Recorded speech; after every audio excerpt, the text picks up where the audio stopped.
Well, hello everybody. How you doing today? Are you having a good time? Are you having a fun time? If not, you're about to have a good fun time. I'm Hardleg Joe, if you didn't know. Normally, I don't introduce myself at the beginning of the streams, because the only people that come in right as soon as the stream starts are like the super fans. But we actually got a raid during the weather by Pan the Cat. If you're still here, I hope you're doing well. Everyone who joined in. I usually play Yu-Gi-Oh! I often play other stuff as well. Pardon me. Frost Hollow, thank you for the 49 months. I have to use over half my hands to count that many. How many hands you got? Paleodon? What cookery is this? I'm not sure if it's good cookery, but we're trying something unique, you know. Before I get done though, at the beginning of the stream, we play a couple songs. They're usually themed after what deck we're playing. I call it The Weather because it's a Welcome to Night Vale reference. Comment in the comments if you understand that, you know, the lights by the Wendy's. But today's weather, we had The Suspender Man by Steam Powered Giraffe, Particle Man by They Might Be Giants, and Ocean Man by Ween. Because we're playing the man with the mark. And specifically, today we're going to be playing them with Paleo cards. So I felt like Ocean Man was probably the most say accurate, not accurate, most relevant. I'm teaching the fish how to Ixie summon. Prehistoric life forms meet man. Yeah. And basically it's just all traps. It's just we're playing set 5 pass. No reasoning, no, not in this one. Maybe I could put it in here. The thing is, at least in this variant, the only things I want in the graveyard are like maybe rollback and like the man with the mark. I do have another deck that we might switch to eventually called Unreasonable Man. And that's playing Reasoning and Monster Gate and two targets for it. Barrier Statue of the Drought and Man with the Mark.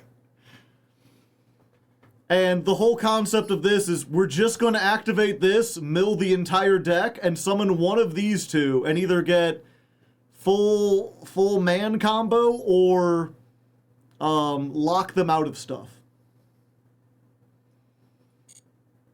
Maleozoic.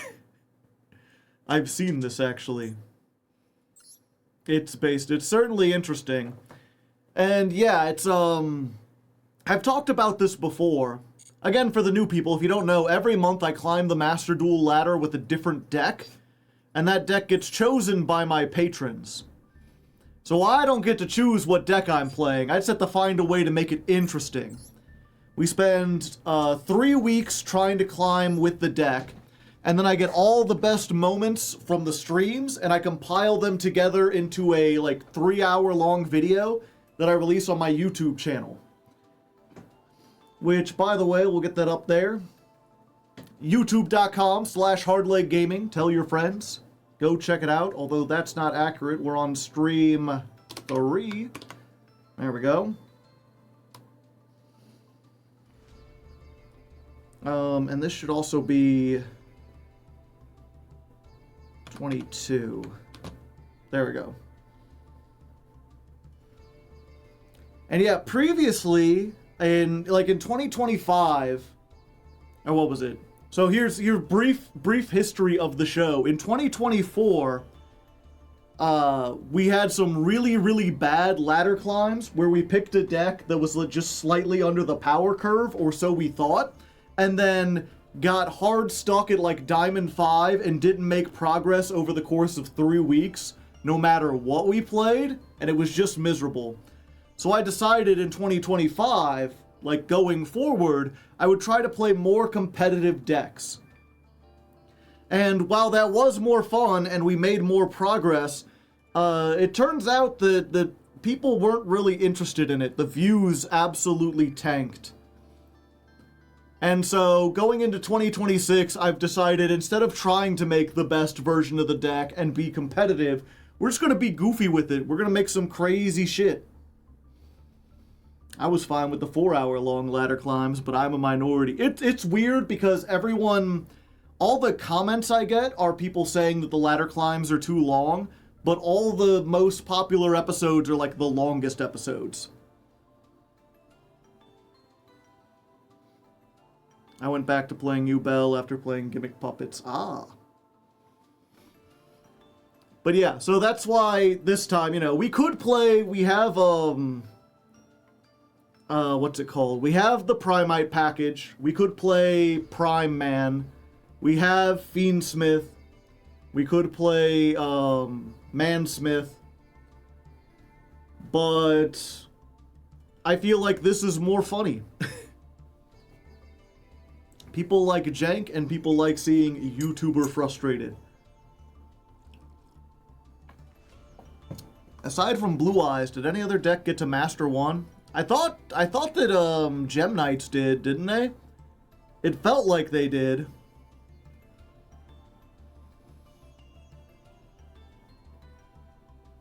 Let me view my channel here real quick. Genesis format didn't last long. I'm still playing it. I like it, but then again, my entire life has been me being very interested in something that that other people don't like, they don't share my interest. Like all throughout my childhood and even into being a teenager, it's like me and my friends would get into something, I would really enjoy it, and then after a month they would lose interest, and I'd be like, why don't you want to do this anymore? There's still so much fun we could have with this thing. Same, big dog, yeah.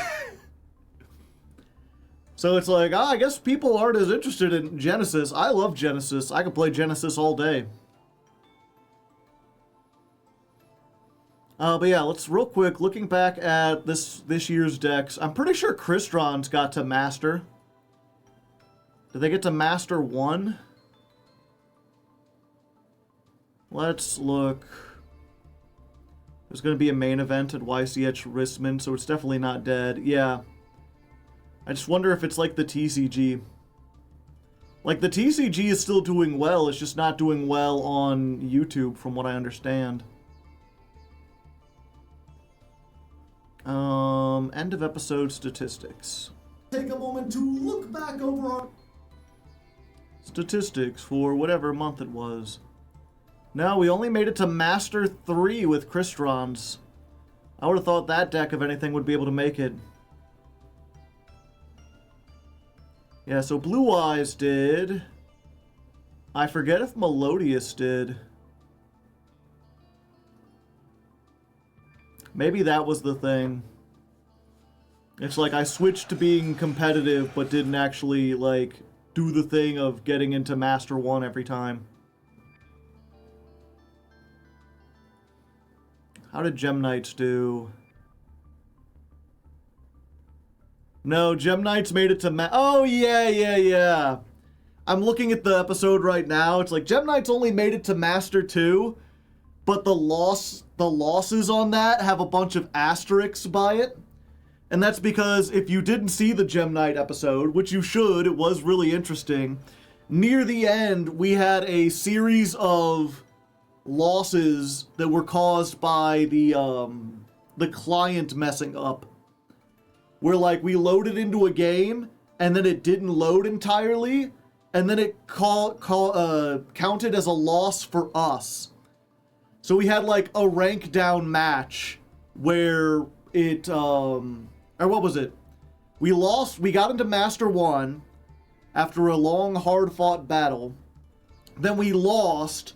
Then we had a connection loss. And then again in a row, we had a second connection loss in a row. and that booted us immediately back down into Master 2. And I was so angry at the game, I was like, fuck it, I'm not grinding to get to Master 1 if that can happen. DDoSed, yeah. So it could have easily gotten into Master 1. We had a 63% win rate, which is crazy high for a deck that started in Platinum. Gem Knight effectively got to Master 1, yeah. The game just said no. That and the other thing, right, is that they're like, because there's kind of a time limit, like I only play for however many weeks. And the problem with Gem Knights is it's a blind second deck, which means there's so many games where other decks, right, where you lose the coin toss and your opponent starts going off and you either don't have hand traps or they get stopped and you're looking at your hand and you're like, yeah, well, they're going to easily make 2 disruptions and I only have 1 starter, so if they disrupt that, I can't do anything. And you just surrender because you realize you've already lost the game. You don't really do that in Gem Knights. You kind of have to sit through their entire combo and it's not clear until the very end if you're going to be able to beat their board. And even sometimes you think you might be able to. Mimighoul didn't? No. Pretty sure Mimighoul didn't. I mean, y'all can check. I'm not going to sit here and look over my own videos. Real quick, new... So we got 2 events this month. The Legend Anthology, currently underway. We can get the Supreme Gate Infinity. Probably have to do that on my off time. And the Fusion Synchro Festival. With a pep. So I guess, Psychic Duelist, yeah. I was like, what decks do that? I was like, well, Punks, if you ignore their 1 Ixie. And the new Psychic stuff. The DDD event. Is that the Legend Anthology is the DDD event, or you think the Fusion Synchro will be? Because I feel like the, whatchamacallit, the DDDs won't be able to do as much with just Fusions and Synchros. We've also got new accessories featuring the Starham, a hero who runs at the speed of light for those who are true stars. I'm a true star. And there's a Sulfa Chord thing. Apparently people are using the Sulfa Chords in Yummy as an engine.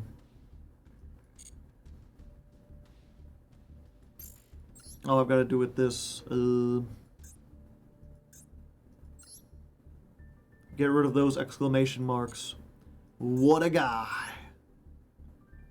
The angels of the Sulfa realm perform as powerful grand magic known as chords. A symphony of angels and fairies that cleanse the mortal world of impurity. Blue Eyes was the only deck. Interesting.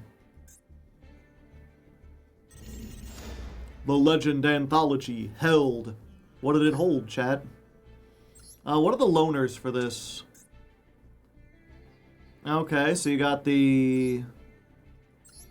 What would we couldn't call this? Metal Morph. So they got the Metal Morph deck.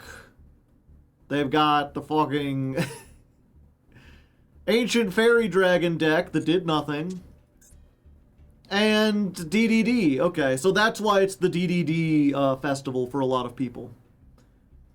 Granted, you know, difficulty level 3, I think you need at least a 4 on there. But they give you 3 Queen, they give you 3 Surveyor, 3 Griffin, 3 Savant, 3 Slime, 2 Machinex, and this fucker. Yeah, you're probably doing alright if you play this.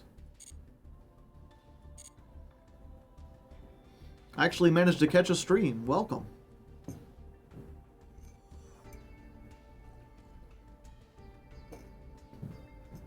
It's the fucking Millennium event for me.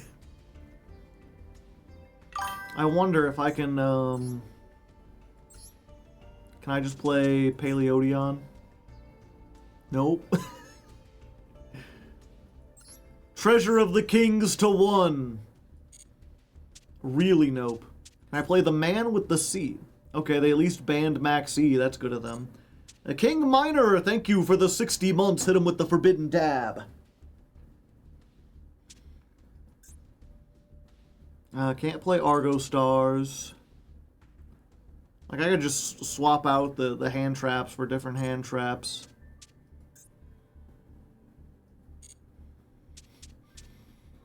Blue Eyes Primite, except you can't play the Primite stuff. Ooh, Gem Knights. So you only get 1 Quartz, and 1 Dispersion, and 1 Brilliant Fusion, and you can't use Triple Tack to search it. But I think this is still probably... Ooh, no Forbidden Droplet either. I'd have to look at it. Every Legend Anthology is the Melodious event. Ooh, I do like an excuse to play Melodious. Oh, there we go. Ah, they hit the Herald of Orange Light, though. That's what I was like. You just throw that in for the Gem Knights in your set.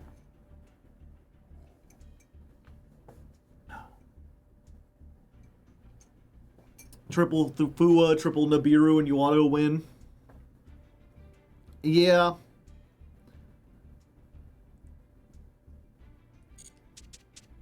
That's probably... I'll have to look at it, but it's either Melodious or Gem Knights, most likely.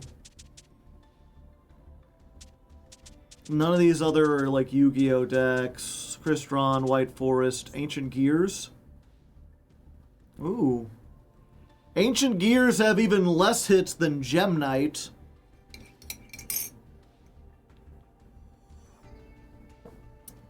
And Ancient Gears is a deck that can play Nibiru. One of the problems with Melodious is that it has a little trouble playing that.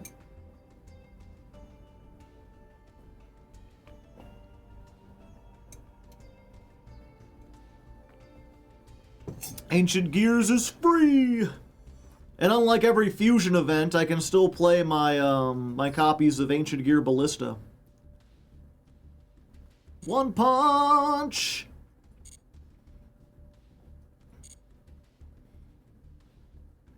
To not just auto. The unfortunate thing is if you play Melodious, have it, like, that's a deck that, like, dies if you have anything on your field that isn't a Melodious.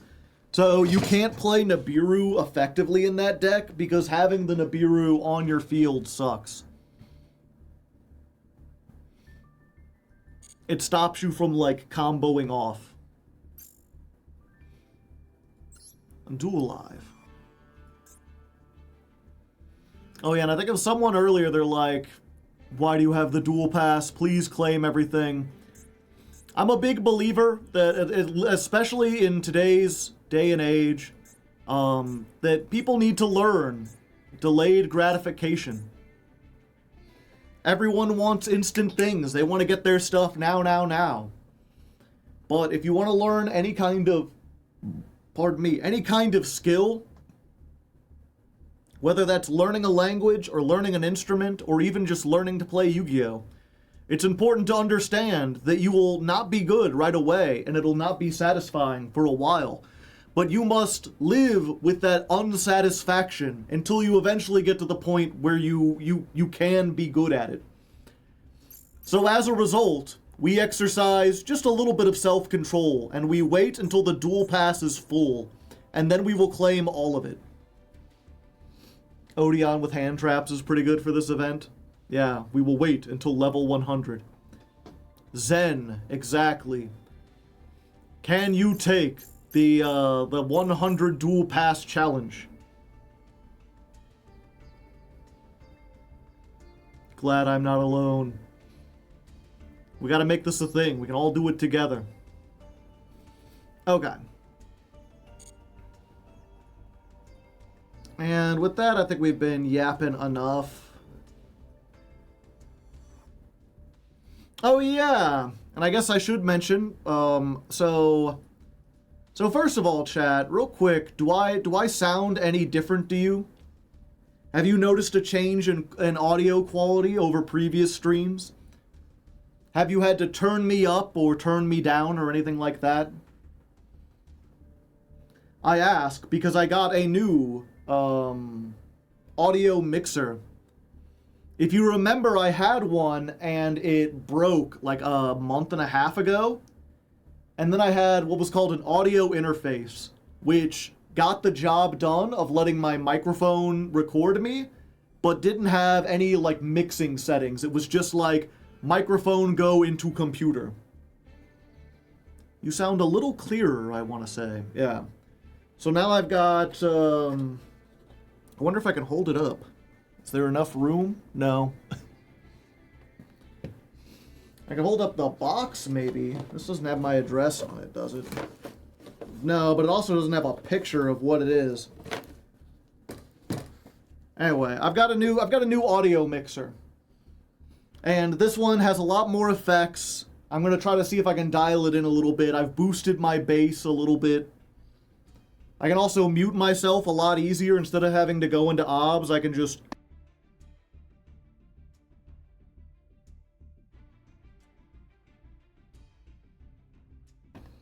So it's pretty neat like that.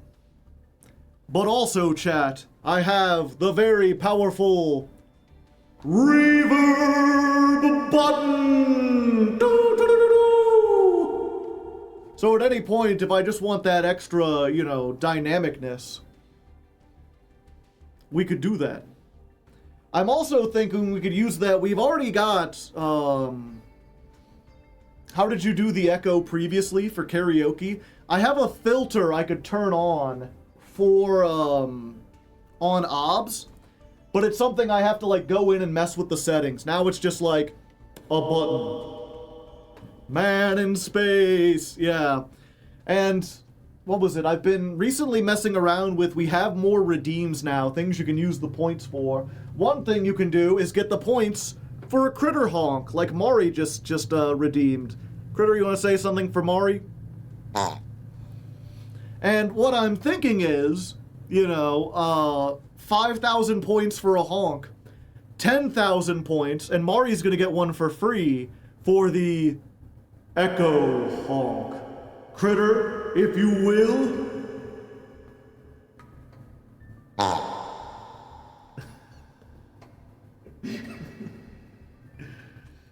Yay! Yeah, I am curious. I'll have to listen to. I often have my bit where it's like whenever someone summons Baron de Floor, I call it bar on the floor. I was like, uh-oh, looks like someone's got bar on the floor. Your soul is mine.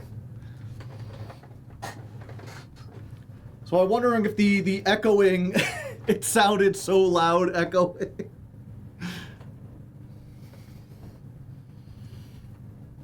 Yeah, we'll see. I can also do other stuff with it. It takes me a while to, like, get it. But, like... I also have this ransom voice. So, you know, if I'm going to, like, hold you hostage, I could do this. Is this doing anything for you? I can't think of a scenario where I would want to turn this on, though, just for, like, a bit. But I have it.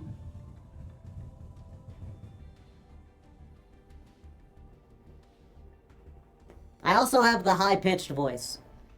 I don't think the high-pitched voice works as well because my voice is kind of low, so it just makes me like a medium-pitched voice. Fallout power armor voice, yeah. I suppose if I already talked like this, then it would make it even more high-pitched. Glorp. Oh yeah, let's real quick. You know, you can also get the deep honk.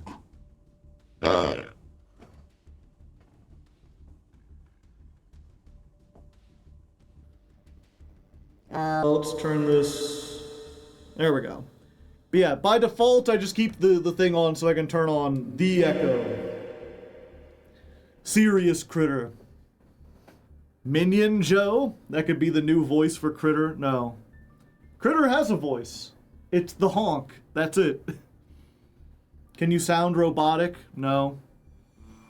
I just have, all they give me really is pitch and reverb.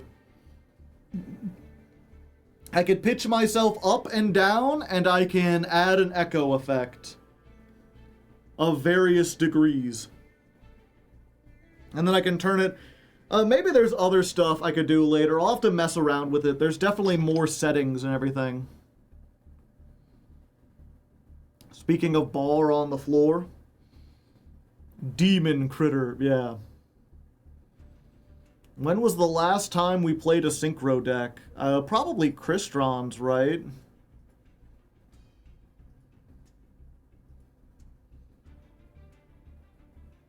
Again, we can look through here.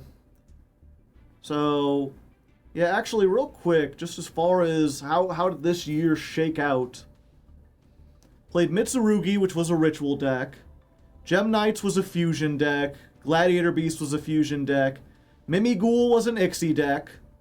Crystron's was a synchro deck. So, 5 months ago. Argo Stars doesn't really use the extra deck. It's like a trap control main deck style deck. Goblin Bikers is an Ixie deck. Blue Eyes uses a lot of stuff. Magical Musketeers slash, what's it called? Fiendsmith. I'd consider that a Link deck. We did a lot of Link climbing. Melodious is Fusion. White Forest is Synchro. So we played Fusion, Ixie, Synchro, Ritual. What are we missing? Oh, and Link. Pendulum. We didn't play a Pendulum deck this year. I guess we need to rectify that. Super Quants were also Ixie, yeah. We played a lot of Ixie decks this year. Yeah, some people were already talking. We're going to get the poll open on Thursday. So it's ready for like the last week. But people were already talking about what we're going to do next month.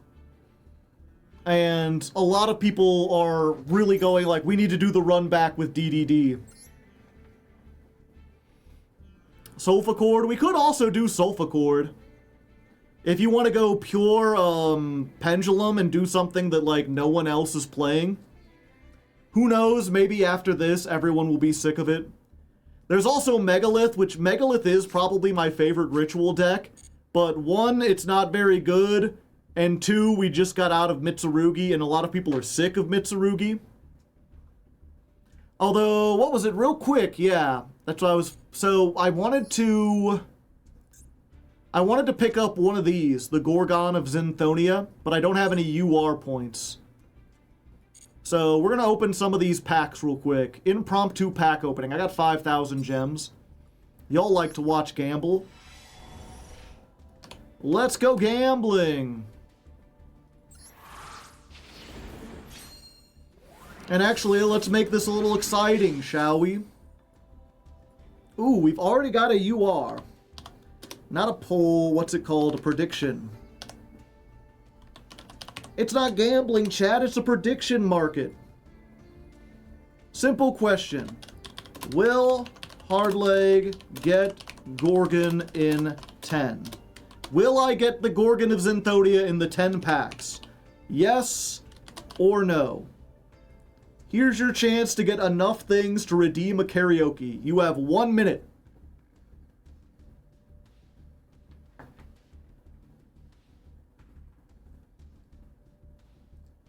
Yeah, it's one of those things too, you know, just to talk really briefly about real life stuff.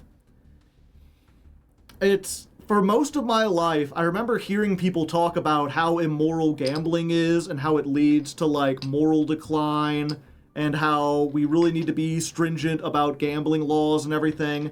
And it never really clicked for me. I guess because I was never much of a gambler. I never really saw the allure of it. And I will say, in the last 2 years, as prediction markets and sports betting have suddenly seen legalization, I absolutely get it now. Suddenly it makes perfect sense. And I'm like, yeah, gambling is a blight upon society. I think it's fine if it's like points that don't have any real world value. But as soon as you add like real money into it, it ruins, like, everything it touches. Okay. Let's see what we look like. Prediction. 65% say no, 35% say yes. Hundreds of thousands of points on the line. We'll see if it's right here, you know. Nope, it's a cookie. But I feel pretty confident the yummy stuff we're probably not going to play because it's meta. And I don't think yummy is super splashable.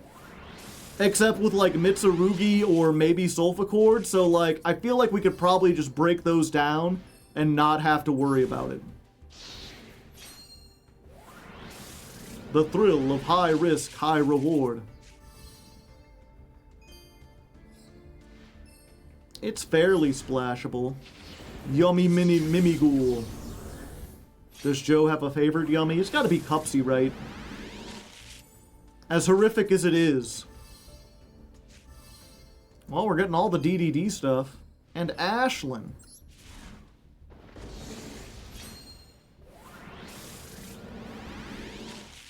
Hooah! Yummy surprise! And Count Surveyor. Man, we're getting a lot of URs in this. It's looking good for next month. Yeah, we're getting everything we need. Surprise is a UR? Yeah, that's the surprise.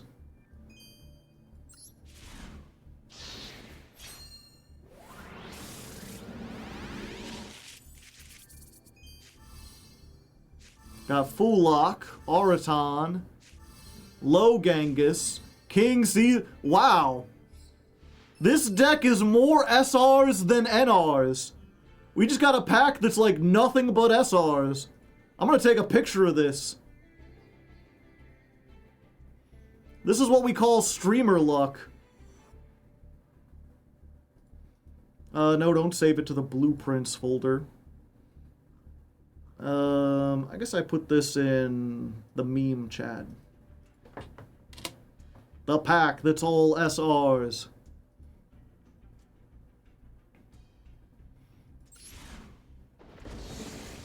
No, this is important. This is actually a test for blueprints. Alright, last chance. Will the majority be right? Will this be the Gorgon? Nope. It's Wave King Caesar. He ain't waving high. Sorry, everyone. The answer is no.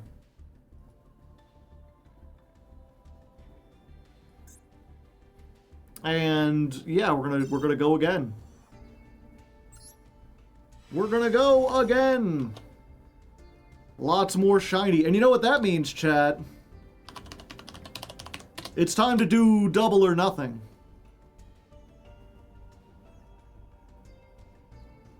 You got another minute. Will it happen this time? There's not even any purple shinies here. In my victory, I feel nothing but sadness.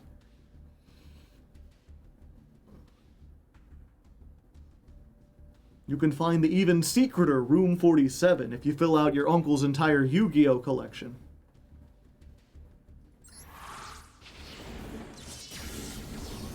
The last 10 had no purple as well, and yet we got 3 purples. Could this be a purple? No. This one, perhaps? Oh, I'm not going to click the last one until the poll is done, just in case it happens to be the one. Otherwise, like, everyone could win. It looks like now we've got much more people saying no. 400,000 points on no, less than 100,000 on yes. It looks like 65% no. Seems unlikely. Ooh, I saw that. I saw the blue around it for a second. I was like, oh! A quarter of that is mine. Mari, you were already so close to the karaoke. Why would you gamble away your chance? You are throwing away your shot. What would Alexander Hamilton think?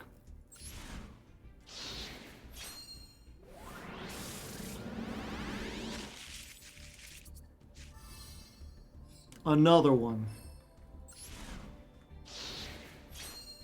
Oh, I had a karaoke, but I could have had two. Ah, I see.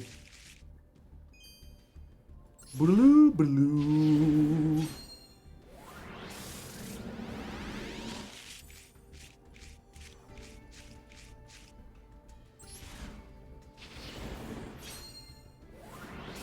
So far, nothing. Not a single UR.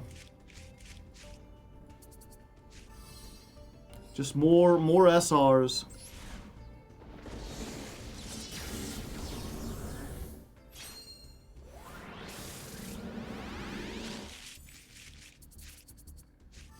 SR. SR. UR! But not the one we wanted. Okay, so we at least got one. Notre plura. What a wonderful phrase. We going for yummies or DDD? We're going for Gorgon of Zynthonia. That's what we're trying to get.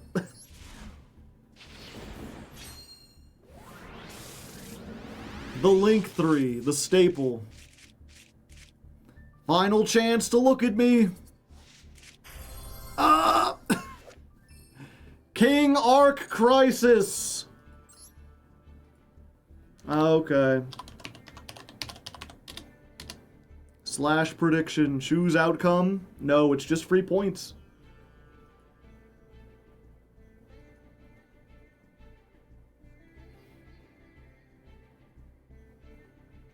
The Swerve. My points again. Dies twice. Do we do one more, chat? Do we try once more to see if we can get the Gorgon of Zynthonia?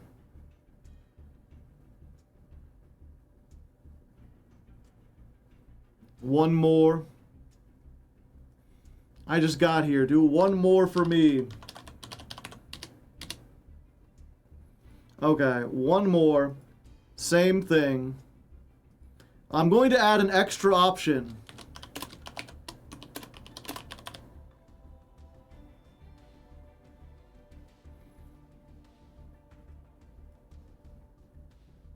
Prediction started. So, will I get the Gorgon of Zynthonia?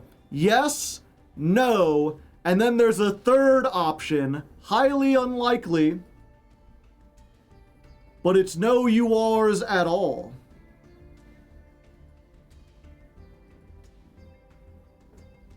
Do you think I will get the unlucky no URs? I'm a cash out.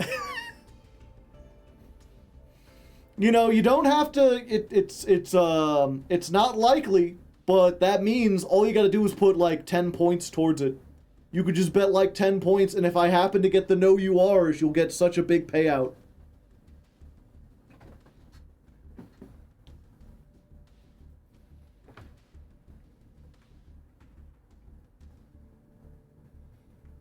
Shit, you right. All right. Let's begin. We'll find out. We might find out almost immediately if the bottom one is the answer.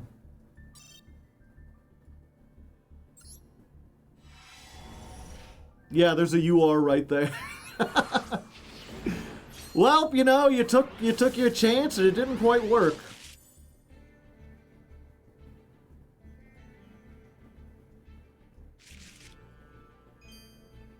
Okay, we got the DDD Lancer. Oh, I added an extra D there.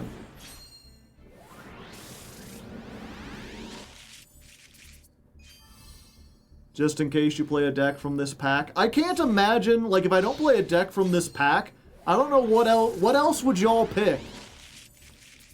What else is, like, on the table?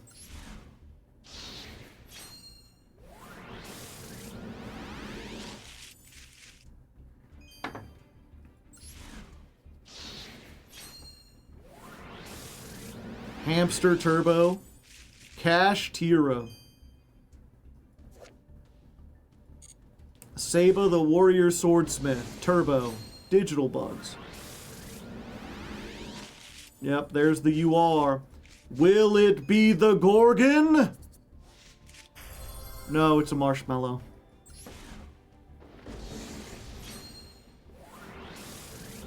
It's just a marshmallow. Readying the rights.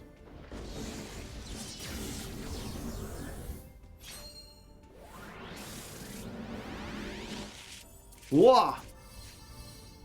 I've got so many Wave King Caesars.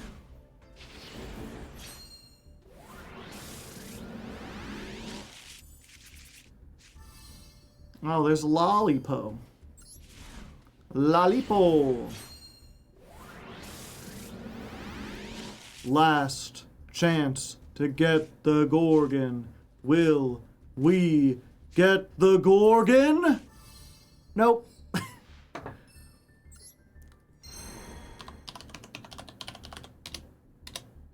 And we did get one UR. We were close. No.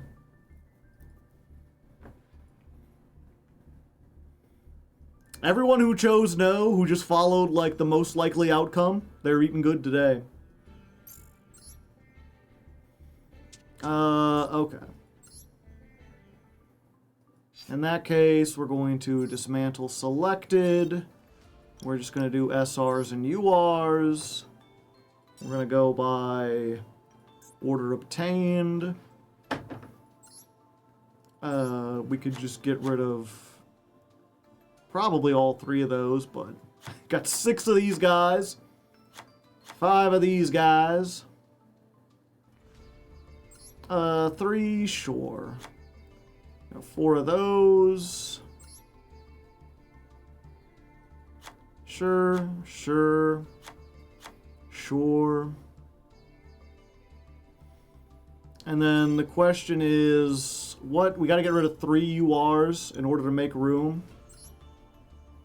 What is the most enjoyable version of man so far? Probably the Argo Stars version, but just because I like Argo Stars. 2 some morgues. Yeah, I think it's finally time to get rid of this. I don't think I'm ever going to play some morgue deck.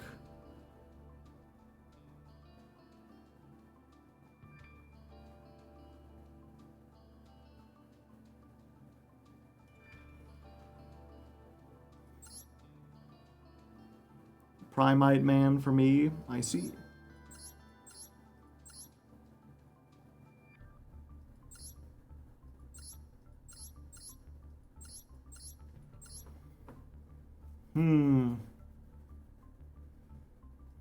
Oh hey, I have the Sulfur Cord link already.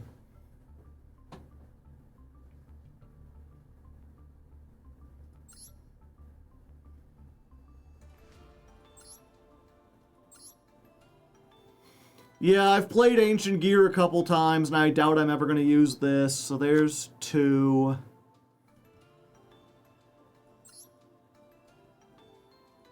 Zephyra seems unlikely, Prank Kid seems unlikely, but just wait, they'll make a 4th name. 3 rabbit.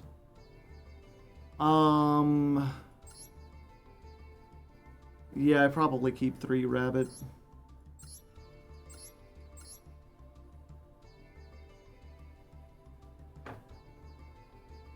The one that's ballin'? No. I got that on the other account. That's gonna be fun for, like, a side thing if I ever play on here.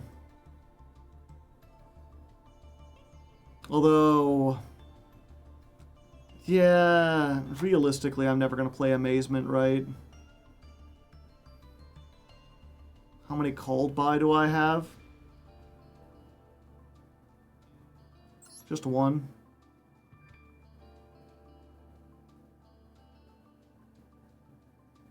I feel like I've played that not too long ago. Rescue Rabbit.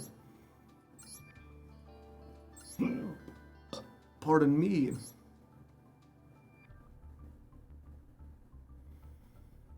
You know what? Let's get rid of the rookie warrior ladies. As much as I like this, unfortunately, honest-like effects just aren't good anymore. Even in, like, a limited series, I don't think I'm ever going to use this.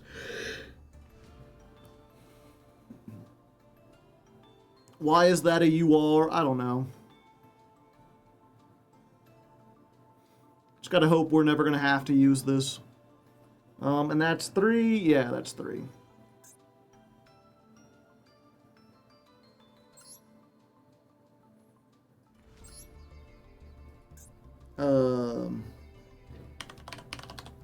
Gorgon of Xinthonia.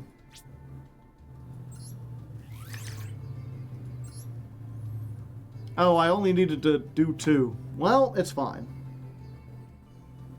Can we make it to Plat 5 with a warrior toolbox? Who knows, maybe they'll add like Genesis and then I'll feel bad about having done that. But even in Genesis, I like tried to play that in some deck and it wasn't even interesting. Okay. Now we're ready to begin. Let's go ahead.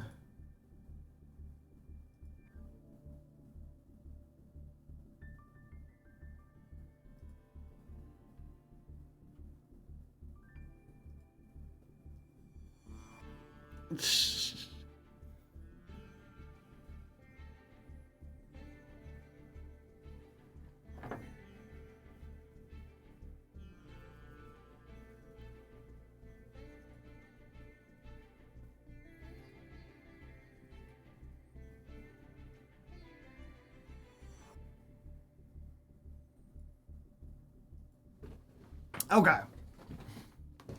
So, Cat's in the chat. Oh, you're already way ahead of it. Gotcha.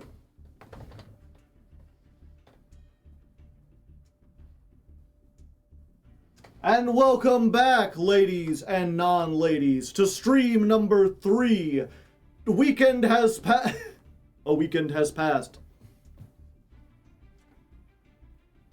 And welcome back, ladies and non-ladies, to stream number 3. A weekend has passed since you've seen me last, and I played a couple duels. I didn't make it very far, unfortunately. It seemed like fate was destined to give me some of the worst duels I've played in Yu-Gi-Oh! Just absolute dog water. I did like 4 and then I gave up. But I did build a new deck. Okay, try that again. And welcome back, ladies and non-ladies, to stream number 3. A weekend has passed since you've seen me last, and I've been a little busy. You know, I've been theory crafting, I've been looking at other man decks. I even built a new version and took it on the ladder to see how it would do. I played like 4 duels. They were some of the worst duels I've had in Yu-Gi-Oh! I lost 3 of those duels, so we haven't made any progress. And while I could blame the deck or the meta, I think it's the marks. I think we've got we've got too many like okay. And while I could blame the meta or the deck I'm playing, I think it's our mark count. You know, we've got 2 of them, 1 evil, 1 good, to kind of try to do balance. And I think we need to unbalance it a little bit. You know, we need another good mark in here. So let's go ahead, add another mark with Mark Hamill in here. Round of applause for Luke Skywalker and the voice of the Joker. He'll be back there by Mark Zuckerberg, keeping him in line, hopefully. And now that we've got 3 marks, surely our deck will be better.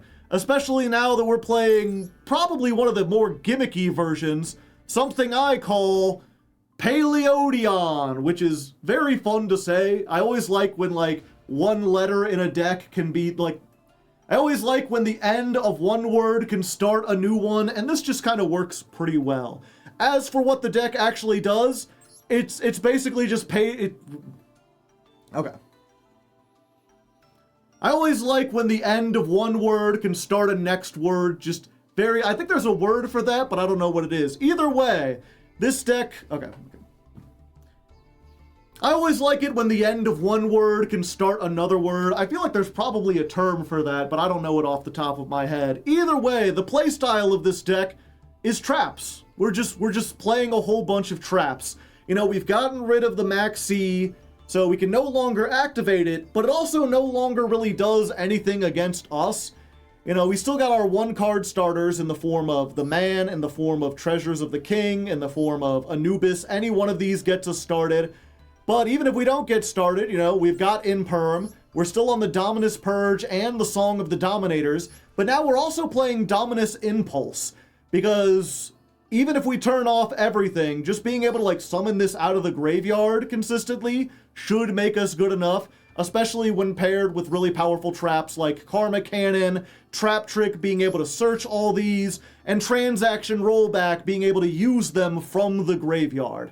We've also got Evenly Matched as our one, like, go second card. I mean, technically all these hand traps are go second cards, but this is especially go second, really good for breaking yummy boards. And then we're playing the one Paleo in Morella that can either send Transaction Rollback, or if we already got it, it can send, like, Karma Cannon or one of the Dominus cards to be able to stop that. It's not the most robust Paleo engine, but honestly, if we added in too many Paleos, it would stop feeling like a man with the Mark deck. And we do have another version of this deck that is always... And we do have another version of this deck cooking that uses, like, Reasoning and Monster Gate to mill a whole bunch of stuff. So we'll get to that when we get to it. For now, this is deck version 4. We're gonna jump onto the ladder and see if we can finally break our way out of Platinum with a goofy trap deck. Okay, 101. I should note that this is stream 3. Dawn of stream 3 plus new deck. Cut down my flubs the best you can. And if you're new here, and you're wondering what I'm typing, that's notes for the editor. I have an editor go through and actually cut these down for the main YouTube video.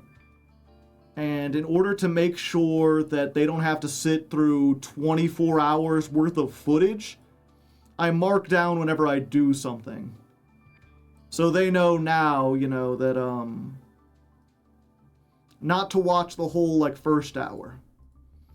Let's go ahead and get Mark moved back over here. Okay. Mr. Metal? No, not this time. If you don't know, Mr. Metal edits for other people. I think mainly the dual logs. And, so he can't afford to do the big ladder climbs every single month.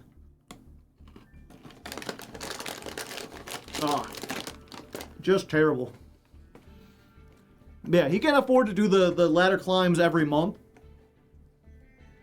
So I've been switching them on and off with someone else. We had Jules has been doing them for the last couple months. JSV Shingo has redeemed a honk. Give a honk. Thank you. Critter, always good for a honk. Everyone thank Mr. Metal for editing, even though he's not editing this one. Yeah. And thank Critter for being a critter. There's no that's 10 since you activate less cards and effects with this deck than Argo Stars. Yeah. Usually. Maybe it could work. The other thing is, unlike Argo Stars, you fill up your back row really fast. Oh yeah, that's what I was going to say. First of all, real quick, I just realized my webcam is in kind of a weird spot. There we go. Okay. Move over a little bit. But yeah, so I was going to say, Jules has been trying to edit, but she's been consistently, like, late in delivering stuff, which I don't blame because she has, like, a day job where she's, like, a manager somewhere, and it takes a lot of time. But I've been seeing if I could find someone else, and Mr. Nova, who had stopped editing during the summer, was like, oh, I'm open to edit again. So I was like, oh, okay. So I'm giving Mr. Nova this month. Mr. Nova is going to be the editor.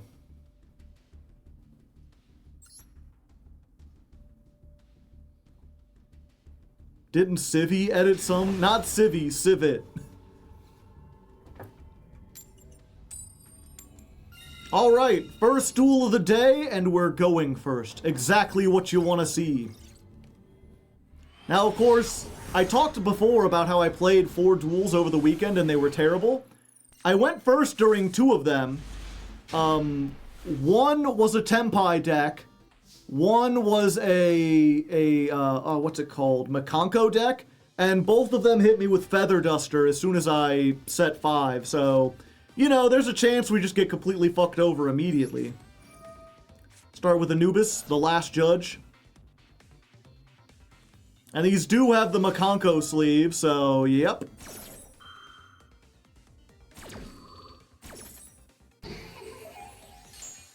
Alright, so this trap trick is gonna have to get us out of here. Do I set Apophis? No, there's really no reason to. Makanko sleeves are red flag. Yeah, I suppose we'll see.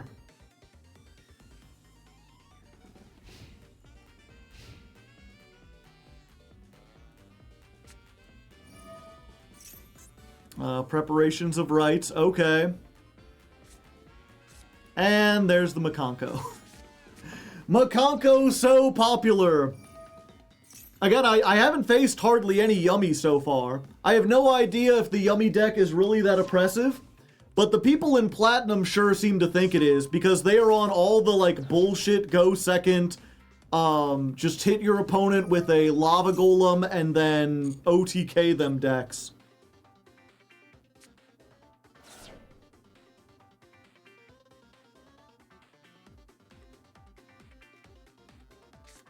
Yummy is everywhere in Diamond and Master. I mean, I expect it to be. It's supposed to be, like, the best deck.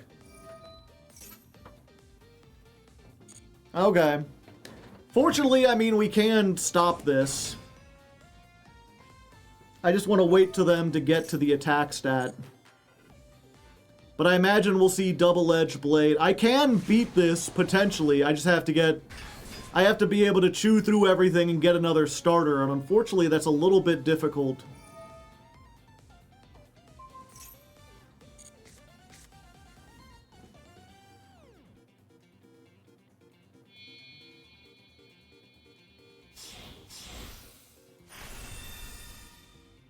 The Manifested Makanko. Add any equipped spell from the deck or graveyard to the hand. Ah, they're going for Arabesque. They must already have the double-edged sword, yeah. Yeah, and this is, both players take damage, except they don't take damage. So, we're going to Trap Trick. We're going to Karma Cannon. And then we're just going to flip them face down. Yeah, so this will do 4,000 damage, and this can attack 3 times.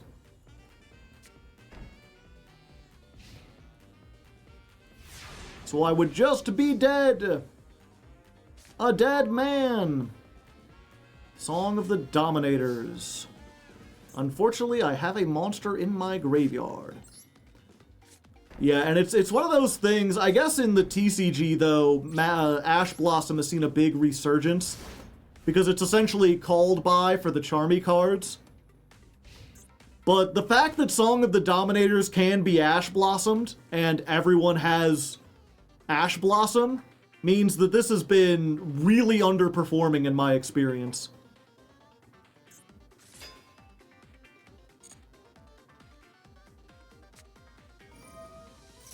Special summon a Makanko, sure.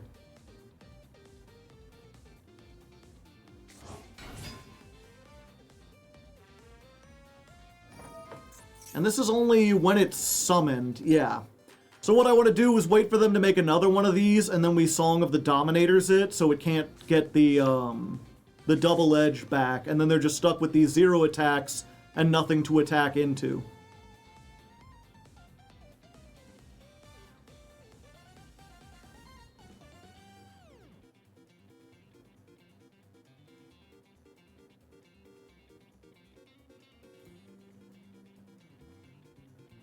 Yeah, that's actually, Joshua Schmidt just put out a video recently talking about this. Where he's like, you know, a lot of people have hated Ash for a while, but he's like, Ash was fine when it was a 1-for-1 exchange. Oh. Huh. Well, I mean, I guess I'll take it. But yeah, real quick, we'll just talk about this. You know, obviously there were a lot of rogue decks that lost to one Ash, and they felt it wasn't fair.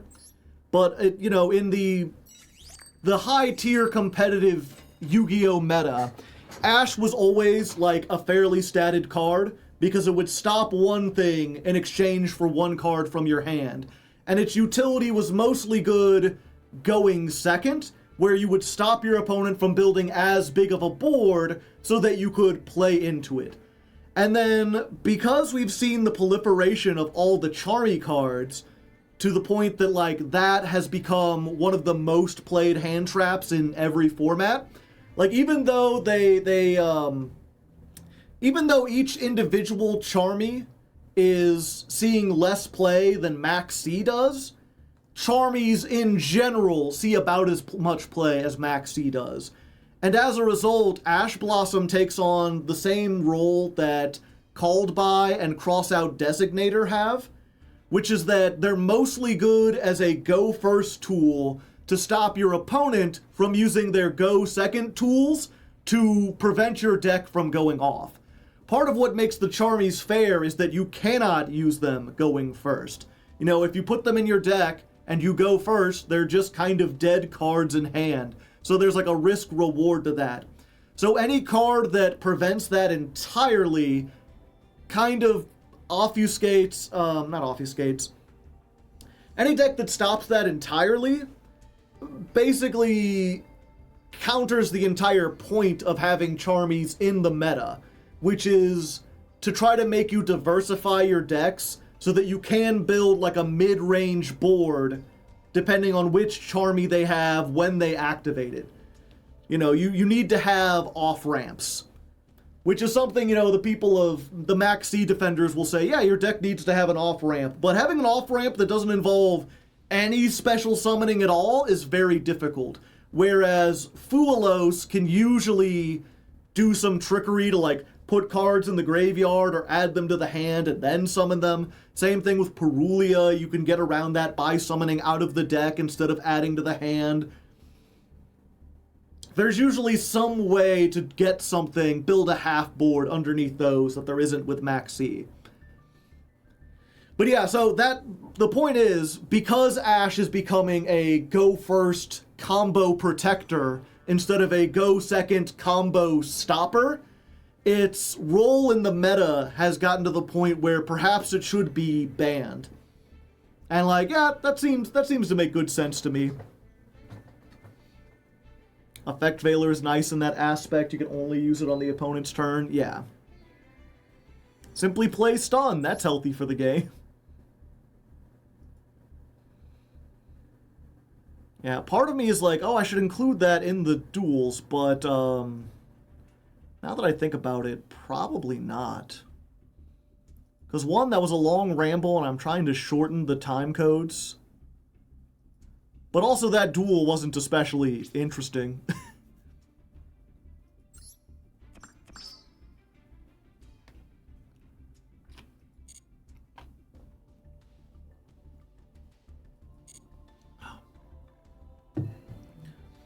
Effect Veiler along with Imperm and Crossout and Moonlit Chill is broken. That's again, I feel like Imperm and Effect Veiler and Moonlit Chill are all fair because they do the one for one. You know, they stop an effect in return for a card in your hand. And most notably, they don't destroy the card. So in a lot of formats, especially like Yummy is a great example. In Yummy format, something like an Imperm or a Veiler that stops the effect but leaves the monster on the field is worse than something like a Ghost Ogre. Because, like Sprite, Yummy is a deck that says if you control a Yummy, you can then summon all the Yummies from your hand. If you have a Link 1, all the Yummies are free special summons. So removal is far more important than negation. A honk was redeemed earlier. Oh, I'm sorry.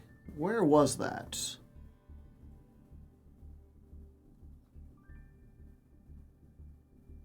Red Reaper PR has redeemed a honk, you know. Just to make up for the fact that it took so long, we're gonna give you the Omega Honk. I hope you enjoyed it. Thank you, Red Reaper. Pardon me.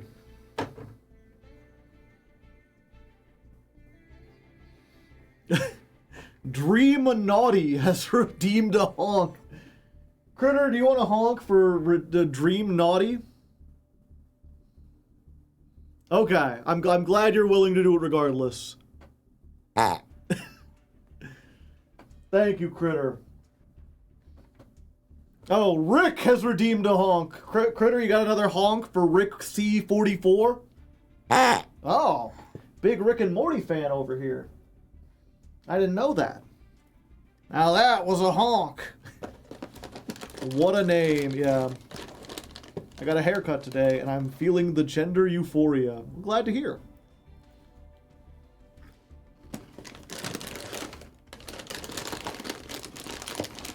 Ugh. I need one for an Omega honk. If you want to redeem a second one, you can get a Omega honk. We're gonna add in a thing for the Omega honk. I just don't have one now. Yeah, I talked about this a little bit on last night's what's it called? Secret stream? But it's worth reiterating. Cheez-Its got me again. Every couple, like, I really like the original Cheez-Its. But I wish they had just, like, maybe they could make it with a stronger cheddar. Maybe they could make it just, a little crunchier, a little crispier. This is almost like, on the face of it, exactly what I want. And it feels like every year or two, they put out some new brand of Cheez-Its that's something along this line. It's like, extra crunchy, bold cheddar.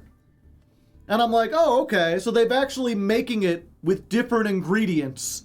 It's not just like so many other where they're like Cheez-Its pizza flavored, and it's just Cheez-Its, but they've sprinkled like a dust that tastes vaguely like mozzarella and is not good and has like a really artificial taste to it. It's like, surely this extra crunchy, bold Cheez-It will not just be Cheez-Its with a dust on it. And it is. It's, it might be a little extra crunchy, I don't know. All I can taste is the awful, like, cheese dust they put on it that makes it taste, like, terrible and really artificial and doesn't have the cheese version. Oh, Dream Naughty has redeemed the Mega Honk. All right. Not cheese chat. We can do both? Who says we can't do both?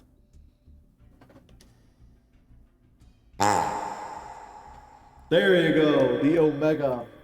Fell for it again award? Yeah.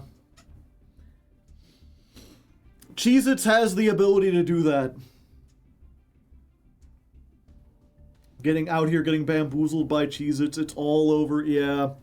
It's unfortunate. I was like, maybe if I just eat a couple of them, maybe they'll be a good snack, and they're just, like, terrible. It's one of those, I'm going to visit my parents tomorrow, and, you know, every couple months, if it's not Cheez-Its, it's usually what happens is I'll go to the store and I'll see some new kind of chip or a new kind of cookie and I'll be like, ooh, that looks good. And I'll buy it and it's terrible. So then I bring it to my parents and be like, hey, do you like these? Would you want them? Because I don't want them. Combos. I never liked combos. I don't know, something about them. The combination just wasn't good. What can I say? But yeah, give me a second. I'm gonna go get a better snack. Maybe a snack that's actually decent. Perhaps. Possibly. Wow. I'm actually really low on chips in general. I thought I had another whole bag, but I guess we're just doing regular Cheez-Its. Oh, hi, Mark. Or not regular Cheez-Its, but extra big Cheez-Its. Look at how large they are. This ain't just a Cheez-It. This is a cheese them.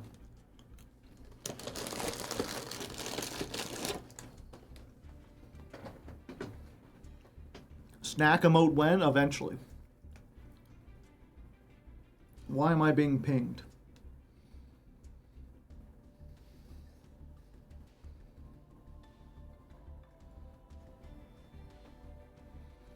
It's not about size, it's about taste. Yeah, but these tastes, like regular Cheez-Its, there's just more of it. So if the taste is already good, then having more of it is better.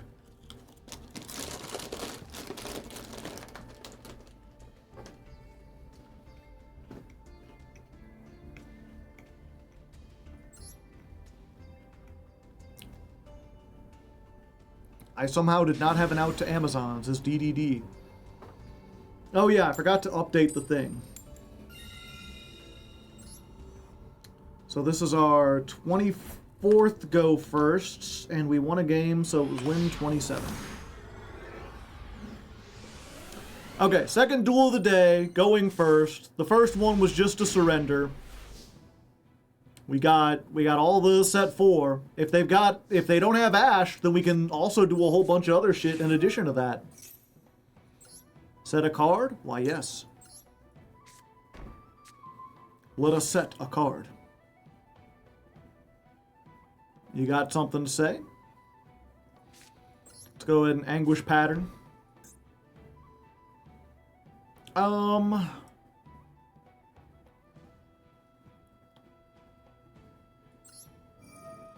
to think if we get the Mark or we get the Merciless Scorpion.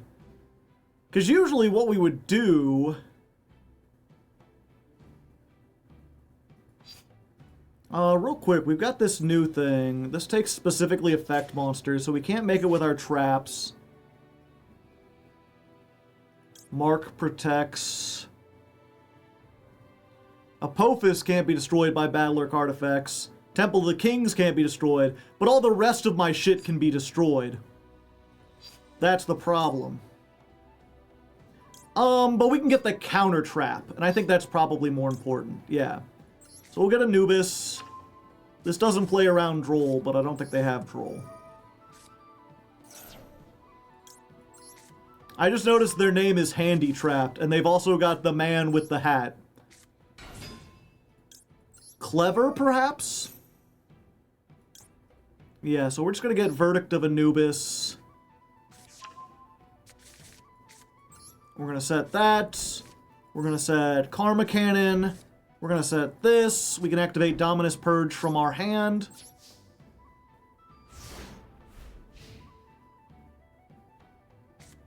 And as soon as the draw phase activates, we're just going to summon the Statue of Anguish pattern.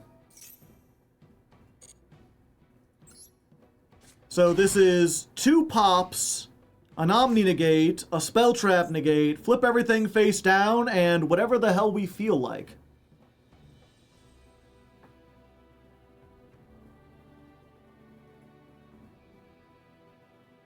If they are also on an Odion deck, this does kind of just, like, ruin them. Yeah, because we can... Yep, we'll do this.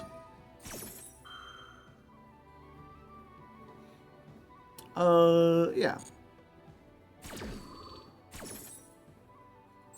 So we'll summon this. We'll set the other Apophis.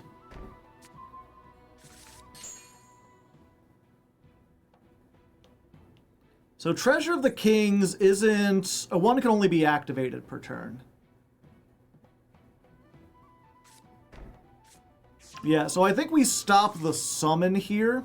Or no, we stop them from, yeah, getting the search by destroying this.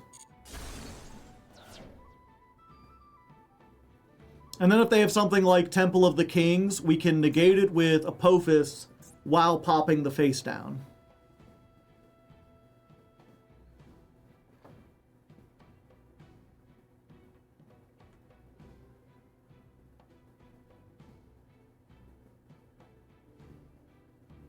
Yeah, it is unfortunate. If we've got the mirror... Oh, okay. Thrust. I think we let this go through.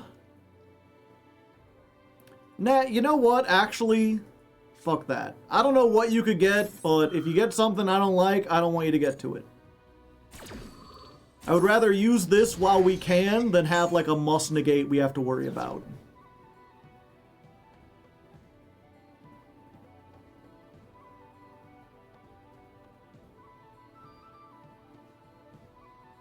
What do they get evenly? They control a card, so they wouldn't be able to evenly. They could potentially search something like Lightning Storm or Harpy's Feather Duster, though. And then that would bait out this.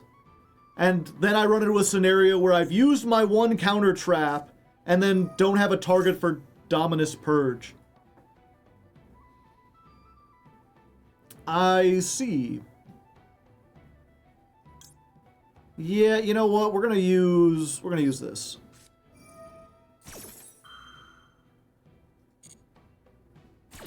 Again, I want to save the counter trap for whatever we need, and unfortunately, we don't need it. So there you go. You know, there's this deck. It can make a really powerful board without really playing into Max C, and barely playing into like Ash or Droll or whatever. As long as you go first. If you go first and your opponent can't do anything, you can make a million negates. The question is, will we be able to do that consistently?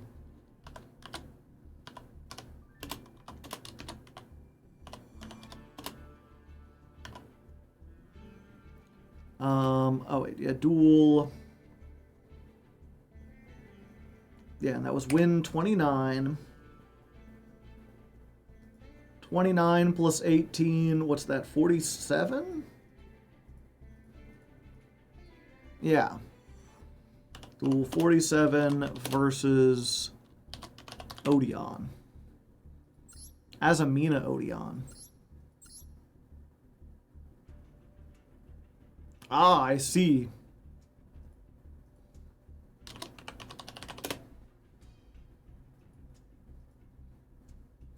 Oh yeah, real quick, while we're here, let me show you one of these duels we had. That ain't it. That ain't it. Although, yeah, you know what? Oh, I can't play the replay because it's a day. Oops. Yeah, I mentioned these duels I had over the weekend that were terrible. One of them was this, which I didn't even see the Sulfa chord half of the deck. They just played Voiceless Voice.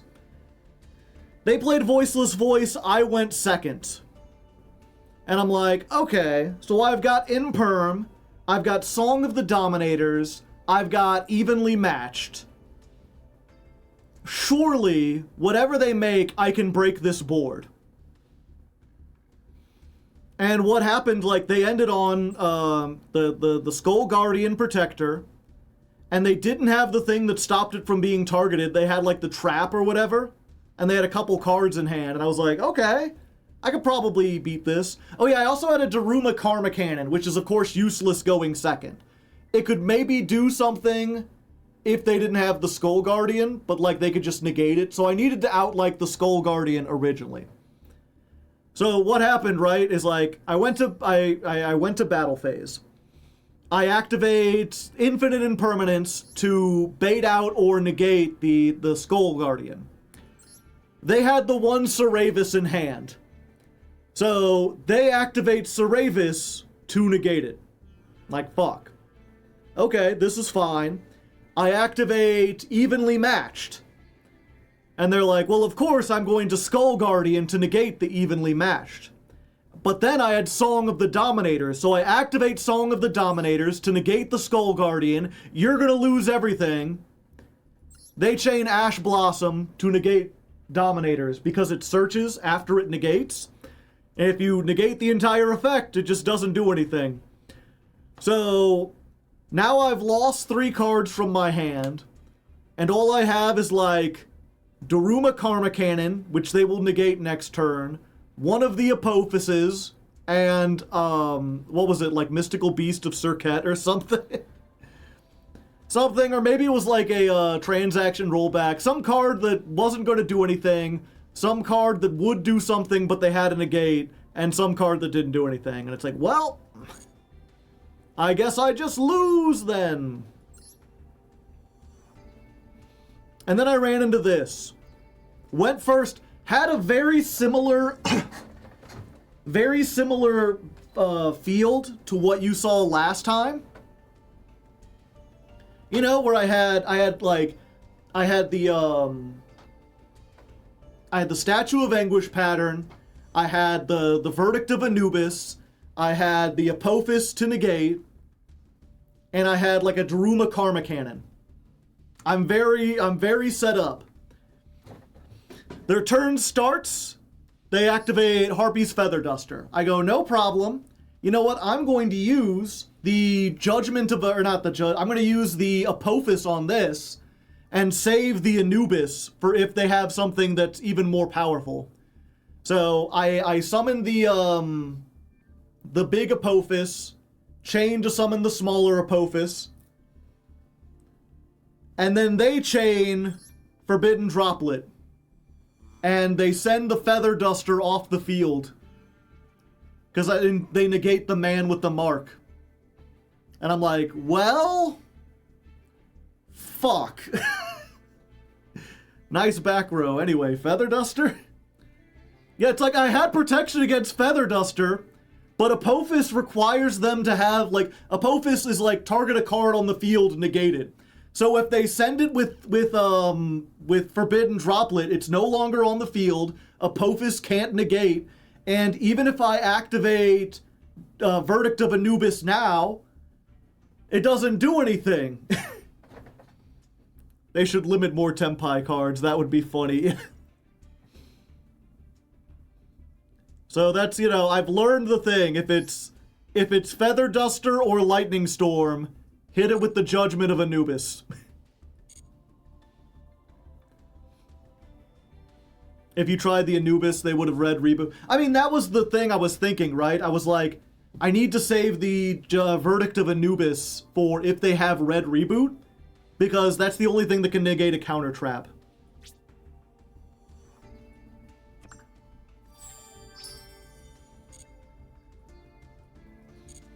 And yeah, that was...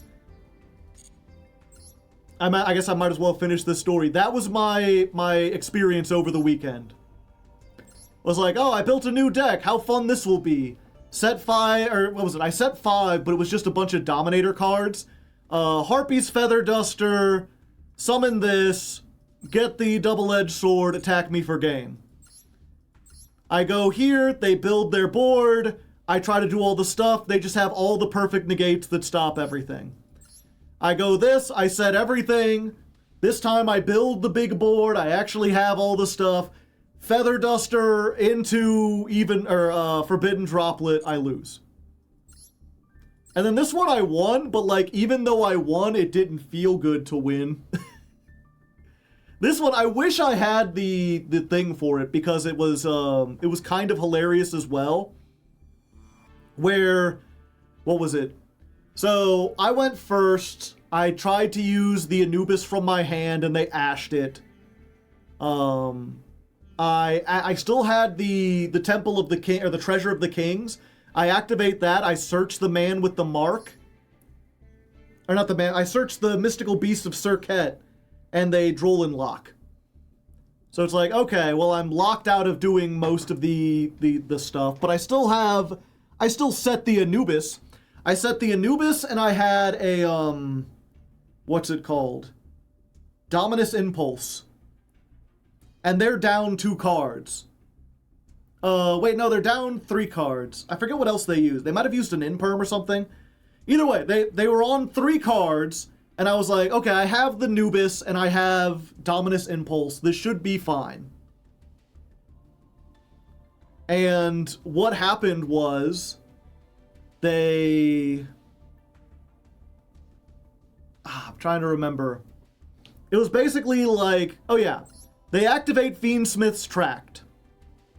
And I'm like, oh wait, no, I didn't, that was it. I didn't get to the Anubis. Because they stopped, yeah. So all I had was Dominus Impulse, but they were on 3 cards. So they activate Fiendsmith's Tract. They get Lurie, they discard Lurie. I say, go ahead, summon the Lurie. Because I want them to waste the Requiem. I want the 1 Requiem in the graveyard so they can't actually build stuff.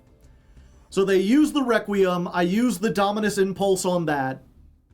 I stop the summon thinking, okay, if they don't get Lacrima and the Fiendsmith out, they don't have access to that entire engine, and then they've just got 2 cards. They just got 2 cards in their hand. What cards could those be? They banish Fiendsmith Tract from the graveyard and fuse using the 2 engravers that they have in their hand. The other 2 cards were both engravers, so they could fuse from the graveyard and make Lacrima. Like, son of a bitch! I can't believe it. I thought I cut them off, and they're like, nope. Yeah, and then they like Lacrima. Fortunately, they like Lacrima, bring back a Fiendsmith, make the sequence, go into... What was it? That was the thing. They didn't fusion for Desiree. They made like Agamemnon right off the bat and then equipped Agamemnon to Lacrima. And it's like, if they knew what they were doing, I would be dead. But they didn't. And then I was able to claw my way back because I guess for the rest of their turn, they must have drawn just like Horus cards and like triple tactics talents because they didn't do fucking anything. Or who knows, maybe they drew like these 3 and I just didn't have a good target for it.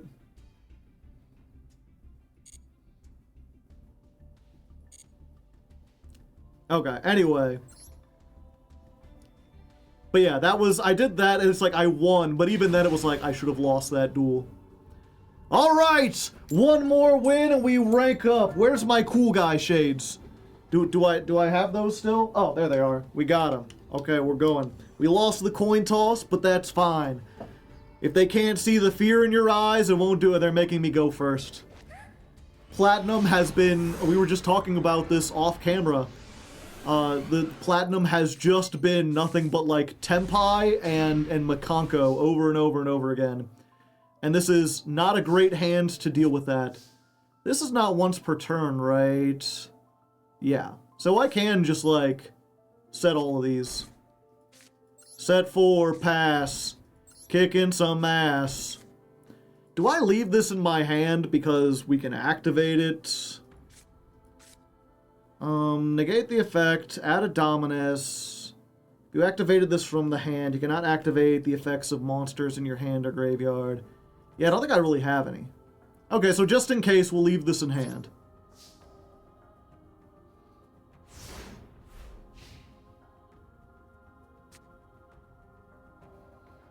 We're pretty good. We're pretty set up. End phase. Okay, so during the end phase, we're going to use Morella. We're going to send, what's it called? Transaction rollback. Then we're going to activate Morella. We're going to chain the Morella.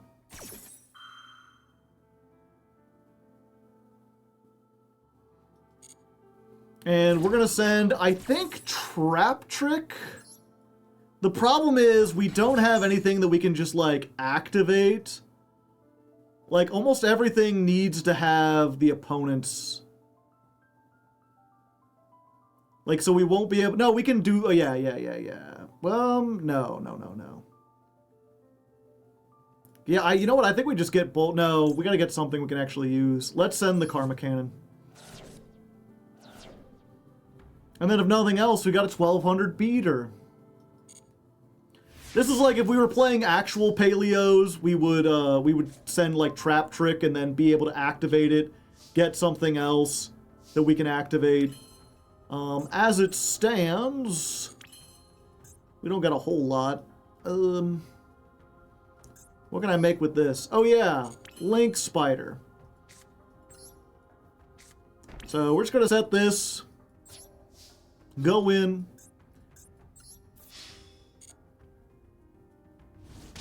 Hit him with the 1200. Your move. I wonder what they got that they can activate.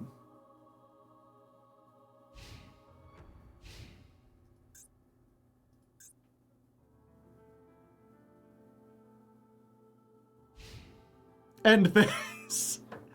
Alright, well, Trap Trick. Let's go ahead and bring this back.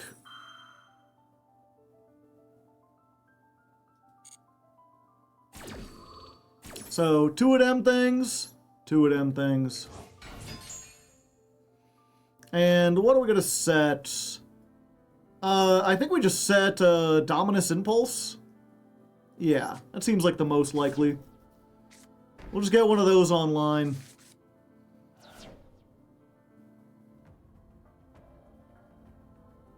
In case you feel like summoning anything, you can't. Discard Nibiru. Ah, I see. Yeah, I ain't gonna be playing into Nibiru. Judgment of Anubis is funny.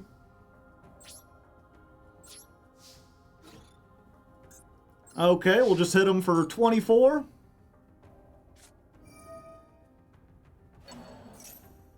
Yeah, I mean, we searched this for a reason. I would like to say no to that, please.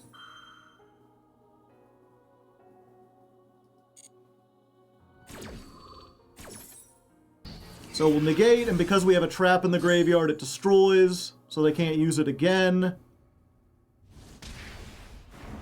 We'll hit for 24, and then now that it's in the graveyard, if need be, we can use transaction rollback on that.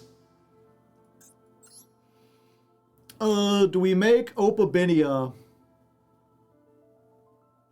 It stops us from doing damage, but also if they have something like a lava golem, it stops that. Plus we get these back into the graveyard for more stuff. Plus defense mode, plus maybe Zeus next turn. So we can discard one of these. We can add the third one from our deck to our hand. And then now we have 3 other traps on the field. So Verdict of Anubis is live. Gotcha. Granted, it's just like a spell trap negate. It doesn't wipe the field. But so far, they haven't even gotten close to having a field that can be wiped.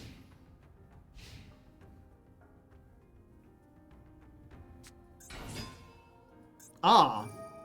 Hydra?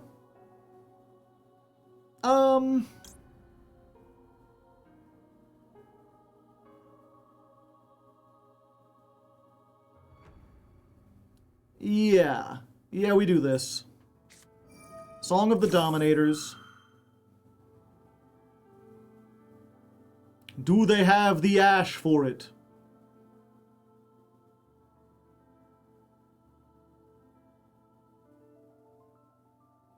No? Do we bring the Morella back? Yeah, you know what? Let's go ahead.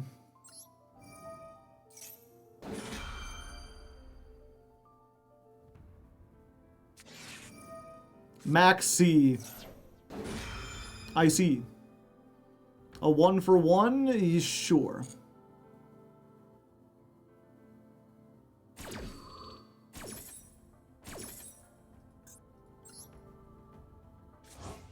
So we'll go here, they'll get the 1, they'll get negated, and then I'll get to get the Purge.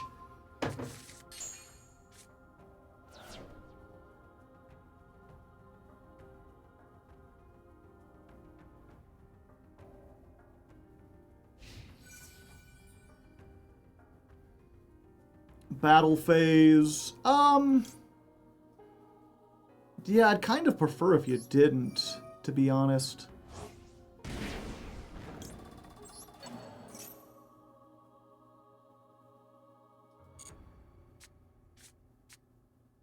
Go ahead and do that. Set 1, pass. Set 2, pass. Set 3, they have all the spell traps. Okay, we're gonna do this.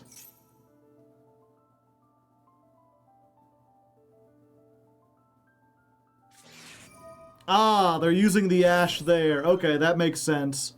That stops me from getting the second, transaction rollback into the graveyard. Fortunately, we just hard drew that. Still no man cards. What can I make with this? Just IP? Okay. So, just in case, we're going to set both of these. That way, the Verdict of Anubis is online. And we'll attack over this. I think it only had 1,000 defense.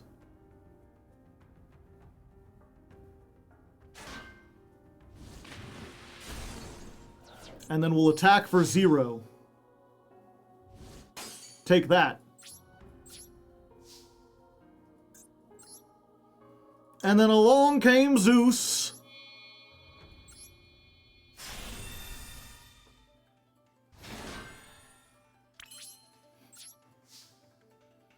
All right. We're pretty set. We're pretty good.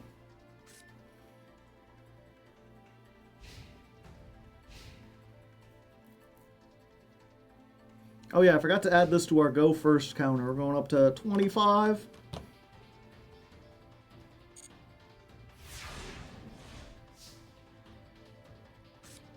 Man? No, no man. I think we're still fine though. Unless the Tempai deck is playing Mirror Force or something, I think we're good. So 12 and 3,000.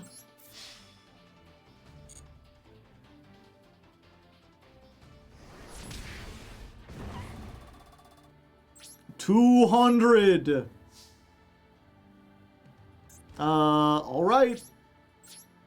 Last turn to look at me.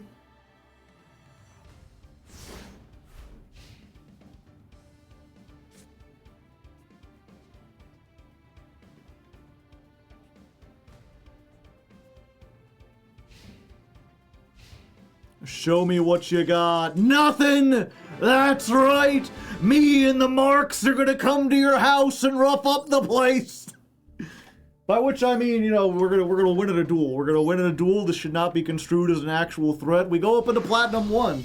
Yay us. I mean, granted, our opponent just bricked, but when that opponent is Tempai, I'm feeling pretty good. I wonder what all those set cards were that they couldn't activate. Was it just like 3 imperms that wasn't doing anything? Yeah, probably. They're just sitting on like Imperm, Forbidden Droplet, Dominus Impulse, and I'm just attacking with Paleos the whole time. Funny joke. I guess they could Dominus Impulse the Paleo, but that would be like the worst use of that ever, because I could chain another Paleo to it. Very silly.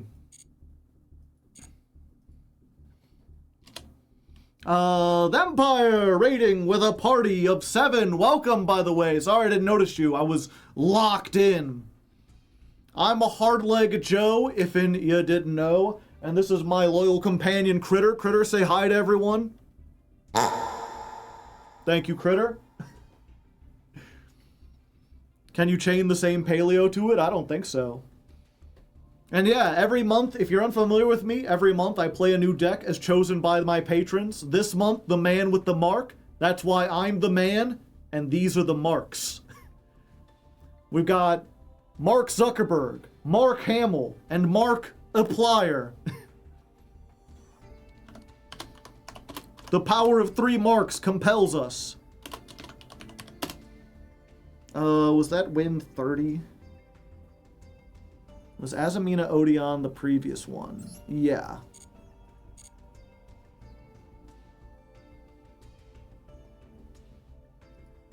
Ah.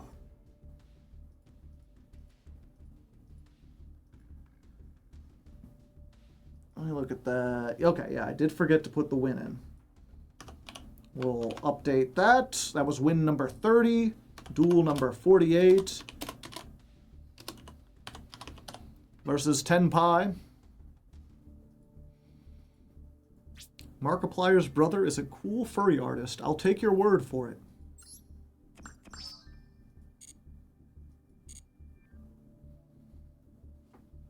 Paleo graveyard effects are 1 per chain, but if you have a second Paleo, you can chain to it.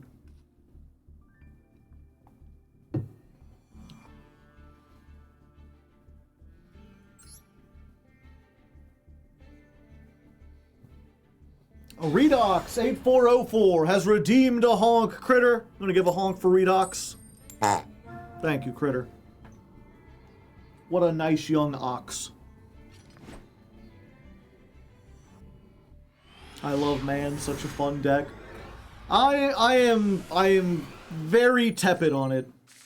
It's very simple. It doesn't do a whole lot.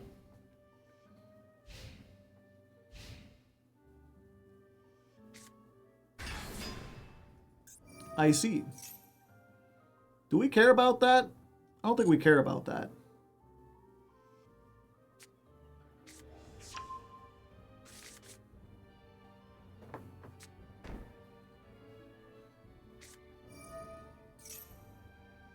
I think we do care about that.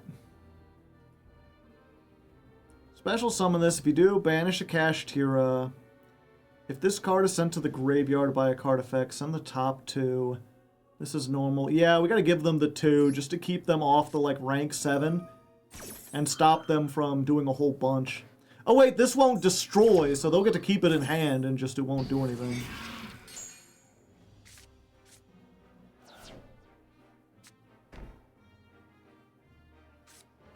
Granted, they'll be able to summon it next time.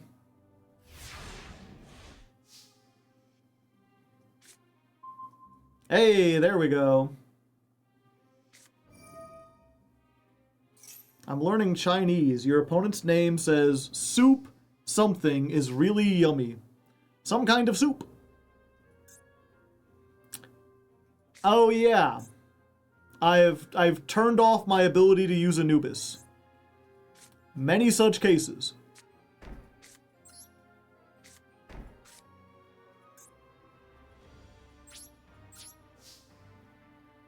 Gotta be chicken. Soupsy yummy.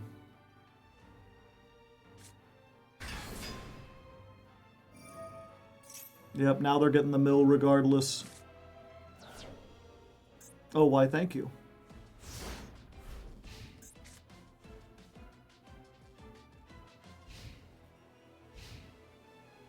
Ooh, doo doo doo doo doo, boo doo doo doo doo.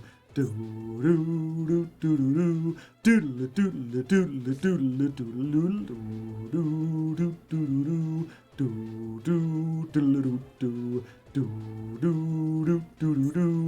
do do do do do do do do do do.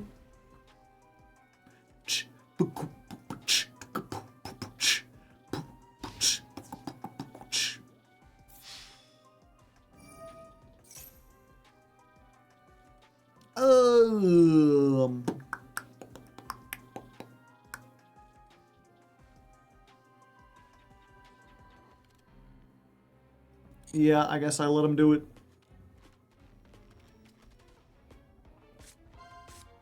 Evenly, Dominators, evenly, Apophis, Dirt Spider.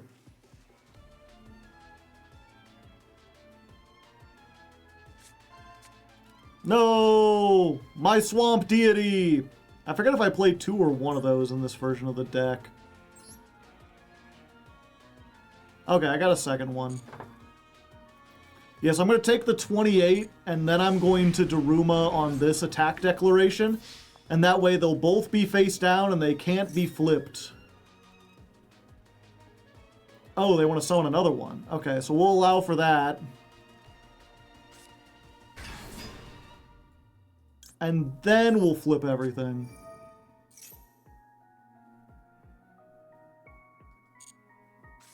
Nighty-night. And I believe I'm drawing evenly matched, right?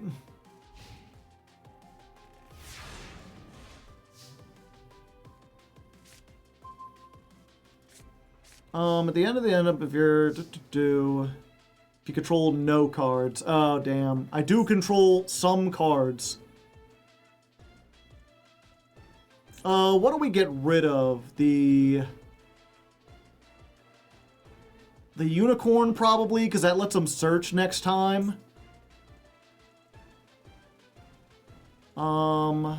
Banished, okay, so yeah, if we put it in the graveyard, they can't get it back with this. So we can still summon this. Let's put you and you back into the deck. Hello, giant man.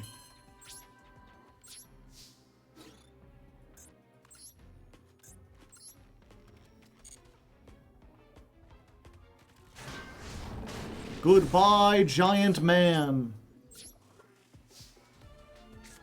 And yeah, we're going to set the evenly matched. Why wouldn't we? Alright, we're good. When the match is even. Yeah, I mean, they've got a whole bunch of set cards and monsters and shit.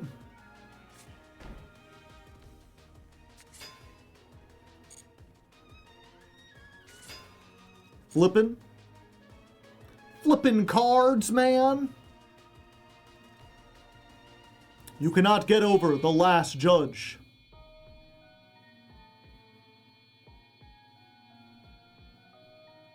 Oh, they thinking. They thinking long and hard about what rank 7 they want to build. Who could it be? Big Eye?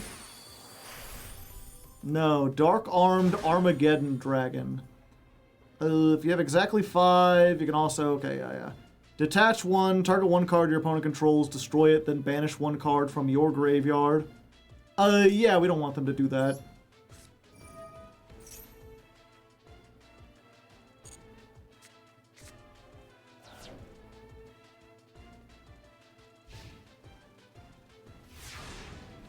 We just playing the control game. We just controlling that game, baby. Hoo-hoo! Maxi? I mean, I ain't summoning anything. Do we activate this? No? No, I think we're fine. Macrocosmos.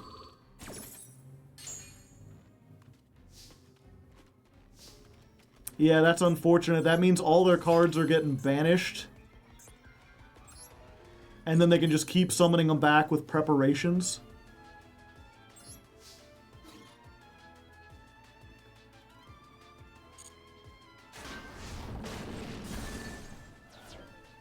So they banish everything. We go to main phase 2. Do I evenly matched here? Nah, just make them get rid of 1. They've clearly got something they don't want. I'll wait for them to build up a board a little bit more.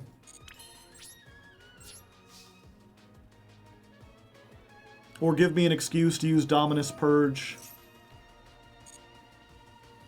And what is this? While you control a Kashtira, activates a trap card or effect. Okay, so they can use, like, this effect on transaction rollback. This will destroy it. And I'll get... Oh, no, it won't destroy it. Yeah, that's fine. Oh, they're sending from mine. Gotcha. Goodbye, Dirt Spider. They're trying to mill me out with Macrocosmos at this point. Ash Blossom.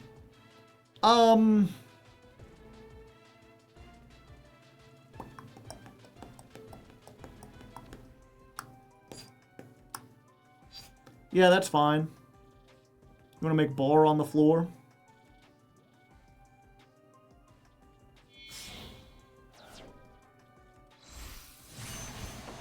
Oh, look, it's our good buddy. Hold on. Let's get it. You know its name. Bar on the floor.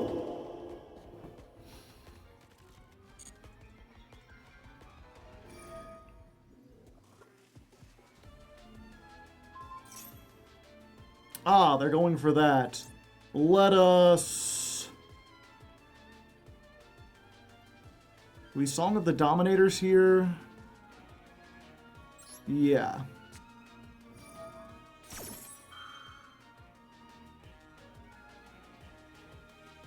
And then that forces them to use the negate.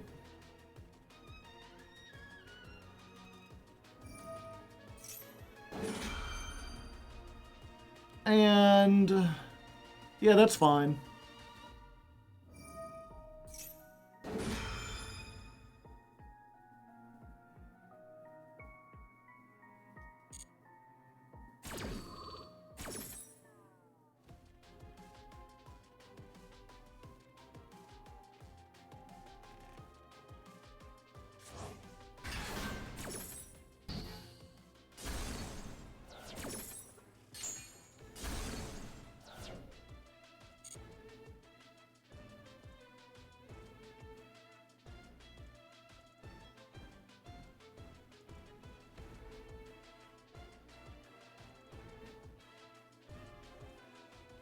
Point redeemed to add another mark. There would be too many. I'm just adding one every stream. Third stream means 3 marks. Alright, can we get the man, by the way? No, it's just Morella, which is useless as long as they have Macrocosmos. Oh?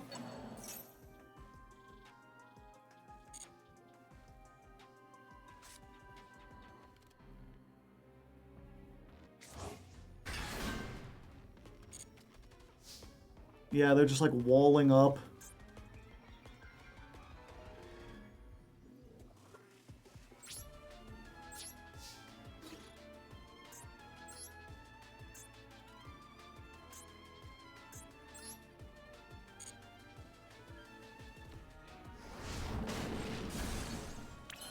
Yeah, I'm just gonna keep this in my hand.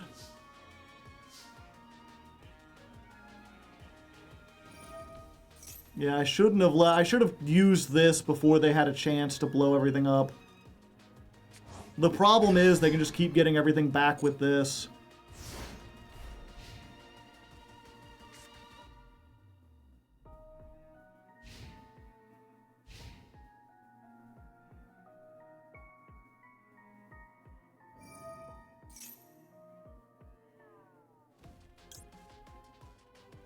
Yeah, if I do this, they just bring it back immediately. But they've already used the effect, so at least this gets us off the field.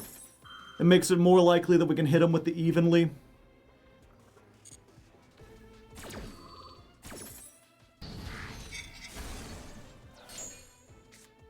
Unfortunately, what do? You play floodgates.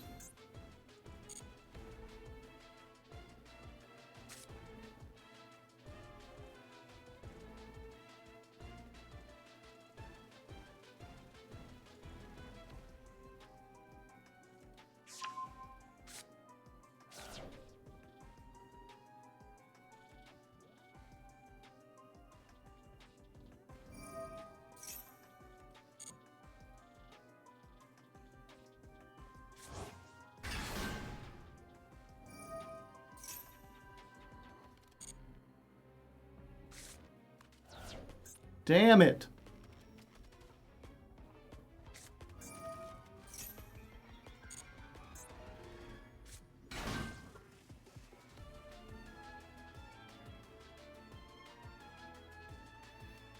Yeah, we do this now before they banish more stuff.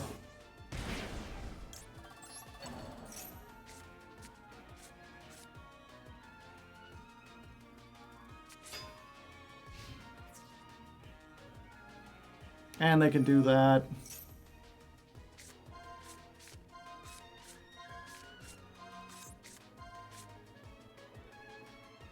I guess I should have set this.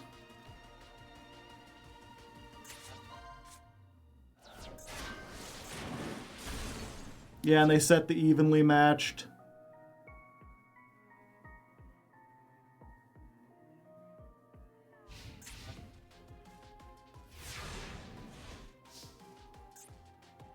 And the transaction rollback does nothing. Yep. Unfortunate.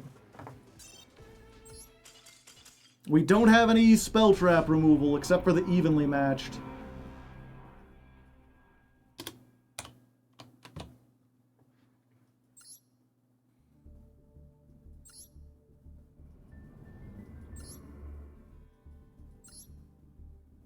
Yeah, and what does this just sit on floodgates to win?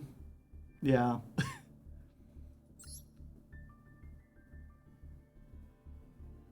Just 3 macro, all of these. Evenly matched. Make your way into Arise Hard.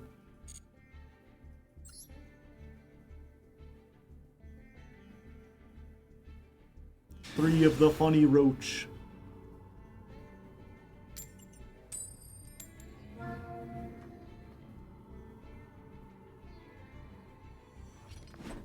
We lose another coin toss.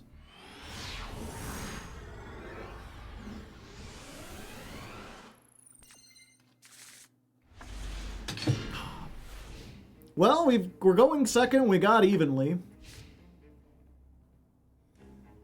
We've got the Dominus Purge, which we can activate without turning this off.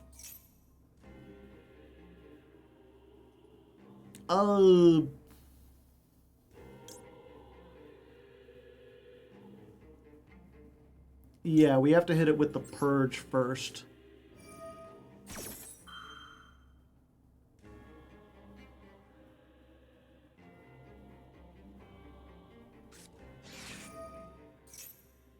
Okay. Bone Party doesn't stop it, though.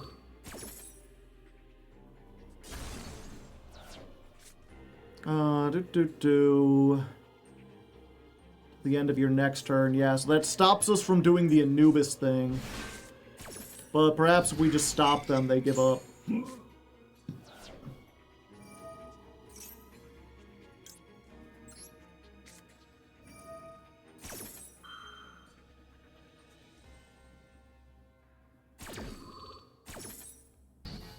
Dominator. Add? Yes. What up? Do you hear that? The phone is ringing for you. Yeah, we gotta let it go through. I don't want to turn this off forever. We saw what happened last time when you can't get into your man package.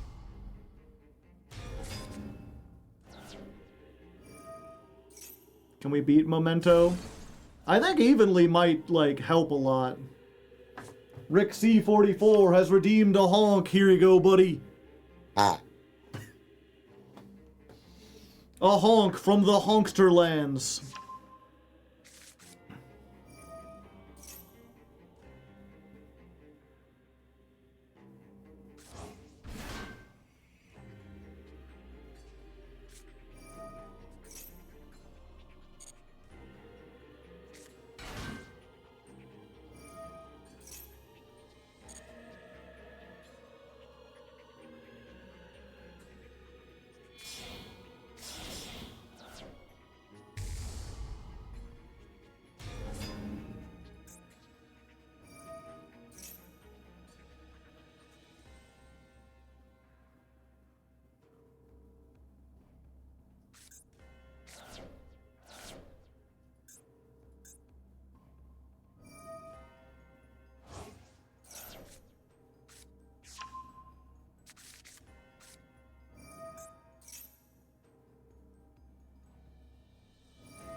Okay, so they have a monster, 2 set cards.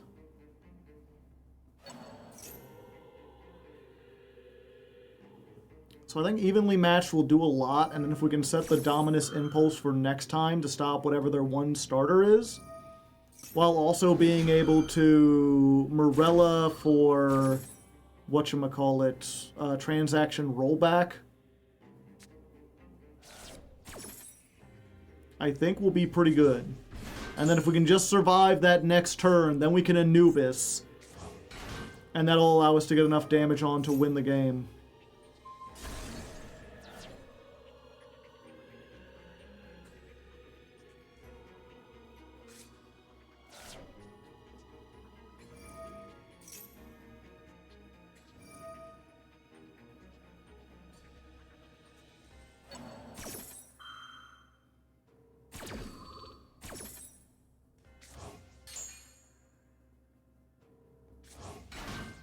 It's not just me hearing the phone ringing, right? Like, you can hear that in the music.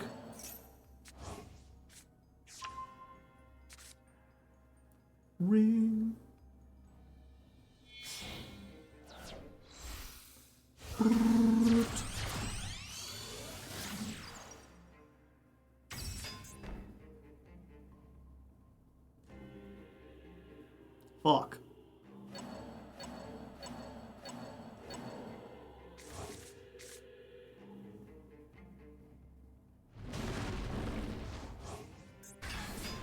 I didn't know they could make Herald of Mirage lights.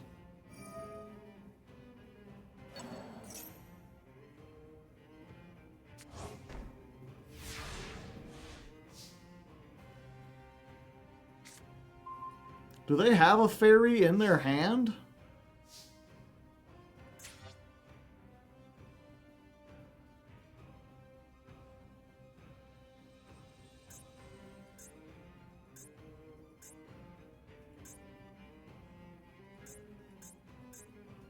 Fiend, Beast.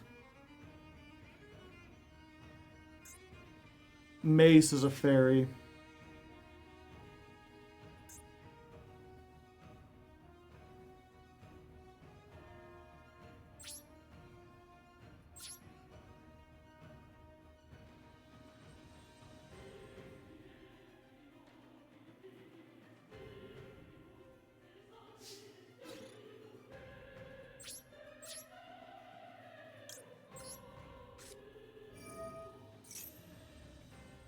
If the goal is to search it, they won't get there in time. Yeah, it's already online.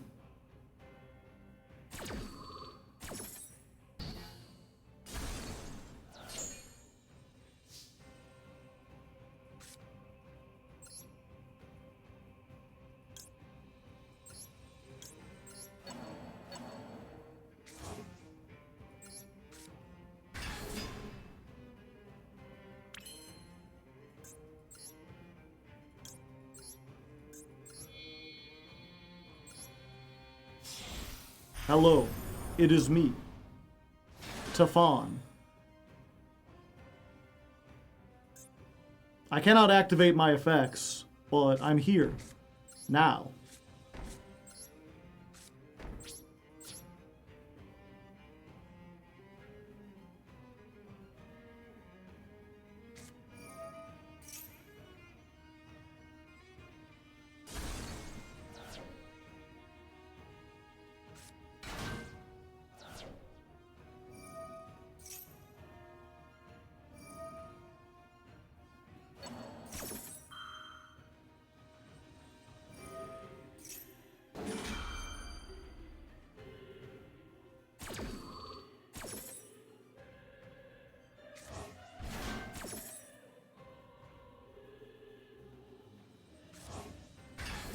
Yeah, I thought if I stopped the witch and I stopped the horse, they wouldn't be able to make a full field.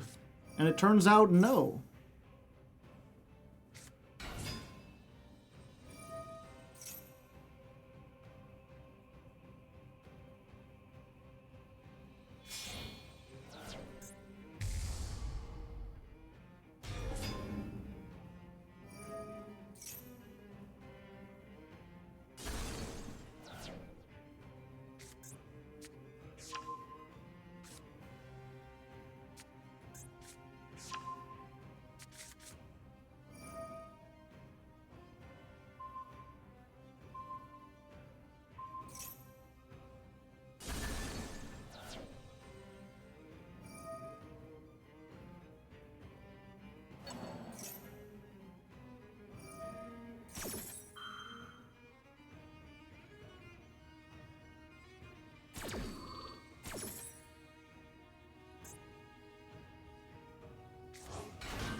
Now run out of time.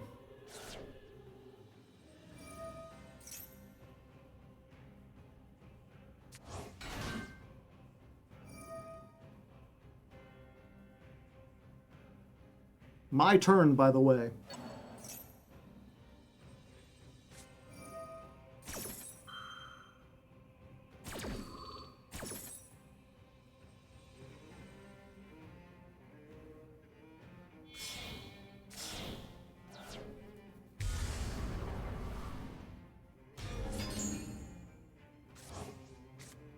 Use the heart of the cards and win by timer. It's my only hope at this point.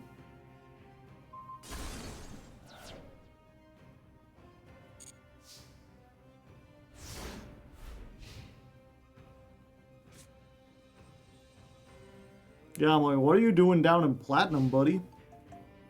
I guess this deck does lose to, like, Fuelos and Perulia and Maxi and everything that stops the graveyard.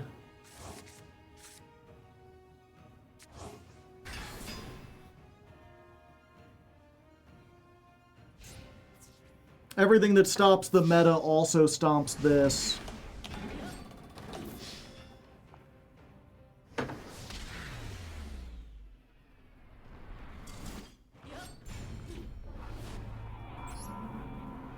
Droll, yeah, Droll would have stopped it. I mean, to be fair, we could have activated the thing and stopped it. It's just, they probably would have been able to rebuild next time.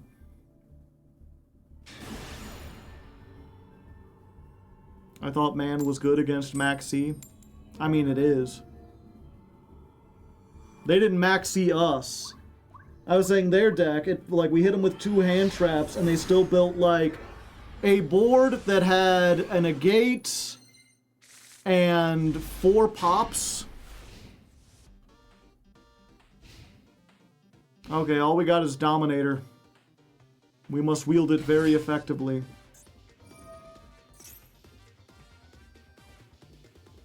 Yeah, I guess we gotta use it now, right? And just hope they don't have another starter.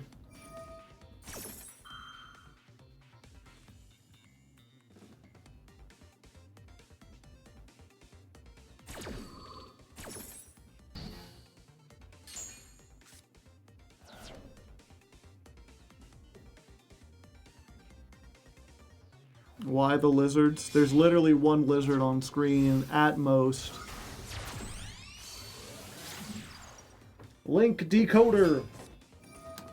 I wonder what the code is, chat.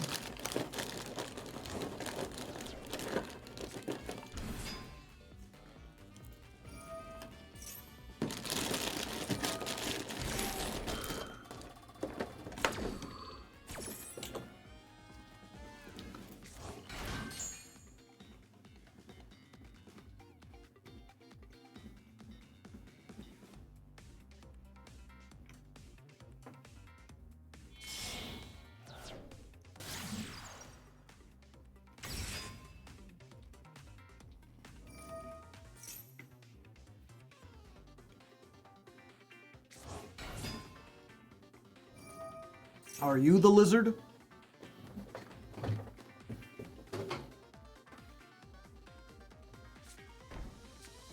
Troll would have stopped this too, would it? They haven't searched a card yet.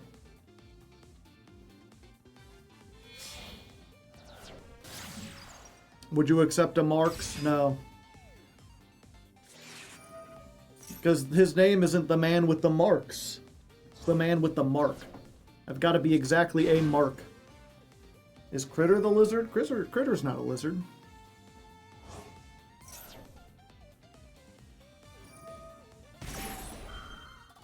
But now you have marks, yeah. We'll wait for the Marxist archetype.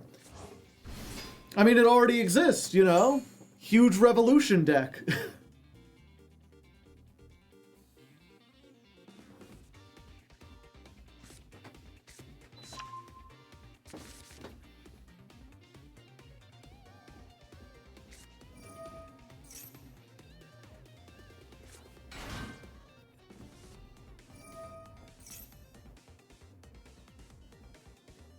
Have all the men with the marks been chosen? When will their one-hit wonder come out? Yeah, for the most part. I'm still trying to decide if I want to, like, add in a black and white old-timey photo of Mark Twain and maybe, like, an ancient statue of Mark Anthony.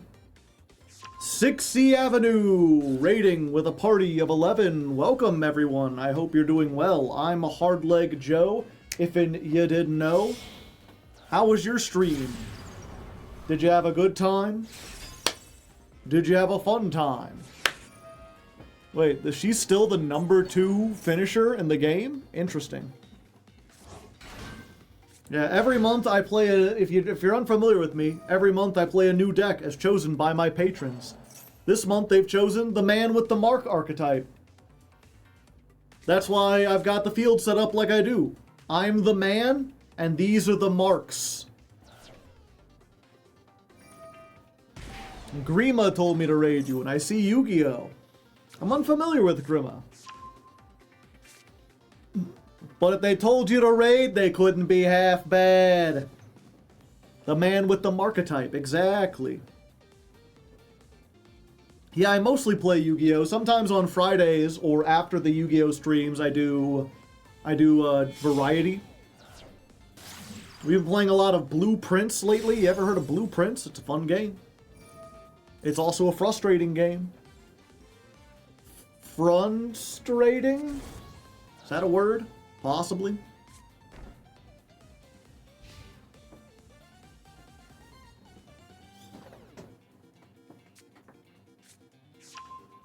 Oh, kid, thank you for the gifted sub. And if you didn't get one, you gotta type evaded in chat. Alright, what's this? One negate, perhaps? Negate.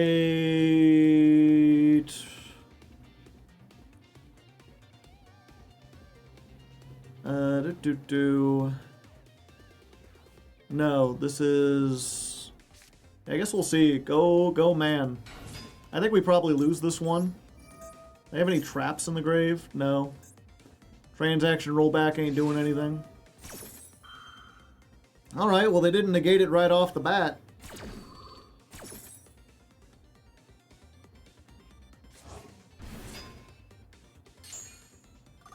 $23. The treasure of the kings.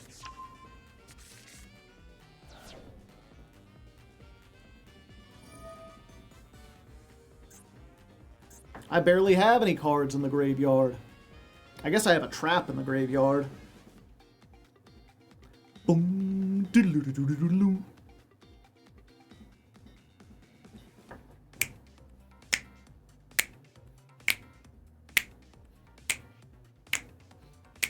We will have a hard time getting to diamond. You're telling me.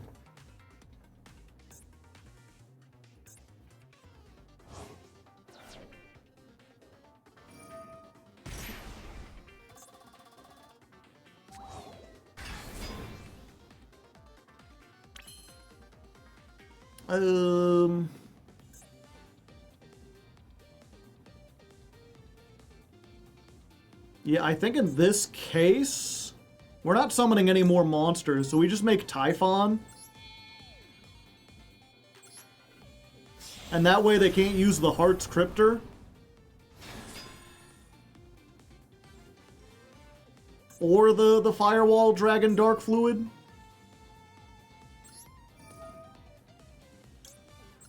We can bounce back the Tempest Terahertz. That stops them from getting something else on the field. Now we can Treasure of the Kings. Check it out, chat. Typhon's actually doing something. Set a card? Oh, yeah. Set one of these. We'll set this just in case they have something that blows us up.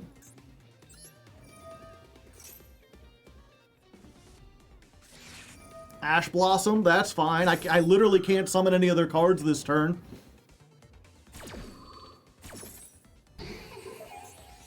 Can we attack the White Binder? Yeah, and I guess we do, right? Just to get some damage on board. Here I thought Typhon was the surrender button. It's not in this deck specifically.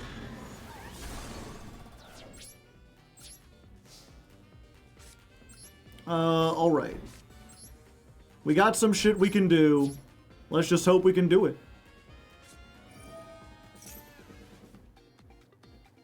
Boom. Doodle-doodle-doodle-doodle.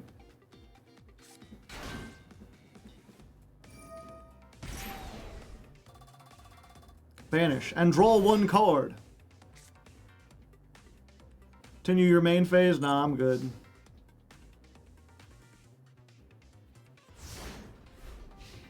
Okay, so draw phase. We want to activate this right off the bat.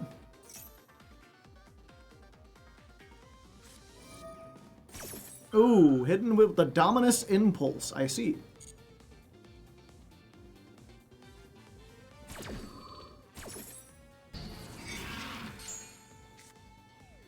And it's stuck there. And it's frozen forever. Son of a bitch. But now we can use it with their own transaction rollback.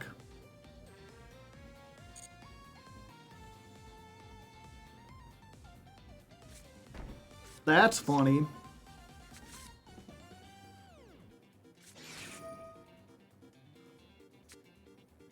Then if you control a Malice Link monster, what if you didn't though?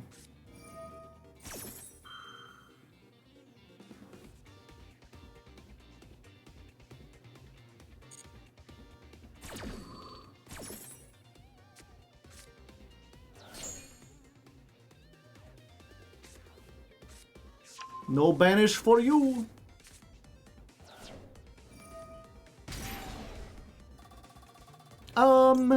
Yeah, let's trap it, chat. Transaction rollback, target your own Dominus Impulse. Now you will be negated!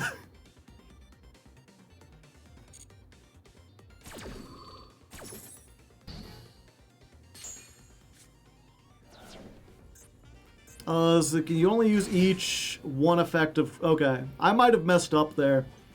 I might have needed to use the transaction rollback in the graveyard.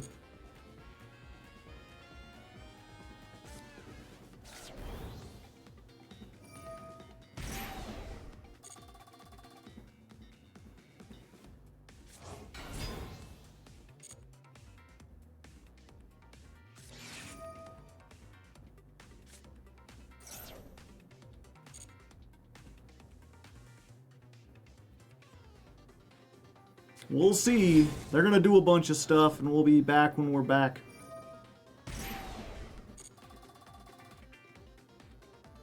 They could also run out of time, or life points.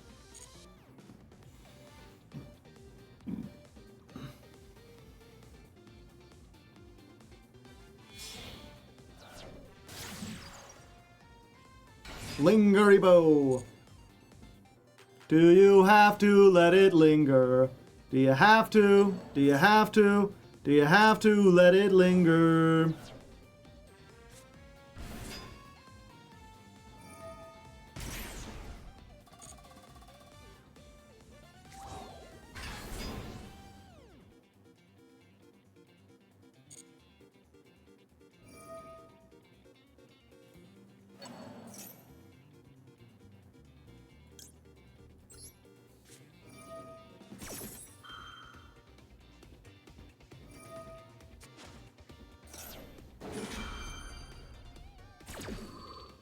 Yeah, now I'm just dead.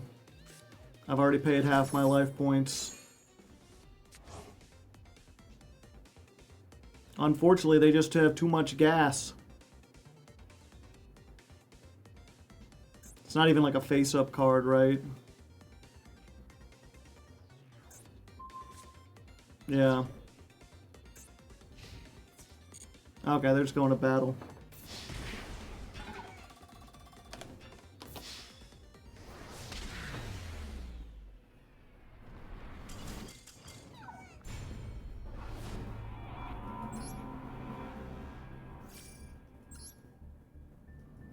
That would be nice. I don't think we've won a coin toss in the last, like, 4 duels. Be nice if we could win a coin toss again. Genesis is cool. No, I don't want to lose a rank. Come on! I got up into Platinum 1, played 3 games where I lost the coin toss every time, and now I am being shunted back down into Platinum 2 without ever even being given the opportunity to go first. Oh boy, what is this, Balatro? Good. Good, I'm glad. Thank you, opponent.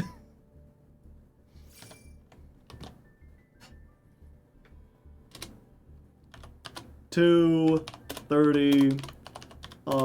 Duel 52 versus our savior. Opponent says I can't beat 3 of a kind. Opponent says, nah, I don't want you to rank down. I'm too nice. Either that or they opened, like, some kind of weird... They opened, like, both copies of Rainbow Bridge. They're like, you know, 2 of a kind. 2 Rainbow Bridge, 2 Drollin Lock, and a turtle or something.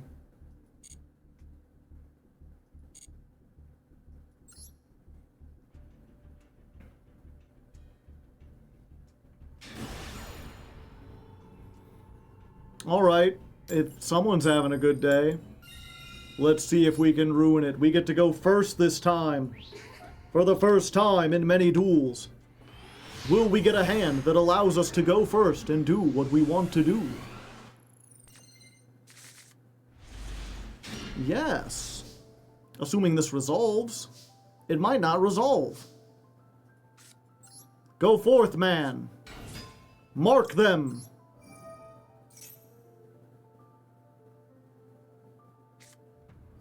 Ah! Unfortunate, but, you know, we're here, we're doing what we're doing. If only this got its effect when it was flip summoned. It's fine. The man stands alone. I'll set 4 cards and end my turn.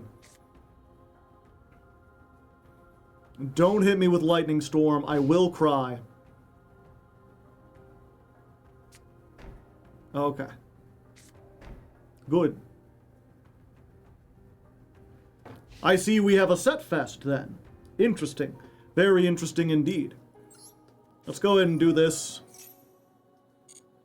I'll get the transaction rollback out of my deck so I don't draw it.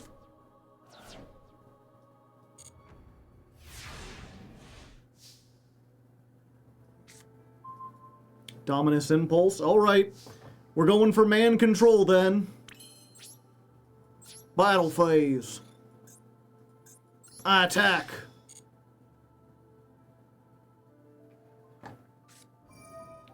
Ah, I see.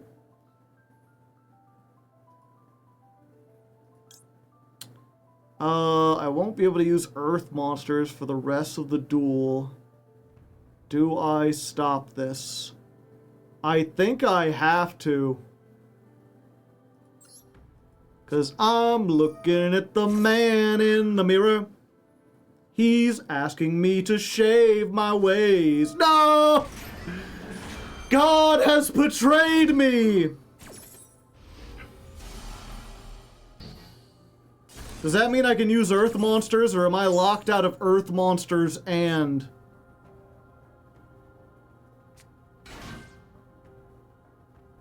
And I don't get to do the thing I want to do.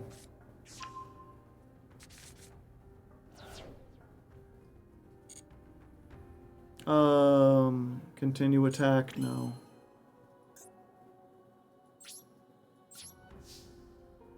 No, you're not locked. Okay, that's good.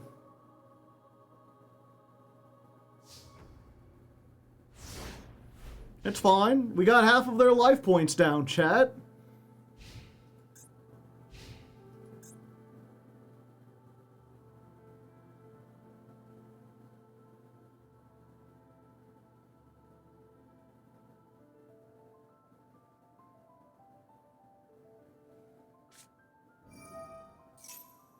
Exclamation mark. Ah, okay. Temple of the Kings, alright.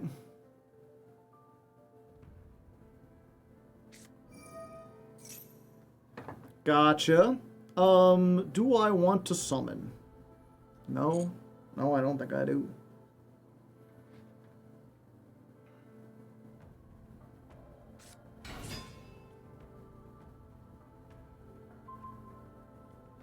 No! My man!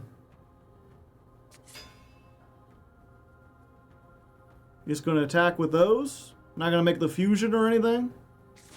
No, they making the fusion. How much defense does the fusion have? 2,600? Yeah, so I could do this. It would at least stop them for a turn, and then maybe I can make a link or something that does stuff. Yeah, I'm gonna try for it.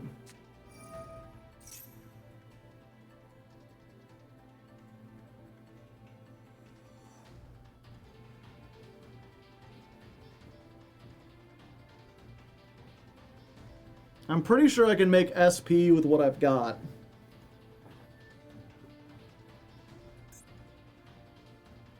They got something they can activate.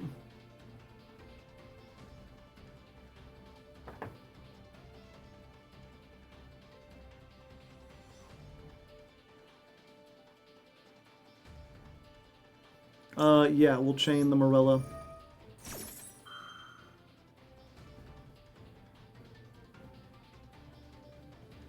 We getting 2 monsters on board.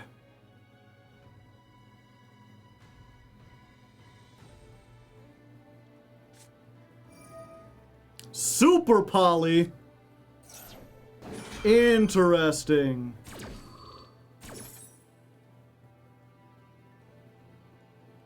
Well, at least I don't have to worry about outing this. But they've gotten rid of my mark. What can you make with that? Just like the Muddy Mud Dragon or whatever? No, another one. Damn. Yeah, now unless I get like exactly a mark, I can't do anything. Well, I can Song of the Dominators when they try to search. Oh, they did, wait, they did summon twice this turn. Out of the extra deck, which means I should be able to make the Typhon. Detach, return 1 monster from the field. I don't need to return, I can just beat over it, right? Yeah. Go Typhon!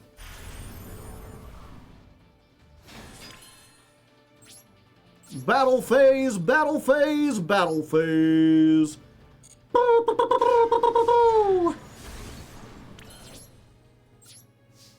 And there's no reason to set this yet. Unless, is this for negate up to the number of continuous traps you control? Okay. So it doesn't help me if they have a bunch of continuous traps. I have to have them specifically on my side of the field.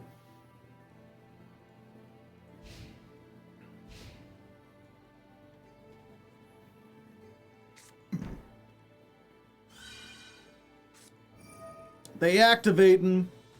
Yeah, I think I have to do this to stop them from getting to the 3rd bug. Pay half my life points. Target this.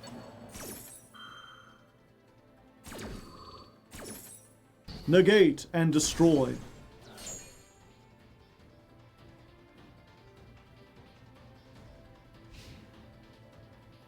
And now I should have set this, and then I'd have game. I didn't think about that.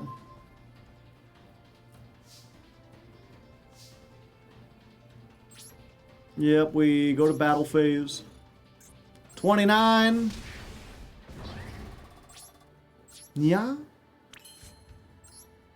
Oh, I can make Zeus. That's funny. But at this point, I think the Typhon's just better, right? Like, I lose everything? No, it's still better for this. If they find some way to, like, clear the board, I'd rather lose everything. If somehow they can combo off under Imperm and Song, then this will be, like, the last resort. Of course, if they can set a card, then I'm doomed. And there we go! We play the control game, and we win. Just barely. That's duel 53 versus... I feel bad for our opponent, though, because they're probably playing a better version of the deck, if I had to guess.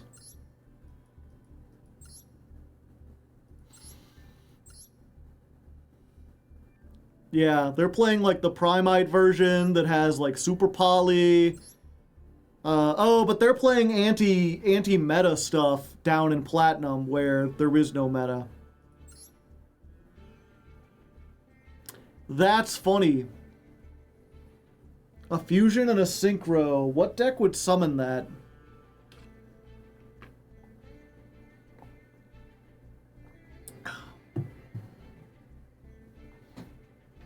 They're trying to play pure then, yeah.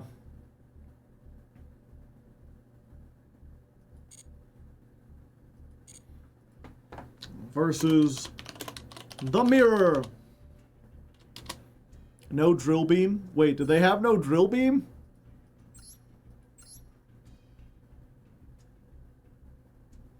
Yeah, wait, they have no drill beam, and also they're playing no lordly load. They've got one ether barrel with nothing to search with it. Curious.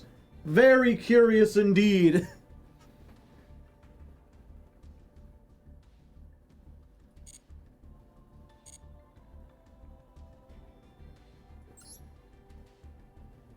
It's an 1800 beater. He's there for emotional support. Cheese and crackers. Alright, we're going first. That's good. Sorry, I just got distracted by someone in chat whose name is Ahmed 1356097652827162719. I understand that maybe your first choice was taken, but what compels you to have so many numbers in your name?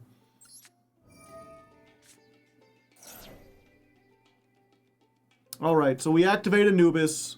Will we get ashed? It looks like we're going to get ashed. I can feel the ash.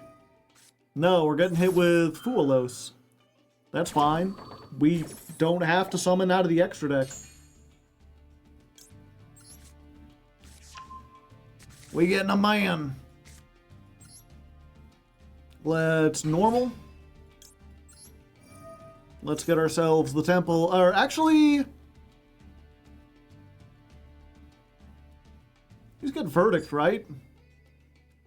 Because we've already got this. We've got, yeah.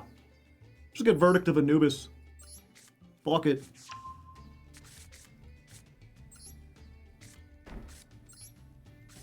Well, you got a Charmy?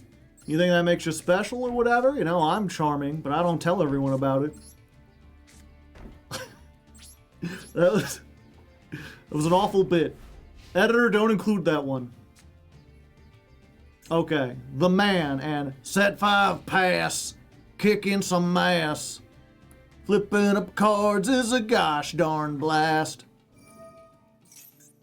Megalith Anastasis. Yeah, we just negate that. Oh wait, no, they have to activate it. Okay. Yeah, so you know what? We'll just activate this.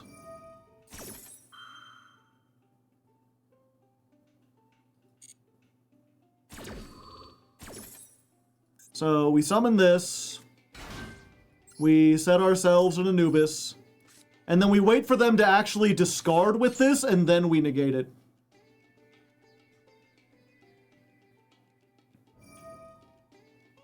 Make them go -1 for no benefit. Hello there. It is me. And there we go.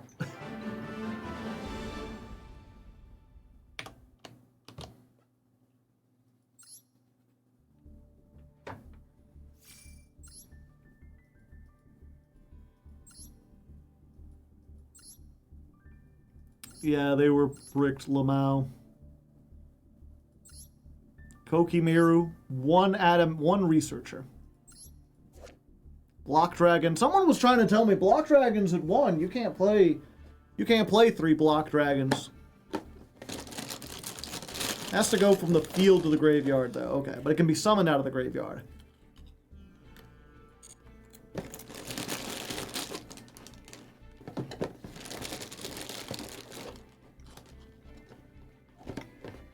Researchers only target is the Kokimeru dude. Yep.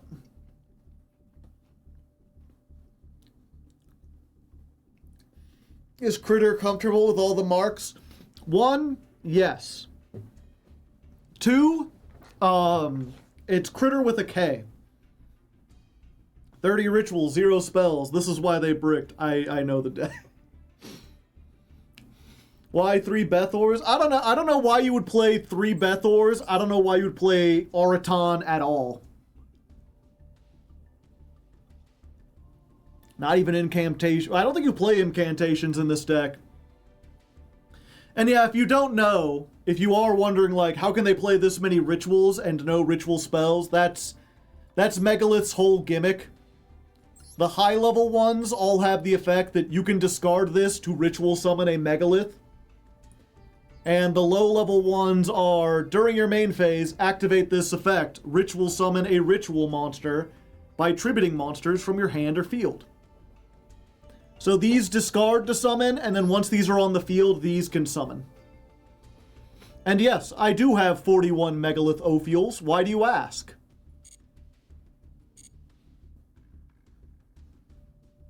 You play Odion because it's turn 0. Yeah, good point. There was a time when that was like a pipe dream, but now that you've got better ones, maybe you do that.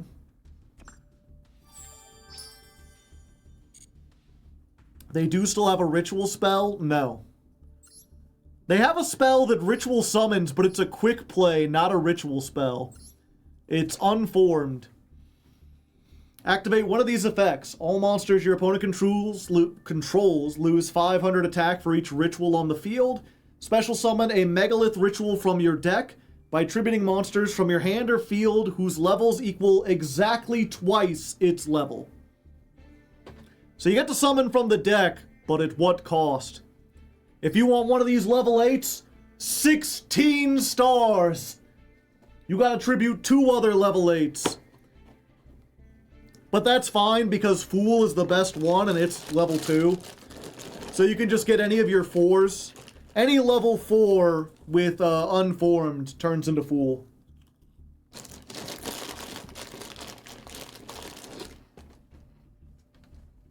So Megaliths are uninformed, unfortunately, yeah.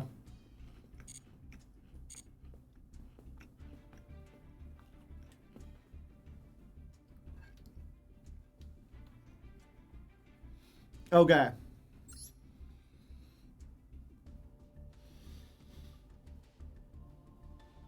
Alright, Marks and Marshes. One more duel and we get up into Diamond. We've lost the coin toss.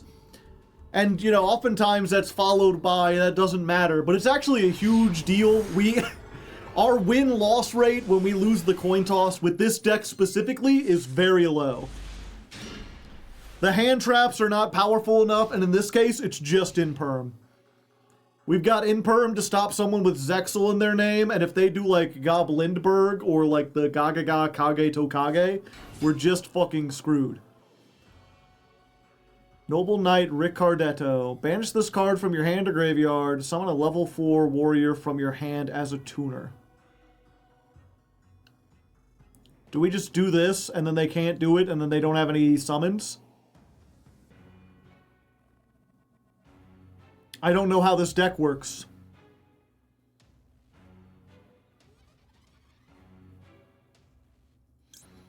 We're gonna try it.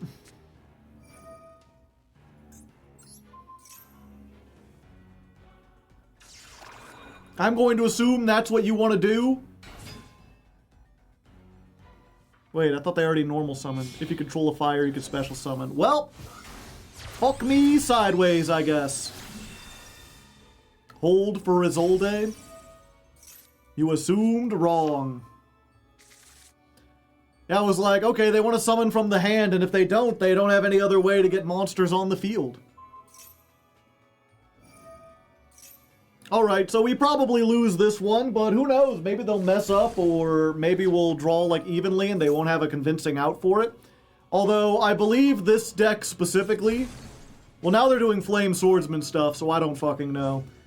But if they go into the... what's it called? The Noble Knight stuff, all they are like Spell Trap negates. It's like 2 Spell Trap negates.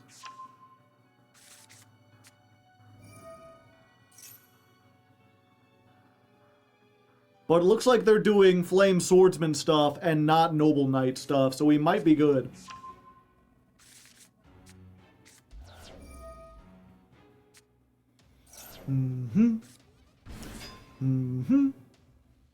Oh.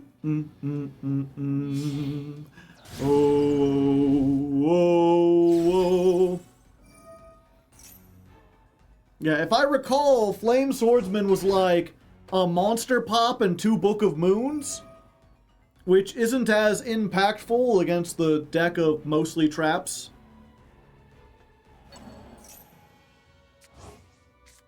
Are you the man? I am. I'm the man now, dog.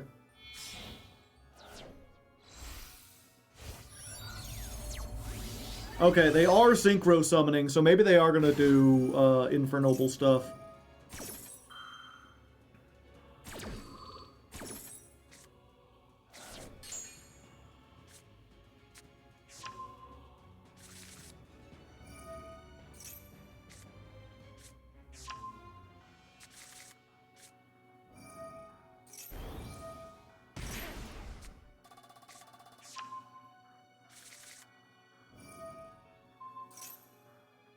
At least they can't use Apollo anymore. Yes. I don't know what you're referring to, but I assume.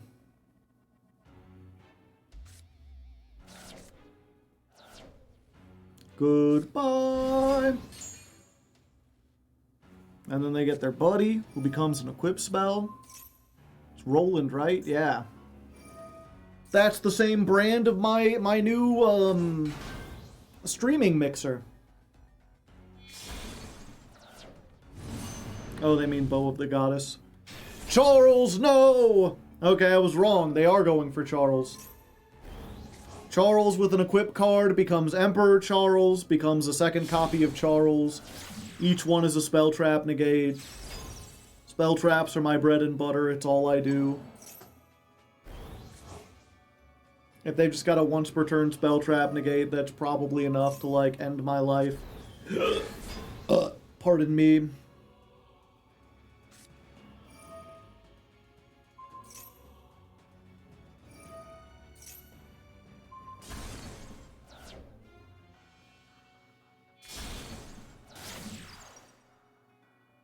You don't seem that great.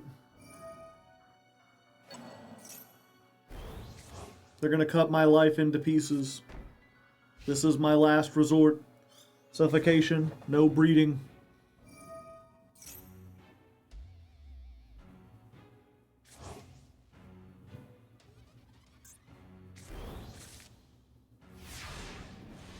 Yeah, and then they can, like, summon this out, so they've got, like, everything.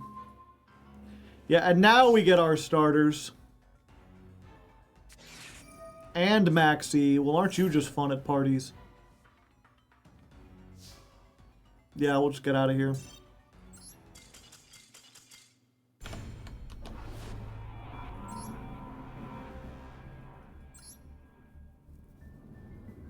Two spell trap negates against a deck of nothing but spell traps. There's no cost. They can just do that twice each time.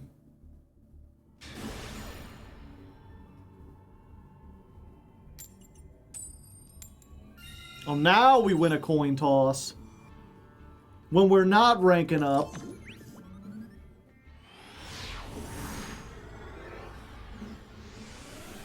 Yeah, and I guess we know if we run into another Infernoble deck what to do. Oh, thank you. I appreciate the double evenly matched going first.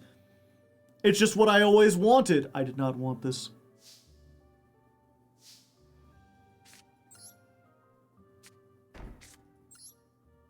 Yep, unfortunately, this might not be enough. Hopefully we can abolish our opponent, you know, end their reign of terror.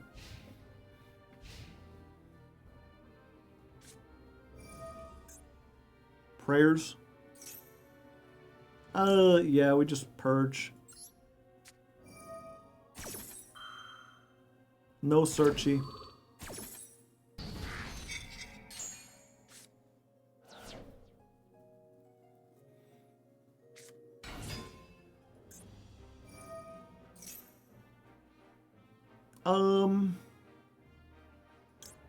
Do we just karma them here and then they don't control stuff and then it just ends their turn?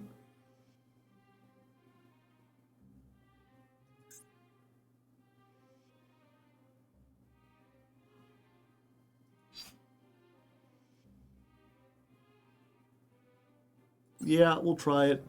I haven't played enough Yummy to know.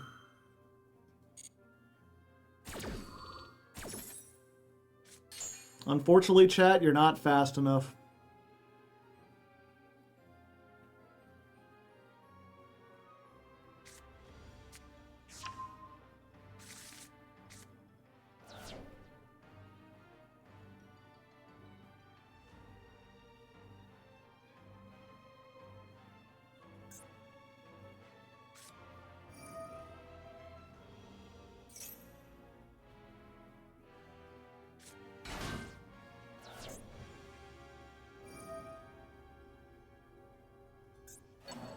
Oh, hey, they're putting it back. I appreciate that.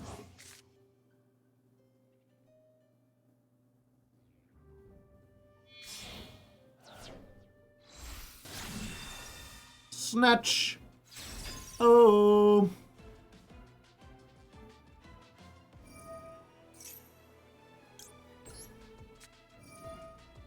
I would prefer if you did not.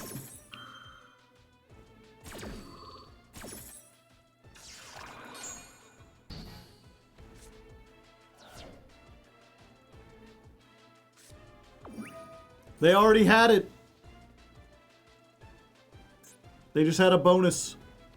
So now I just gotta hope they can't OTK me, and then if so, the evenly matched goes pretty hard.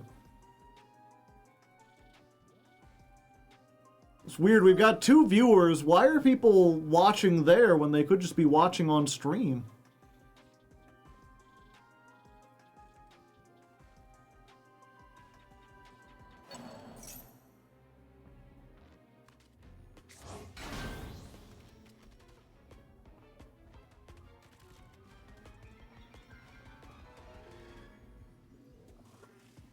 Joe, you're against Dice. I know. That's why I said we needed to abolish them.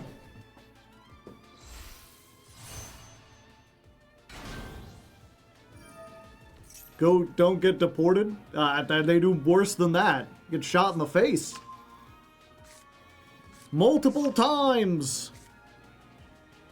Or just disappeared into a facility that no one's allowed to see. Oh yeah, there's Mitsurugis in this too.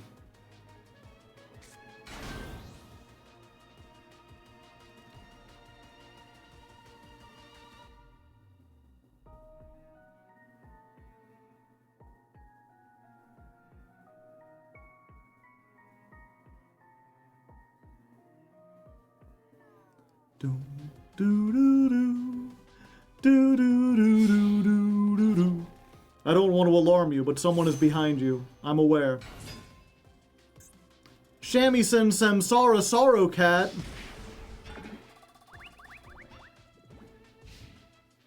They, in fact, did not OTK me, chat.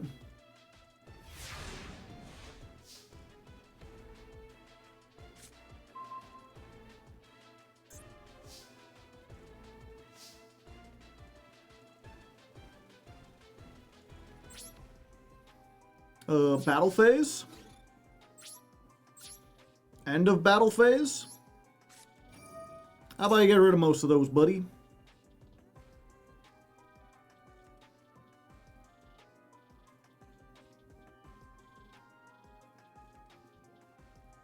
New Yummy player? I mean, I am in Platinum. What does this do? During your opponent's main phase, you can synchro summon using this card to control. If this is in your graveyard, okay. We're still waiting to get started.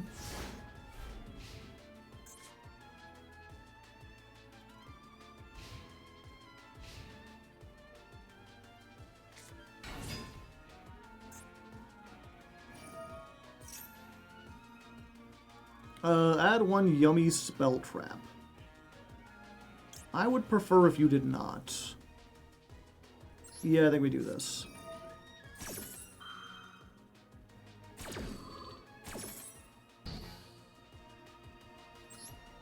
And then we get ourselves a Dominus Purge.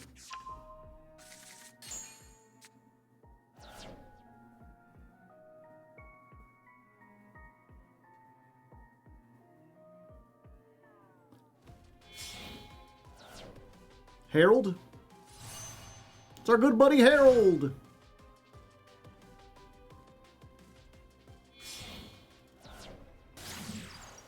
Gravity controller. I mean, yeah, we just searched the Dominus Purge for this.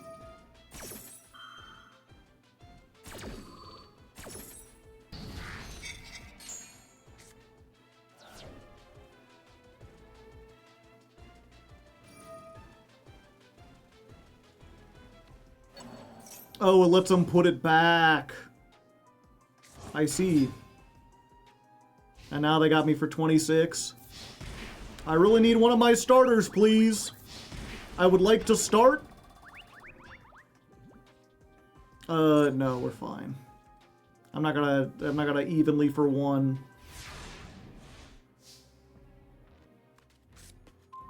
Thank you.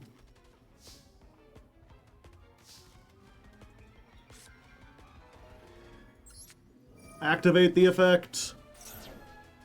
The man with the mark. Let's get him on here. And at this point, they're pretty low on resources, so I think I can just, like, do everything, unless they've got exactly Nibiru as the last card in hand.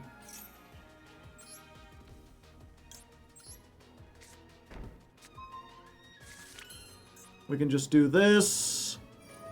We can add the guy. We can special summon.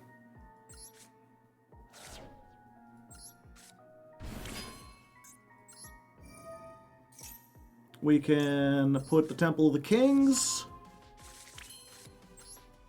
We've summoned 1, 2. Yeah, we can get 4 in here and just clear the whole board.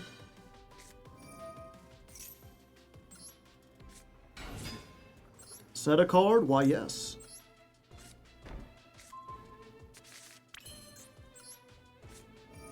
Apophis. Negate the gravity controller. And then we just go to battle. Hit over this. No, we just kill it. Then we hit over the Shamisen cat. We hit this for 16. Oh, don't tell me they have evenly too. Wait, no, it wouldn't activate now. Okay. Yeah, and I think we make the rabbit first. Imperm, could be imperm.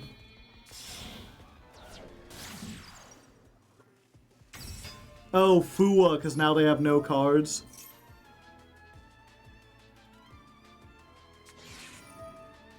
Yeah, gotcha. They get the 1 cycle. So we can set the Dirt Spider. I will go ahead and give them the 1 drop for the 1 drop. And just hope they don't draw exactly like Imperm Veiler.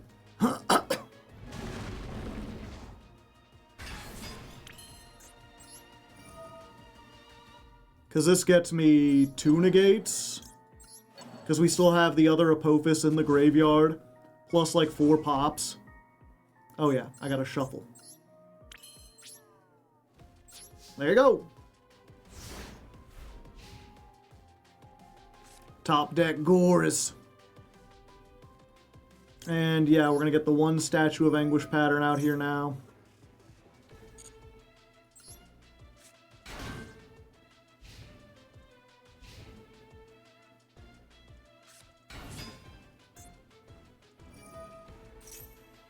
Yeah, I mean, we can't allow them to get that, right?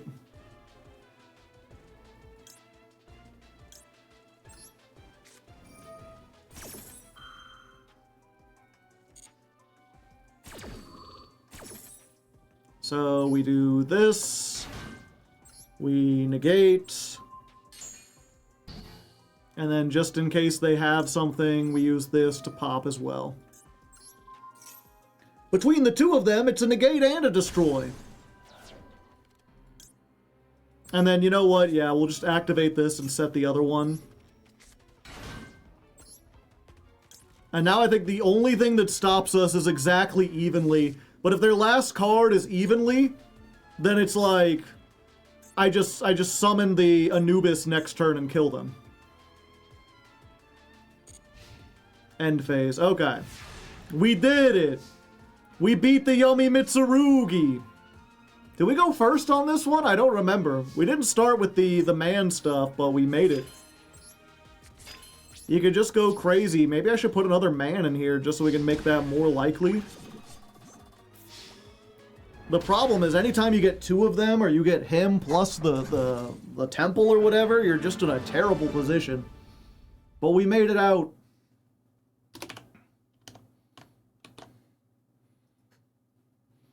Uh, 306 duel 56 versus ice.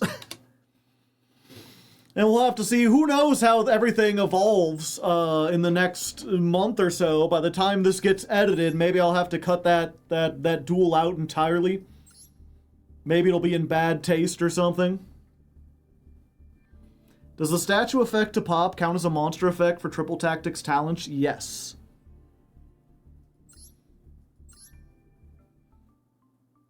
Yeah, I was down to just 2 men because opening it is not as good, but we also do want to open it.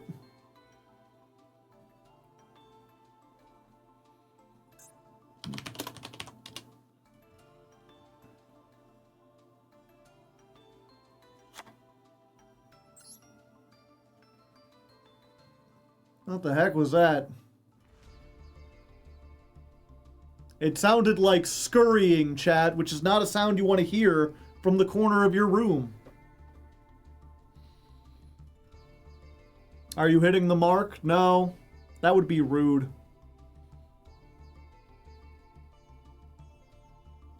I hate playing an odd number of cards, but I don't know what to add if would be the last one.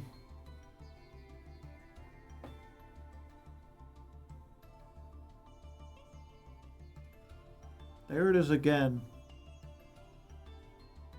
I hope I don't have like a mouse or something in my house. Reasoning. 3 trap. The thing is, you really don't want to use Dominus Impulse because then the man and the Anubis are both dead. And I really don't want to be in that situation if I can help it.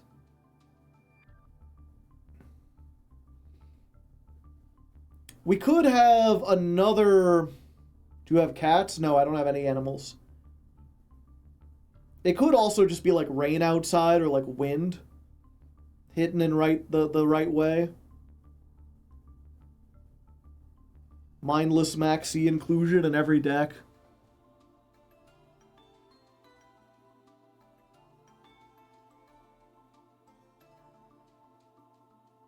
Why not just play 1 impulse? Yeah, maybe 1 impulse. You know what? If we're playing go first, you want to just put in 2 God anyway? No, actually, let's go down to 40 cards. Hopefully this will work a little bit better. Okay.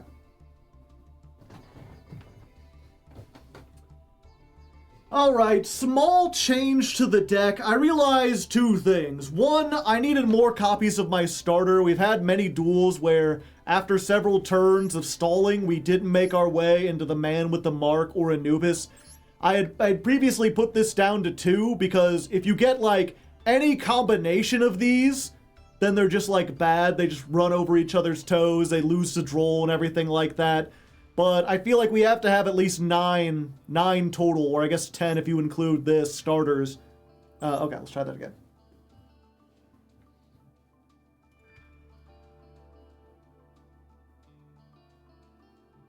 Alright, so we're making a small change to the deck. Mostly we're just adding back in a 3rd man with the mark. I had previously reduced this down to 2, because I felt like these starters kind of walked on each other's toes. If you got too many starters and not enough of the other traps, then you could be doomed. But we've been having the exact opposite problem, where we have like 3 turns of getting Imperm and Song of the Dominators and Daruma where we can stall, and we just never get the man cards that actually let us build up a board and push for game. So we're adding in one of those, and we're taking out one Dominus Impulse. I do actually like this as something to search off of Song of the Dominators. Sometimes it can be worth it, and obviously if you set it, you don't have to worry about the big downside. But drawing one of these when you go second and having to use it really hurts, because that means the man with the mark and Anubis no longer search. You just can't use their effects. And in some versions of the deck, that might be fine, but this one really needs it to get the damage on board. So it's just a small change. We're trading out this for this, but it's a change nonetheless. I like to document everything. So this is 4.1. Let's jump back in. 3.12. Deck version 4.1. When Joe turns its chair, he looks like he's talking to Markiplier. Okay, give me a second, chat. I'm going to go see if it is raining or something outside, or if it's windy, or if there's a creature in my house. I'm also going to check to see what I've got for dinner. I think I got a couple options.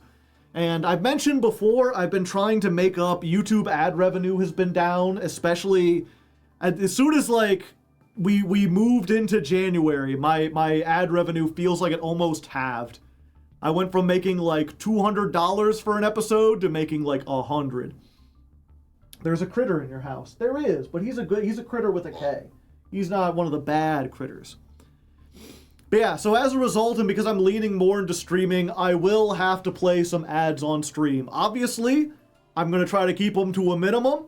I would recommend you do not buy anything on the ads. Do not pay attention to the ads. Take this moment to go get a drink or whatever.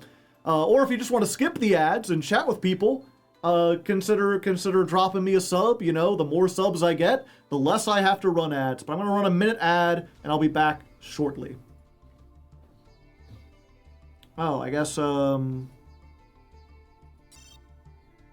going to save and return. Yeah, that's a really worrying sound. Give me 1 second.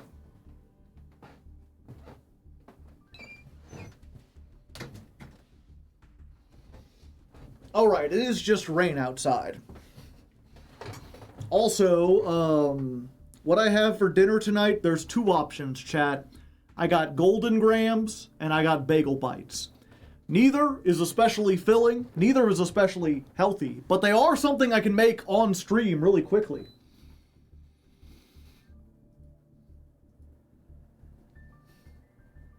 Wait, what's happening? Where's the ad? There was supposed to be an ad. You're subbed. You're welcome. Yeah, subscribing to a streamer means you you get no ads on their streams.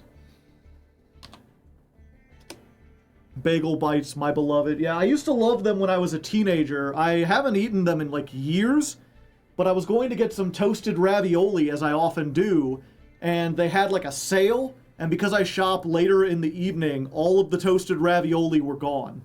So I had to get something else I could like make really quick. Make both foods? Nah, I plan out, I go shopping every week, and so I plan out so that I have exactly enough food to get me through the week. Have you taken an arrow to the knee? No, not yet. So here, I'm gonna let you decide, chat. What should Joe eat?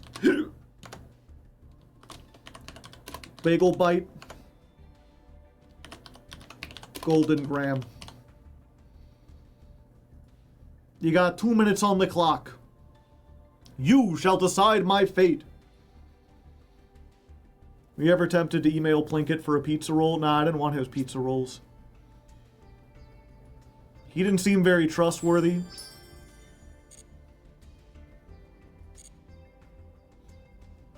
Okay.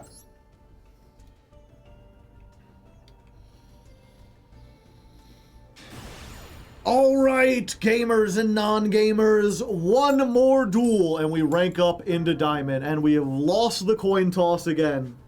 This is the second time we've knocked at the door to Diamond, and the second time we've lost the coin toss. But perhaps this time it'll be different? See what our hand is. Ah, we've got Dominators and Evenly. Dominators doesn't search because we won't have another trap in the grave. I think we just wait to see what our opponent does. Hollowed Azamina is really good. That can get them so much stuff.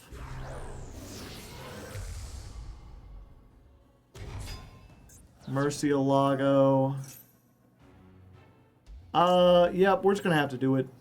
Because otherwise they're gonna end with a Spell Trap Negate. They might still end with a Spell Trap Negate. But we gotta try. Well, you got a red reboot?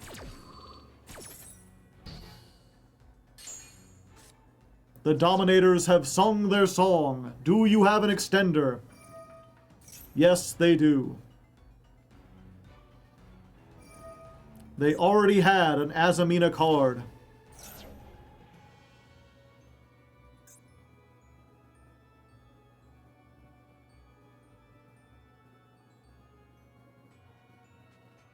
Wow, Bagel Bites one-handedly. 80%! I didn't think you were big fans of Bagel Bites, chat.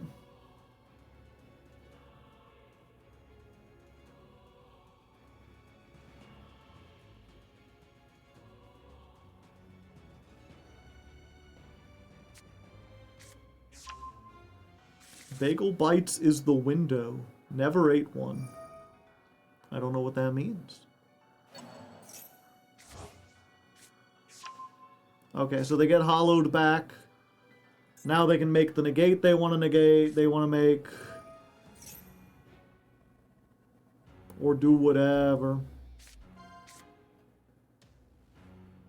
Ooh. They're making Saint Azamina. Sending off Queen Azamina.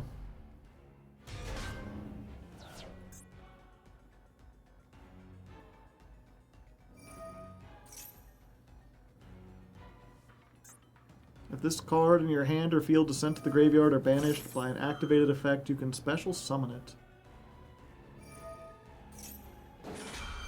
Interesting.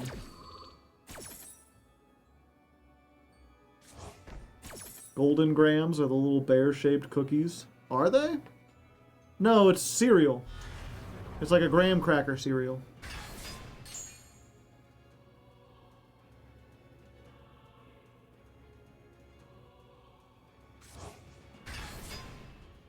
I think you're getting golden grams mixed up with Teddy Grams. Oh? Link Summon. Spa? Okay.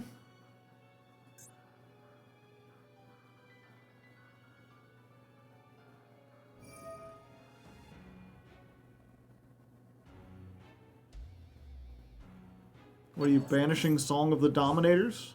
Okay. I guess I don't have a trap in the graveyard.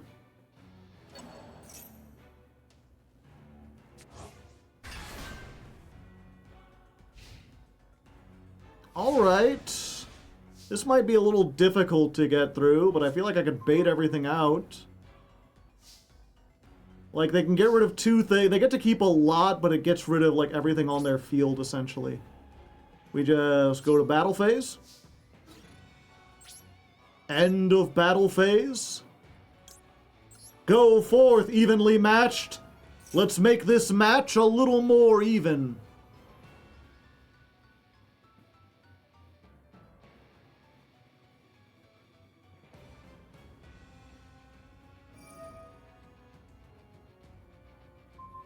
So they're tagging out that and what? Saint Azamina. Yeah, so I'm like, either they end on a Sinful Spoils or they end on this, which only activates when a Sinful Spoils card does. And then they won't have any. I'm pretty sure they can't activate this from the graveyard, yeah. Oh, what's this trap do? Oh, they're just controlling the trap. Okay. So, now we try for it. Go man. Man effect. Get ourselves the treasure of the kings. The Dutchman's treasure! Set a card, yes. And then we can searchy search. Let's get an Anubis. Let's... Oh yeah, we can't use Anubis this turn, but we'll have it for next turn. Special summon this by banishing a different Anubis.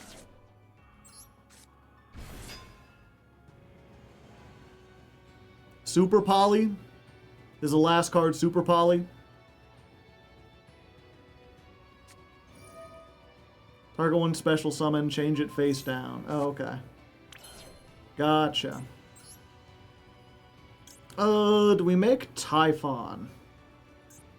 This doesn't have enough. This doesn't... Yeah, I don't think Typhon does anything. It just makes it more difficult. Okay. So we're not out of the woods. But we've got a pretty good setup. We can negate two things, and then we can activate Daruma and, like, set ourselves face down, and then they just go back into the back row.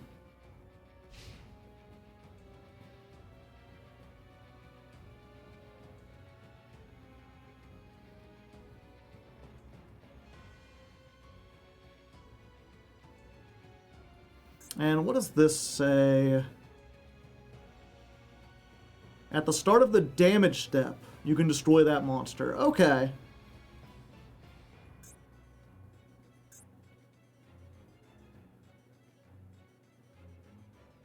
So if they try to attack into this, I can destroy them during the damage step. It'll flip up. Wait, is this face down at the start of the damage step?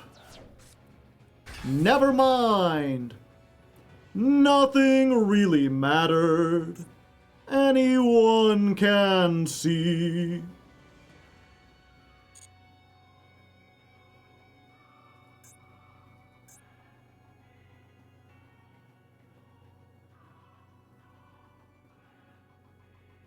Fortunately, I have a non-targeting negate for this, so I can at least turn it off, and then I can target it with something.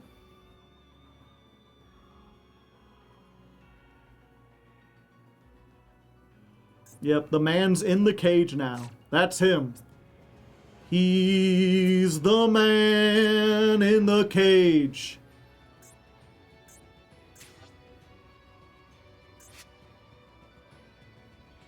Did they do anything else? No, they summoned Lava Golem. Ah! And then they're going for Azamina. One face up. Can't be destroyed by card effects. Each time your opponent activates a card effect, all monsters lose 500. They cannot activate the card effects of monsters with 0 attack. This might be a little bit difficult to get rid of.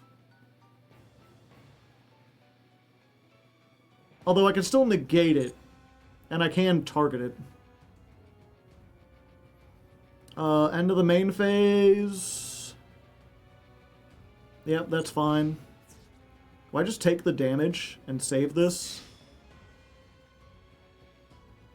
Because yeah, if I activate this, they tag out, and then nothing happens. Yeah, so we save this for our turn. We give them the choice of either, like, getting rid of both of these and letting me have direct attack, or keeping it there and, like, losing the SP plus having this go face down. Set this card, but banish it? Okay. A little tricky, but we still have an option.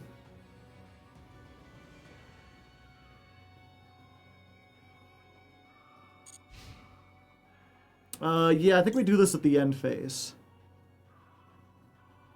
Oh no, we gotta do it on our turn. Otherwise, they'll just immediately come back. Morella. Okay. That's not the one I wanted to do. It's Karma Cannon. Hello there. Choose wisely.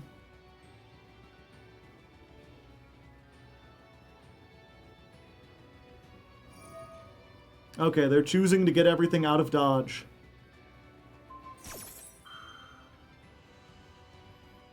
Ooh. No, I think we're fine. I could potentially negate that, but that just ensures the thing goes face down, which doesn't help, really. Okay. We're doing this. We're getting a man. With a mark, even. We just want to deck thin, though, right? Yeah, we deck thin.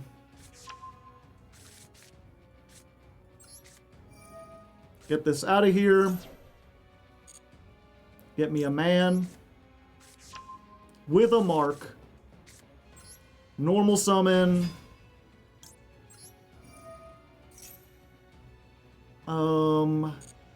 Yeah, we get the Judgment of Anubis. Verdict of Anubis, rather. Then we activate this.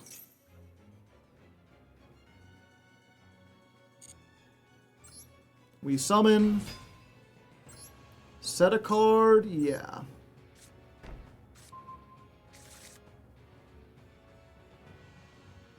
Yeah, now you can try to flip something face down, but we can stop it.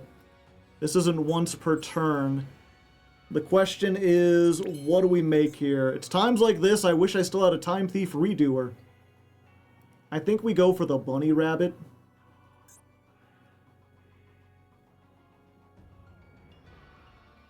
Yeah. We're gonna summon this.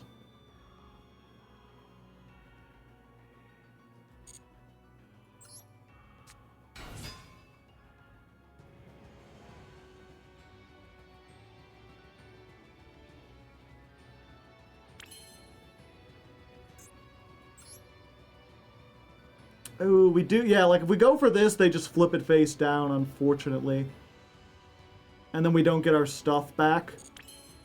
And we don't have the ability, we don't have 3 traps in the grave yet, so we can't get back Anubis. See, I think what we do is we make Link Spider with you.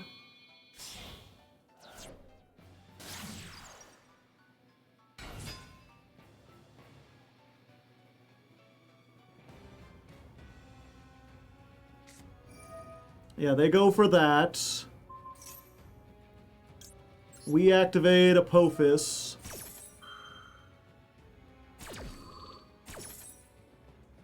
So Apophis comes out, we negate this, which I guess means it doesn't get banished either.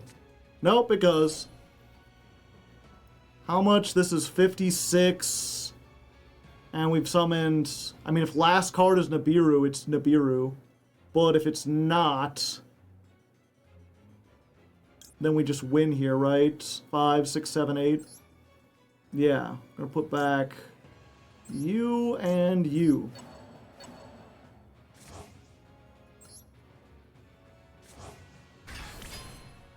Battle phase. We're gonna go for 1,000. Hey, we got him! Everything coming together, baby! Who needs to go first? The Song of the Dominators paid off, and with that, we finally rank up into Diamond 5. We're out of the Platinum Curse. Yay, yay, Paleodion. Yay, Paleodion. We did it. I knew we could.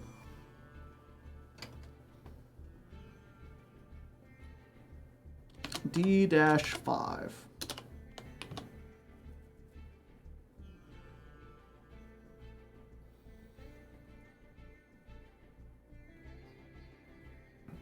Okay. 332. Paleo the Mark. Markozoic. That's duel 57 versus, what do we call that? Just pure Azamina? Yeah.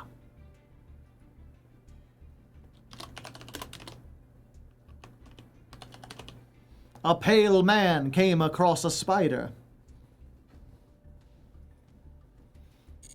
All right, and with that, chat, I'm gonna go start the whatchamacallit. I'm gonna start up the bagel bites real quick, cause I'm hungry. I'm a hungry man.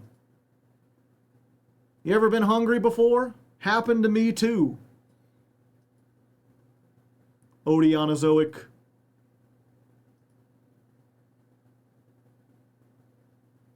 Ads? Yeah, I guess we got more ads, but for the people who aren't ads, I'm gonna give you a little song to listen to. The one that's been stuck in my head for the last week. So now it'll be stuck in your head too.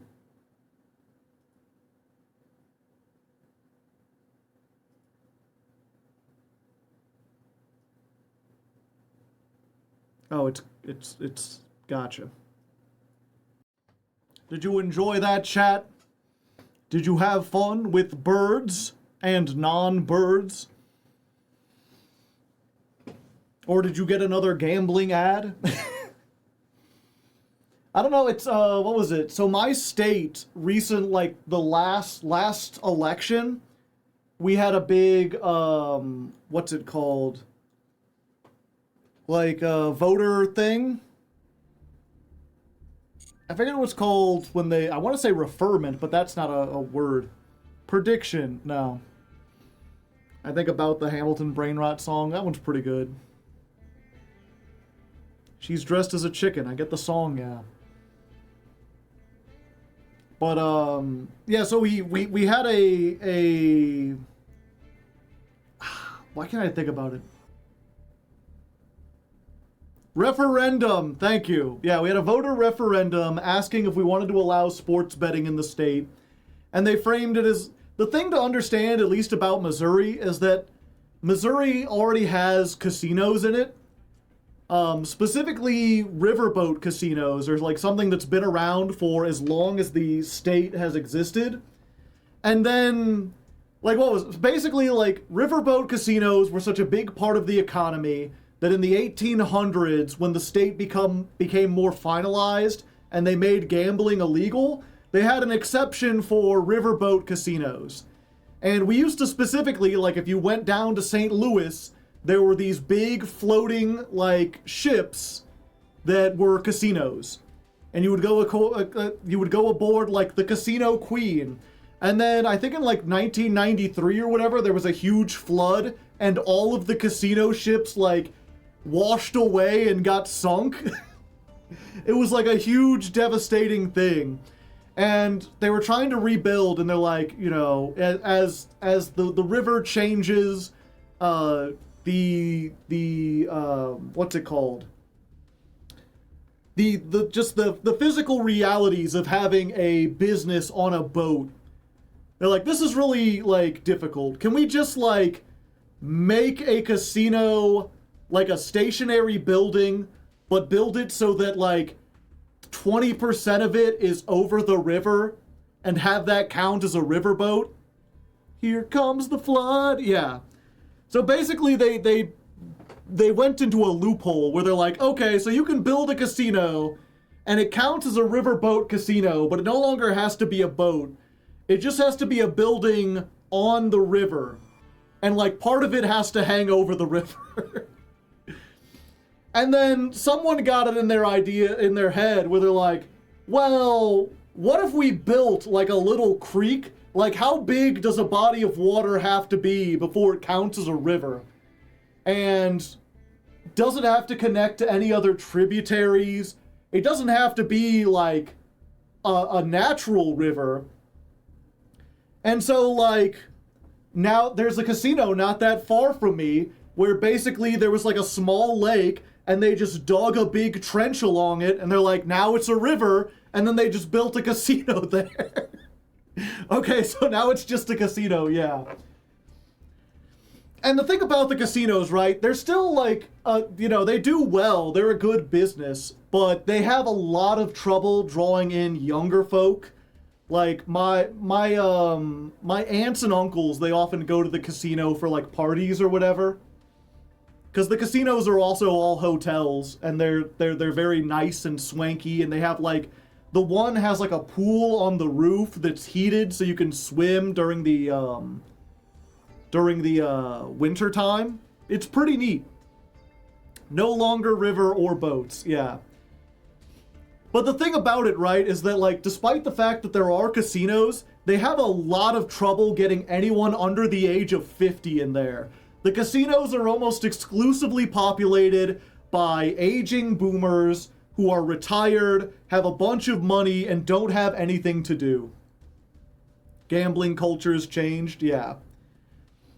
And so as a result, you know, I think a lot of the mood about gambling and the culture about it in our state specifically was like, yeah, we know gambling. Gambling is a thing that old people do with their spare money. Some people get addicted, but we have pretty good, like, you know, there's stuff everywhere where it's like, do you have a problem gambling? We will help you. There's gambling help programs. It's one of the few things that we have in our state that actually kind of helps. And so when they're like, okay, we want to legalize sports betting and online gambling, and we'll take the extra revenue we get from that and we'll put it into the schools. And voters overwhelmingly were like, that seems nice. And then as soon as it passed, the gambling ads begun. And they were clearly targeted at like young, impressionable men. They were very manipulative, and they are on every single channel, and they are on like every device I have, like that actually has my location turned on or has any kind of tracking cookies whatsoever. Like, it's nothing. Every ad I get on Twitch is for online gambling. Every single time. And it's like, I go to my parents' house. That's the only time I don't own a TV, but I go to my parents' house and they still watch cable. And we're like watching the news and Jeopardy. And every time in between every commercial, there's a gambling commercial. Can we please abolish currency now? Yeah. I'm guilty of downloading all the apps because I was desperate. It's unfortunate. That's how they get you. 1 second, I think my bagels are done. I think they're only supposed to be 3 minutes. Okay, I like my bagels significantly more crispy than that, so it'll be another moment.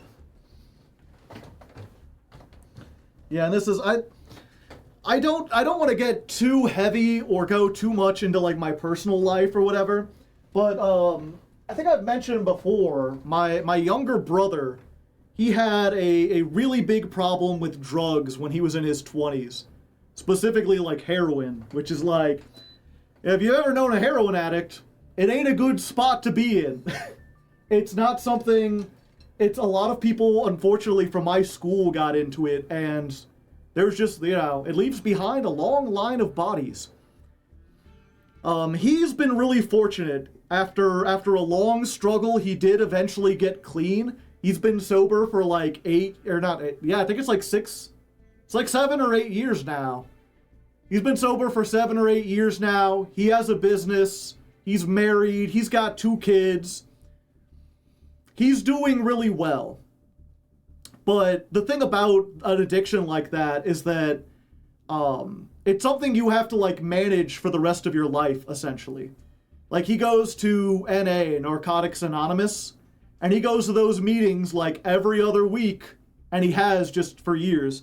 And he's gotten to the point now too where he's a sponsor. Like, he's an elder sobriety person, and so he's often talking to these younger guys who are having problems with alcohol or meth or fentanyl in this case, and trying to help them to overcome it and giving them people to talk to and stuff.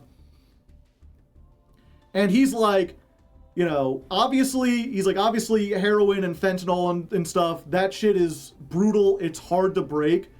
But he's like, in the last year, we have seen a massive surge of people who have gambling addictions coming in. He's like, the building that they use for their meetings, it does stuff for Gamblers Anonymous, Alcoholics Anonymous. They have I forget what it's called for like people who have like porn addiction or like sex addictions and stuff like that. Like they have everything, and they're like, the Gamblers Anonymous has like blown up. He's like, it's barely gotten into the state, and it's like a huge problem. He's like, and not only that, he's like, the craziest thing about it is that the death rate among gambling addicts is higher than it is with heroin addicts. Because he's like, you know, even though gambling by itself doesn't kill you, it leaves like what was it? When he's like, when you're addicted to drugs, you want to kind of stay alive so you can keep doing the drugs. And you're not thinking in like a clear headspace, right? So you don't try to overdose. And if you do overdose, then that kind of like scares you. But gamblers will spend everything they own and ruin their lives on gambling and then just kill themselves. And he's like, it is like the most depressing thing to go in there week after week, and the people who are trying to help the Gamblers Anonymous, he's like, every week they lose someone. The debts get that big, yeah. Head is buried in the sand when it comes to this territory. And it's just one of those things where it's like, now every time I see one of those ads, I'm just like, Jesus Christ, this was a bad idea. Oh, 1 second. I think my things are done. My bagels again. They said 3 minutes. I'm going on 7. They're still not done. Maybe I need a better microwave. It's a lot easier to lose money. The other thing he talks about is that, like, the thing is, when it comes to like drugs, a lot of the people who get addicted to drugs are like younger people who don't know any better. They don't have their lives planned out. In his case specifically, like he was, what was it? Like he was introduced, when he was first introduced to heroin, the person who gave it to him didn't tell him that that's what it was. It was in some like weird form he hadn't heard of before. And like, to be fair, he was already trying like a bunch of other drugs and stuff like that. But like, he kind of got tricked into it by a dealer who then like milked him for all the money he had. But he's like, the thing about drug addicts is a lot of them are people with no hope, people who feel really bad. But gambling addicts, he's like, you see people who are like family men who are coming in and they're like, I spent my kid's tuition gambling. There are people who are married, they're older people who have lives and have things set up, and they're like ruining it and they don't know what to do. Most drugs aren't as destructive as heroin and fentanyl. Yeah. That was one of the things he talked about that always kind of stuck with me, where he was like, you know, he's like, as a kid, we went through the DARE program and they told us that like marijuana was on the same level as heroin. He's like, and then I tried marijuana and I was like, well, this didn't ruin my life. I could go months at a time without smoking marijuana. Like, so they probably lied about the other drugs too. Which is one of the problems with having like a fear-based, like emotions-driven anti-drug program that isn't based on facts or trying to get people recovery. Former meth addict. Well, I'm glad to hear you donate more than anything, kid, so I got to imagine that you're on a good track. I'm glad to hear. DARE made more kids try drugs. In his case, it was like, you know, it took him forever to start experimenting with drugs, but once he did, because DARE made them sound much worse than they were, he kind of like let his guard down.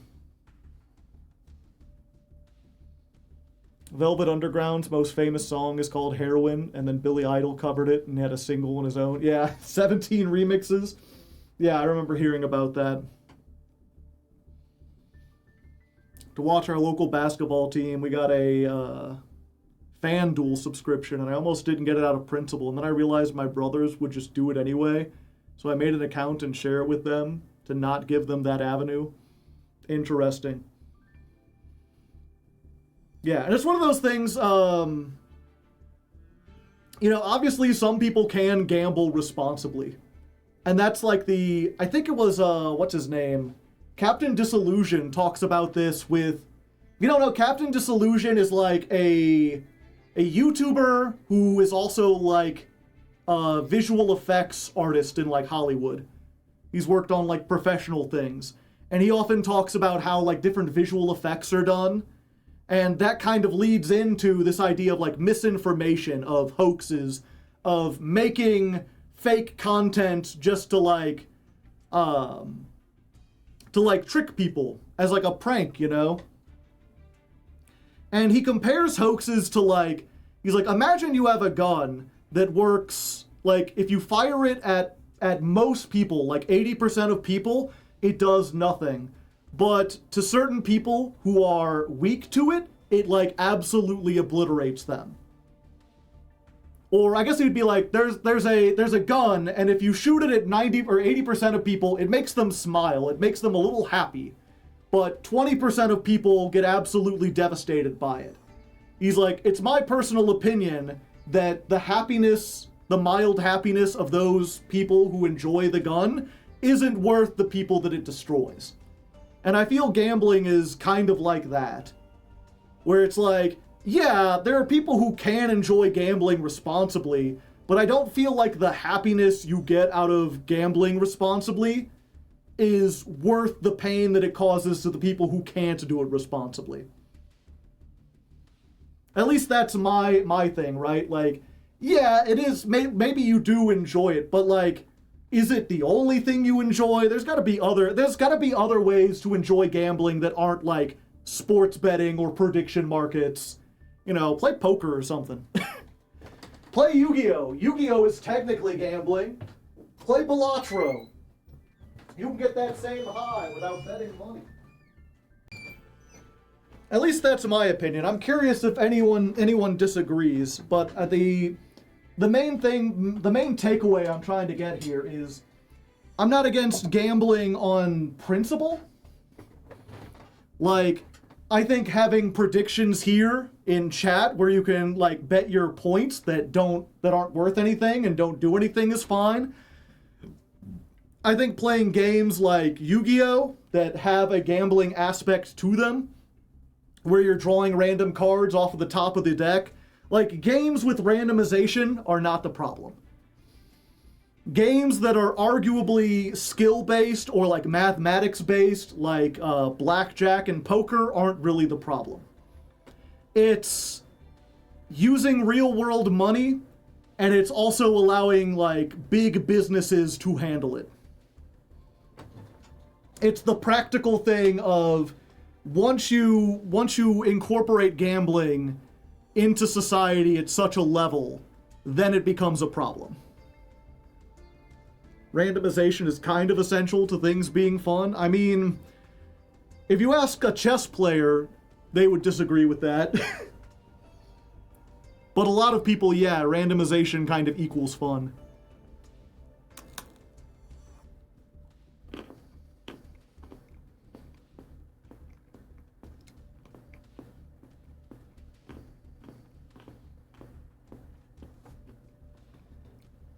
On Polymarket, you can bet on whether or not America will declare a gambling crisis.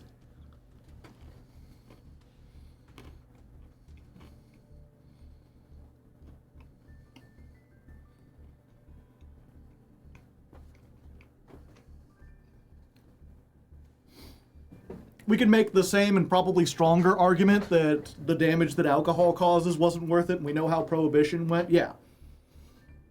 The thing about Prohibition, though, is that Prohibition was a blanket stop to all alcohol, period. Like, no one is allowed to consume any alcohol under any circumstances. You're not even allowed to make it in the comfort of your own home or whatever. Aren't stocks gambling? Yeah, but stocks shouldn't exist for other reasons. I guess it would be, yes, it is gambling, and stocks should be abolished, and also there's a lot of other reasons to abolish stocks. I'm glad I only ever got a caffeine addiction. I remember the first time I had a Red Bull, and I was like, I should not drink these. I have managed to stay away. I drink sodas, but I have managed to avoid the caffeine addiction. I do think I have I think the closest would be like sugar or candy. I find it difficult. I ran out of chocolate like halfway through the week last week, and I was like, I think I might actually go out and like just go to the store midway through the week just to buy some chocolate. If you had asked me 5 years ago if we should legalize gambling, I would have said yes 100%. Now it needs to be cracked down on. Or if not, entirely eliminated. Yeah, kind of the same.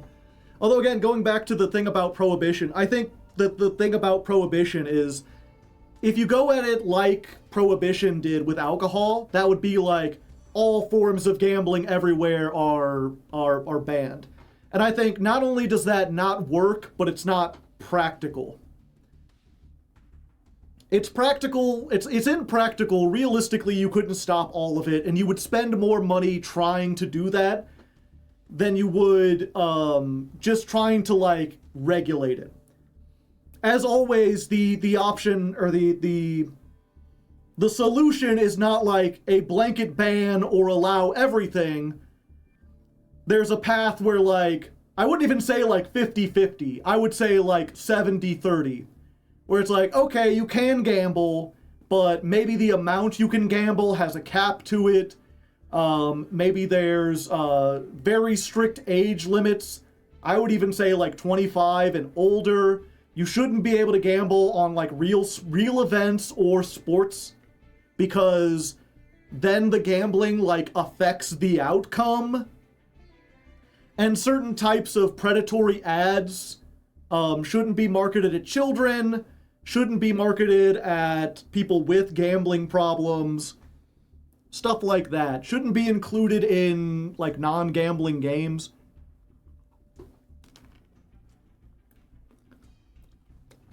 I see we got our third mark, yeah.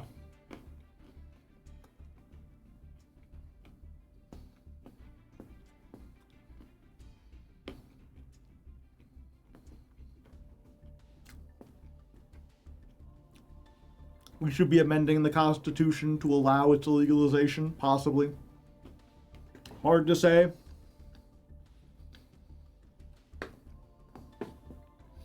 Rockstar, Monster, Ghost, fine. Nah, not Red Bull. Yeah, it's one of those... What was it? I mean, it helps that Red Bull wasn't especially delicious either. I didn't really enjoy Red Bull, so it was easy to be like, I'm not going to drink that. But then I had a friend who started drinking Monster. And again, it's just like, he started drinking it, and he went from like a can every couple days to like several cans a week. And then when he couldn't get his hands on Monster, he was like noticeably sluggish. I'm like, yeah, I think it's best if I just avoid that. I've never tried a Monster. I've never had an energy drink other than Red Bull. And Red Bull, the only time I've gone out of my way to drink it is when I had to pull like a 24-hour shift at work, or do like a 12-hour shift. If I knew I was going to have to stay up super late, then I got that to help keep me awake. But I specifically chose Red Bull because I didn't want it to be delicious. Like, I chose flavors I didn't like so that I would only drink it if I was really tired and not for the taste.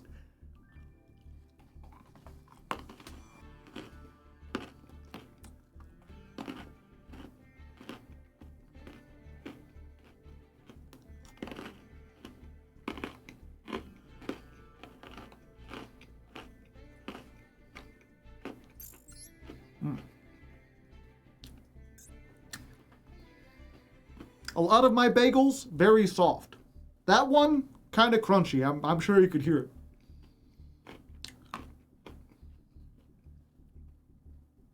You shouldn't be allowed to advertise gambling at all, including the lottery.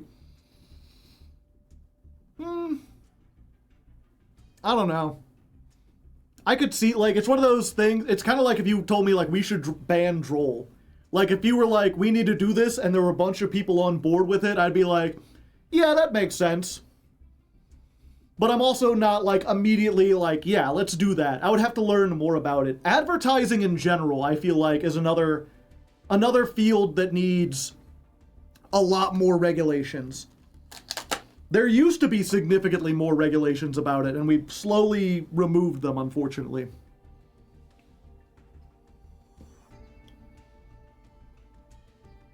I drink like 4 liters of caffeinated soda a day.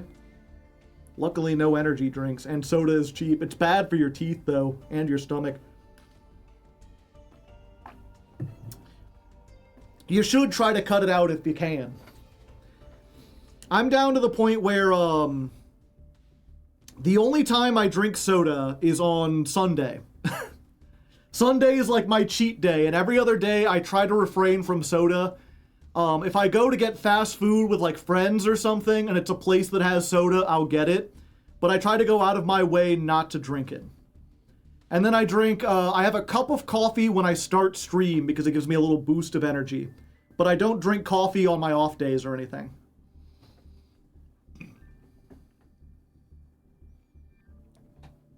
Keeping it to a day is pretty great, yeah. It's all about like the baby steps, you know. Some of my friends kind of made fun of me when I'm like, yeah, I'm cutting out soda 1 day a week. And they're like, that's not going to do anything. But 1 day eventually became 2 days a week and became 3 days. And now I only drink it 1 day a week.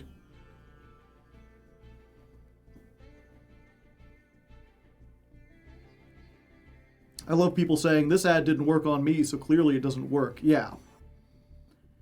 I mean, that's the thing, right? For me, like, I fucking hate ads. I hate them so much that whenever I see an ad for something, like anything, I make a note of like, okay, I am going to avoid that brand if I can help it. Every time I see an ad, it doesn't matter how funny it is, how convincing it is, if I see an ad from your company, my opinion of you goes down. And so it baffles me that people are like, oh, I saw an ad for a game and I bought it. Like, you did? Weird. Ads make me less likely to buy games.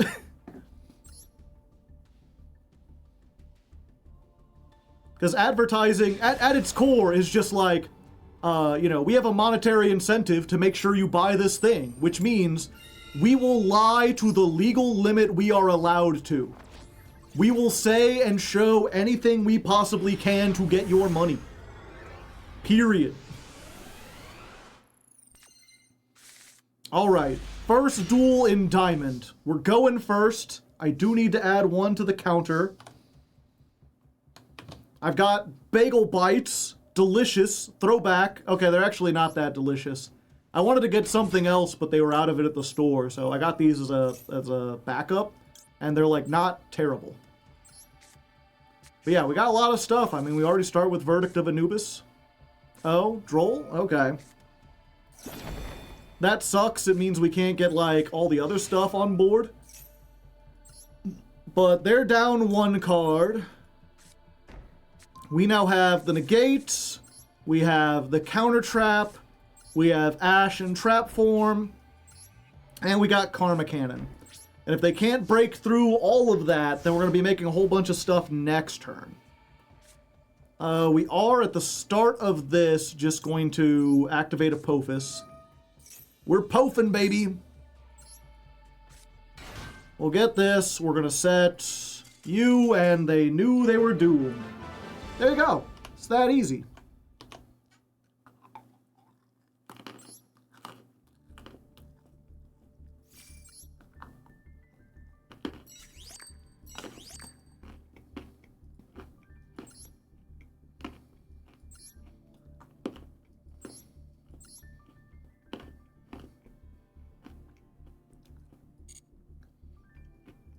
Huh. Draco Tail. Must have been a bad hand. I bought Expedition 33 based on the ad. I'm trying to think. Stuff I saw in an ad that I actually, like, bought, and then it turned out to be good. There's a lot of like movies and games where it was the opposite, where I saw the trailer and it seemed interesting and then I went and got it and it was awful. There's a lot of foods that look good on camera and then turned out to be awful.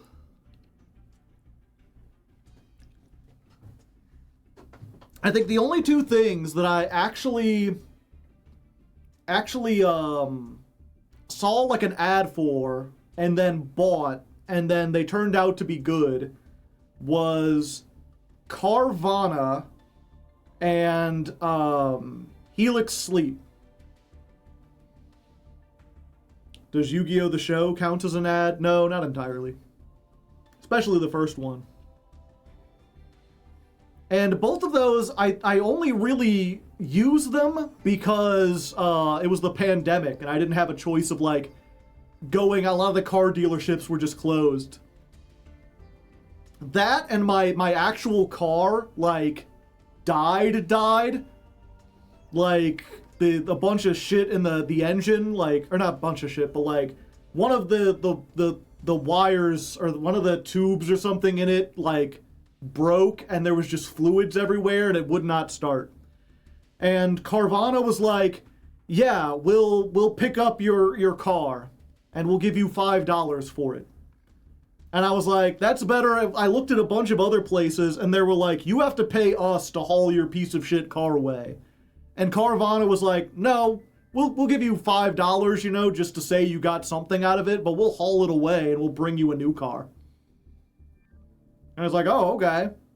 Sweet. I still have that car. It was a good car. It was a great service. I bought a vacuum cleaner because of an ad and it was great, but I checked out a bunch of reviews beforehand. Yeah. And then same Helix Sleep, they deliver mattresses. Solid mattress so far. Delivered fast, clean, everything. Would recommend. What insurance was it? It wasn't insurance, it was Carvana.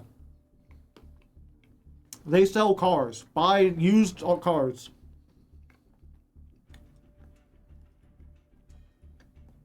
I think they still exist.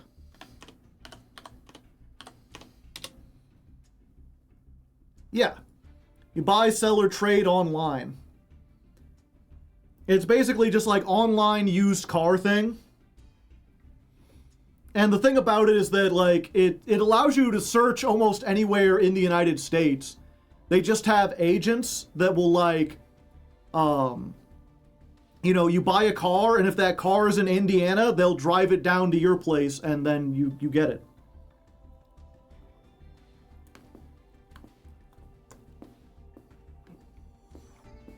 Just don't get a loan through them.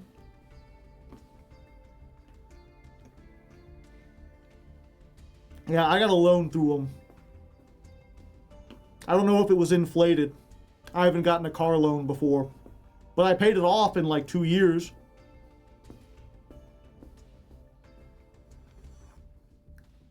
That sounds kind of dope. And yeah, they did.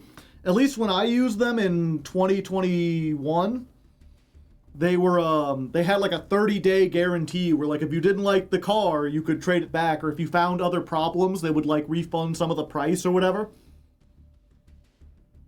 Finally, D5, yeah.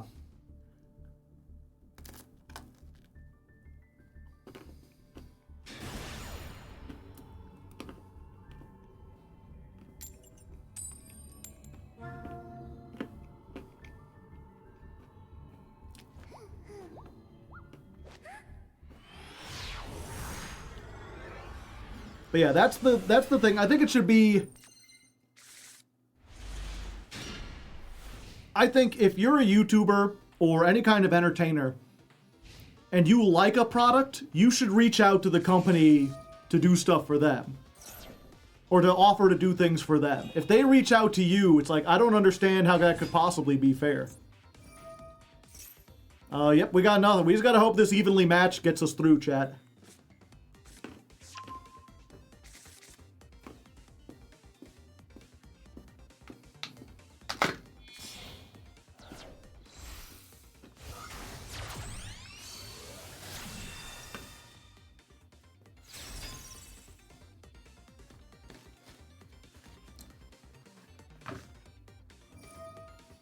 That's what was it? I was watching beforehand. Charlie Critical. He was talking about some like streamer reality show and they got a bunch of streamers to sign on for it. And it's like, yeah, we're offering a $20 billion prize, and all you gotta do is fill out this, like, entry form. It costs just, like, a couple dollars per entry. And all of the info on it is just, like, AI-generated images and shit. There's no information as to, like, who's behind it or where they're getting $20 million. The $20 million mansion thing, yeah. And then, like, he had this footage of they were asking a streamer, like, why did you do this? And they're like, oh, well, they, you know, she's basically like, well, they came to me with money and I didn't look into it. Like, people really just do take whatever sponsorship. They're like, yeah, I'll say anything for money. Sounds like a scam. Certainly seems like it. Hard to say. I mean, who knows? It could prove to be, you know, maybe Mark Zuckerberg is putting $20 million into this.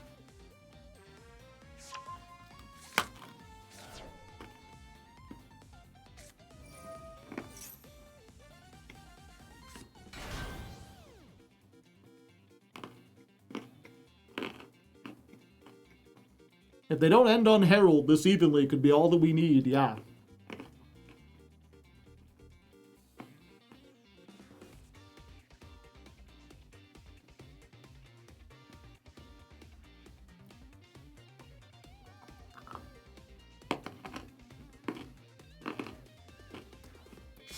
You can ask him, since he's right behind you!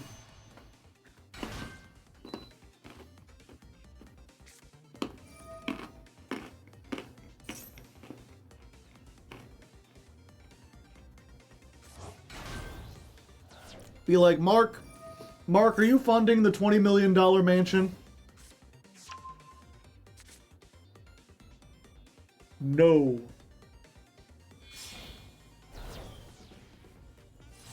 Well, you heard it here first, folks. I mean, he said no. I trust him. With a face like that, who wouldn't?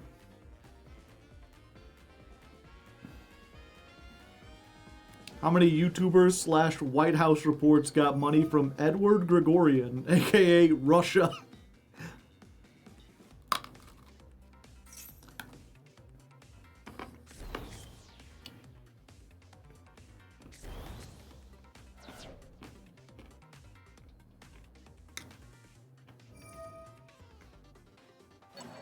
If it's too good to be true, it probably is. Or if it sounds too good to be true.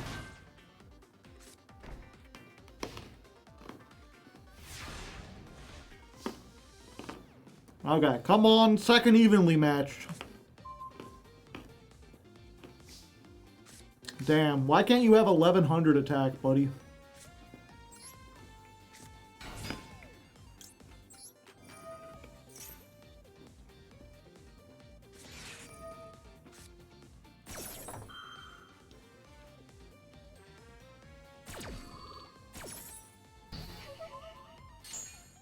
Okay.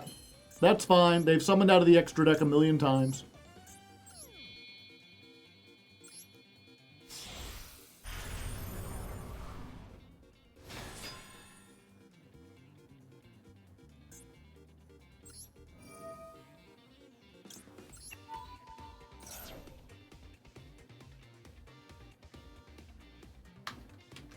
Joe, yeah? The synchro. What about it? It negates and destroys, right? So we've cleared the Herald of the Arclight. Now we can go to battle phase. Now we can end of battle phase. Hit him with the evenly.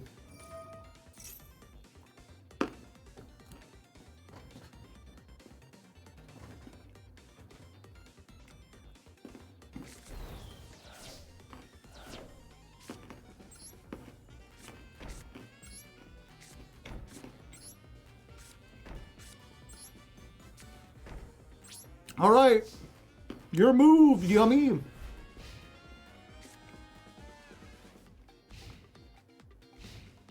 $200 IQ.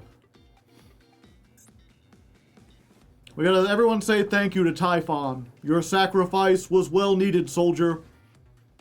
A true patriot.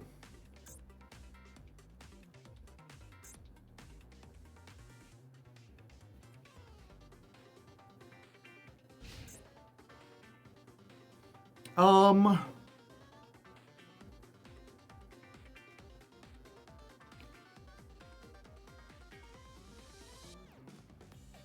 Hmm.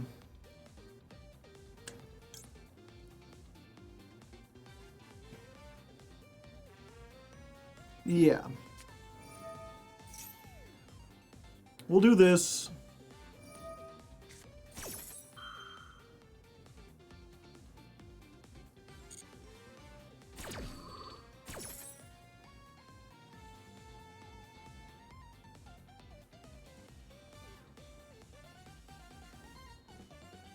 In the end phase.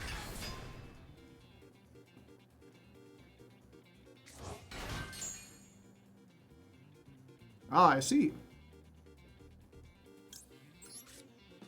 That is a nice link monster you have there.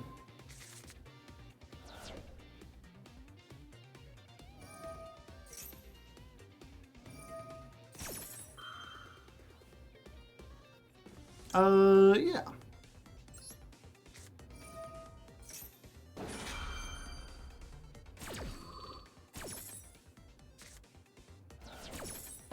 I love Ghost Spell in this matchup.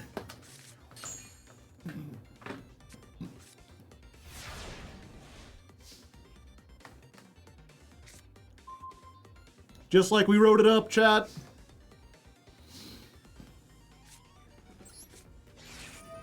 Treasure of the kings, treasure of the kings. We'll set this. Let's make a little room, shall we? Gonna send the transaction rollback. We're gonna add the big guy. It's me. I'm a new guy. Do we get the big guy? Yeah. Because then we can just, like, clear the entire field.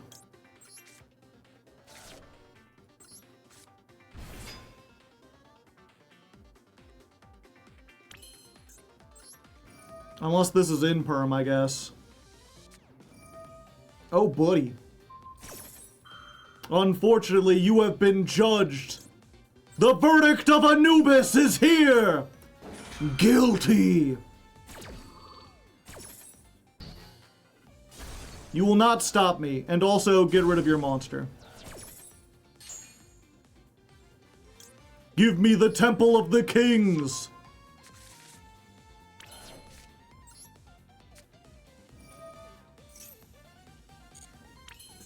Come forth, Apophis the Serpent! And Morella. Extra stuff. Hi there. We'll get this. Set a card. Yep. We'll summon this. That's our 4th summon. I'll negate your field spell just because I can. This isn't game, but it's a lot of damage. There's 12. There's 16. Just in case they have gores that they can somehow activate. 25. They're down low.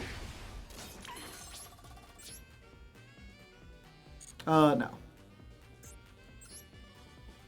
Then we will make Apophis.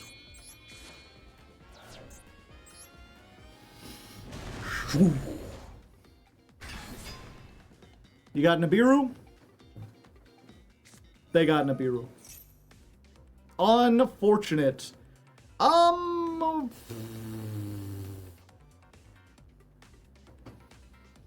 that's fine. Morella don't care. Morella just hanging out.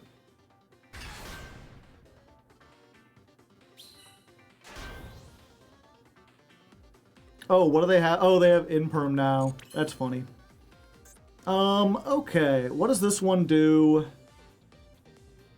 If you synchro, if a monster leaves the field by an opponent's card effect, if this card is in the graveyard. Yeah, so I think what we do is... Oh wait, these are both normal monsters. Yeah, we could make IP, that won't do anything. I was like, can we make SP? But SP takes to affect monsters.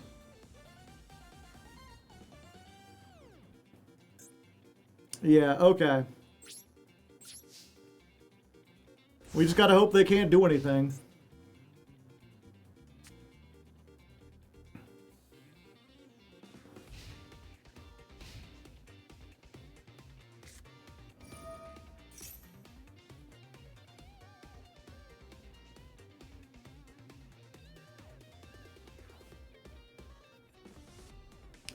Okay. That don't do anything, does it?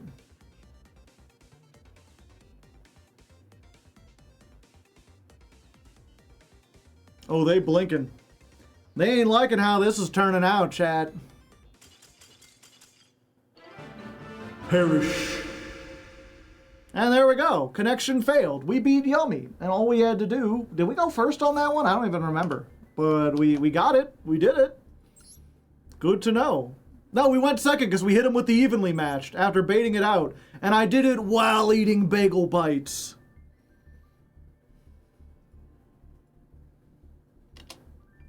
$4.25.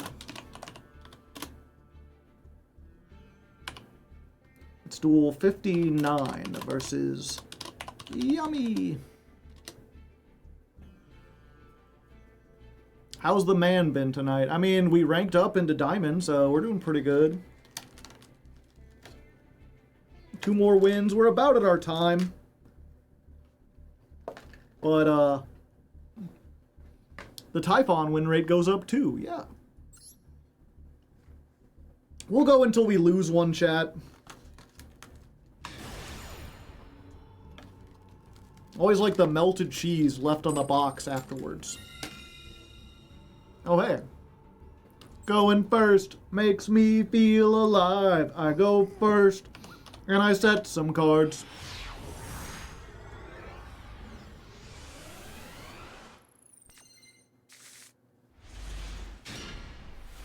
It's always neat to see new people coming in the chat and just being like, why does Joe have an army of marks?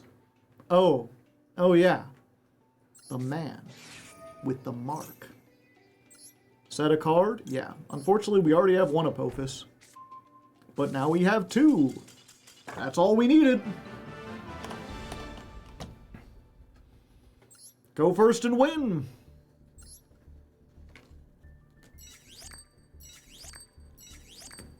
We've got the win, win, win. We got the thing. Hidden desire.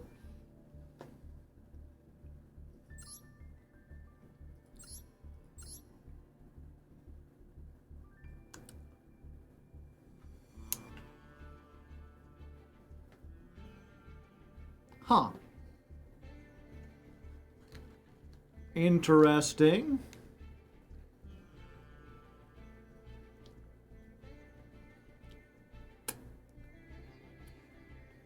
So, add a super quant from your deck to your hand. They get quant, they get Zaytan.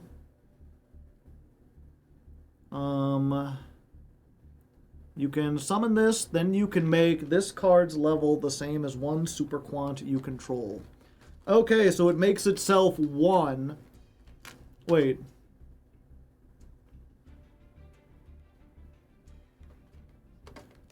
Yeah, I don't understand how this works, chat.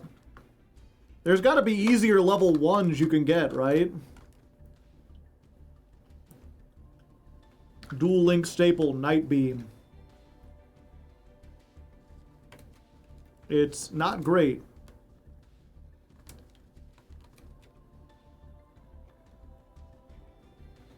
I guess...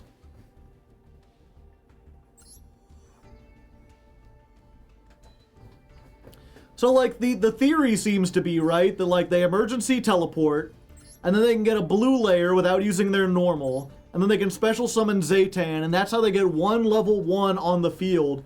But couldn't you just cut out the middleman and, like, emergency teleport for a level 1 psychic?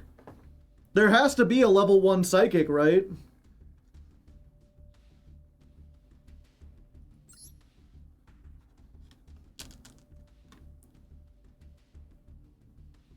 Psi Reflector, yeah, and then you could open up Synchros. Cards that are good, even.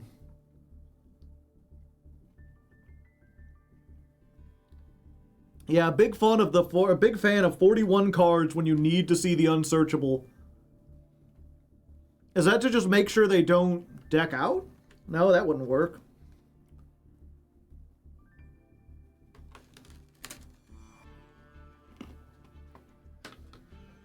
You know, the rest of this is, I wouldn't say it's good. Yeah, I wouldn't say it's good. They're just trying to deck you out. Like, why even do you just need to summon any monster with one attack? I was like, well, they've got these, but they don't need to summon these. You could summon anything with 0 attack and attack into one of these two, and then you take 3,000. I'm curious if there's anyone in chat who doesn't know this, because I sometimes forget if my audience knows jank very well. But if you don't know, Inferno Tempest says when you take 3,000 or more damage from a single attack, banish all cards in both players' decks and graveyard. So you activate Inferno Tempest, you banish your entire deck. That includes 2 copies of Necroface, and when Necroface is banished, your opponent banishes 5 cards from the top of their deck, or each player does. So if your opponent's deck is like, what would be the limit, right? Let's say they got a 40 card deck. They haven't summoned anything. They're going to have 5 cards, so they're going to have a 35 card deck, right? And these by themselves are going to take out 10. So if 25 cards in their deck are monsters, then they just deck out. Like, as soon as they try to draw, they die. If it's less than 25, the only thing I could think of is like, oh, they want to make this, and then, you know, they can sit on it for 2 or 3 turns. This deck won't deck out because it still has a whole bunch of spell traps it can draw.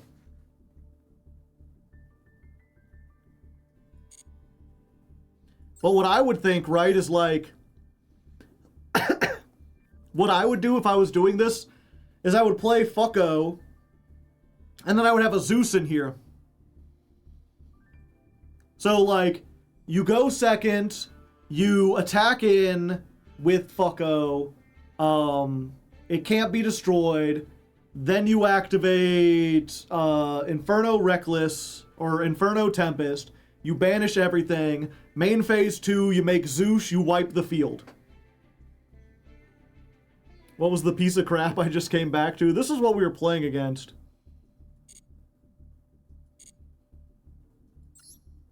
Like, there's gotta be a better way to, like, Inferno Tempest your opponent.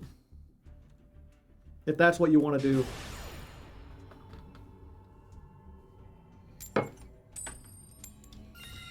Alright, one more win and we rank up and we're going first, baby. Snap. Actually, you know what?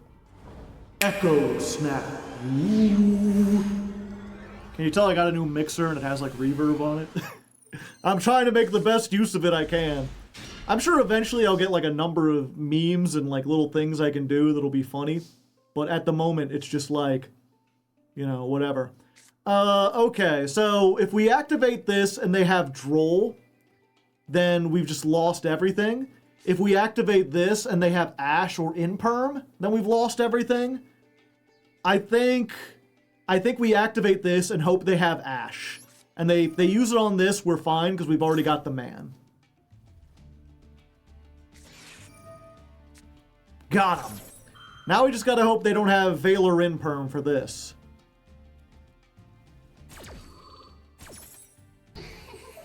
So, Ash on Anubis. He just got that face where he's like, what do you mean that tiny zombie can stop me?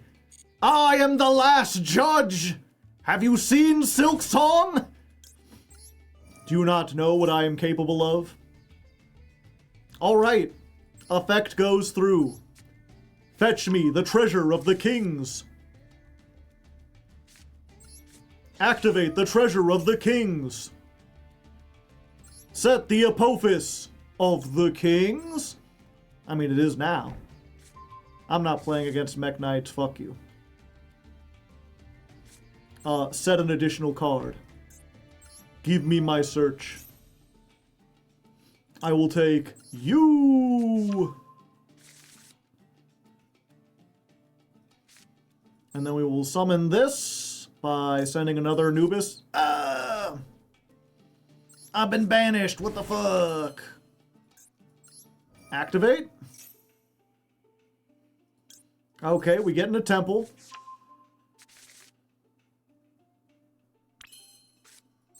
We activating. Now, they haven't done like a Charmy yet, so I think we go Silo Hat Rabbit here.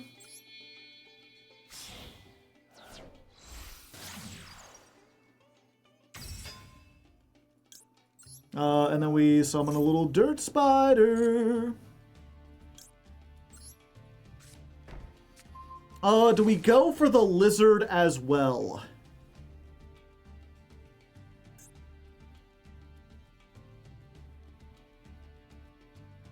Oh, not the lizard, the Apophis monster as well.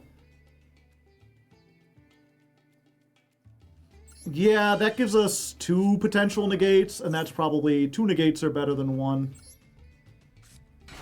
Maybe they have Nibiru. If they don't, you know, you gotta pretend like, you gotta live your life like Nibiru don't exist, chat.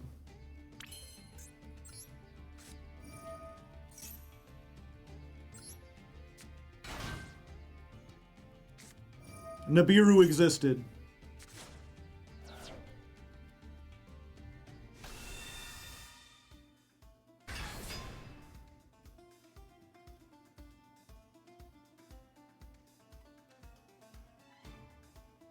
Does that give us 3 traps in the graveyard? No, we're stuck with just 2. Oh, what can I make? Link Spider? Okay. Well, you know, sometimes you gamble, sometimes you lose. The fact is, we're here. We got a big token. They're down 2 cards. Now we just gotta hope they don't have exactly, like, Storm Duster. Yeah, we go ahead and chain this here.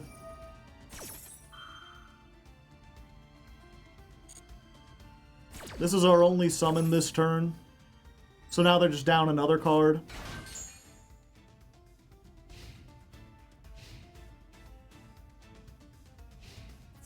Battle phase.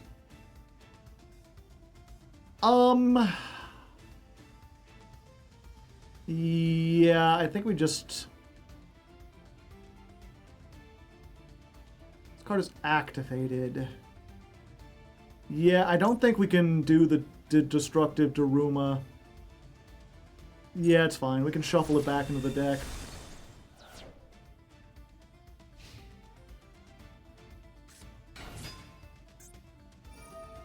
Gold Leo!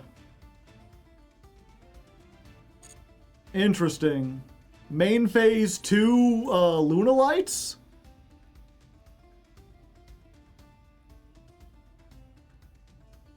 If they make the big girl, Destructive Daruma just, like, ends it, right? Oh, wait, no, they have a Spell Trap negate, right? When a Spell Trap is activated, you can banish this and a fusion from your graveyard to negate it.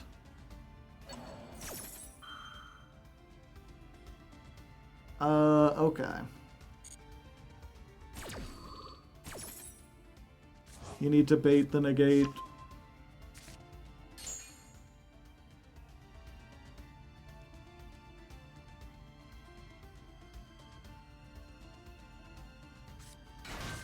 Stop the fusion from hitting the grave. How do I do that?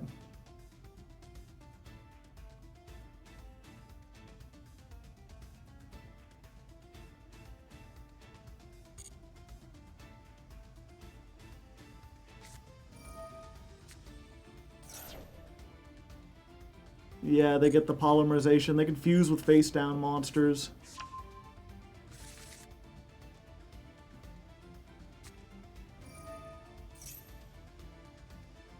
Can you banish cards in the graveyard? No. No, not really. I think what I need to do is wait until my turn. Then we can Karma Cannon, they negate. We Trap Trick for the other Karma Cannon, and we hit him with the second one.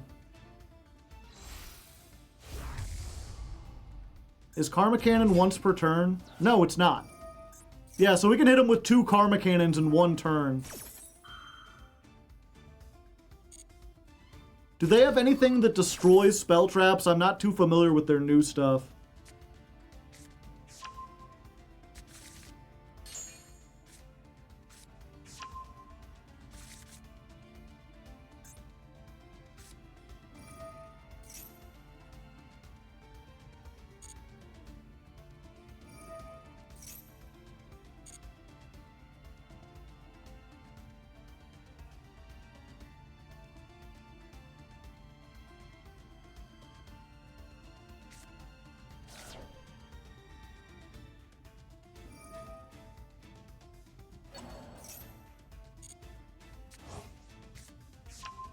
Okay, so we're just waiting for them to get the big thing out, and then we're going to try that. Karma, then Trap Trick for another Karma, activate it. Hope we're good.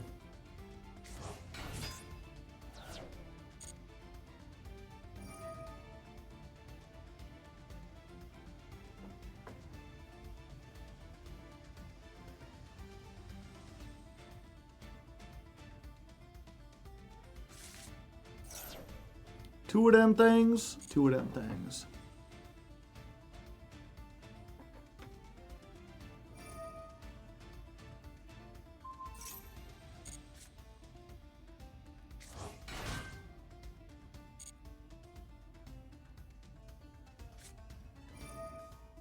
Fusion Hua! Let them make 2. That would be funny. Here comes the big cat. Hey there, Hepcat.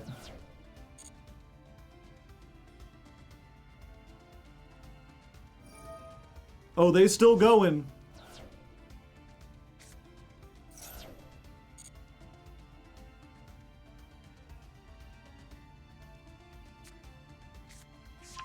Lunalight Wolf. Oh, they going for the second one?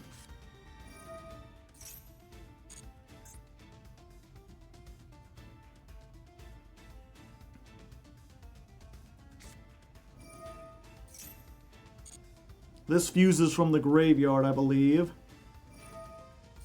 They going for a second one.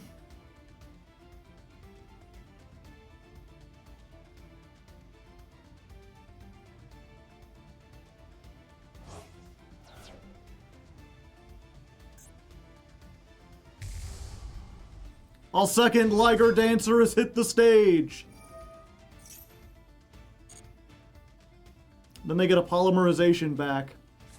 Then they fuse both of them into Cat Dancer. Yeah, we're waiting until the end phase so they can't do anything.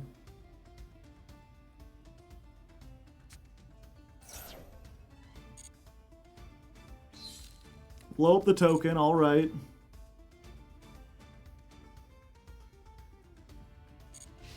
Okay, end phase.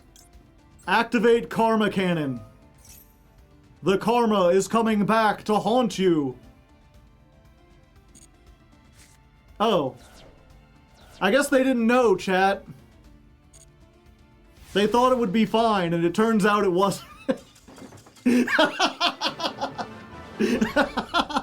I didn't even need the second one. They're just like, it's fine, I'm unaffected. That ain't gonna do anything. Like, no. It makes the player send to the graveyard. Well, with that misplay, we make our way up into Diamond 4. It's probably it for this stream, but next time we'll come back with an even better build, maybe. We don't know.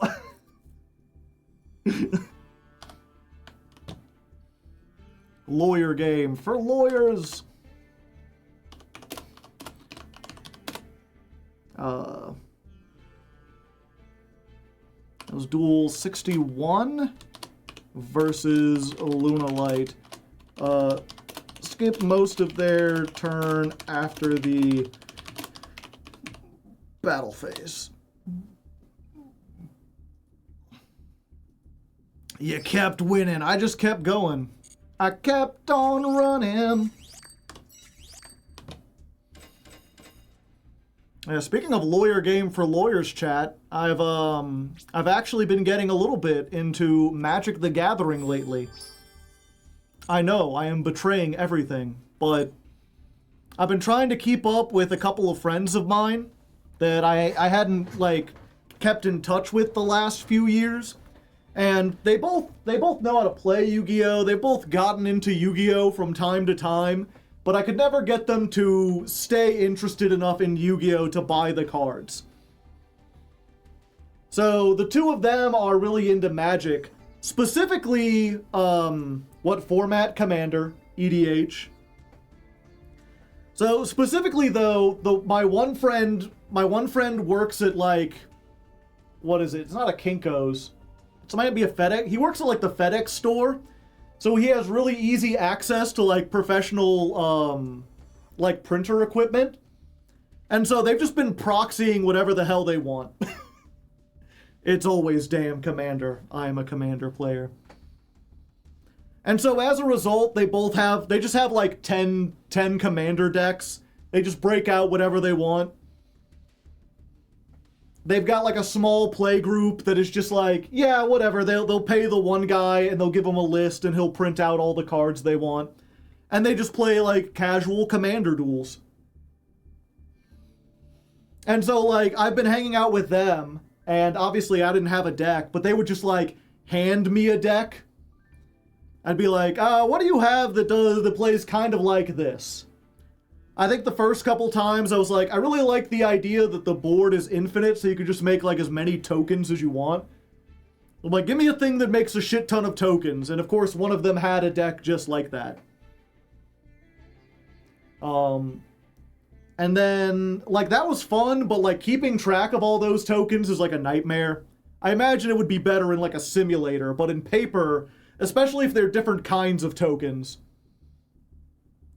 And then we had like a game last week that was such a fun and interesting thing that I was like, I kind of want to build this. So I've been working on building my first Commander deck. And if you're unfamiliar with Commander, it is the idea is you choose one legendary creature, and that creature is like the boss of your deck. And then you can only include cards that have like the same type, the same like color as your boss does. And it's basically like in an extra deck zone. You basically have one extra deck monster that you build your deck around. You always have access to it. If you want some recommendations. No, I'm having fun like figuring it out on my own. But yeah, I want to show you what it is that I built around, because they gave me, again, he had like 20 decks. So he's like, here, take a look at all the commanders and choose one that you think would be fun. And I'm curious, while I'm trying to find this, chat, what do you think I found? What would you expect me to be drawn to as a player if you know anything about Commander?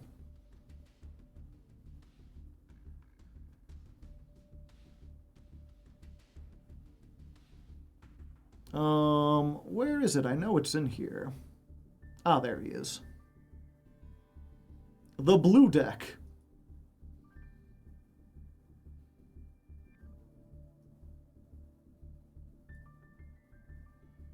Can I copy paste here? No, of course I can't. Blue Flash. Yeah, we'll just do... I don't think there's any information on here. Yeah.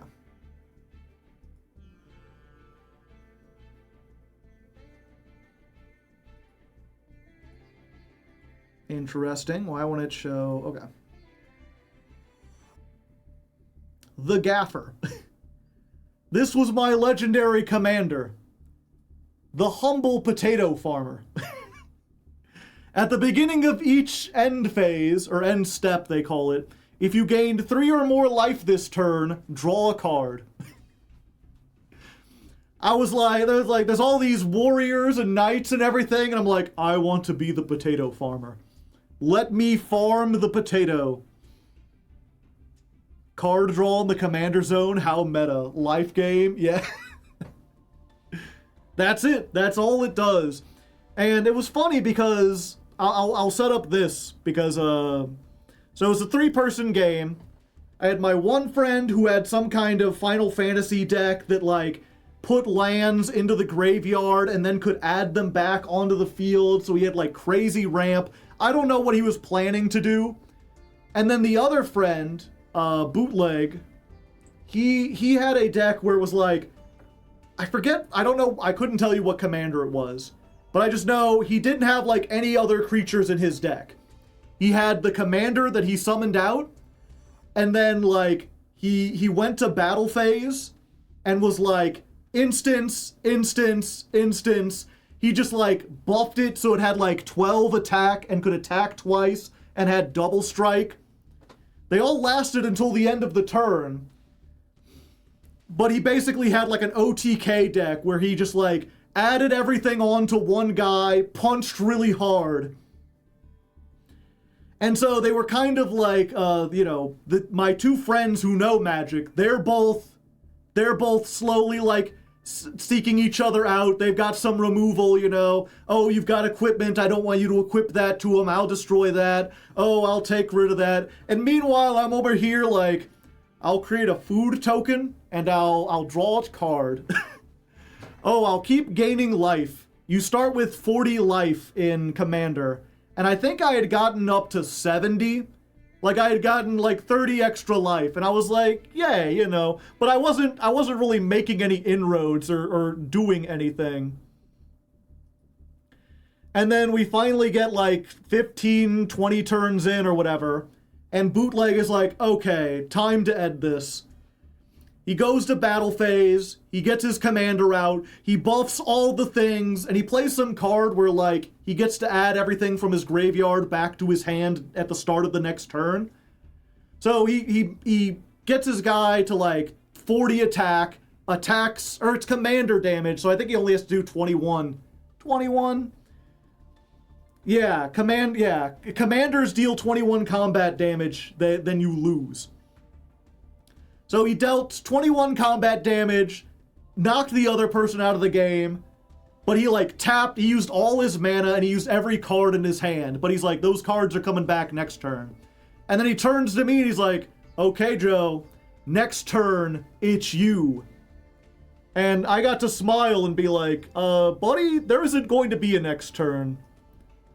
I play Aether Flux Reservoir. Pay 50 life. Deal 50 damage to any target. His only commander was tapped, so I had 80 life. I just paid 50 and he only had like 30 left. He's like, well, touche. Hell yeah. I was like, that's a classic win con, yeah. I just shot him.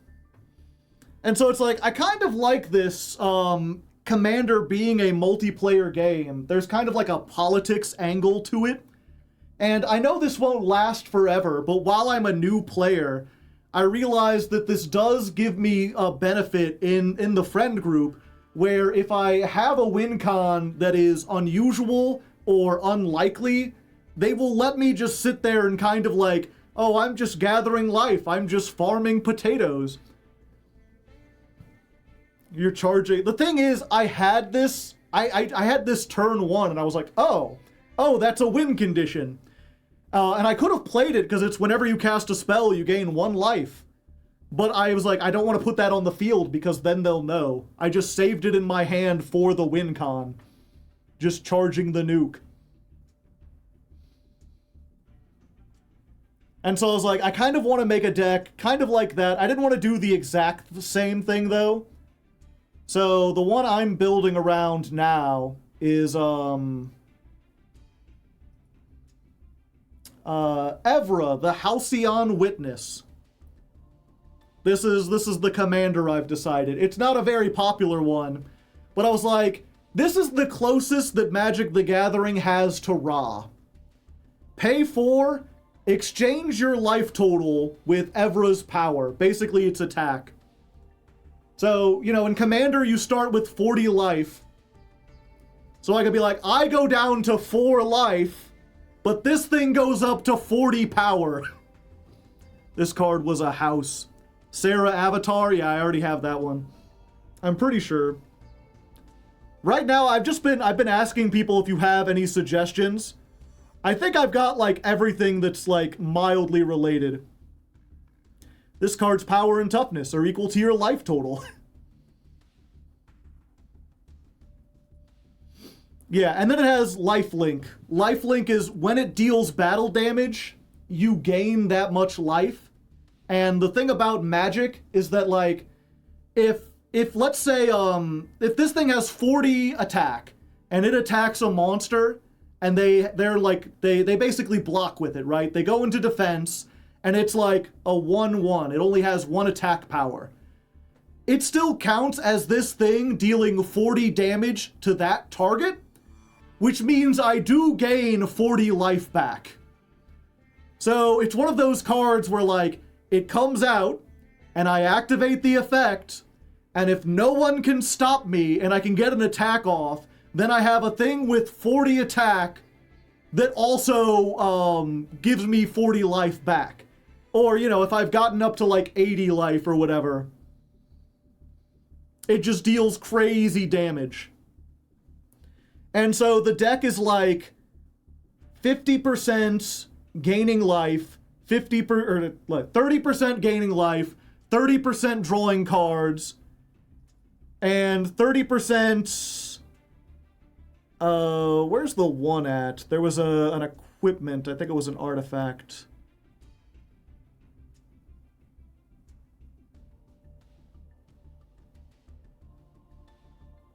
Yeah, Celestial Armor. Flash. So basically like a quick play you can play from your hand. When this enters, attach it to a target. The creature gains hexproof and indestructible until the end of the turn. It also has +2 in flying. You can give it trample, yeah. Or flying. Mana Tithe, that is cute, yeah. And so it's like, you know, I make the thing, I go to battle, and they're like, I'm sorry, I destroy. And then I can cast the armor off of it. And if you don't know, hexproof is basically like unaffected by all card effects. Commander Plate and Sure Strike Trident. Yeah, I think I have Commander Plate in here somewhere. I don't know exactly what kind it is. I got a whole bunch of like instances. I got a whole bunch of enchantments that help. Basically, what I've done here, a Commander deck is 100. What was it? If you don't know Commander, your deck has to be exactly 100 cards. And it's Highlander. You can only play one of each card, except for lands. It's an artifact. Oh, okay. I saw it earlier. Commander Plate. $49. Yeah, they've got the fucking whatchamacallit. Universes Beyond version. Equipped creature gets 3/3 and has protection from every color that is not your commander's color. You gotta equip it though. I think that's why I didn't do it. I got it confused. Yeah, because it's not like a flash or a instance or whatever. But yeah, so the deck is like 1/4 life gain, or I'm sorry, 1/3 life gain, 1/3 card draw, and 1/3 just stuff that lets me stop this from dying. Just like very quickly, like they activate something to destroy it, and I'm like, no, no, no, no. Not this turn. What was the other one that was really funny? Oh yeah, Sure Strike Trident. This is an old-ass card. Equipped creature has first strike and unattach the trident. Creature deals damage equal to its power to target player. So I don't need to attack. I can just burn you for how much attack it has. Chroma's Will.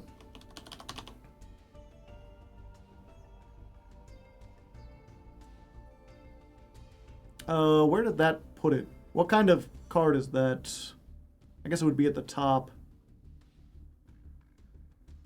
Oh, it's an instant. Choose one if you control a commander as you cast this spell. Oh yeah. Choose one. If you control a commander, you can choose both.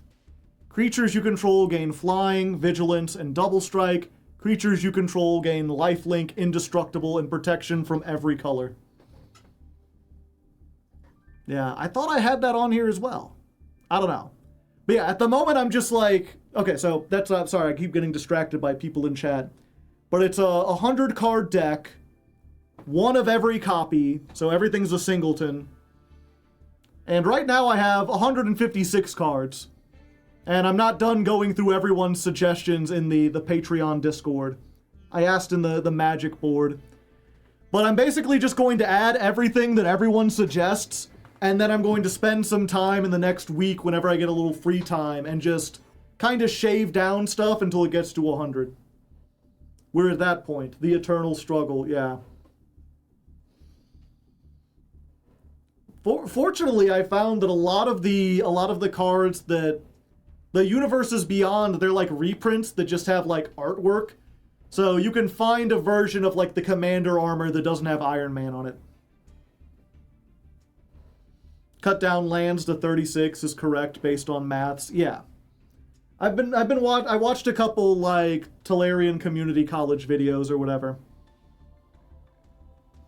And so and they're like 36 lands. I just put in 36 lands, or I think 30 lands. And then I was like, but I'm gonna need some, or no, I started by putting 30 planes because it's mono white deck. And then I just started putting in a bunch of other ones. 36 is rough with a 6 mana commander. Yeah. Keep in mind though that because these are proxies, so we don't have to buy them, and because this is like a casual deck in general, like my deck has like a soul ring in it. It has a lot of the like power stones or whatever. There's a lot of like $50 and $200 cards that wouldn't be available to most decks. But at least with playing with my friends or whatever, they all just like, yeah, you get to have one. Iganjo, Seat of the Empire. Do I already have that? That was what I was going for. Going through with them before stream started.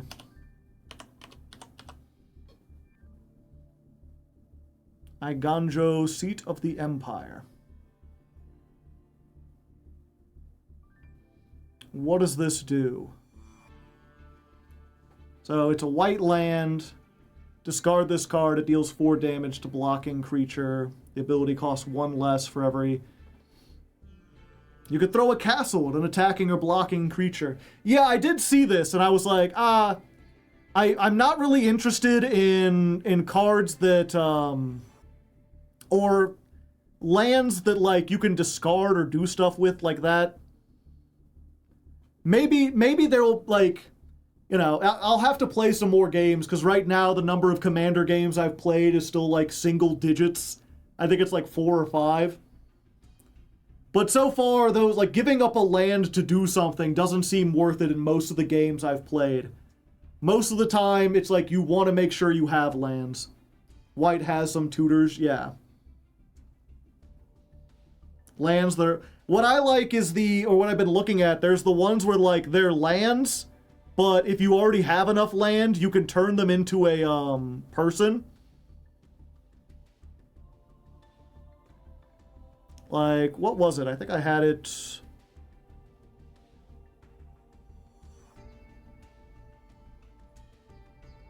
Was it over here?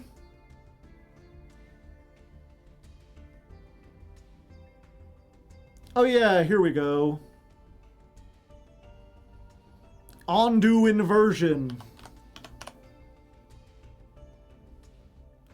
I guess it counts as a creature because it's no. But you can choose?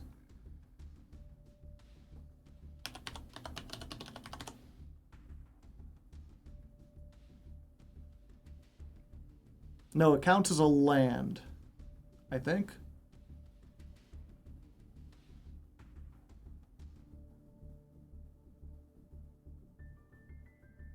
Where the heck did it go? Oh well. It's fine. I didn't want to get bogged down talking about magic forever. But I just thought it would be neat to mention on camera, you know, if you're in the Discord and you know anything about magic and you would like to suggest something, you know, it's another reason to join the Discord. The front face is the one that it takes properties from. Oh yeah, and it's a enchantment? No, it's a sorcery. Yeah, there we go. Okay.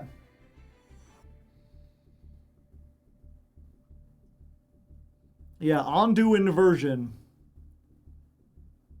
While it's in deck, it looks like this, but it's, you know, you can play it as a land, and it's just a land. It gives you mana, you do stuff. But if you get it late game, then it becomes a sorcery, which is for, you know, Yu-Gi-Oh players, basically just a spell. It's a very expensive spell. It costs 8 mana to play, but it's destroy everything that isn't a land. Just a complete board wipe. It's just Raigeki, or not Raigeki, it's Dark Hole and Heavy Storm combined.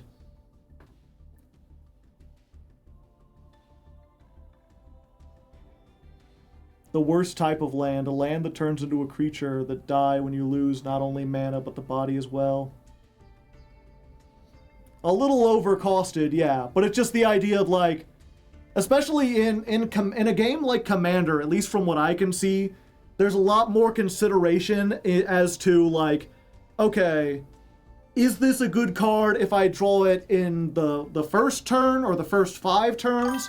And is this a good card if I draw it in like 20 turns in? DM the Dungeon Master, thank you for the tier 1. And this just seems like the epitome of being great no matter, like, you draw it early, you don't have enough land, that's fine. You ever, like, miss your land drop, you can play it then. But if you get it late game and you already have, like, 10 lands on board and you don't have to worry about anything, then it's like a board wipe. The way you explained the land, it sounded like the type of land I was talking about. Ah, I see.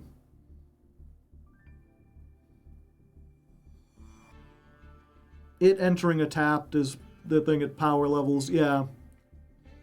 It's funny, I asked my 2 friends, because I was watching videos about it, and there was like a newer one talking about the different tiers of like commander decks. Oh, what are they called? They don't call them tiers. They have some other name for it. Brackets. Yeah. I was like, what bracket do you play? And the one friend was like, I don't know what a bracket is. He's like, huh? What's a game changer? And then my other friend was like, yeah, I have everything from like most of my decks are 2, 3s, and 4s, but we kind of like go back and forth. We just think of it as like, these ones are better than others. Vibes-based tier system. A little bit, although I think the Tolarian Community College guy, he gave a good idea of like, you know, in a tier 2 deck, you have a win condition, but you don't have like 2-card infinites. You're not playing a bunch of game changers, like maybe one. You're not blowing up land, and you're not, oh, what was the 4th one? No 2-card infinites, no game changers, no blowing up land. Oh, and no, cards that take extra turns. Or like if you do, it's like a one-off thing for flavor, or it's like a really high-statted card. You're not playing a deck that is like, okay, I'm going to activate this card that lets me take another turn, and then I'm going to copy it 3 times, so I get to take 4 turns in a row, and then I just kill you. Extra turn chaining, yeah. And it's like, those seem like some pretty good, like, you know, let's just agree not to do the bullshit. A store or a server tends to play a firmer idea of brackets, yeah.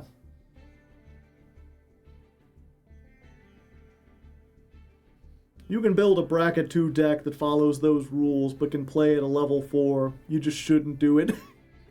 Exactly. And I'm like, at least the way I'm going, I'm like, I'm currently, they give you an estimate, they try to estimate your bracket when you're building in the thing I'm using, and they're like, yeah, you're like a 3, maybe like a 4. I don't know, you got more cards than you need. But that's why I wanted to ask my friends, I'm like, is it good that I'm at a high 3? And they're like, yeah, probably. I'm like, I don't know enough to judge things. But yeah, either way, that's enough card game talk for today. Card games over. Magic out of here. Yu-Gi-Oh out of here. Let's get all the marks. All the marks are going away. If you liked talking about Yu-Gi-Oh and all the other things we're talking about, I will be back here on Thursday. I stream every Tuesday and Thursday, and we play Yu-Gi-Oh stuff. I also stream on Fridays, but Fridays are kind of a mix-up. Although this Friday, we'll be playing Master Duel Masochist. So if you're a fan of that show, or if you haven't heard about it and you want to check it out, it's like a low-powered Master Duel format where you try to like grind up with like random cards. You could consider checking that out. If you like what I do and you would like to see it edited without all the rants and everything, check out my YouTube channel, youtube.com/Hardleg Gaming. Good night, everyone. I'm not leaving. I'm just letting people know for that. We're actually going to switch over. I'm going to do a little bit of variety. I've been playing Blueprints. I've almost beaten the game, I hope. We're getting very close. It's getting to the point where I'm just like telling, there are people in chat who have played the game. And they're like, well, you're missing 1 or 2 things. I'm like, just tell me where to go. If you know something I don't, let's just try to finish this up, shall we? So we're going to play some Blueprints. Obviously, if you want to hang out, that's fine. If you're just looking for Yu-Gi-Oh stuff, come back in a couple days. Or go check out the YouTube. Let's go ahead and switch over the category.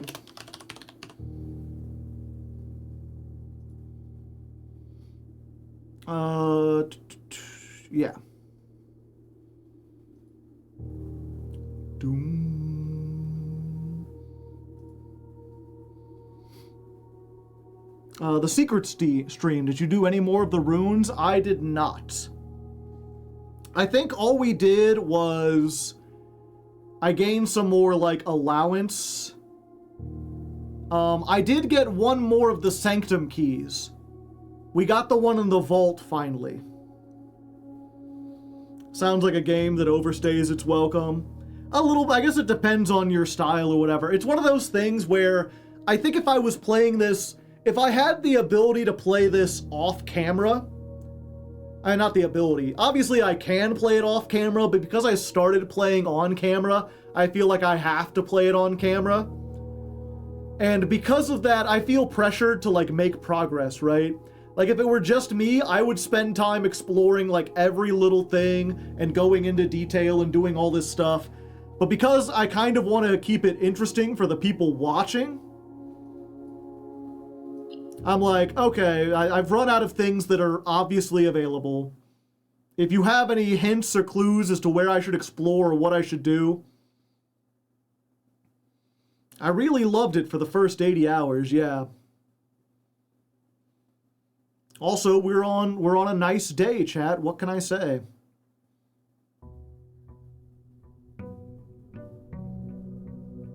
Day 69.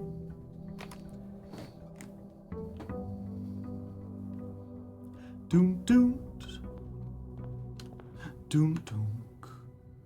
What's the star today? 50. Okay. Oh yeah, that was the other thing. We finally found out what the 50 star thing is. If you don't know, there's a mechanic where every time you enter the observatory, there's you get +1 star. You have this star counter down here. You can see we're at 50. And depending on what number it is, there's different constellations in the sky that give you different benefits. Generally, the higher the number, the better. So, like, it just improves as you go along. But the number, what was it? The number of unique constellations capped out at, like, I think 20. There was like 1 through 10 have their own thing, and then there's a 15, and then there's a 20. And then we found another room called the planetarium, and that was like, oh, if you get to room 50, there's a secret constellation. And we were like, oh, I wonder what that is. And it turns out that constellation is you can spend stars like currency to re-roll the rooms that you're in. Which means if we want to do something like the, what's it called? Win the drafting strategy sweepstakes. This is one of the trophies we've been trying to get. In order to do that, you have to build a house that has 20 dead ends, which is actually really difficult to do. Essentially, every single side path has to be a dead end. And we've been really struggling with that, but if we get this up to like 100 or something, if we can get the stars really high, then we can use that as like infinite rerolls and do that really easily. Or not easily, but much easier than we have been. So that's one of our goals. If nothing else, like if we can't think of anything to do on a run or anything unique to look at, we're just going to try to build up stars so that we can eventually do that. We just tool shed.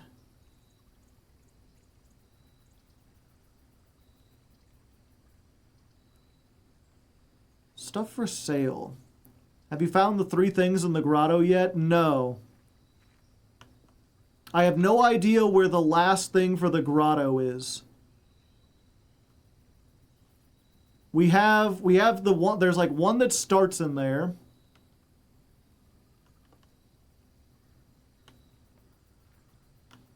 Yeah, there's also...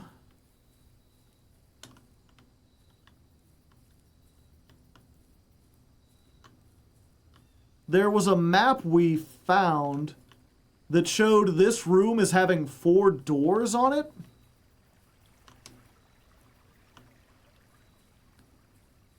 I don't know what that was all about. If you, the streamer, are getting tired of the game or the rest of the boring grind with no payoff, you're allowed to continue off camera. Yeah, the problem with this game is that there are such big revelations that can happen on, like, unsuspecting runs. And it's just not as exciting to come back after the fact and be like, oh yeah.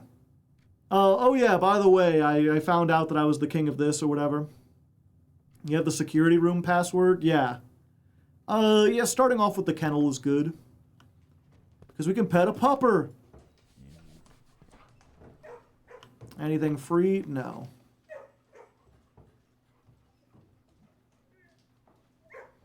I see. Cat. Dig, diggy hole. Yeah, pardon me.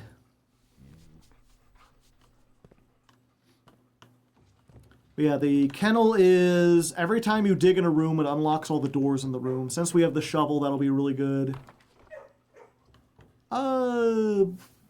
Yeah, we'll reading nook here. Bless you, thank you. Key. Library. Yeah. Oh, hey.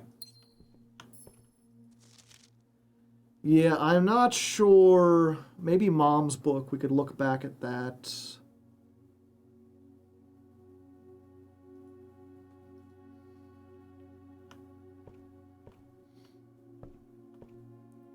The note from the attic in the hidden reservoir room, the one with the TVs. I see. Vault, plus $40. We'd use all our gems. The gift shop. I forgot if we've gotten everything from the gift shop. An early vault is really good. Yeah, we do still also need to do... There's an achievement for buying everything from what was it? There's like a shop that's just like rare items. And they're all super expensive. You need like $250 in order to do that. Oh, also we were going to change out our thing. So we need to draft an office if we can find one. Showroom takes 310 gold. I see. I thought it was just 250. Oh no, we need 250.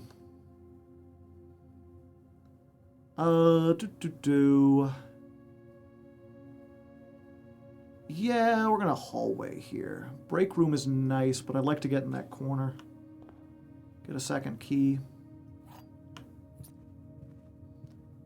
Yeah, you have to buy everything and the trophy itself. That was last time we spent so much money on that.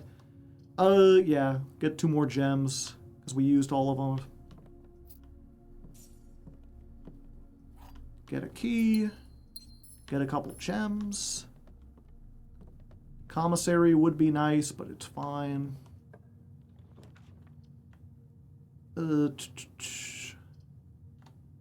Guest bedroom, do we just get that out of the way? Might be something in here.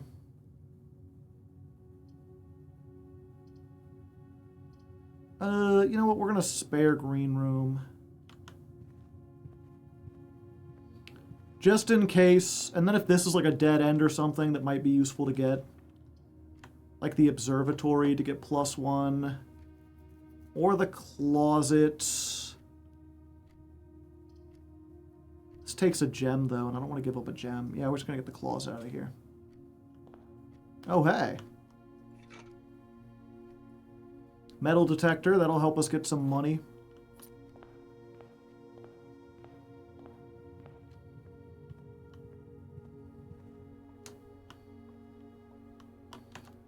Do I have... No, I didn't do the thing that I should have. Commissary? Yeah.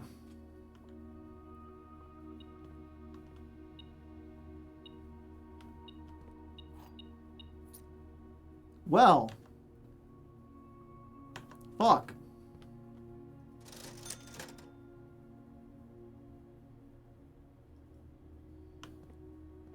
That was fast. Have we found the secret of the treasure trove? No.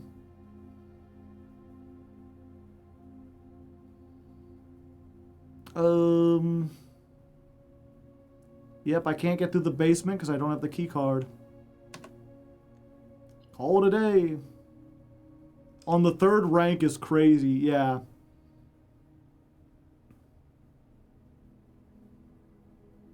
A snug little cottage.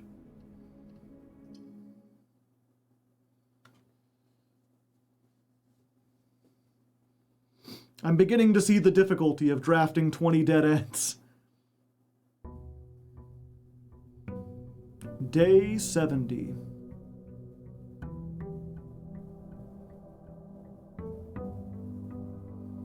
Yeah, because it's random to an extent. Let's go. Yeah, the outside room does always count as a dead end, even if the, whatchamacallit, the tomb isn't a dead end. Floor plans now cost a shrine. Root cellar.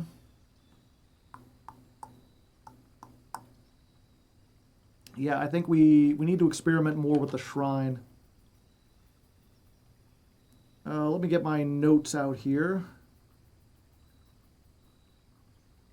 So we know what happens when we do 2, 4, 6, and 10. We need to donate 8.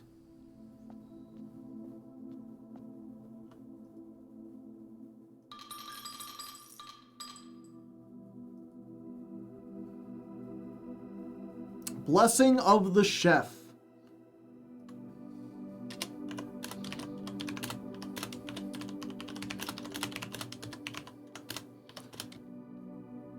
Oh, I don't need to type the name of it. For each different type of spread that you do each day, add an extra dish to the dining room. Did you open the spooky thing at the shrine? No. Each different type of spread. What does that mean? Like different type of room? Something tells you it should stay that way.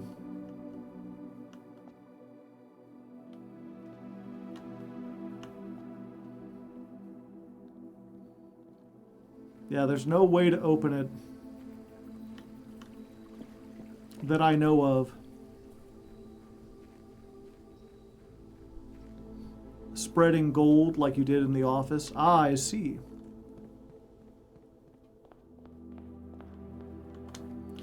Let's try right this time. Dark room, right off the bat. Yep, we're just going to take a tunnel. Hey, there's the office. It would take both of our gems, but we'll get it. And then we'll come back here, I think.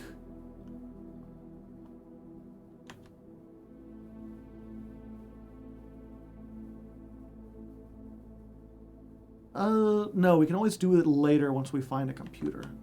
Actually, yeah, we'll go in here now, because first of all, gem.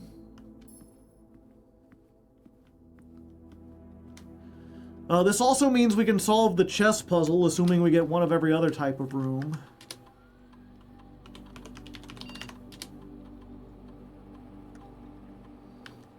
Remote access.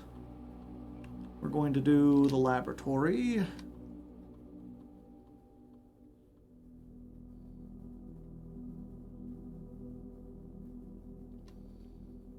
Experiment setup. Okay, what are our rewards? Add 3 aquariums. Permanently add 1 gold deer allowance. We're doing that. The next 3 times you open a locked trunk. When you draft a red room, lose 5 steps, and then when you draft a hallway from another hallway. These are all really difficult to do. You could go an entire thing and not find 3 trunks. The red rooms are all bad, but it is just every time I get a red room, I do something. I do lose steps, but we also have the thing that allows us to get a bunch of food if we make it to a dining room. So I think we do this one.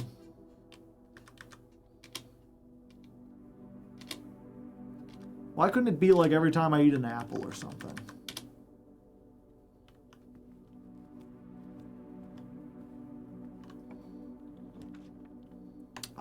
Pool right off the bat? Have we done anything with the castle? There's nothing I can do with it. As far as I know. You said there was something with the pump room, right?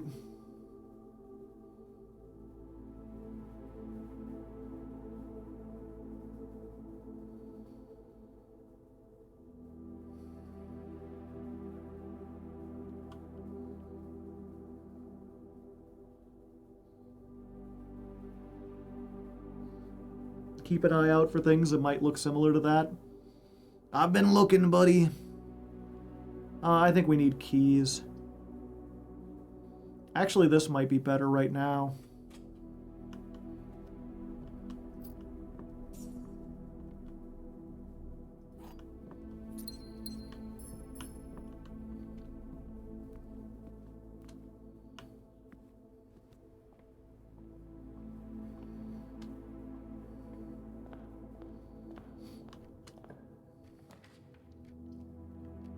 Kitchen, that'll help. Yeah, we'll get the kitchen right now. It'll cost a gem, but that'll make it easier to get the red rooms that we want to get later. Add a morning room. Yeah, let's get the club sandwich. We'll sell out all the bananas. Just add a shit ton of steps. Loud truck outside. You hearing that one, chat?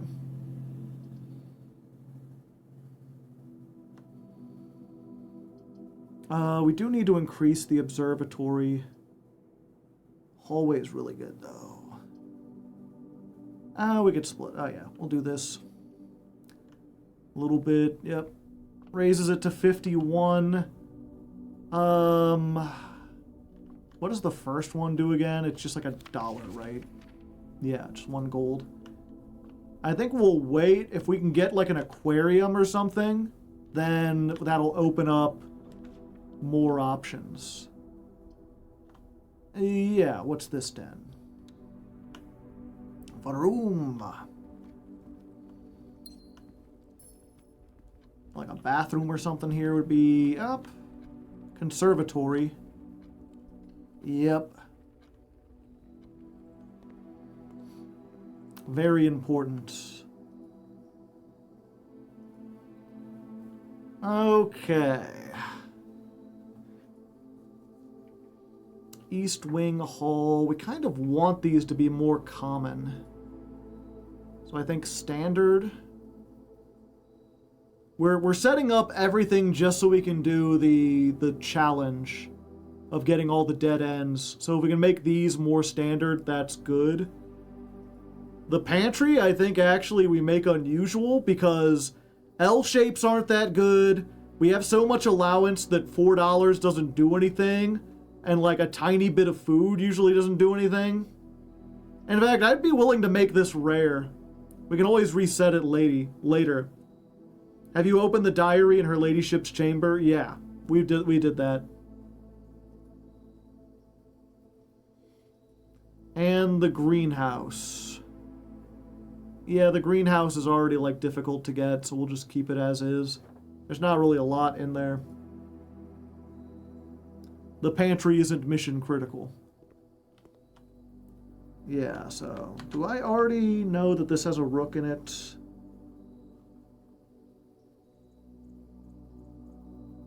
Yeah.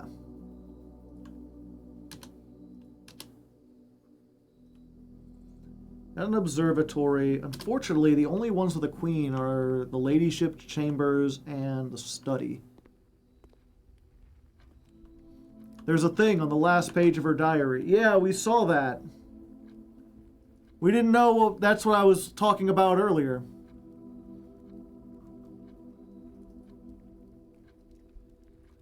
She's got a picture. It shows the room outside as having 3 doors going off of it. Or I was like, this looks like the antechamber, but it's across the bridge. We didn't know what this means. That's why I was trying to go outside to be like, are there doors outside that I just haven't seen? Is there some room that has more doors on it?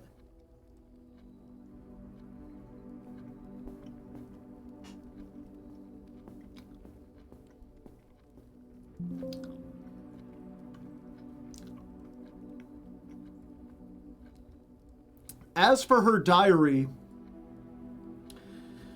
she talks about not being able to sleep, and her doctor told, like, she has insomnia, and her doctor tells her that the best way to cure it, or not, a way to help would be to keep a diary of how well she sleeps, and to try out different bedrooms in the house. So she talks about, like, well, this is her room that she started. She was able to sleep for 2.5 hours. And she woke up the morning with 10 less steps, but also observed an additional star in the sky. So I don't know what that means. Nothing gives you 10 less steps. An additional star is like, it's an observatory. And then it just goes through, it's like she slept in the guest bedroom. She only slept for a few hours and nothing special happened. I feel like it's part of a puzzle. The thing is, I don't know. It's kind of like the castle thing, Where it's like, I know this is probably hinting towards something, but at the moment I don't have anything where they're like, oh, put in information. I don't have anywhere to put this information.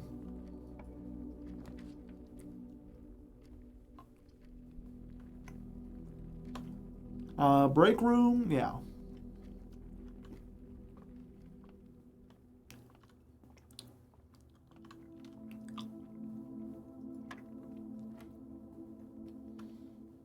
Okay. 4 squared is 16, right? Because that's what the square means. And it's blue, so plus 4 squared is 16. 16... Purple is divided by 8. So that would be 2. 2 plus 1 is 3, and then you square again, so 9 minus 8 is 1.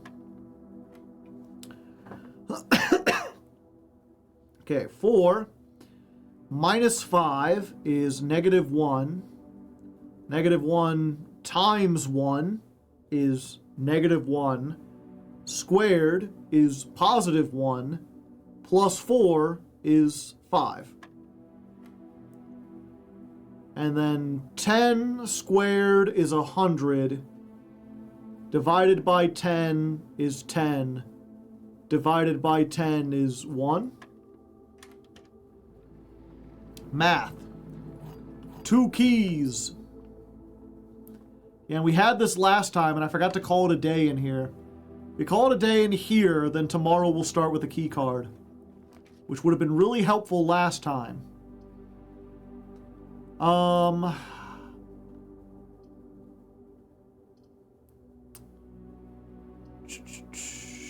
Yeah, we'll do a chapel. We'll do a chapel because it has the, Oh yeah, my allowance has been raised. I forgot that we were on that. Yeah. We're gonna go back around. Every time I did a bunch of calculations and just ended on 1.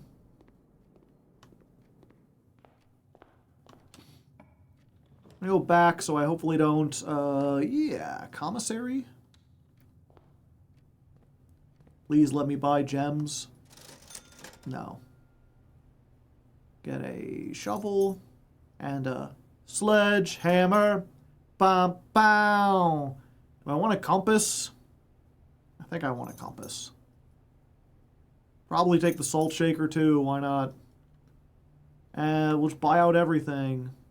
Do we go back to the conservatory? Yeah.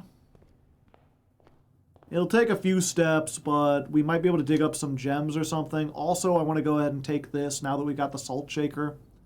Give us 11 steps.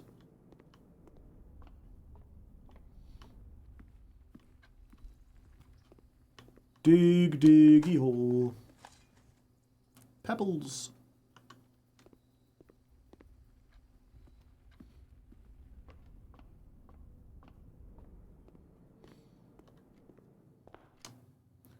Wait 1 second, let me check my notes again. The observatory has a night, okay. The observatory and the conservatory are 2 different things.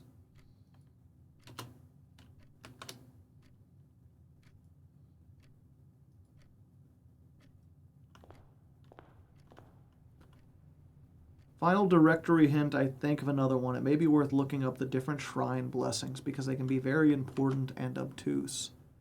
Yeah, we had a document that explained what all the shrine blessings were.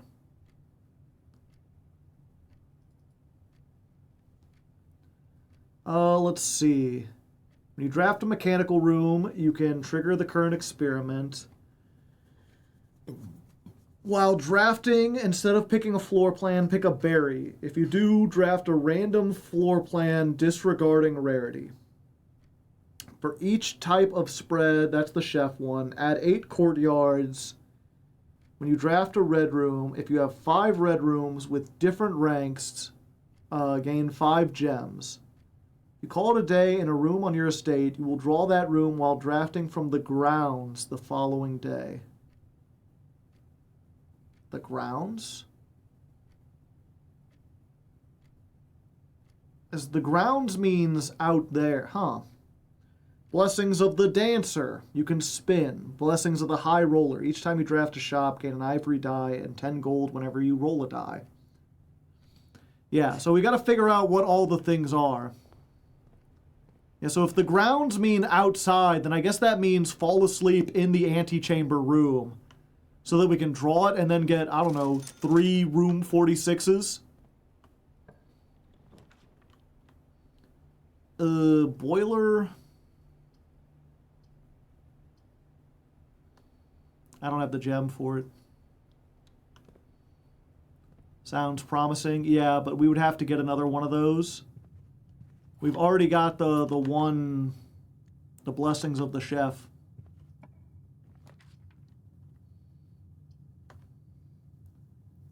Reading nook. Yeah. More keys. We've got all keys, no gems. The morning room. Tomorrow you will start with 2 gems. Library goes up. Do I want gems for the chapel and then hope?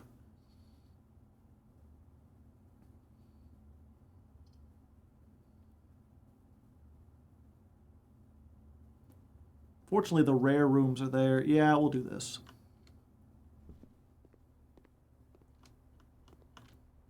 Nothing.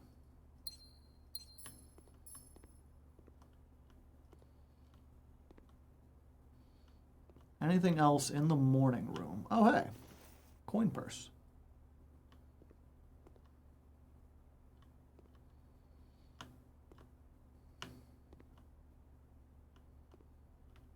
Doesn't look like it.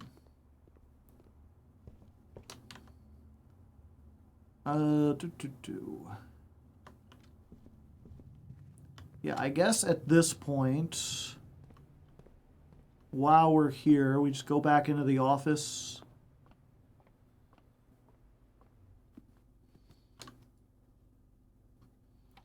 We'll go ahead and spread gold, please.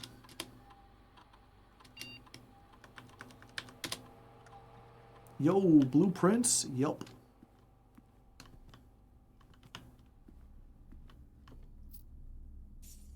One gold.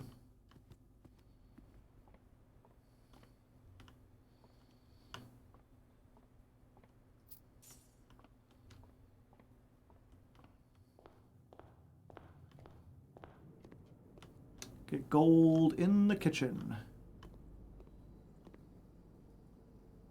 Nothing. We've already eaten everything. Doesn't appear to be gold in the kitchen. I will go ahead and do this. The inkwell and 1 gold.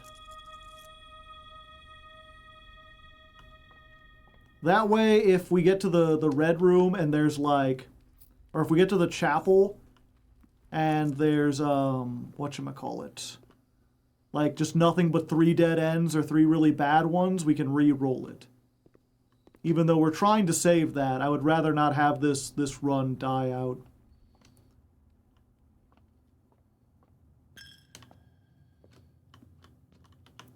No gold in here? A shame. Security. Yep.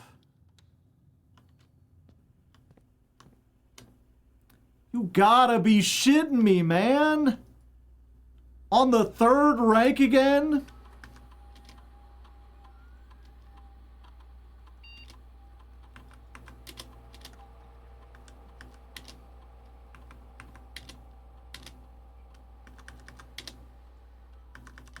I don't know why I even bother to do that. I can't open them.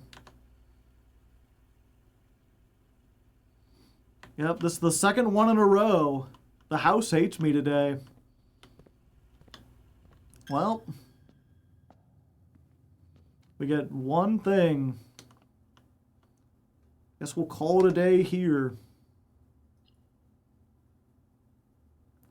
Foundation time? I can't take the elevator up. The, whatchamacallit, I don't have a key card. And I don't have any way to turn off the power. So the elevator won't come back, right?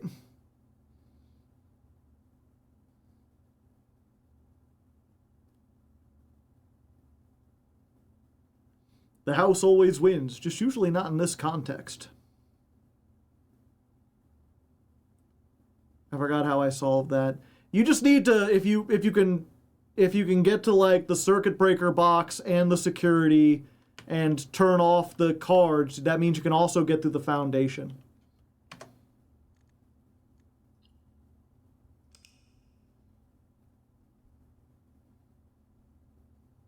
I think I code check the key card every time.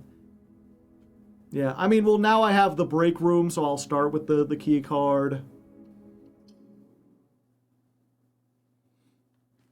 It just sucks because if you watch I mean, I could look at the previous houses I've made.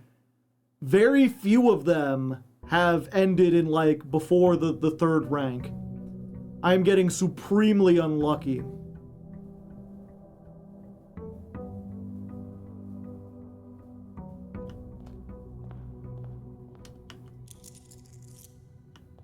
$60 gold. Break room carried my ass. I mean, now I have the key card, so there's that. That's roguelikes, I suppose.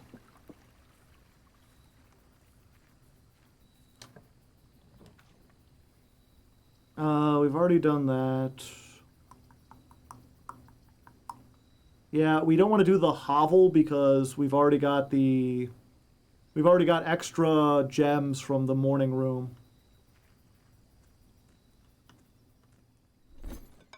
What can I trade the key card for? Lockpick? No thanks.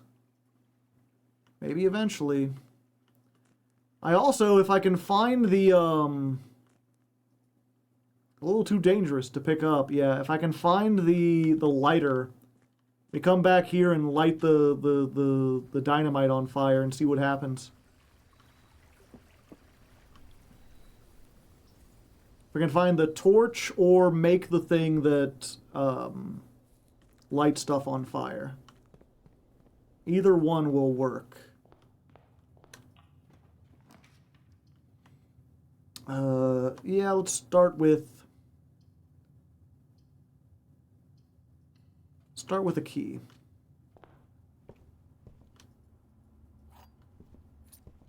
And get like a 3-way hallway, that would be nice. Library also works. I got the book. There's a chest here.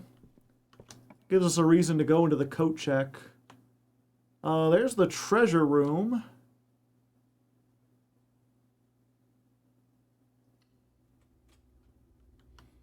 The treasure room, it's, what was it?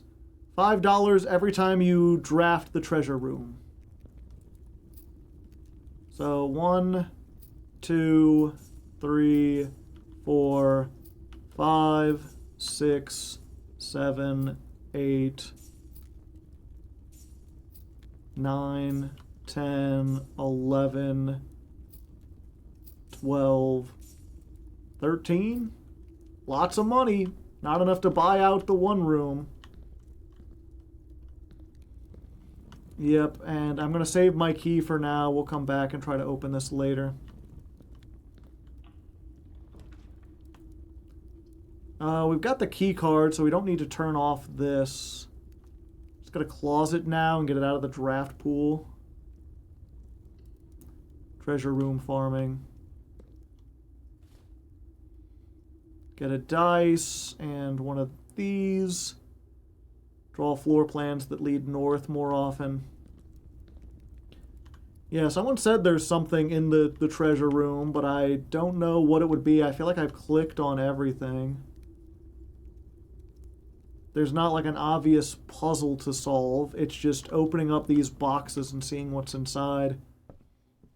Every time we draft it, there's more stuff, so eventually we'll find things. Unless I assume, is it like the, whatchamacallit, Is it like the vault where you just got to draft it a number of times until you unlock the clues that tell you how to get to the next thing? Or is there something I could be doing in there right now? Yeah, we'll get break room again.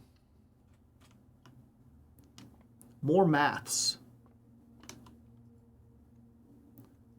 9, 10 minus 6, it would be, is 4.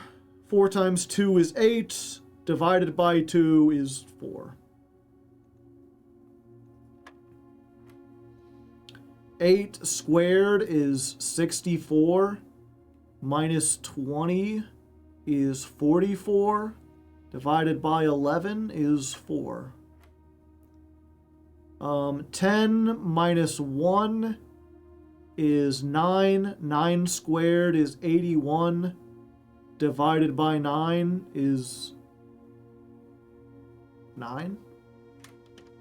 Yeah. Extra keys. It isn't a number of tribe drafted, though that is useful for the chests. It isn't something you'll find just by spending time in the room. Ah, I see. Yeah, we've got enough money that I feel like we can do the chapel here and be fine. This is also a two-way intersection, so let's go ahead back here and go to the front and see if we can get another dead end out. Ooh, the boudoir. Yeah, that's a good one. That'll get me 2 more dice.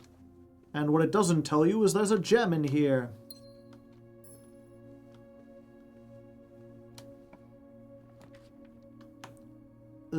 Attic?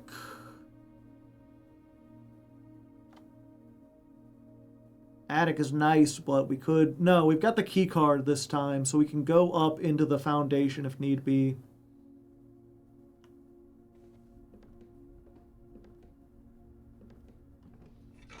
There's 1, 2, 3,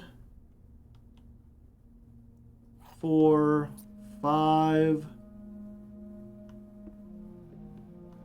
6, 7, and 8 is this. I can use a key on it.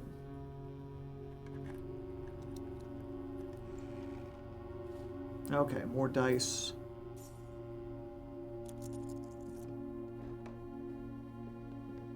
This is nice for the trading post. Oh yeah! Might as well go back there real quick. We don't need the secret garden key for, like, anything.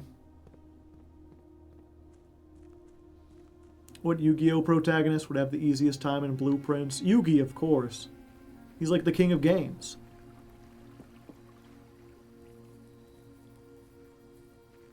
Alright, trading post. What do you give me for the secret garden key? Hall pass. Sure. What does the hall pass do again? I forget. I rarely get this one. Will you not use steps when traveling between 2 hallways? Hallways drafted from hallways do not cost gems. Trade the hall pass for a silver key? No, I think I'm good. I could get the compass for a coupon book. What is the coupon book? It's just everything is like $1 cheaper, right?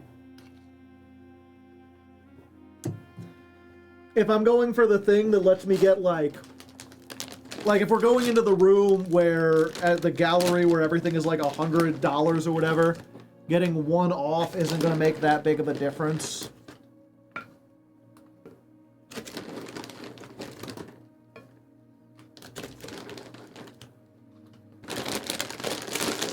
Yuma opens the front door, gets a closet.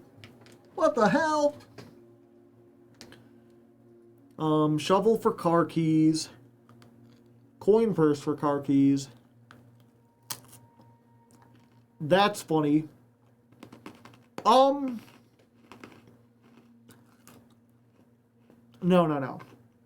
I was like, what do we need in order to get the laser? It's the magnifying glass and the metal detector.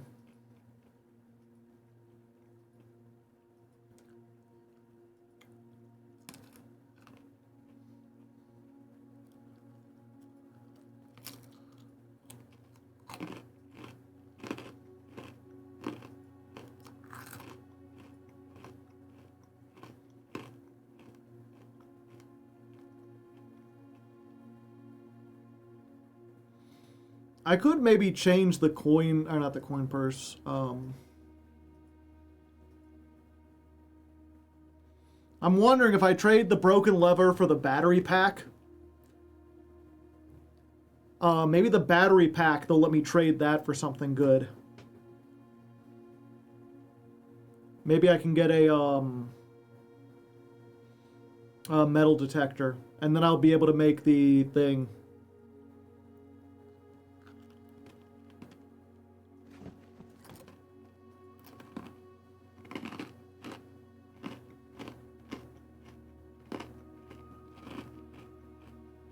Two gems. Yeah, I'll just take the 2 gems.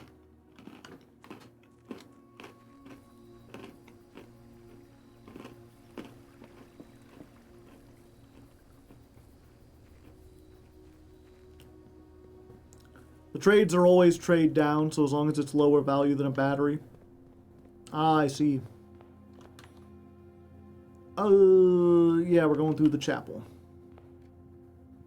I guess I could use a battery, and it's gone. Okay.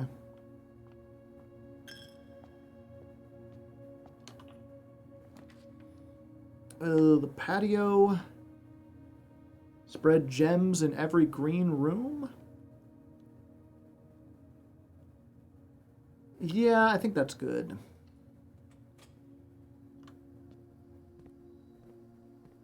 Also get an apple.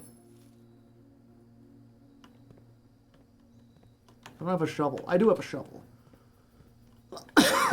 Pardon me.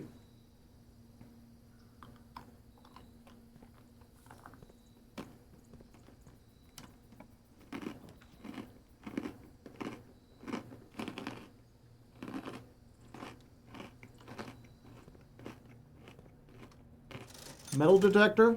Hey. And a sledgehammer? And sure, salt shaker.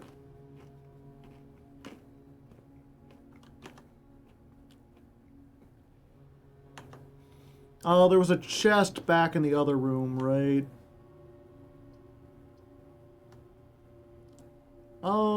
Yeah.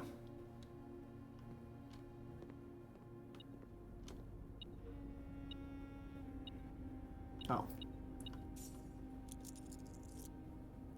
Very green room, we'll come back for that. We had a salty club sandwich.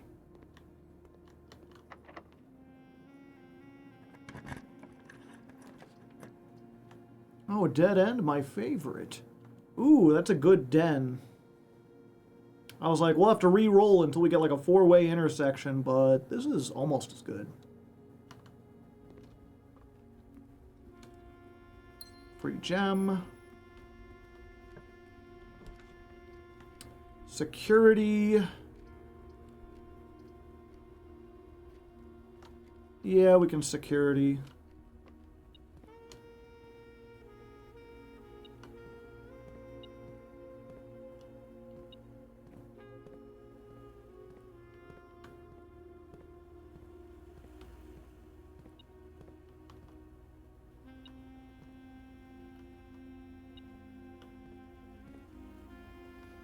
Where is it? Am I missing it? Oh, it's on the key. I've never seen the car keys there before.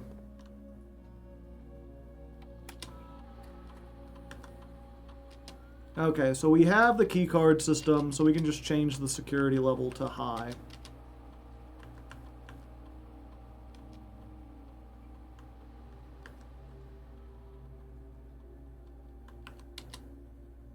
Log into network.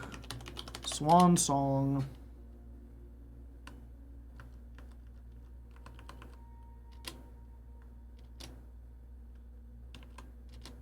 laboratory.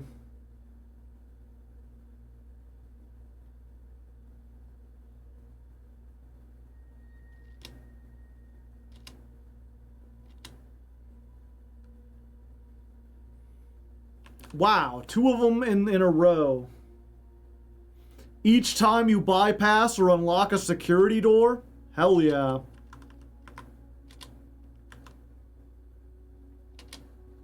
I need more allowance.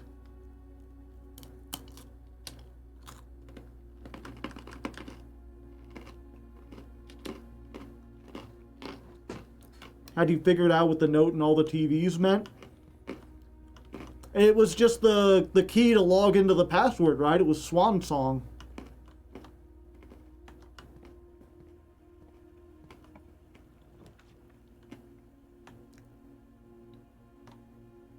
Laundry room.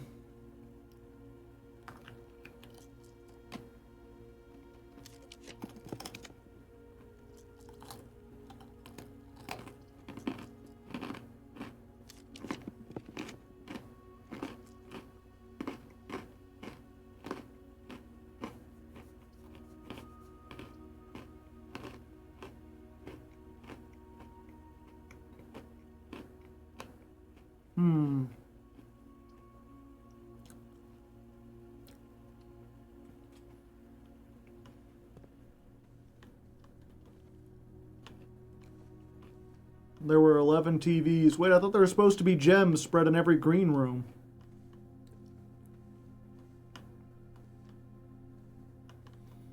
Does the patio only spread to ones in rooms that already exist?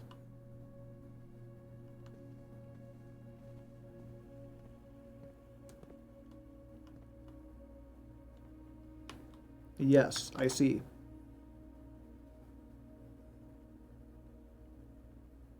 Okay.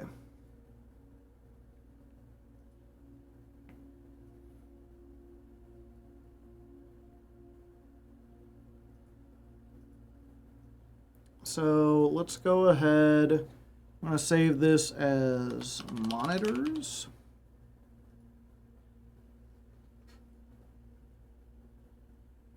Then we're going to open up Paint.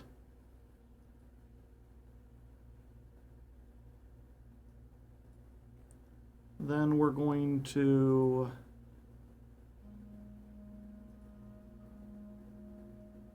move monitors into Paint. We're going to save this as a JPEG. Monitors, Word.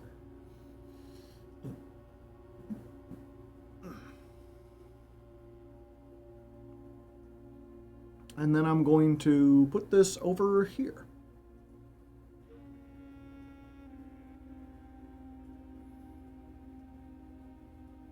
And then we're going to go ahead and get red. So this is the library.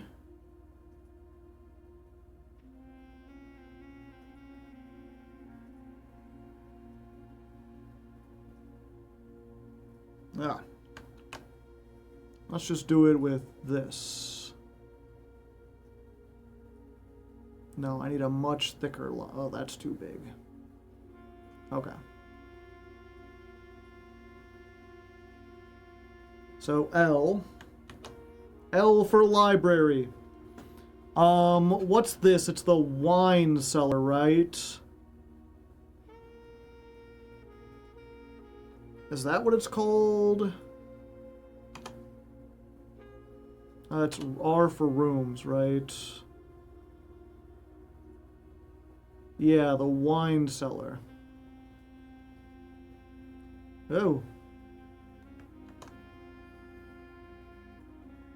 So this is a W.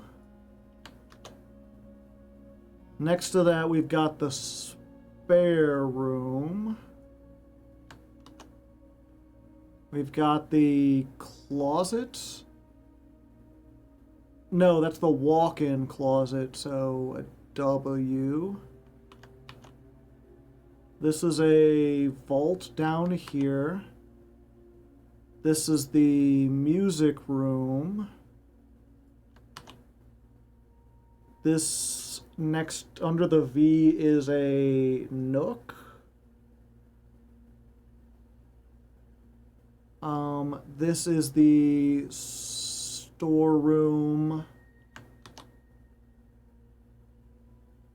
This is the office. This is the nursery. This is the gallery. What's this top one? Is that the archives? This is also the nook. I know that. Yeah, it's the archives.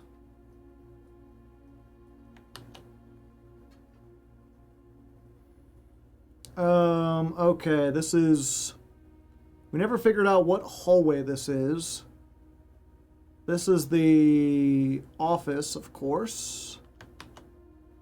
I forget. That's the one that has, like, all the cool stuff in it. It's a shop. It is the showroom.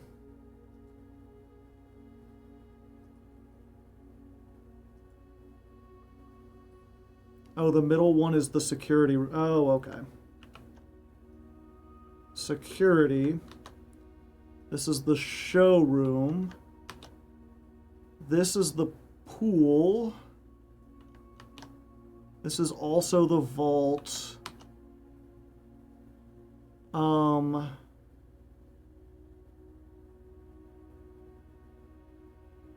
This one, this question mark, that's like one of the hallways. I'm just not sure which one is the problem, right? Because it could be the hallway, the West Wing hallway, or the East Wing hallway, or it could be the corridor. Those all kind of look the same.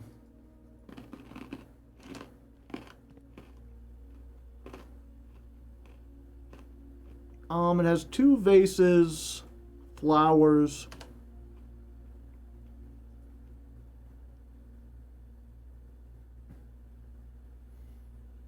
I think it's just the hallway.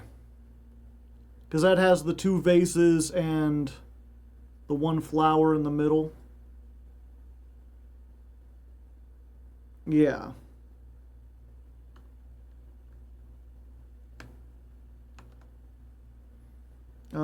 Let's go. Monitor's word. So if this is the hallways.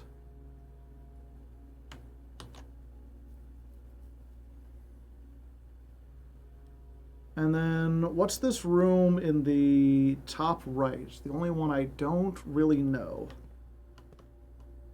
Oh wait, no, that's the one with the piano. That's the ballroom, right?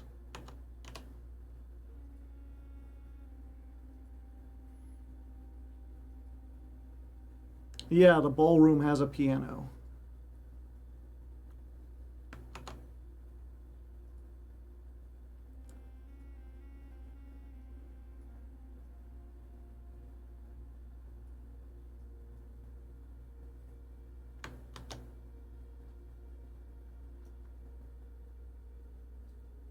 Alright, I will now say that you only cared about the rooms of the memo.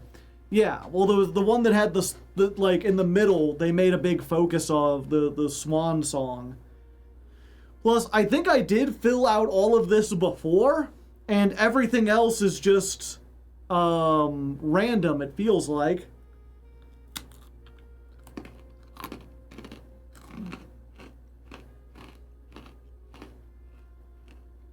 Like, there's a word I can make out.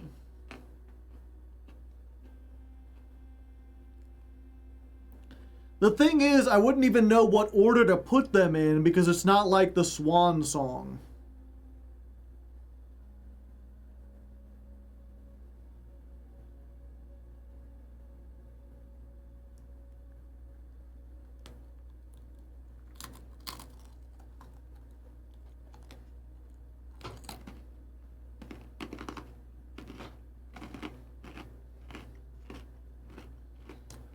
Like, those are in a rack where you can see it, but like the ones on the left, I don't know if it's LMWVN or LWVMN.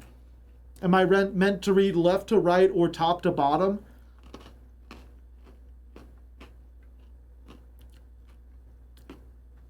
BVP over on this one.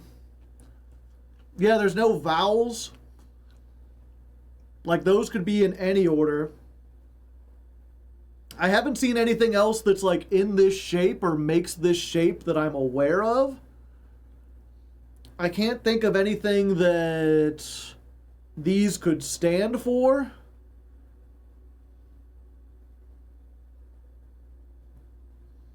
The notes only had the 11 monitors. Did they? 1 second.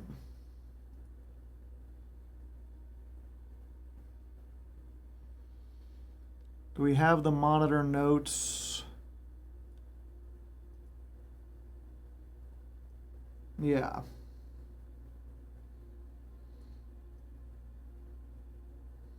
The monitor notes, we compare it to... Oh, it just had the three big ones on the bottom. LMP. So they're missing, there's two that are missing, but the three big ones would be LMP, PLM, MPL.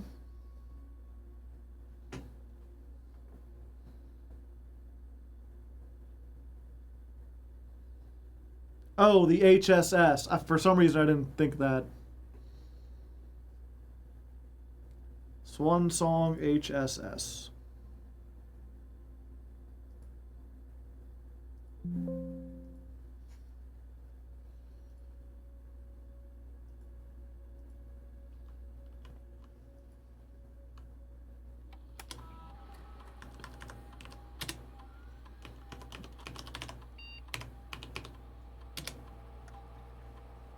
Password accepted.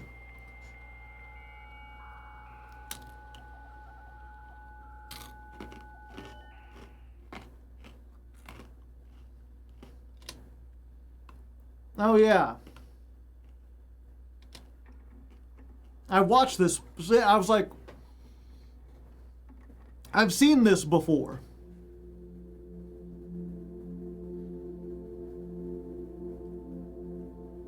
It shows mom in the library.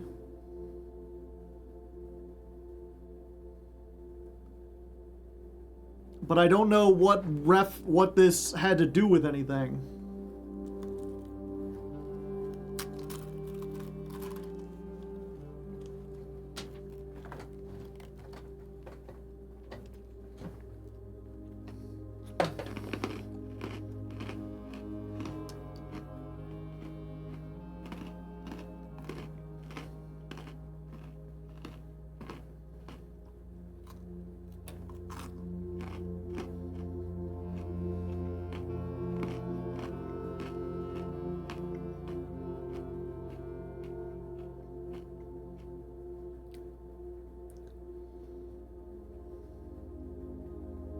Unless I meant to understand that where Uncle was standing, there's a book I should look at.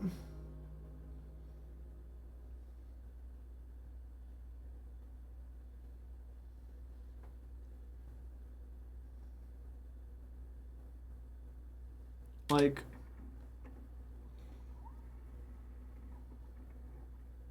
watch it one more time real quick.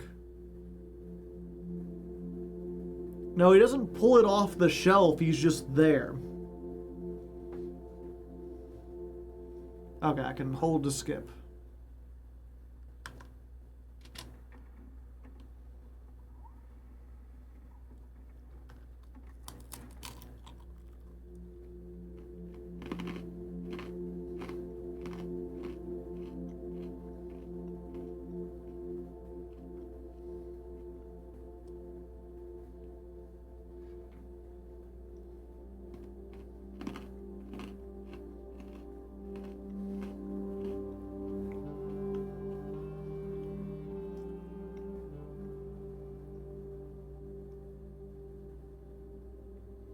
It's an entryway. Uncle's holding a magazine or a book.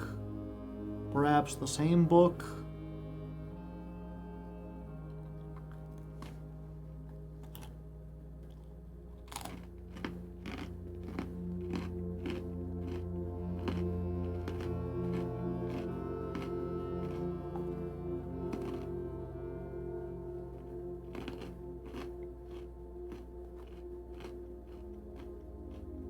He's holding a vase. He is?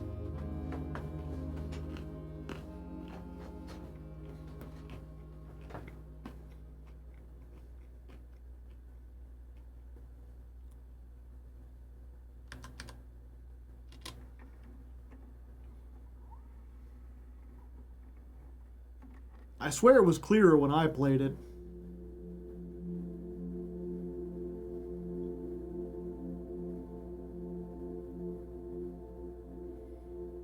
And then Mom comes up to the camera and she just shows it's the Orindia Aries, right? Symbol? No.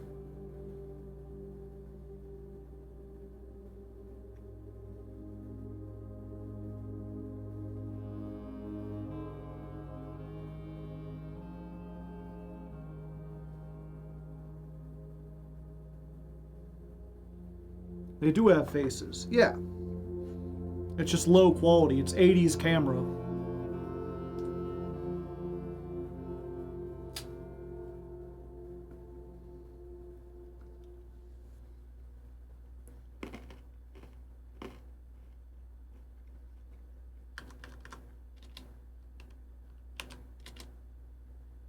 Footage not found. Yeah, and then there's no footage for most of the years.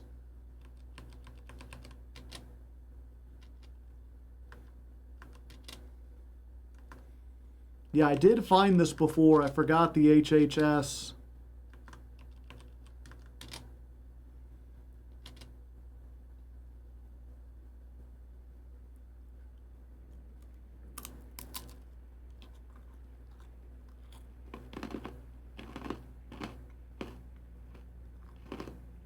Oh yeah. And these are the days I started, so you can watch the cinematics.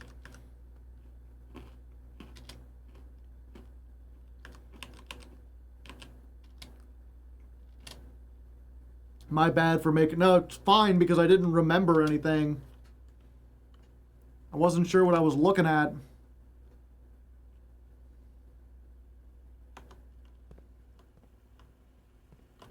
So if there's a vase in the entrance hall he's doing something with?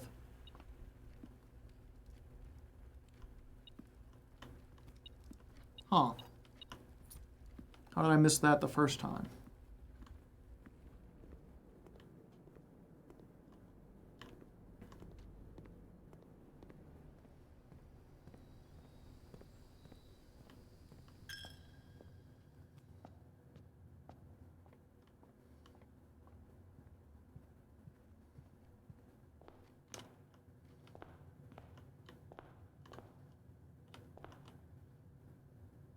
Oh. Yeah, I think I did come up here. I didn't think to smash it.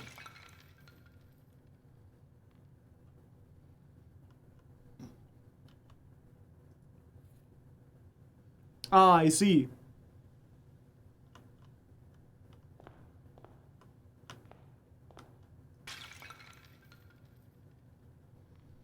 I had no idea you could break vases. Looks like there's nothing in this one.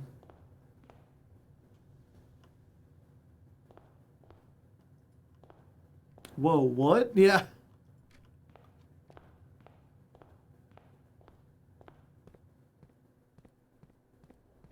In a new clue, there's a vase with a sledgehammer on the entrance on like one tile of a page. I see, I see.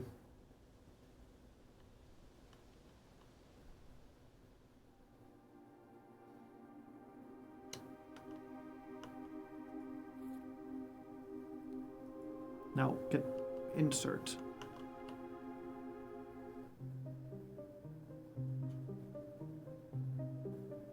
cloak, castle, court, cloak, castle, court. I know what castle has to do with.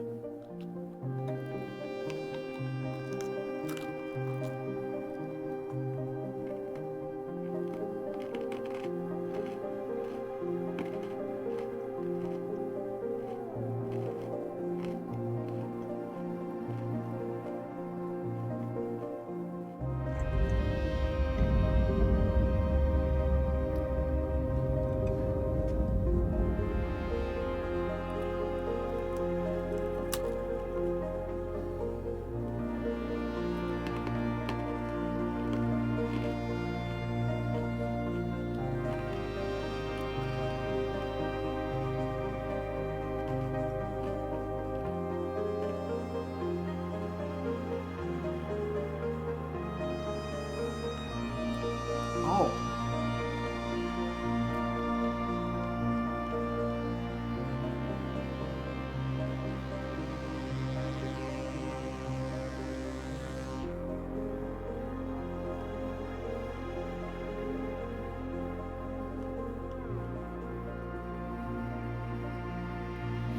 Reclaim the crown.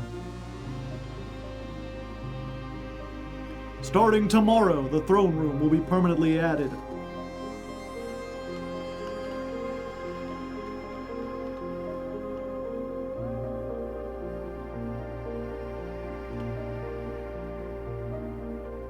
Reddington.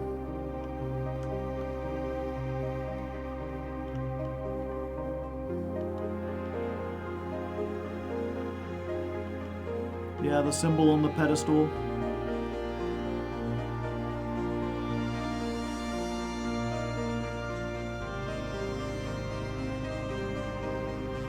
Yeah, I forgot. It's all because the security footage was so grainy. I was like, okay, he's got a book. He's holding something.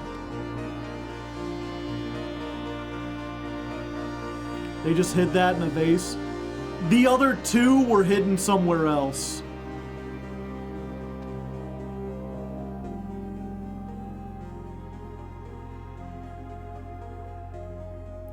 Yeah, the other two I got long time ago.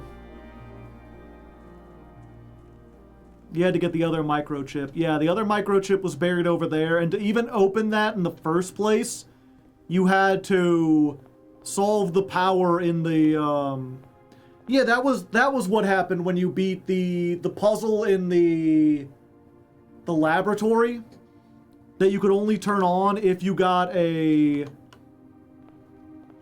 What's it called? You had to get like the boiler room so you could turn on power and then draft a laboratory adjacent to it and then solve a puzzle with like the periodic table of elements.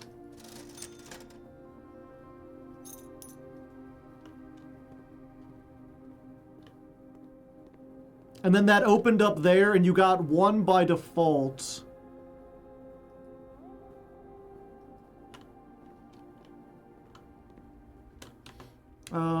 Okay.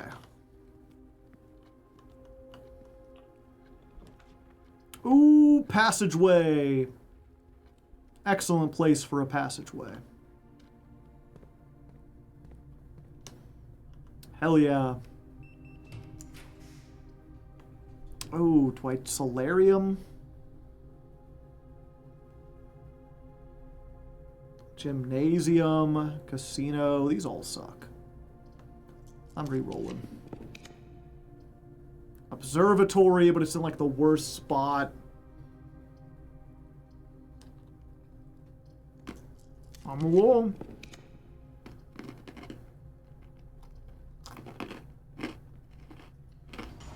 I'll take that.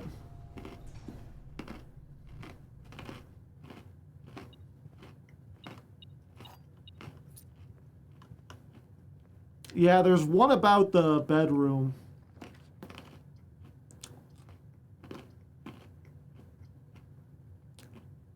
I do have the garage key. Yeah, observatory could be anywhere.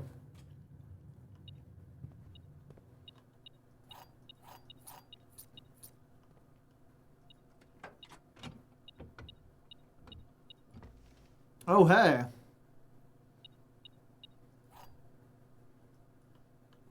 Secret garden key. Secret door, secret door, secret door. There are that many puzzles. There was like the one that like I was fairly certain like existed. I just didn't have the slightest idea what it was like referring to.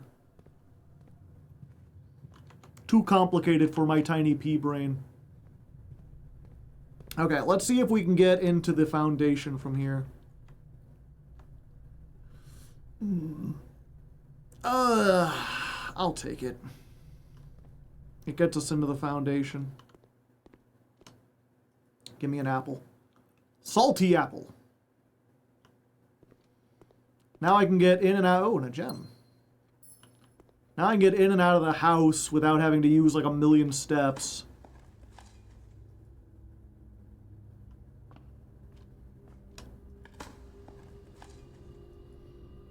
Salty turnips. Okay.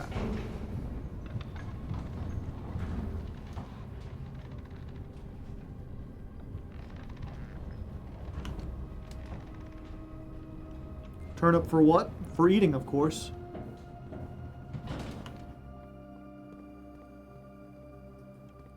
Let me out. Let me out.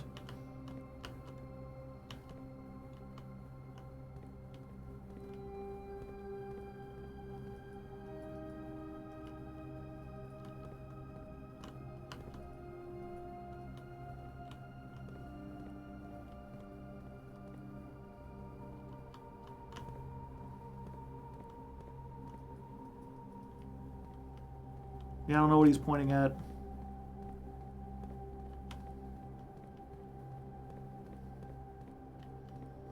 Nine to 5, another round of shots. 9 to 5, another round of shots.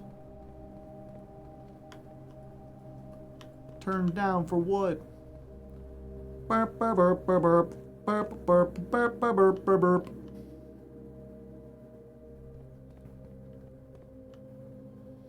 Back outside.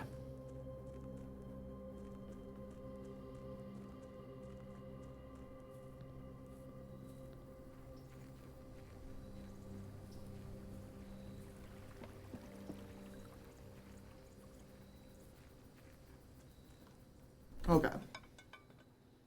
So I don't need the car keys. I'll trade that for a coupon book. I don't need the secret garden key. I'll trade that for a prism key. Prism key for lucky rabbit's foot?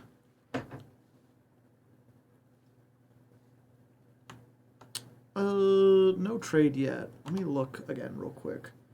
Unlock or bypass the security door. Okay, that doesn't help us do that. The prism key, if you unlock a door in a colored room, you'll draw a floor plan of that same color. The only thing I want is the what's it called? I want to say the factory. It's not the factory. Where you combine stuff. You can also trade the microchips. Huh.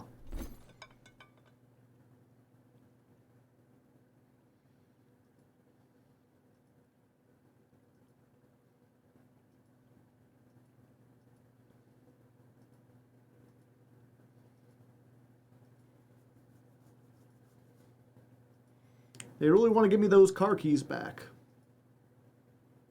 Yeah, we're good. If I take the microchips out, oh, it just closes, I assume. And upgrade discs. Why would you want to get rid of upgrade discs? Those are like the best things in the game.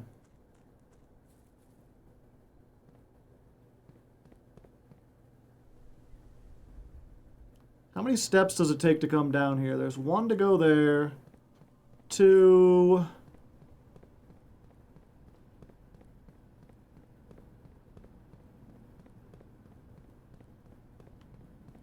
Say respawn as long as you don't use them. Ah, I see.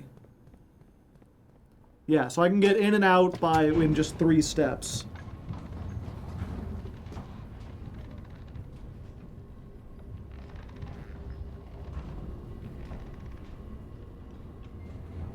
Have we been past the antechamber? Yeah. Oh, I guess I could go trade the crown.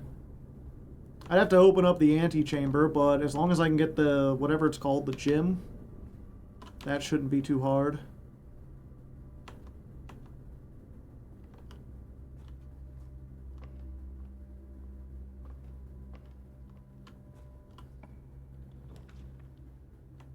Locksmith, we don't need keys for sale. Drawing room's pretty good. That costs a gem, but there's a free gem inside. I can re-roll. Ooh, observatory. I think we redraw. Secret passage. Secret passage. Yeah, I think we do the secret passage. Because I want to try to get to the armory so we can buy the... what's it called? The torch, so we can set the dynamite on fire. At least try to. So we do this, and that means that a... one of these. Yeah, I'll use my last dice. The showroom. I've already got the treasure trove.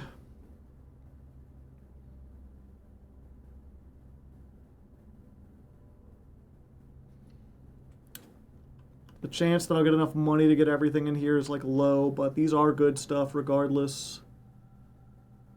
If you call it a day while wearing the moon pendant, you will start with 2 additional items. While drafting, you may rotate the first 3 floor plans. You don't have to pay the gem cost for floor plans anymore. Whenever you gain steps from eating, you gain twice that many. Yeah, so I think I can get the emerald bracelet. Oh, thank you, coupon book. I appreciate it. And silver spoon.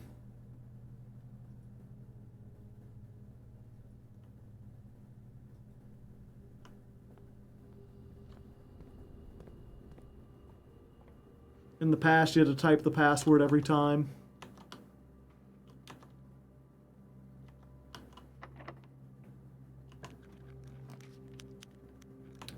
Free greenhouse, that ain't much. The gymnasium, that just loses steps. Yeah, I got a free reroll, might as well use it. Yeah, we'll go through the observatory.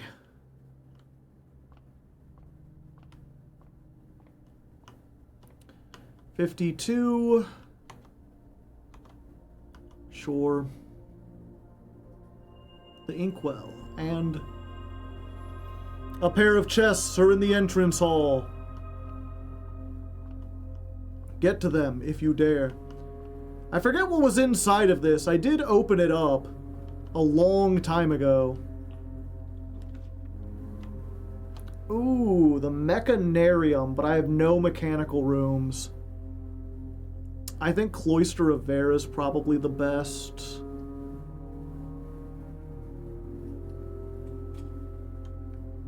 Oh yeah, it's the thing for the planetarium.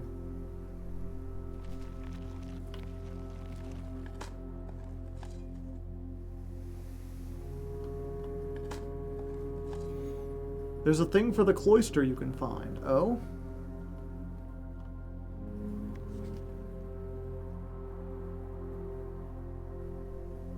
Miss Babbage doesn't leave any clues.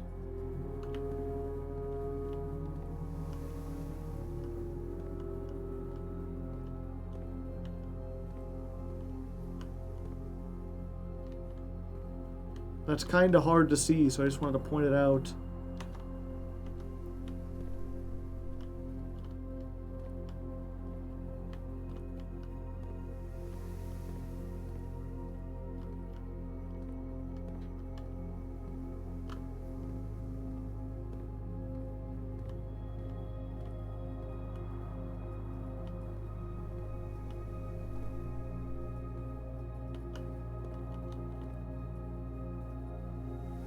Can I smash the statue with my sledgehammer?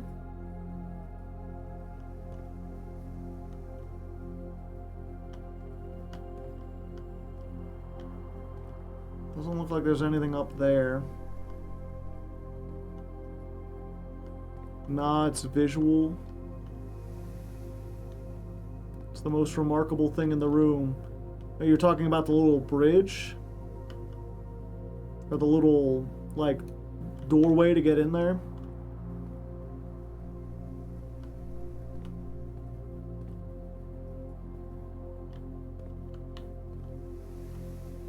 And it's open to the sky. There's trees.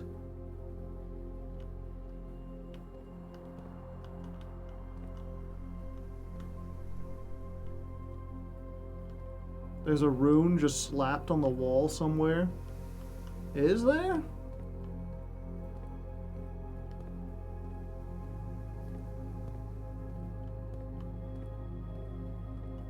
I mean, there's this. Oh, that's just my guess. Okay.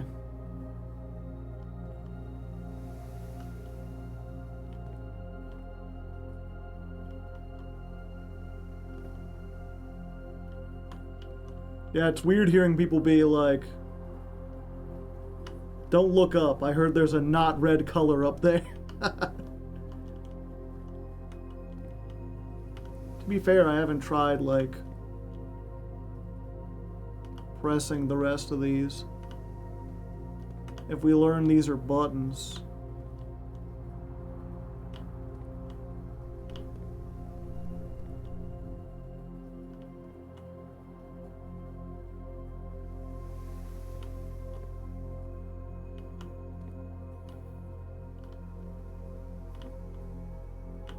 Can I close it again?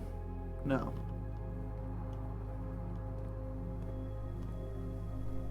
Yeah, chat, can you see anything?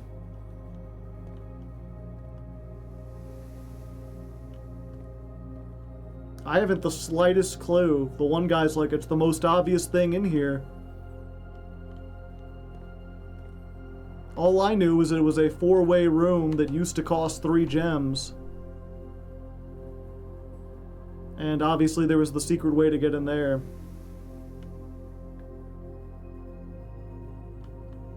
I already know what he's talking about. Was the statue holding anything before? No, but I got an upgrade disc that made it hold something.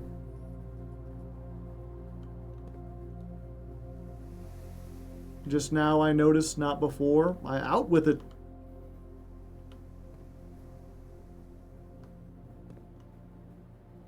Maybe the relief on the wall up above? There doesn't appear to be a relief on the wall. I mean, that has like a slight dent in it, but that don't really do anything.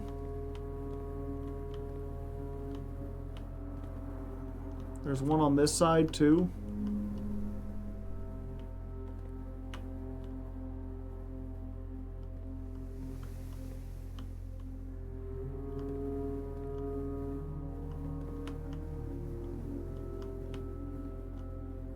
Yeah, I don't know. That's what I thought. I was like, well, I didn't really look up or look around, so maybe there's something up there, but as far as I can see, that's... Maybe if you count the tiles on the wall, your dead uncle's ghost will show up and tell you it's a secret. He'll show up and tell you to stop fucking around. Stop mucking around.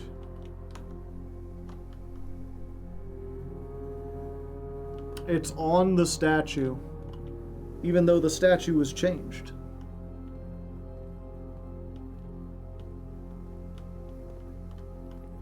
Yeah, I mean, I had tried clicking on the arm. The arm doesn't move down like the death statue arm does. She doesn't have anything in her hand. The 4 dots on the back.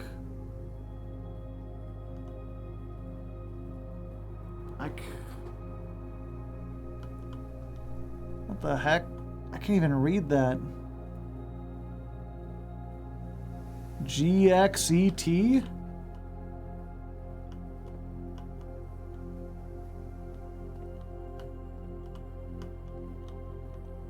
Could be a CX.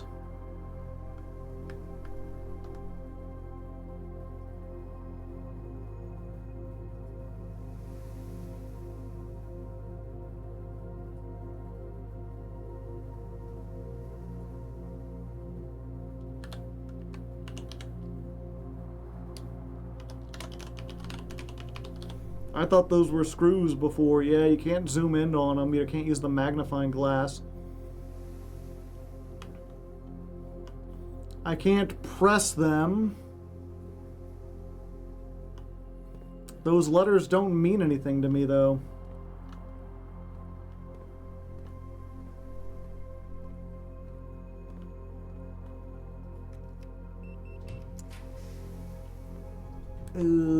Courtyard.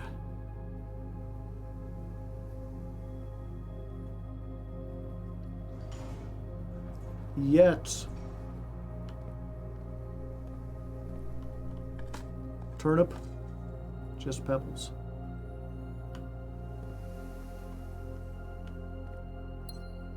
But they're there, and unless I missed something, I couldn't find a hint to check.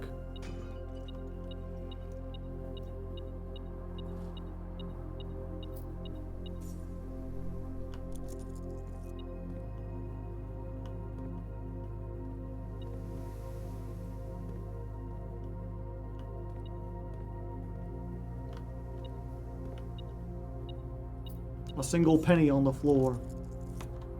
Get my allowance big today.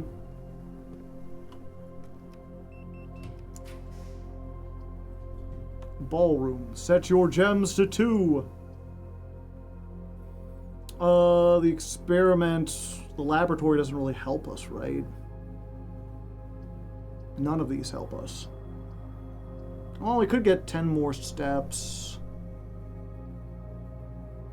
Sure.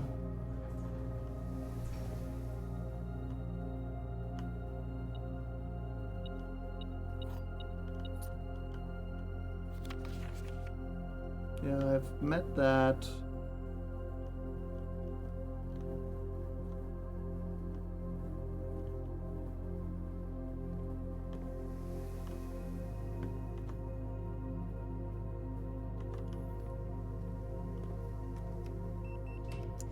Four-way intersection.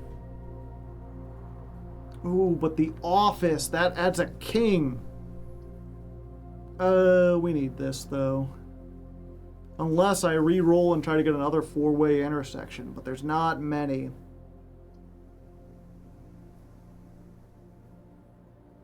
Yeah, we get this for now. My allowance has been raised.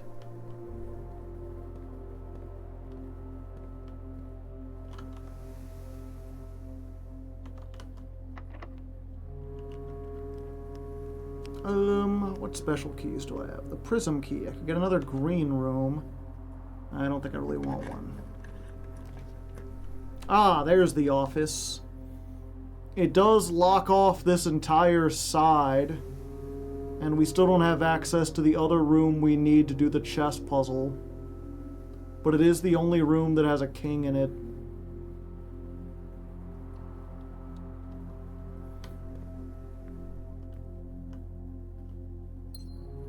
Also, we can spread cash.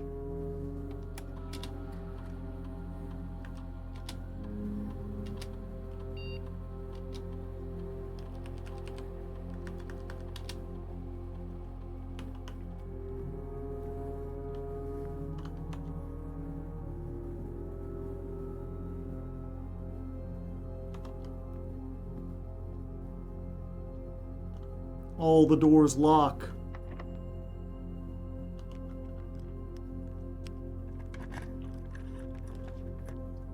There's the armory.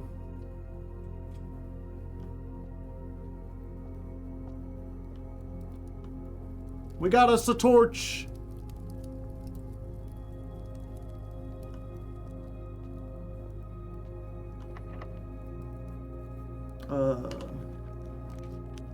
Dining room? I would like to have a dining room, maybe. Oh, the gymnasium. Oh no, that's not the right one. Pool room. Yeah, that works. Do I still have the secret garden key? No, I traded that in.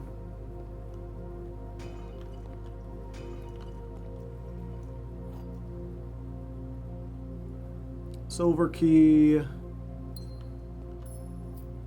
More money.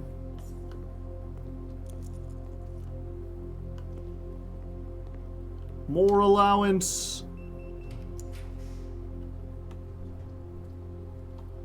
Parlor. We don't need the parlor.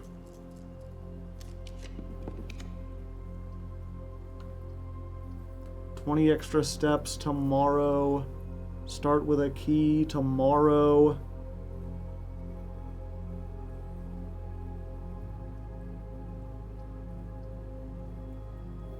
For each time room I have today, which would just be 1.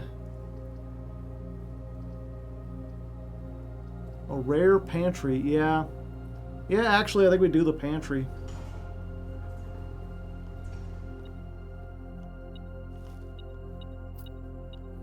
Get a salty apple. The silver spoon makes it worth twice as much.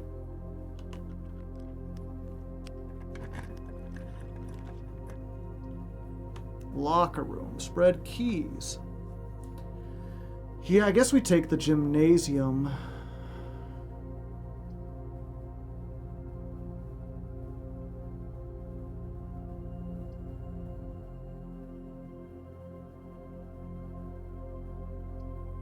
No, we'll just take locker room. I have opened all the lockers before. There was like a clue in one of them, but nothing special.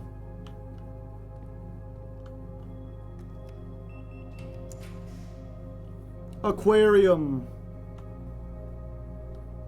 Yeah, +1 star. Ooh, a second lever.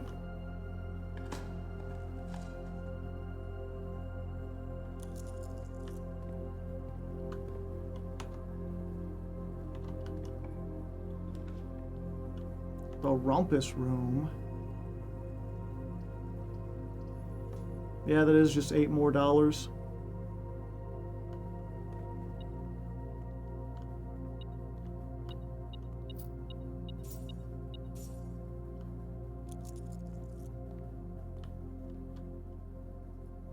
Yep, I've already got all the great Alzeras. Oh. Oh. Key hidden under the TV. Who the hell put that there?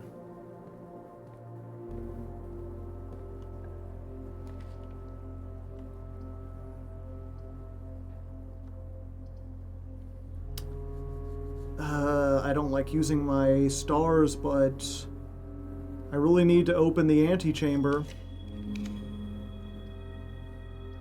Yeah, the dining room at least gives us a chance to. And we can get steps for days. Wow.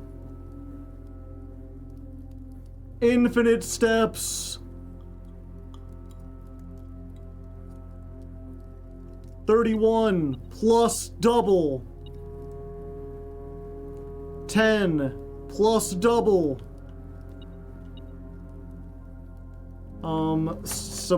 Golden sunrise soup. 5 steps and $5 plus an additional $5 if you have a morning room.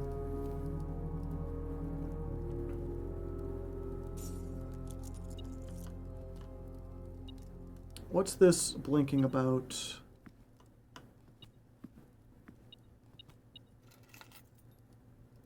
Car keys?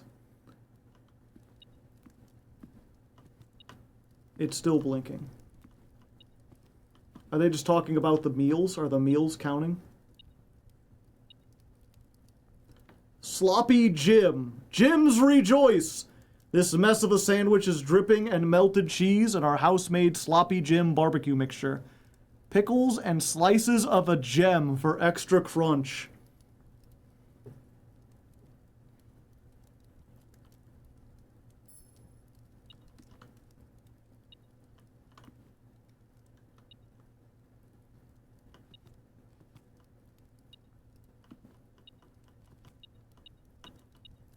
Oh, there's a key. Key lime pie.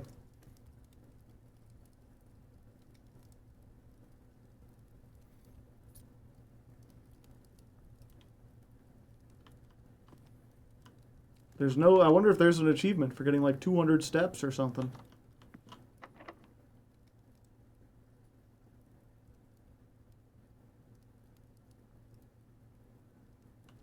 Yeah, we're gonna use the silver key. Weight room. That's what we needed. Half my steps, no big deal. I have like 1 billion steps. Half my steps still puts me at more than I started with. Minus 73? Ain't nothing to me, man. Alright, right at the very end we got it.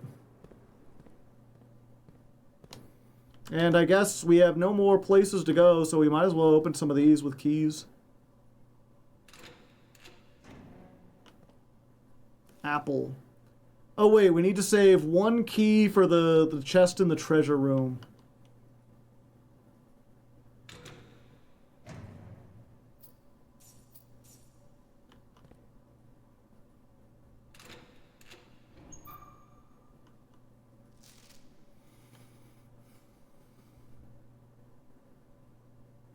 Yeah, they had part of the mathematics sheet. 6 or 0. We don't know what this means. Should we code check? We don't have the code check.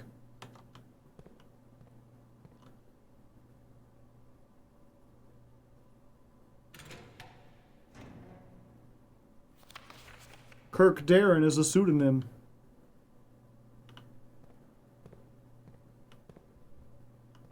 Weirdly written, that.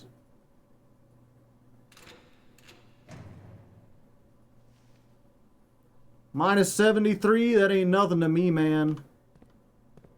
One more, let's try this one.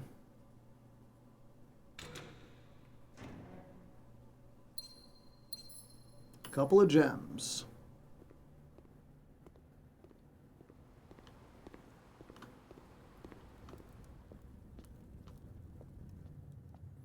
Oh no. I was like, it's fine, we saved one. Oh yeah, I have to go back for the... It's fine, only 1 door locks, right? So I can use steps to get into the next one.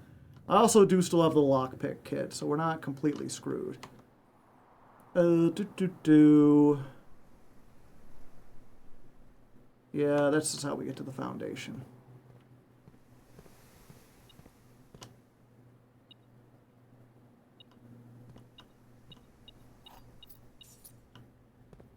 Sure.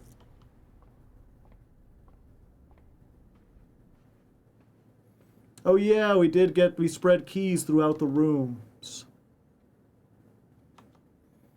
Yeah, we go in here real quick.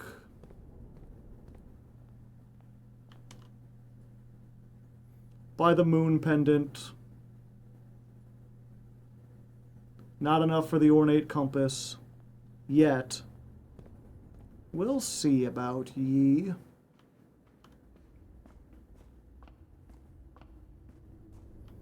Okay, so we go downstairs.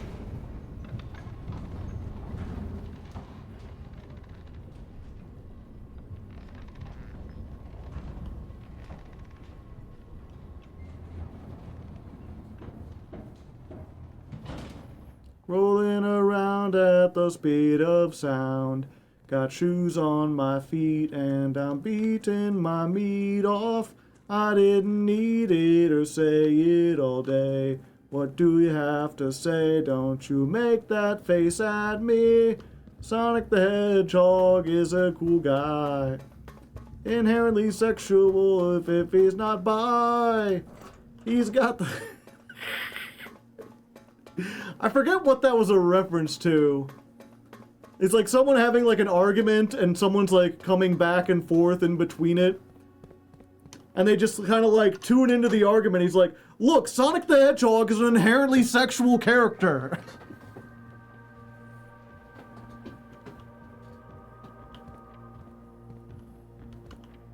I wonder if the secret passage has an opening on the other side all the time, or if it magically appears.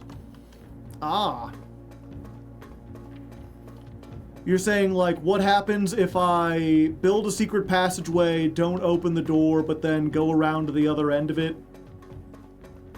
Is that a hint to, like, do that? Or are you just, like, actually wondering out loud?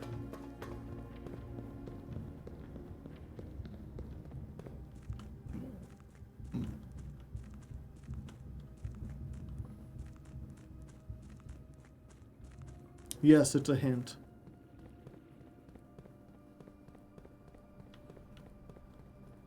Oh yeah, we're going outside. I'm going the wrong way. I'm going the right way. I just got here. What happened with Sonic? I got super fast shoes. Oh wait, no, we aren't going out yet. I need to get the crown, because I need to see if I can pawn it off at the shop. We're gonna see if that does anything. And I'm moving on up to the east side, to a deluxe apartment in the sky. And I'm moving on up to the east side. We finally got a piece of the pie. Beans don't burn on the kitchen. Beans don't burn on the grill. Took a whole lot of trying just to get up that hill.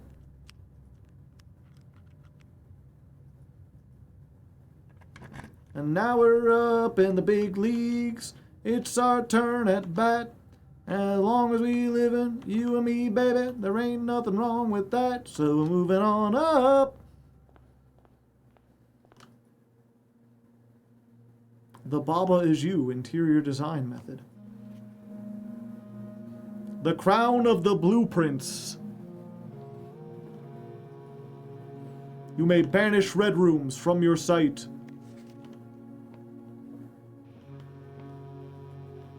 And then we get the nice oboe music.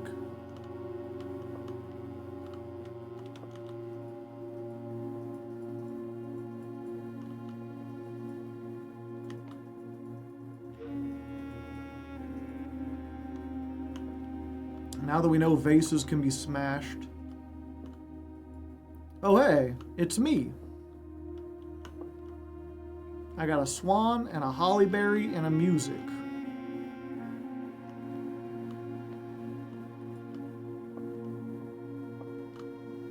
Oh, it's a combination of all the different names. Gotcha.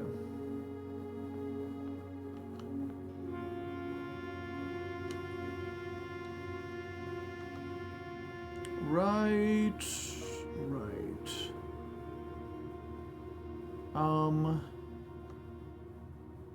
Yeah.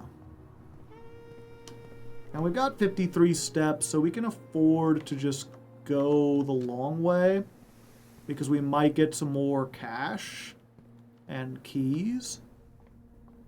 Especially since we got the shoes, the Sonic shoes.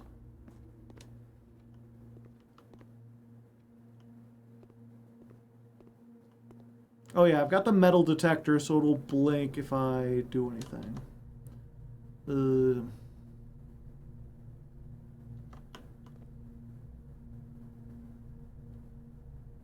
Yeah, I got 48. Cannot smash. Cannot smash.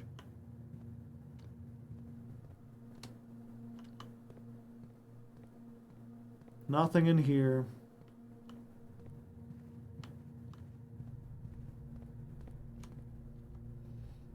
Yeah, den is the way out.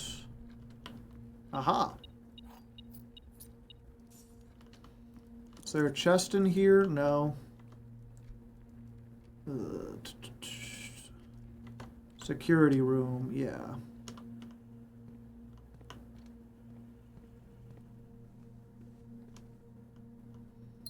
And gems. For all the good they do.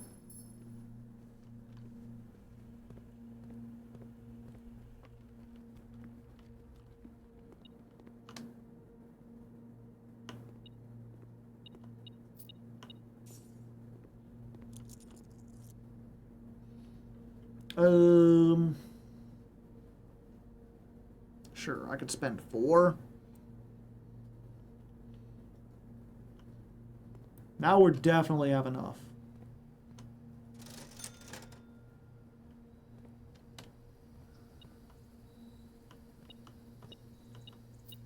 Oh, on the cushions.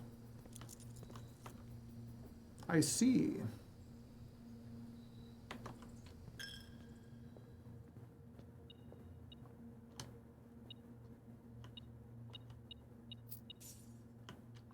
And we gotta remember to rest in this room specifically. Can't break this. And no other vase in the game is, like, breakable. Just the 2 in the entry hall. Chest.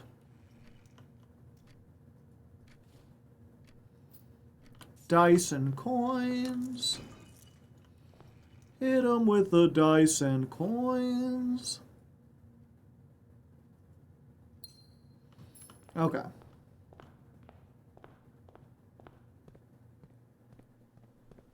Do you notice the heartwarming bit of detail there? I don't know when you mentioned that. So no. I love how you can find both microchips by accident. Okay, let's try this first.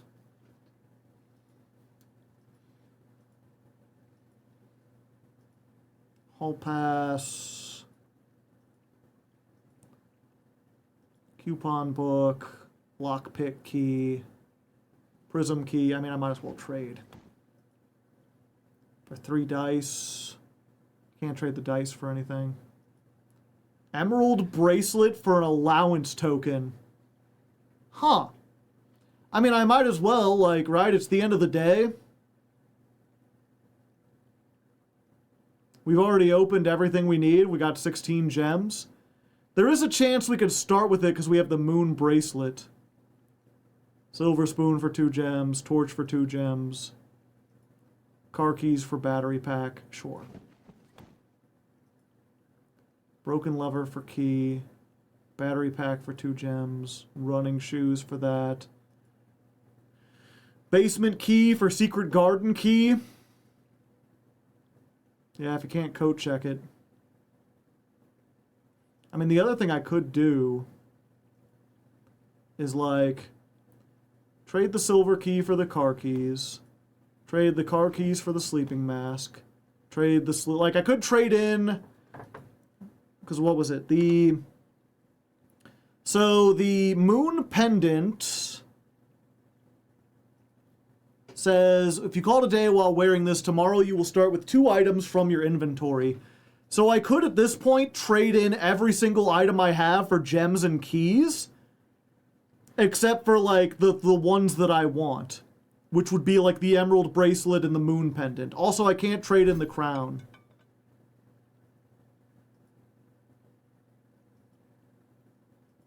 Basement key for secret garden key. Secret garden for prism. Prism for silver. Silver for car keys. Car keys for sleeping mask. Sleeping mask for gems. Hall pass for silver.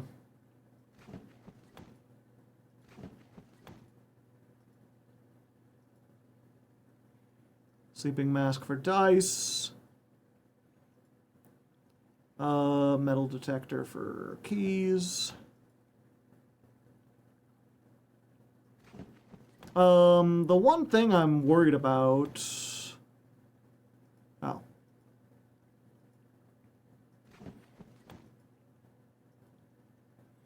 I might want to keep the shovel and the sledgehammer, at least for the moment.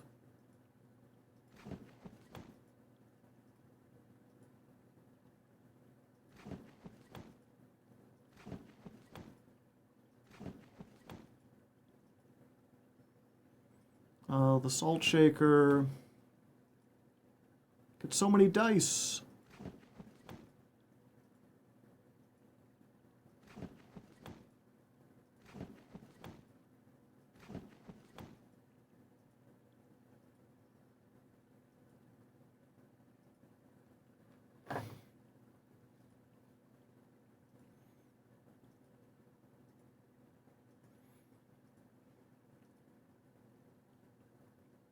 Yeah, so just keep these 4 items, I guess, plus the crown. Light it. That's not far away enough. I guess it's fine. Ooh. Oh! Hold up!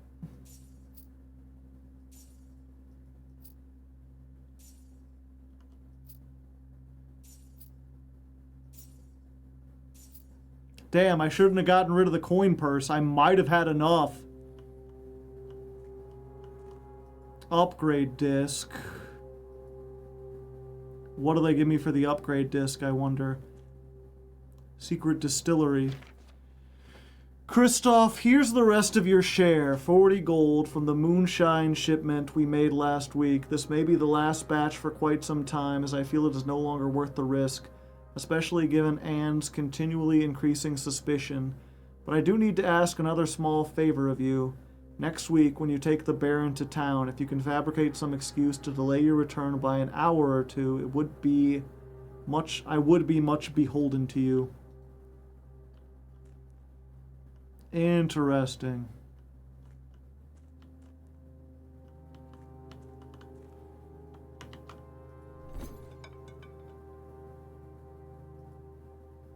Yeah, just trades for a key. I mean, that would always be here. Dynamite a room full of booze is insane, yeah.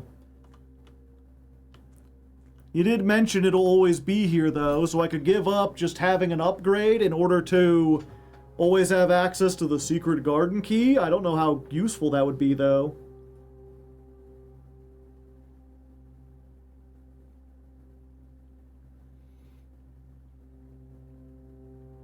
A distillery, wow.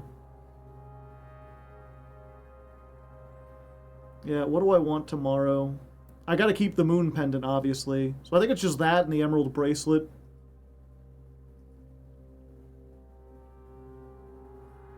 We trade in the sledgehammer. Trade.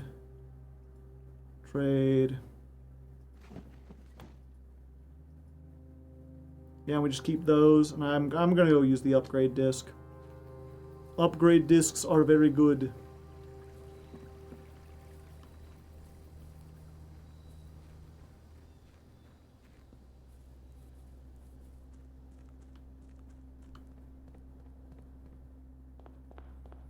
Snug Boss raiding with a party of 11. Welcome, raiders. How are you doing today? I'm Hardleg Joe, if you didn't know, and we're playing Blueprints. You ever played Blueprints? It's like this, but with fundamental differences. I assume you were playing Yu-Gi-Oh? I usually play Yu-Gi-Oh. The previous box in this room contained a true statement. But this is a red note, which means it's a lie.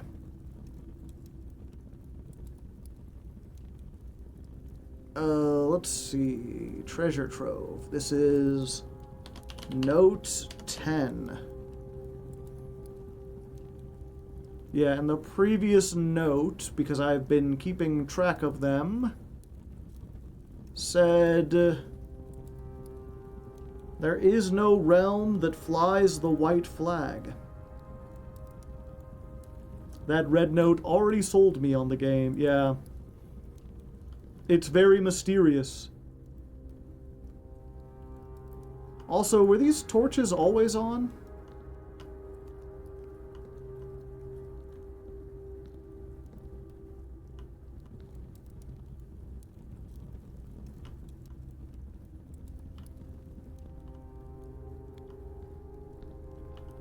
I feel like I didn't hear the sound of the torches before.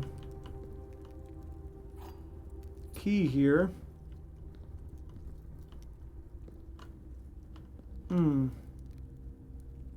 It's canon. There is a cannon here. Yeah, someone was saying earlier that there's a secret in the treasure trove I haven't found yet. But they didn't elaborate or give me like a hint or anything. Permission to mildly brag about a Yu-Gi-Oh thing. As long as it's only a mild brag. If your braggadociousness exceeds acceptable levels... No, go ahead.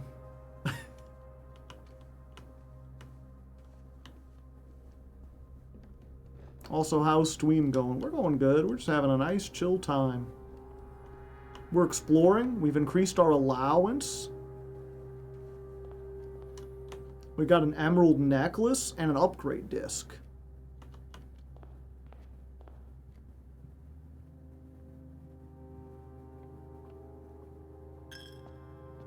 Ding.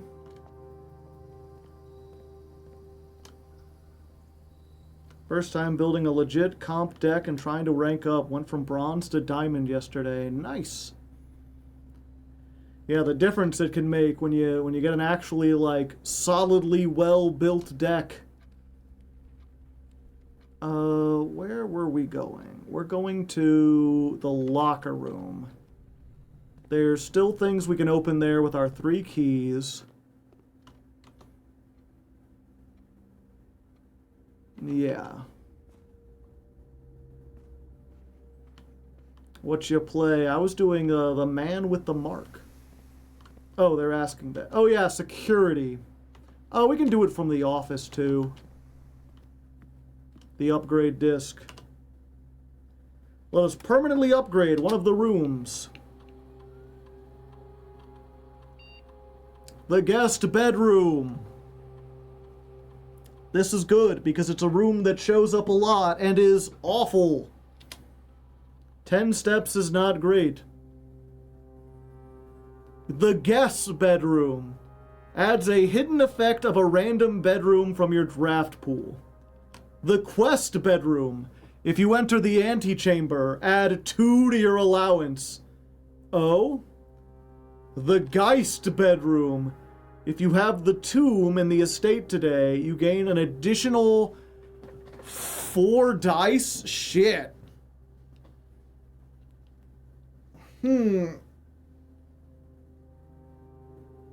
It's a very spooky bedroom.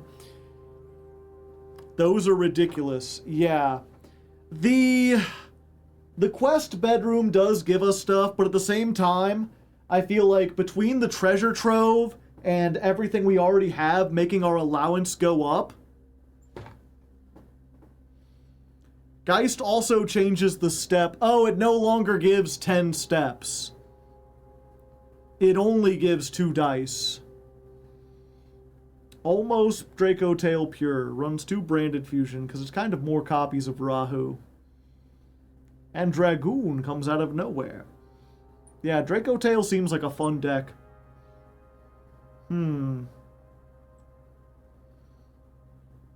Dice are one of the most important things late game. Yeah, that's what I've been thinking too.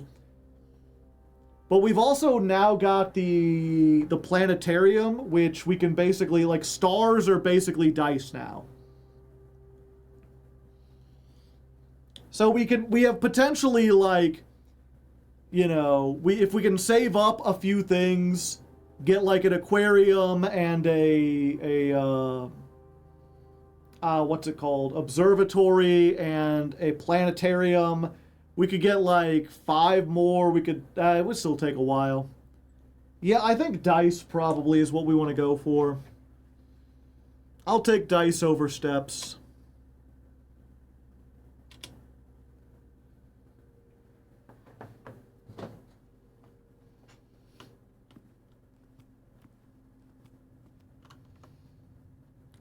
And then, yeah, we want to go to the locker room. Going to the vestibule, all the doors lock, or all the doors close, one of them is randomly locked. Fortunately, it's not the one we wanted to go into.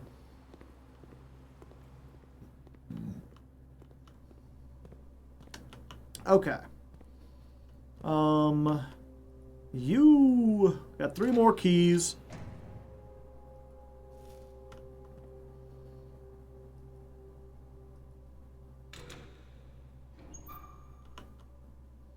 Oh, look, it's not nothing. Damn it, now we gotta go trade that. I shouldn't have grabbed that. I don't know what I was thinking.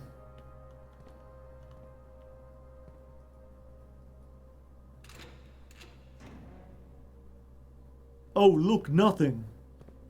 Digital style.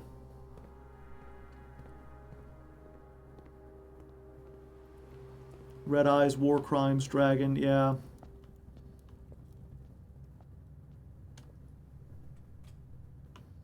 Fortunately, I have 2 exits through here. That is not the way I wanted to go. Hey, this is fun. Oh, look at Oblong.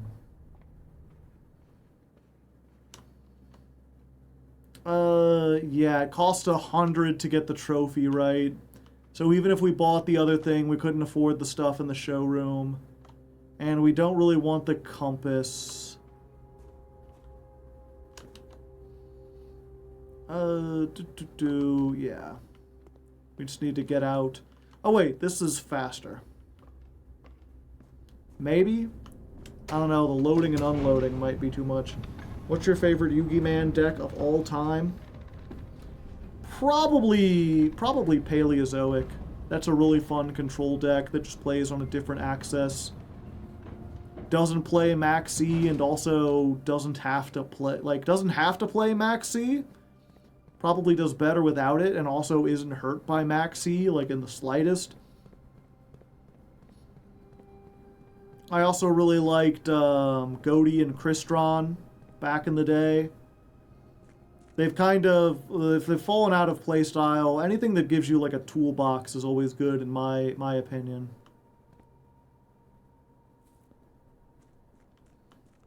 The Cloister. Unfortunately, I already got the Cloister, and we went for the one that gives you a bunch of dig spots, which is probably not the best. I forgot what there's one that's like a death one that's not good. You get to mainline transaction rollback, exactly. Another key. Here you go, have another key. You know what? I think I won't go back and use that. I think I'm fine for today.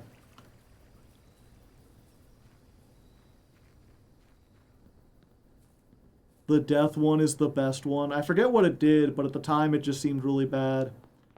But I mean, that's how the upgrade discs work. Okay, we need to call it a day in here, so we start with the key card tomorrow. Call it a day. I think we can do one more since we got the special room. You get dice every time you get a dead end. Yeah, that would have been great. That would have helped significantly.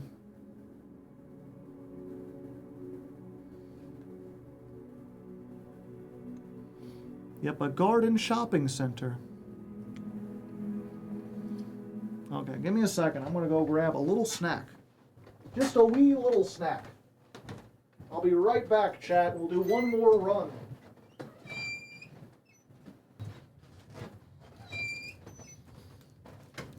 And now I'm back. It's unfortunate. They make you pick a permanent upgrade before you know what you're doing. Yeah. I get a delicious snacky cake. I deserve a snacky cake from time to time. Don't we all?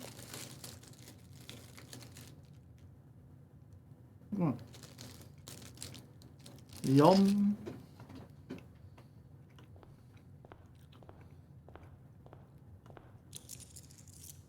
Got 66. That's a pretty big allowance. Snacky cakes are blueprints approved. Okay. Start off. Okay, first of all. So we kept the moon pendant and the crown. We did not keep the emerald bracelet. But I mean, the crowd's not terrible. Have a good one. Adios.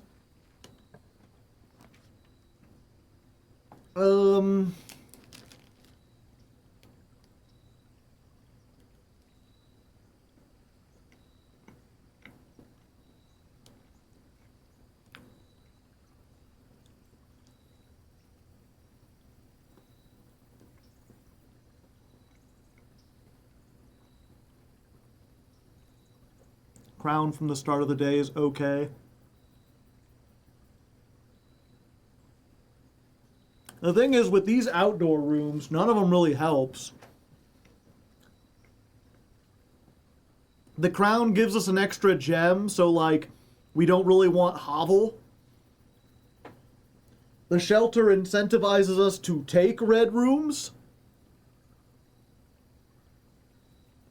So that doesn't really help.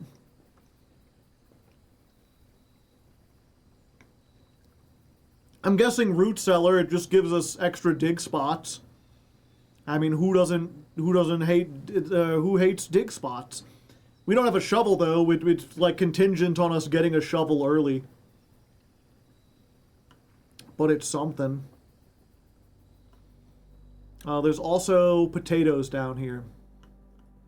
But we cannot eat them or use them for anything as far as I know.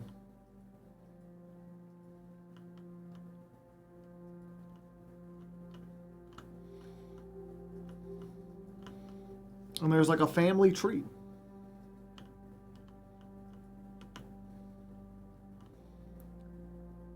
Yep, and sometimes there is a shovel down here, but there's not today.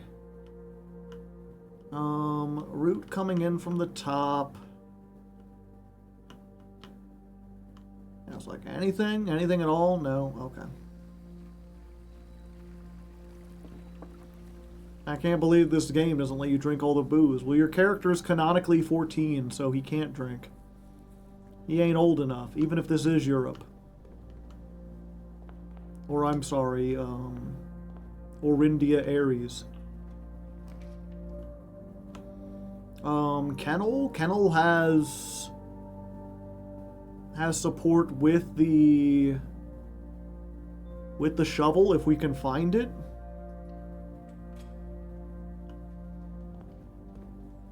Pet the pupper. Good doggo. Bark, bark. Ooh, just 2 dice right off the bat. No, we need keys. Fen Aries, yeah. Anything on the table? No. Okay. Math time! Yeah, we got the swim trunks from the souvenir shop. There's another one we need a bunch of trophies to get. Okay, 1. 14. Oh, this is not squared. This is reversed. So 41. So 41 minus 1 is 40. Divided by 20 is 2. 13 reversed is 31 minus 10 minus 20. Am I missing something else here? Did you upgrade your sleeping tent? No, I need a bunch of trophies to do that, and I haven't gotten all of them yet. Oh, wait. Oh, wait. Okay, 31 minus 20 minus 10 is 1. I'm dumb. Okay, so we got 3 plus 4. That's 7. Times 3 is 21. And then we reverse it as 12.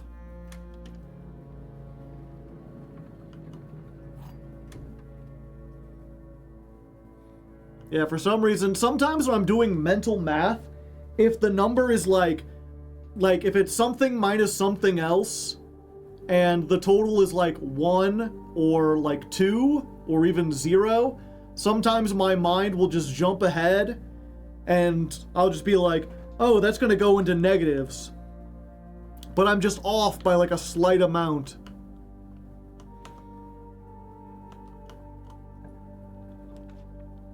You need 8, right? Yeah, I think it's 8. Yeah, we can observe. What's our... We don't know. Or we could just get gems and shit. Nah, we'll go with the observatory. 53. What's the 3 thing again? 3 extra steps? Sure.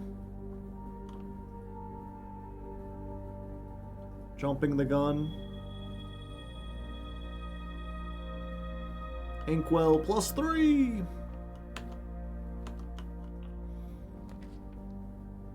We could just remove the chapel from today's pool, but I actually kind of like the chapel. Although, these are kind of sucky. Using the hallway here sucks. Cloister of Arrow would be great if we had a shovel. Yeah, the chapel's like the best red room, probably. Yeah, let's take a hallway. Let's get a key.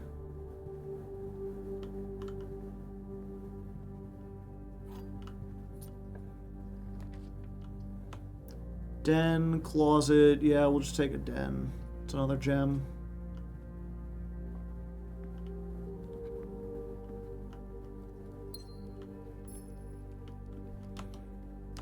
Yeah, dead end. Commissary, that's like a dead end. Utility closet does pretty much nothing at this point. Yeah, we can get a shovel from here, hopefully. Shovel for sale, shovel for sale. What? Daredevil. Magnifying glass, sure. And I'll take 4 gems. Ooh. A delicious turnip.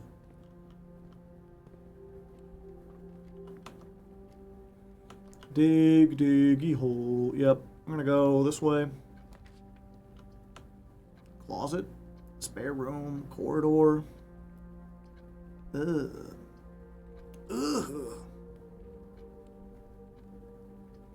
Yeah, I'm just gonna get the closet. I want to go back anyway because we got like a lot of holes to dig up. And also, since we started with the key card, we can come up through the foundation if we end up blocking ourselves off.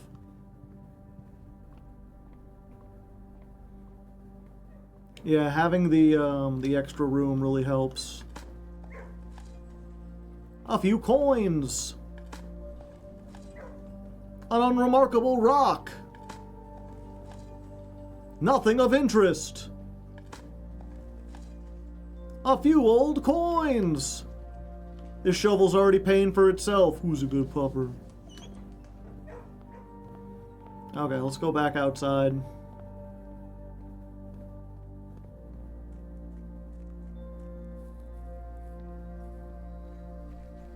Now that we've got a shovel, we can go back into the root cellar.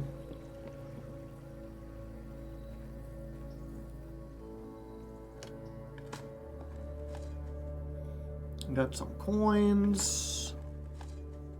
Some coins.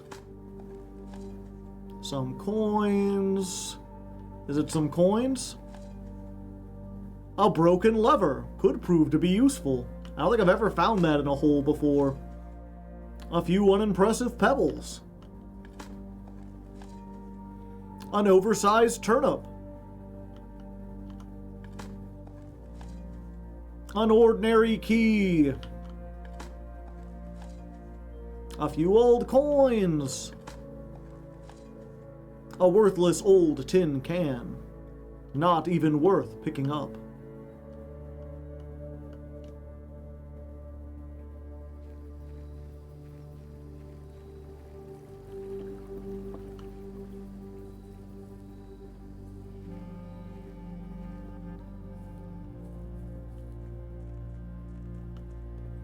Yeah, why is the music playing? Usually that only starts playing when you get into like a specific room.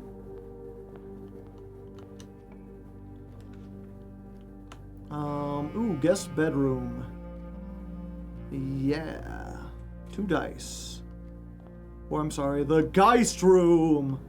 Ooh. Oh, they put it on the table so I don't find other stuff on the table. Oh no, that's not cobwebs. It's just the Angel of Death, just kind of hanging out here, you know. As you do.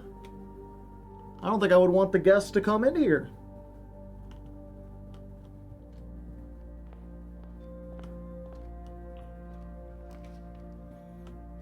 Security? Yeah, we'll take a security. That jump scared me the first time. Come on.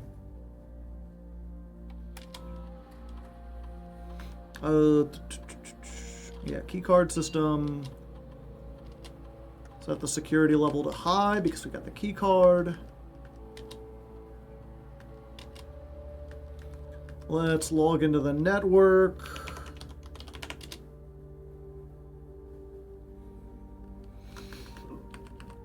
Remote access. Laboratory. Let's do an experiment.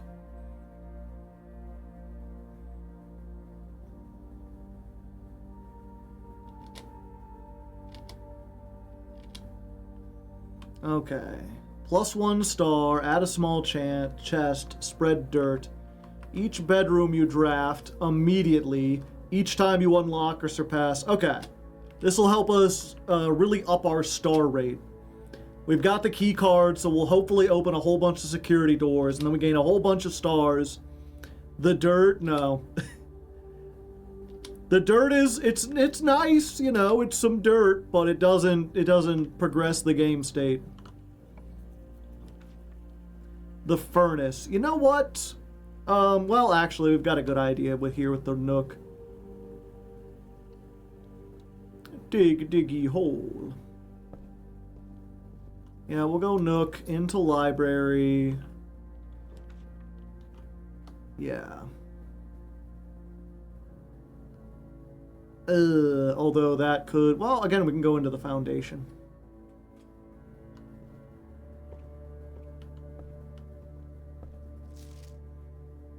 A new clue.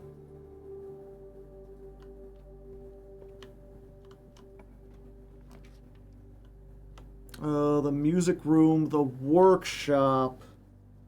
But we don't need to get anything from the workshop.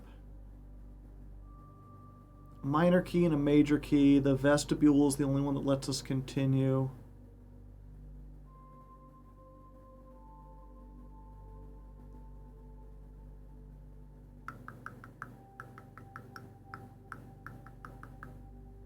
Yeah, I think we roll a dice. Ooh, the lost and found. 2 rare items, but you will lose 1 item randomly. As long as it doesn't take exactly the key card or the shovel, we should be good. Hopefully it takes our magnifying glass or the broken lever or something. Yeah, I'll try that. You have lost the moon pendant. That's unfortunate. Especially since this is kind of useless. The fuck is this? Repellent. Press X in any room of your house to use. Starting tomorrow, that floor plan will be removed from the house and the draft pool for 1 week. In any room in the house? Huh. I've literally never seen that.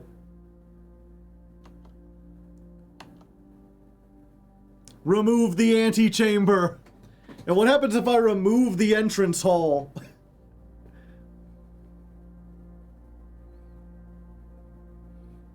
Okay. We'll have to think about this after we're done. Corridor, yeah. What software do you use to edit your videos? It's called Wondershare Filmora.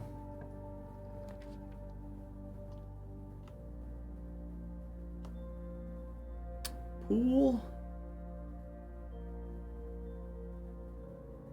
We don't have the thing. Yeah, I'll put a chapel in here. 1. There's dirt in the chapel.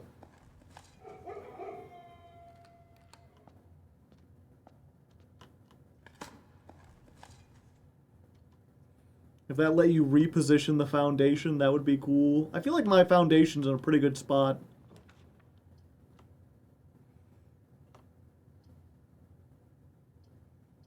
All of these go down, and I don't want them to go down. Could get 3 keys. It's not bad.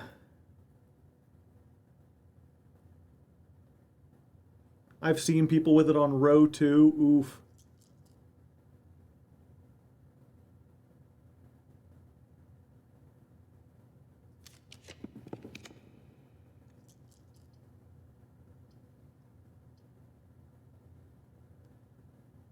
Spread. Yeah, we don't have any other green rooms. Yeah, fuck it. I rolled again. Coat check. Put the crown in the coat check. No, I think we do the drawing room.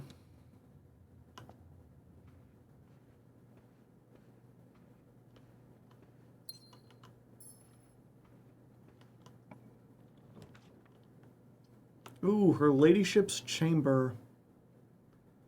Yeah, we'll get that.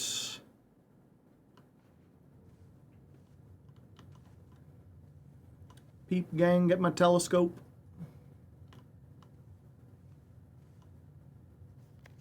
Okay, it's unlocked.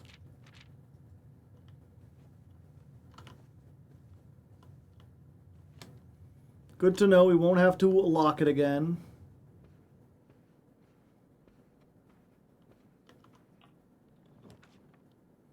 You know what? We can remove the lavatory from today's pool. Ooh, attic or coat check. I think an attic's pretty nice. Get a whole bunch of items. We could also coat check the crown, maybe? Or the repellent for like a better day.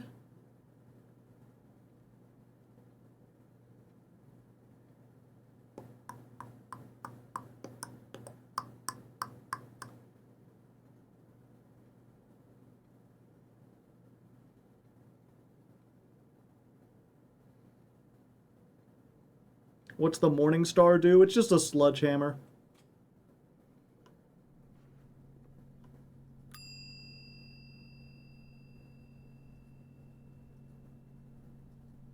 You've been returned. Yeah, you can basically use this to save one item from day to day.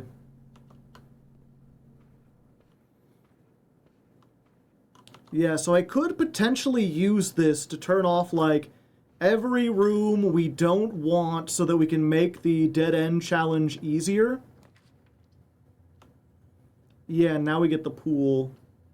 Now that we've got the mace. Because there's a pair of trunks in the swimming pool. Swimming trunks, you could call them. Lockpicking kit.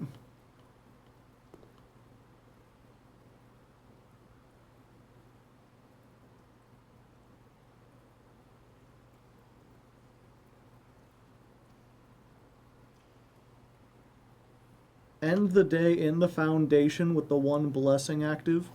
What blessing?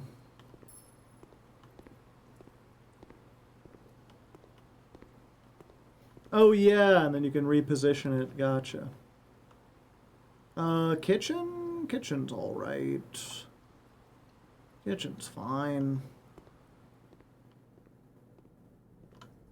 What's today's course? Morning room, we start with more gems. Sure.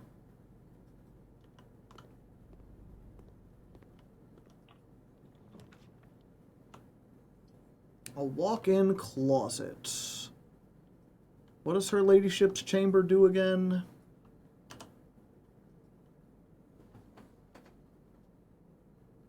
If you walk in a walk-in closet, you get gems. Yeah, we do have access to the foundation, so I think this is worth it.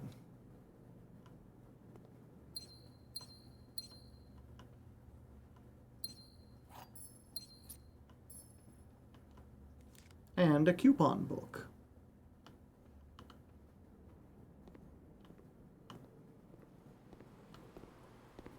Yeah, so I'm trying to think, if we were to try to metagame this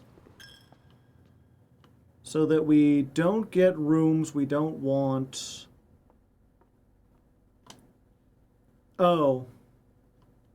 Every time I enter this room. I see.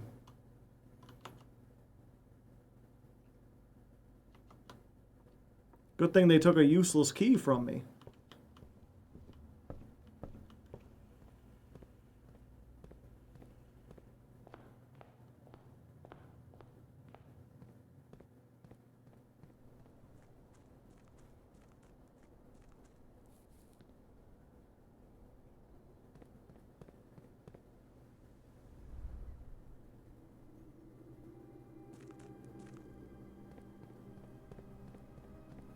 Yeah, what happens if I press X down here? I spawn without a basement for a week?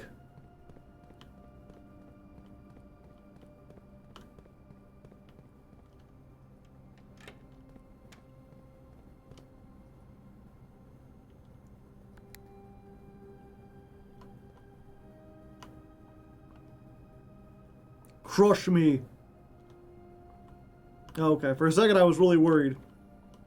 I was like, oh no, I really did it this time, didn't I?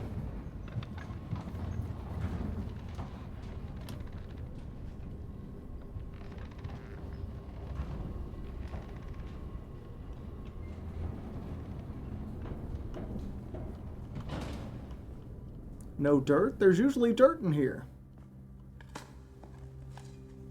You die and the game uninstalls itself. A rather dirty coin. Dirty coin. Dirty, dirty, dirty. Yeah, I'll remove that. Although, courtyard? Courtyard's pretty good for digging. Nah, I'll take that out. Laboratory.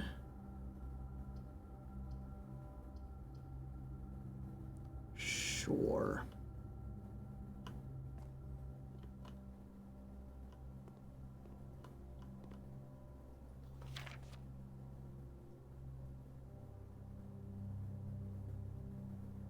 Complete thaw. Cooler is unaffected. I see. What else would I want to cool? I wonder.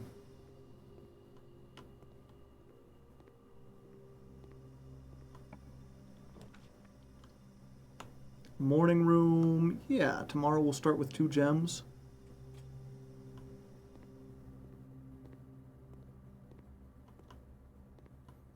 We'll put this dirt in here.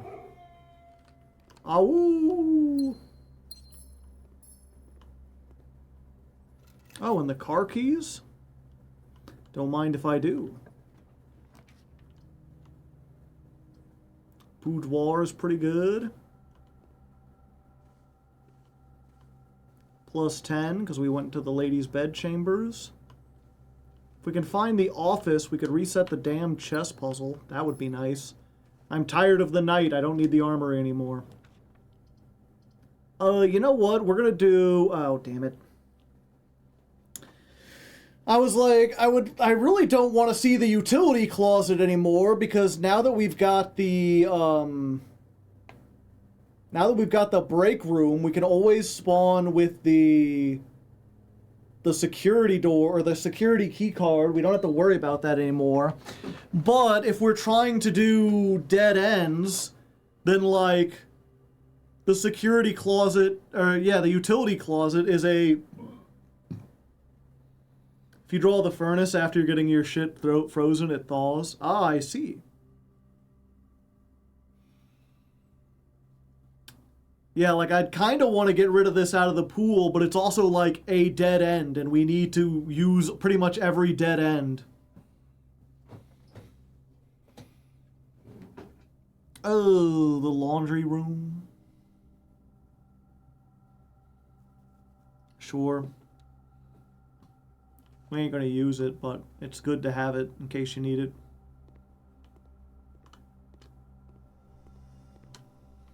And I already went through security, right? Yeah.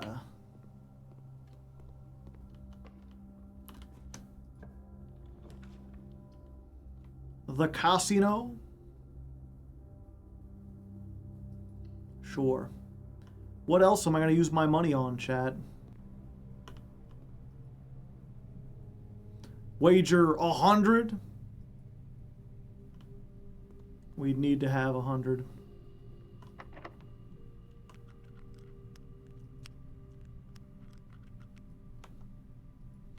Where's this? Yeah, we don't want to use a silver key here.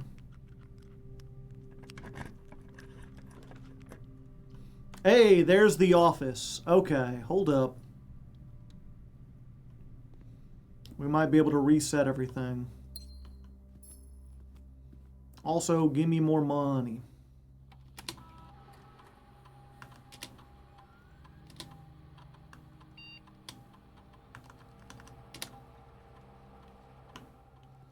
Okay, let me look at my documents here real quick. So we've got her ladyship's chambers, that's the queen. We've got the office, that's the king. We've got security and an observatory, that's got the knight in it. We've got the reading nook that has a rook in it. We've got a chapel that has the bishop. All we need is a pawn, and those are in like 1,000,000 rooms. I don't know why I didn't notice it before, but yeah, there's only 2 queens and 2 kings, the black and the white. That's why 1,000,000 rooms have pawns. What's a room we've got that has a pawn in it? Bedroom? Yeah. I assume the Geist bedroom still has a thing in it. You know, just in case, we'll do the den. Okay. So we can at least do that. I forget what all the other ones do, so we'll find out too.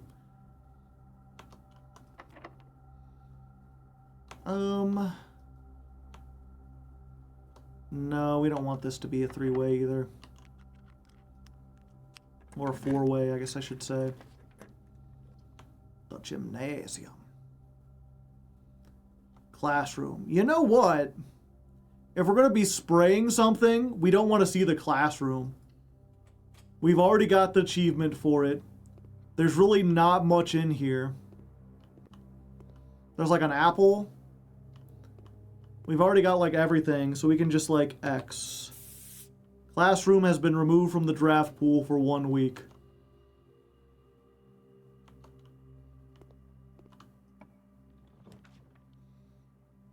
Oh. Oh, the throne room. I thought we'd have to do something special for that, but it's just right here.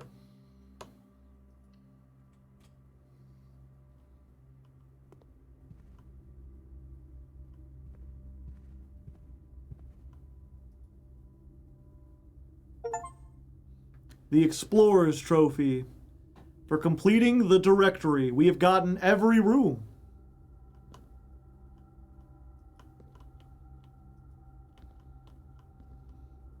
Oh.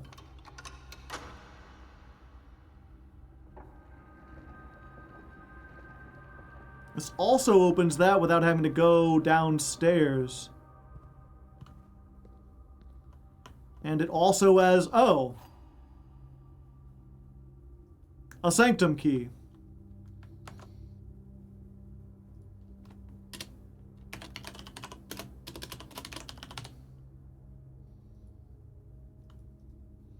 Okay. Cool, cool. I thought something bigger would happen.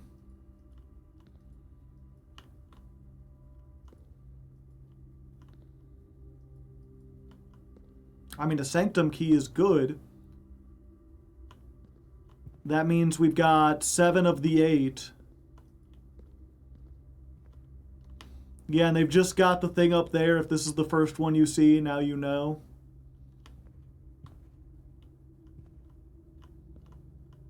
Can you take a seat like Hollow Knight? As far as I can see, no.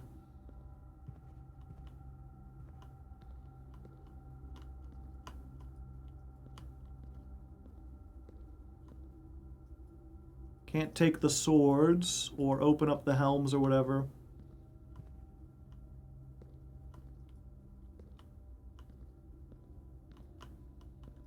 You are so not done with this room. But that's for later. I see, I see.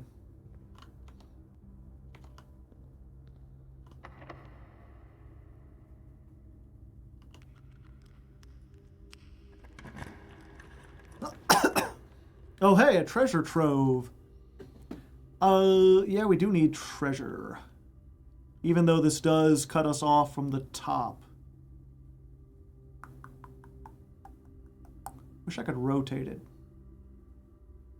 Yeah, we'll take it, though. We're in the money. We're in the money. We've got that money and we're getting money right.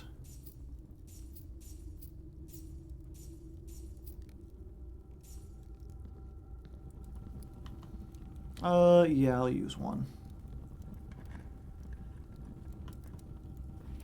You will need a key to obtain the true treasure of the trove.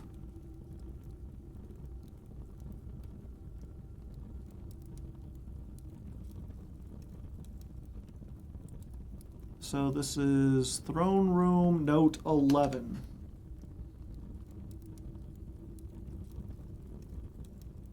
And this was in a black box. Let me real quick.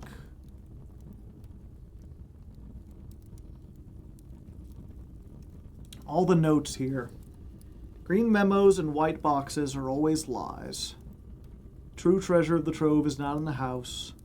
The previous box contained a true statement. Two realms have the same color. Boxes marked with moons always contain false statements. The true treasure of the trove is not in this room. All boxes marked with suns contain memos that are true. Boxes marked with moons always contain false statements. There is no realm that flies the white flag.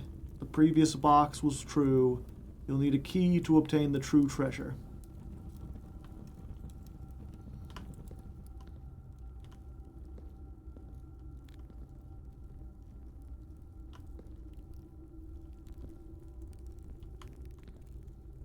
Yeah, it's weird. I feel like this is the only place that has like a loud torch.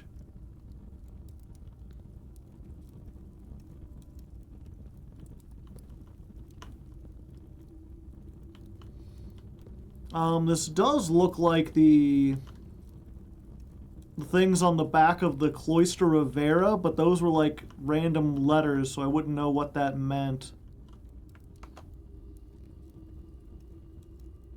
They're like tiny.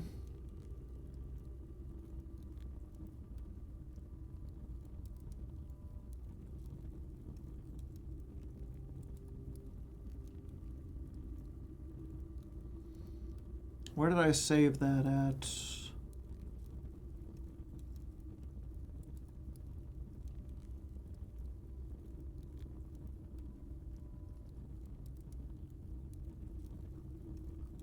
CXET.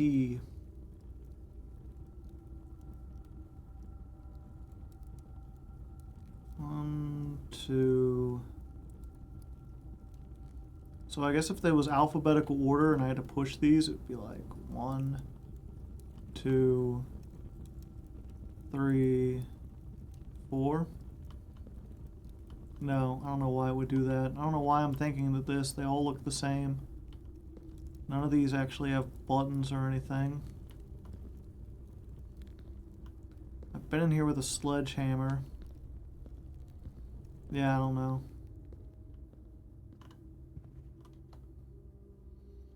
I'll make sure that this room doesn't spawn for the rest of eternity.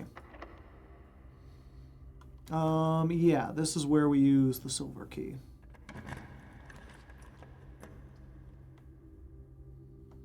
Yeah, that's not what I want. Redraw. Weight room. Yeah, I'll take off half my steps to open the antechamber. Sure.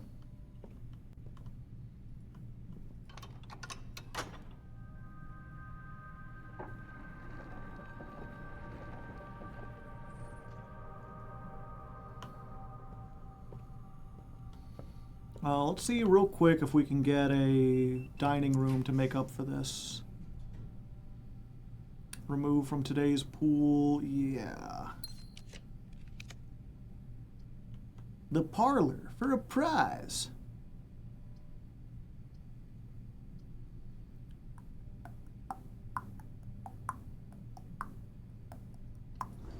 Sure, we'll do the parlor puzzle. After I check through here. Secret passage. Oh yeah, we can do the thing. Someone told us to do this last time. Don't go in there. My question is, if I go into room 46 and I already have the crown of the blueprints, what will be in here? Another copy of the crown or just nothing? Oh, look, nothing. Okay. So the first key is found on the furthest rank. We've got that. Locked up tight in a vault of a bank. We got that one. High up among all the clocks. Below the docks. King on his throne. I assume that's the one we just got. Sixth is in a station. Seventh is major. The last key is waiting behind the last door of 8. That's the only one we don't know yet. Sure, I'll take this. Have I ever gotten here with a magnifying glass?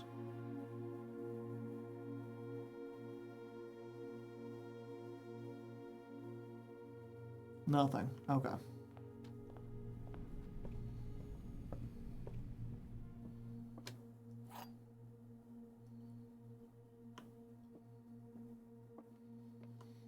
This box is empty. A box with a false statement is empty. There are 2 false statements.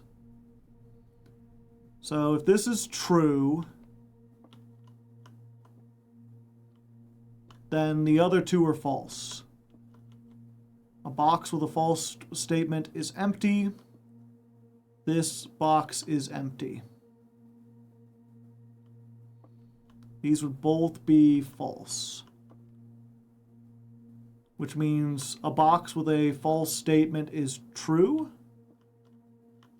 I know. A box with a false statement has stuff in it. Yeah, so it's in the blue box, right? Unless this is false and there's only one false statement. Then these are both true. A box with a false statement is empty. This box is empty. Yeah, I think the only way we could figure it out would be like this one. This is the only one that mentions the gems being inside of it. Can't believe I messed that up.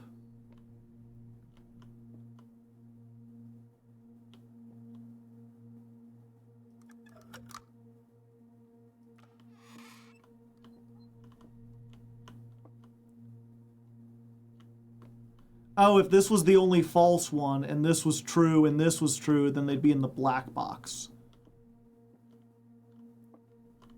How was I supposed to tell, though?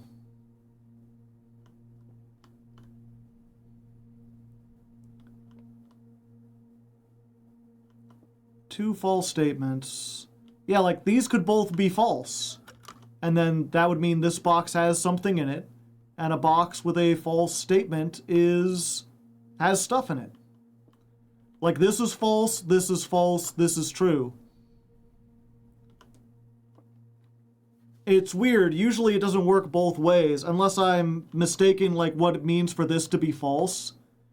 Where if this is false, it might mean that a box with a true statement has stuff in it. Yeah.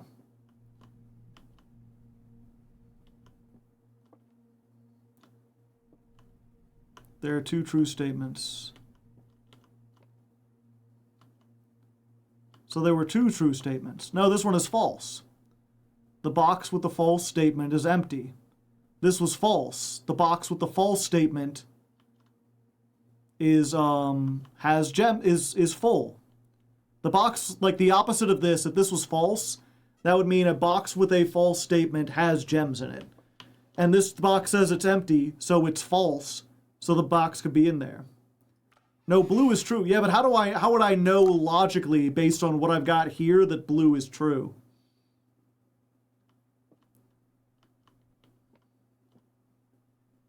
Is what I would be asking. Do I have any special keys? I have the basement key. Open up the basement now. Courtyard. Courtyard does get me 2 more gems. And I could dig up a turnip, perhaps. Nothing of interest was buried here.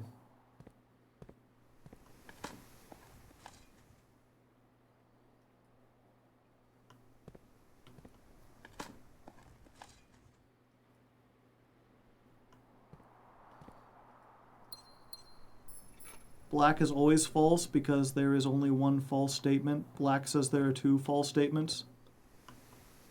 But there could be 2 false statements. The rules of the game is that one has to be false, one has to be true, but we can have 2 true statements or 2 false statements.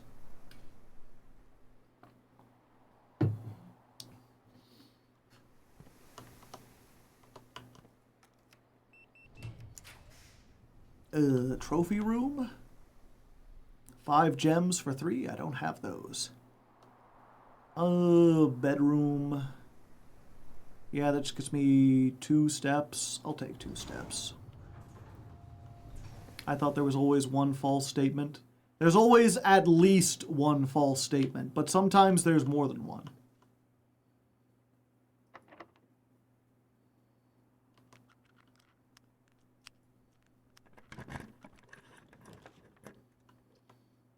The gymnasium, the boiler room, the greenhouse.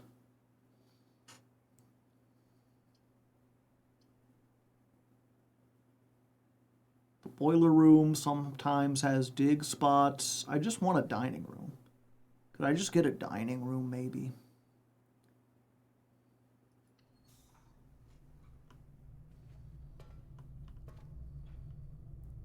Dig, diggy hole.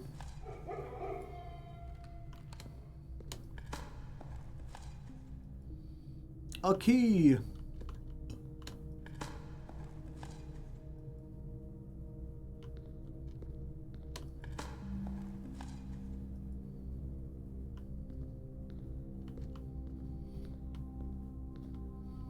Black is true, meaning that white and blue are false, meaning blue is not empty, and white saying a false box is not empty. Therefore, there's 2 solutions. Yeah. That's how I was looking at it. Oh yeah, I need to do that. Power on. Point it that way.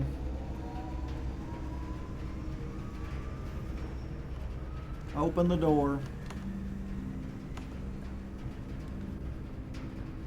The dark room. The glowy solarium.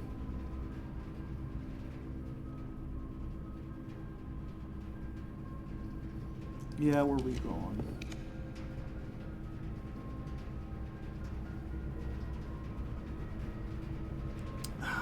Did I ever get... No, I didn't.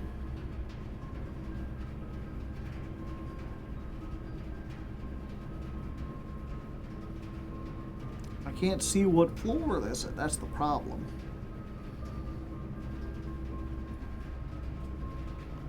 Yep, we're just giving up the power. An old shoe. Where's my dining room? I just want... Oh, there it is. Oh, there it is. Dinner is served. I got a delicious porterhouse steak. Ask and we shall receive. I asked a lot. Golden surprise soup.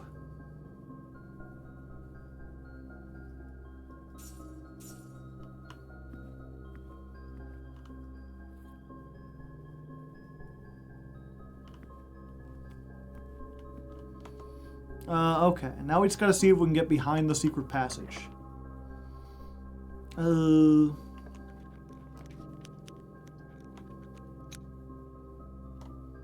Yeah, this will get me behind the secret passage and use all my gems in the process.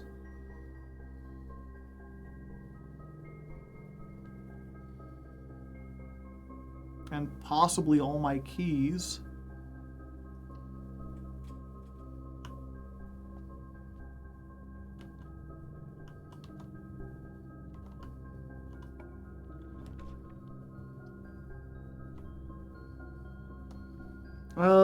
Yeah, I guess we try this.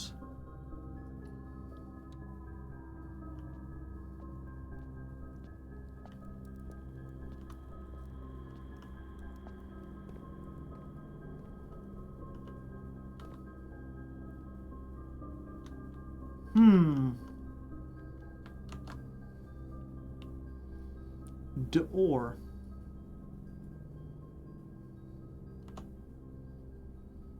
Let's go ahead. Whoa, I've never seen this.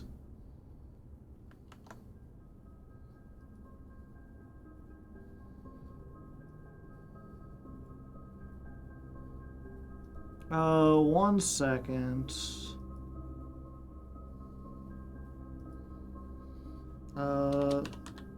Secret door. Secret door.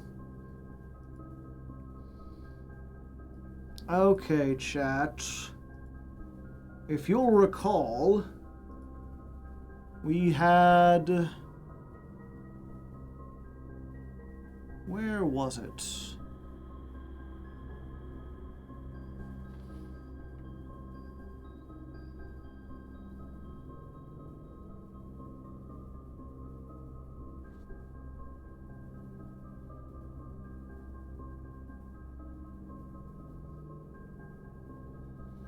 I mean, we're going to go back down there, so if I don't have it... Let me go ahead, sort by name. It would be called Castle, right? Basement, Carno, Chess Puzzle, Clara and Simon, Clock Tower, Clock Tower. Yeah, I don't have it. We'll have to get it later. But that works with... Okay. So we have this note. Found near a terminal. II00. We have... Oh, what was it? It was in the locker room note.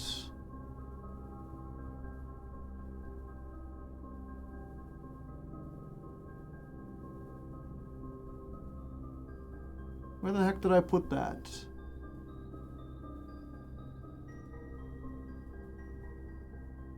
View, let me get extra large icons. Oh, I do have it. It's a chess room puzzle. Castle. IOO. DOR.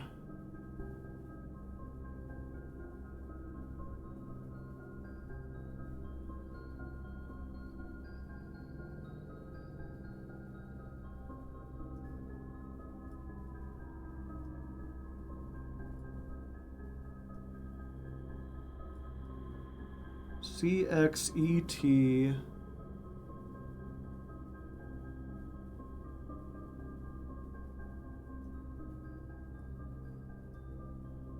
Six or O.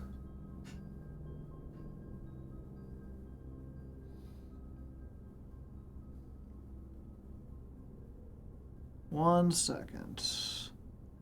Let me open up MS Paint again.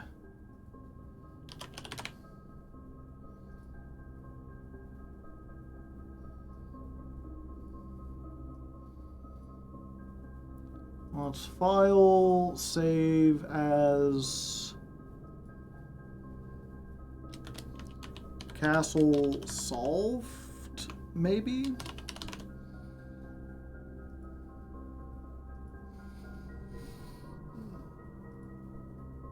Okay, let's get rid of that.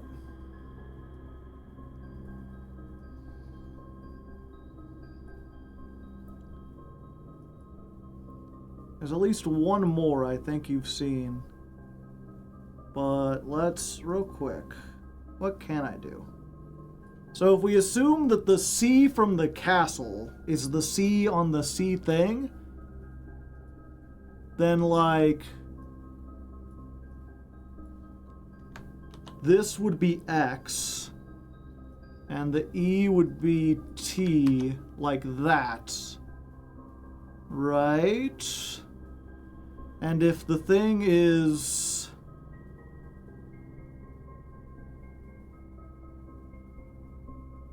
six or O,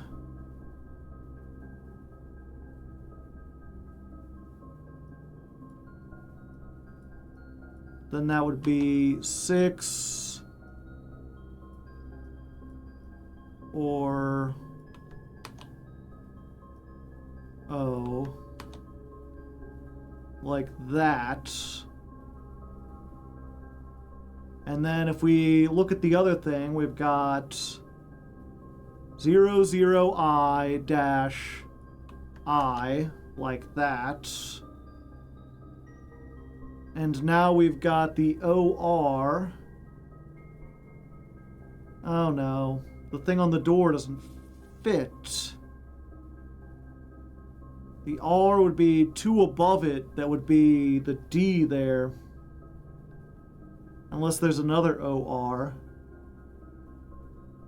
Oh wait, OOR. Like that. And that means the D is here?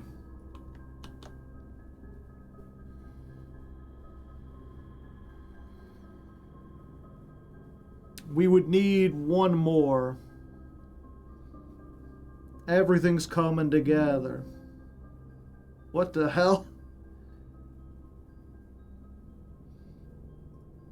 Yeah, let's go ahead and get rid of that. Let's get rid of that. Terminal note, yeah, we'll get rid of that. I completely understand. I don't understand. Yeah, I don't know what we do with this information, but we have it.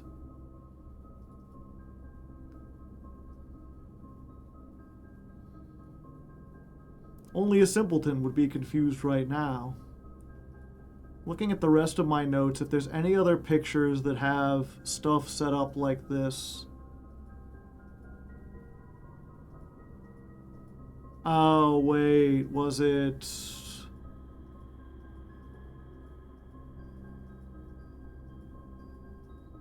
Where was it?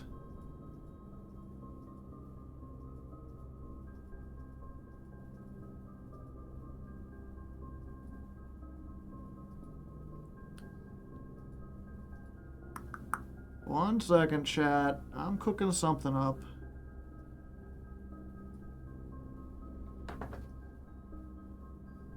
The pipes. No, this doesn't match anything.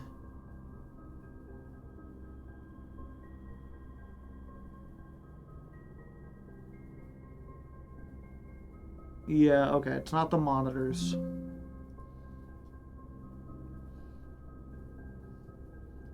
You know, I've said this before. This game is like, it's like schizophrenia simulator. You're sitting there like, what are the monitors trying to tell me?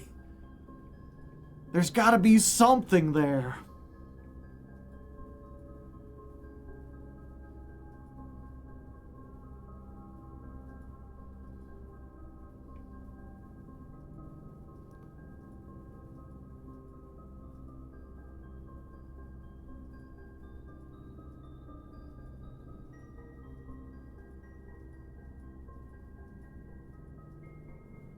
Okay, nothing in the main notes. Look through the subfolders real quick. Mom had a picture of security. That doesn't look like a sign. He took a picture of the bathroom. What does that mean? Is there something in the new clue? The bathroom, no, that's just his, okay. Rotate, to Tanner Fork, dead end, each stop, major key,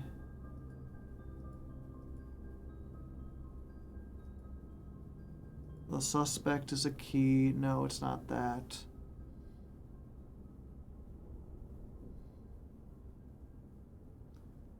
Came up with an early working idea of using the Red Prince book to flip all the notes to change reality, to invert reality, to make everything on red notes true and blue notes false. Okay,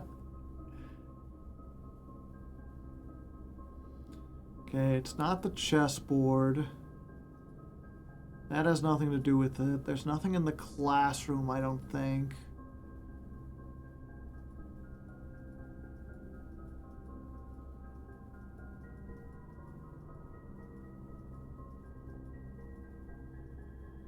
Even though the 8 is sideways.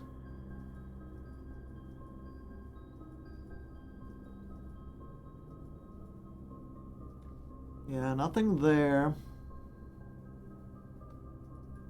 Drafting room, that just talks about that. It's not in the aquarium, I'm pretty sure.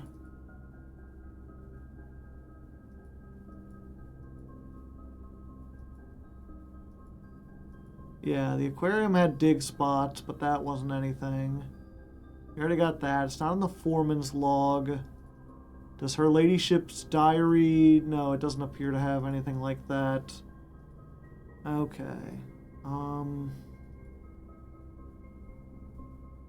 Yeah, the library didn't do it. Wasn't in the music. The postcards are for below. The red envelopes. One of them does say 6 on it. But I don't think that's a clue. Sigils, statues, treasure, yeah. We're missing something. I do think that, am I right to think that this has something to do with a new clue? Because there was also this. Page A was X, page C was A, page B word Y, page Z. Oh, I need to go back. Okay, I just now figured out what that means. Everything has to do with a new clue.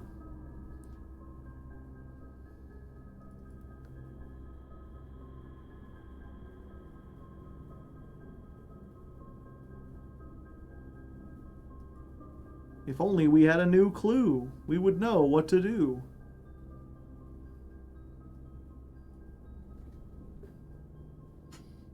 Fortunately, I couldn't read, like, part of it.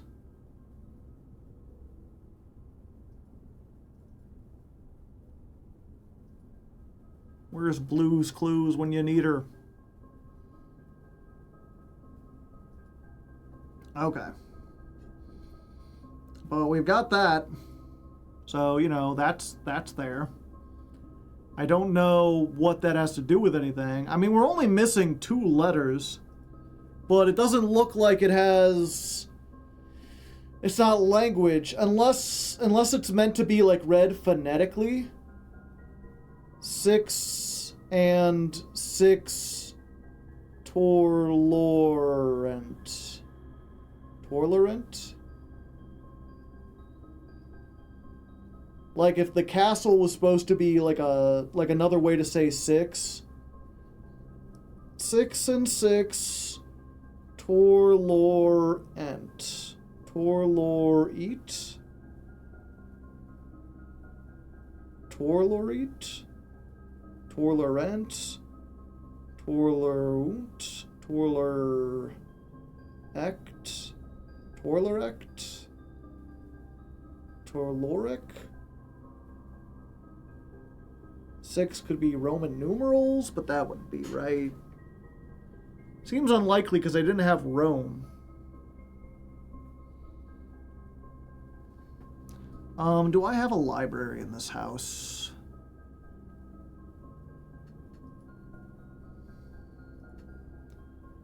C as in 100. Can I open it from this end? No. I do, I think. A new clue is there, and I have the magnifying glass. I could go look. However, first of all, give me the torch. And the shield? Sure, I'll take the shield.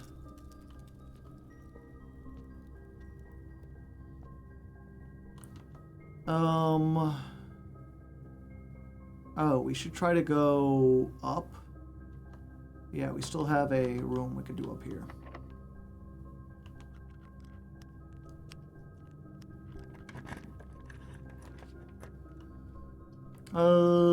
Planetarium. Oh, but if we call it a day here, we won't get it the other one. Oh, we literally can't draft any other room. Okay, that's fine. The other rooms are still open, then, that means. So we can go back through here.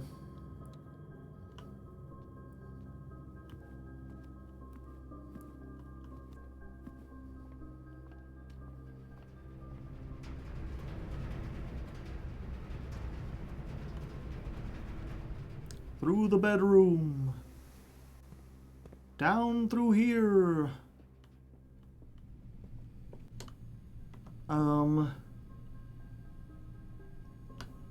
I wonder what happens now if I press one of these. Yeah, it's just open. I don't know why I thought magic would happen. Okay. Oh yeah, was there any other room we don't want to show up?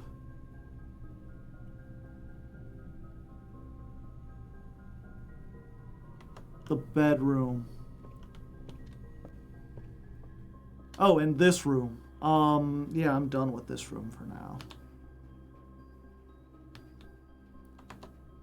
Oh, can I only use the spray once? I can only use the spray once. I thought we could really go through and, like, handcraft the draw pool. So it's just the classroom that disappears for a week. Okay.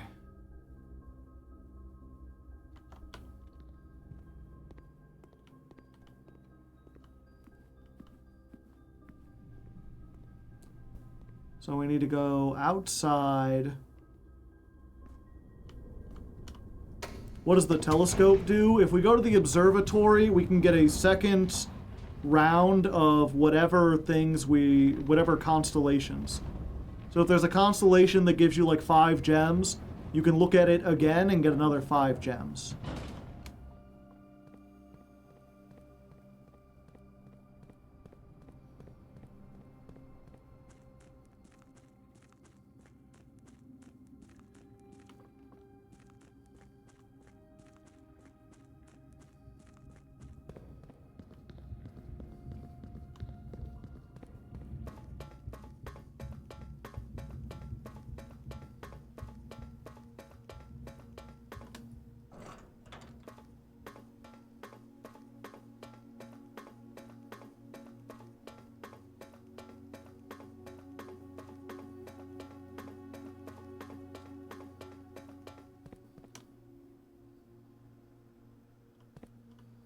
The last is behind the 8th room of 8. So I think if I skip and go to the far one...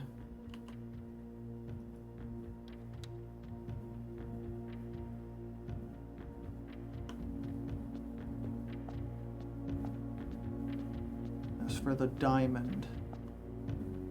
The diamond chat.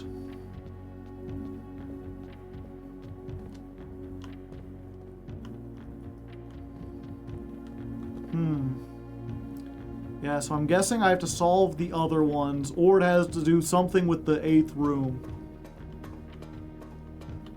Maybe I have to draft the 8 room 8 times. I've only drafted it twice so far. It's kind of a bitch to get to.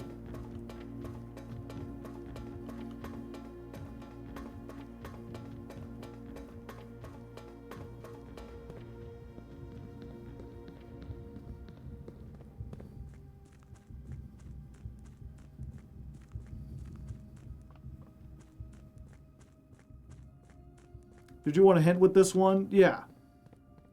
As I said before, I'm at the point where, like, I'm kind of getting tired of the game. especially playing it on stream.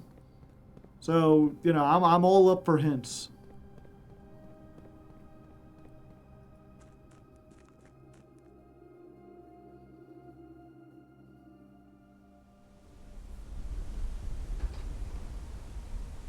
It's none of the things you said. Okay. So I don't have to try to draft the 8 room over and over again. That's one of the other things I said before. You know, one of my standard things is like, if I'm trying to find a solution, you don't have to necessarily, don't tell me like what the solution is. But if I'm like, maybe I have to do this over and over again, and you know for a fact that I don't let me waste time on stream doing something. You can just tell me, like, it's not that. Okay. So, throne room is up here. No, this is the king.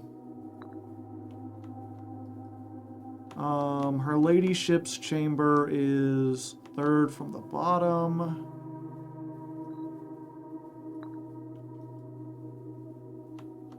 The rook is... what was the room we had that was a rook again? The reading nook. The nook is a rook. Rook's there, knight's there. Okay. Rook is there. Knight is there. I believe the bishop was here? No. Where was the chapel at?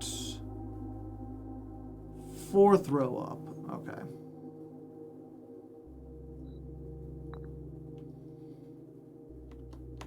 And a pawn. What was a room that had a pawn in it? The den, which is right here. Life has many doors, Ed boy. Choose your piece to receive your prize. Have you never seen this before? There's a bunch of things. Last time we went with, I believe, the knight, which adds an armory to the draft pool. The armory has been useful, but I don't think we need it anymore.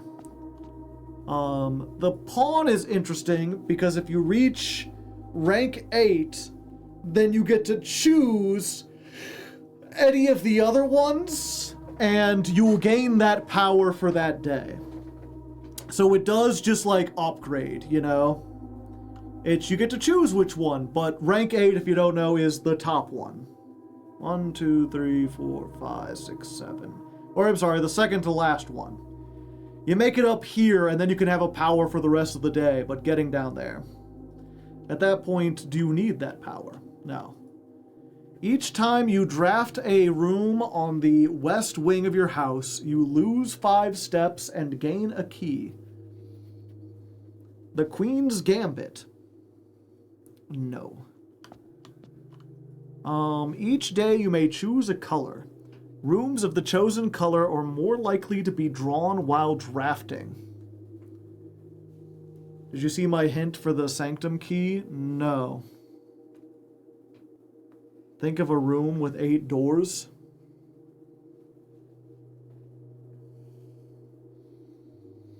That would be the Great Hallway. What was the actual, or the Grand Hallway, or whatever it's called? What was the actual text of the clue again?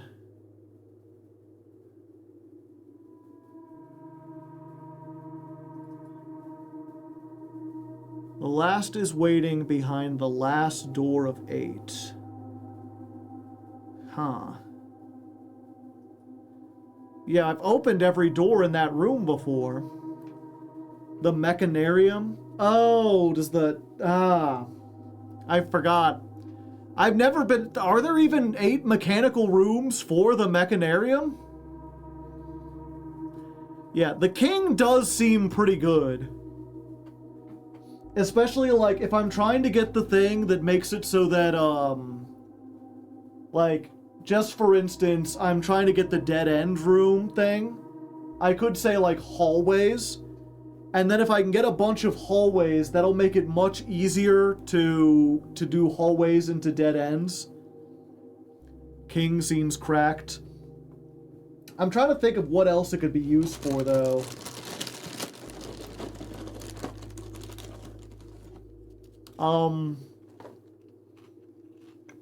A new clue does mention bedrooms.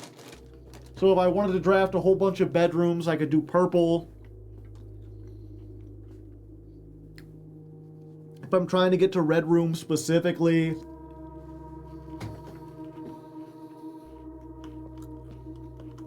The bishop is good because it helps me with the one where I need a bunch of money and shops. So this is every time you draft the chapel, usually you have to pay a 1 gold to go into it. This says you do not pay it. Instead, you get 30 gold every time you enter, or the first time you enter it each day. So basically this is 30 points if you get the chapel, and the chapel's like a good like 3-way room that's only downside is you lose money. So this makes the chapel like one of the best rooms in the game. But only for that specific thing. You may draw floor plans up to 4 times when drafting the 4 corners rooms of your house.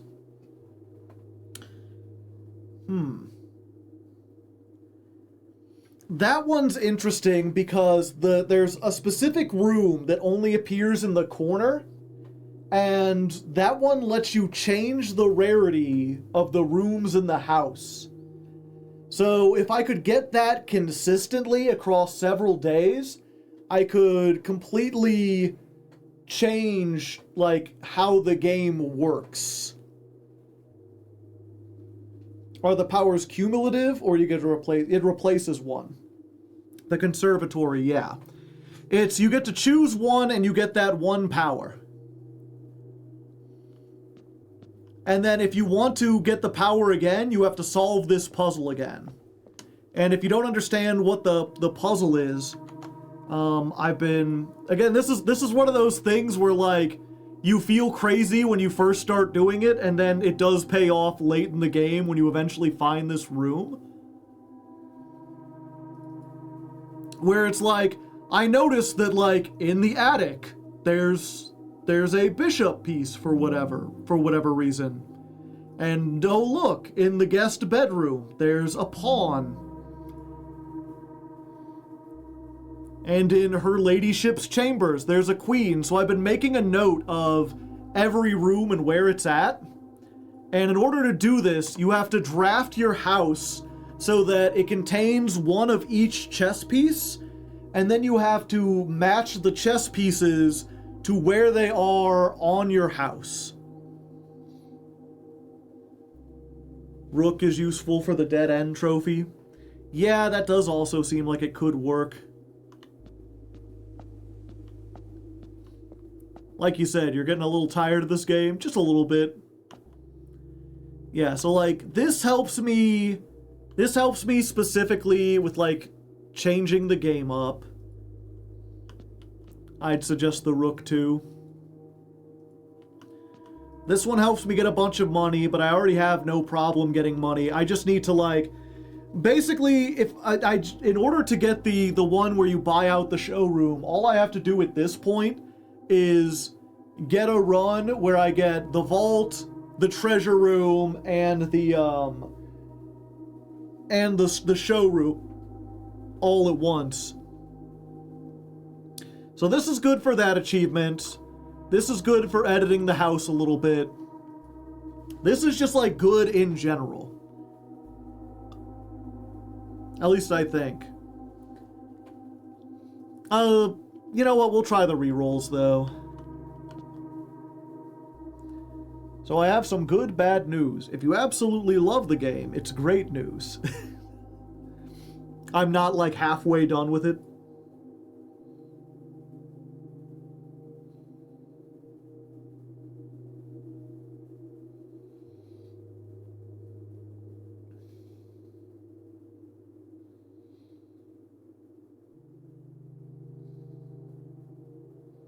You're in the tutorial? How am I in the tutorial? I mean, I wouldn't go that far. What are you saying, dare mode is like the real game? Somebody said that about getting to room 46, but you could, like, quit after that if you wanted to. But I do see, like, getting to room 46 is learning the mechanics of the game, and then now that you've got it, you keep going. Like, saying, like, I have all the rooms, all the sigil rooms unlocked, I have half the trophies, almost half the trophies.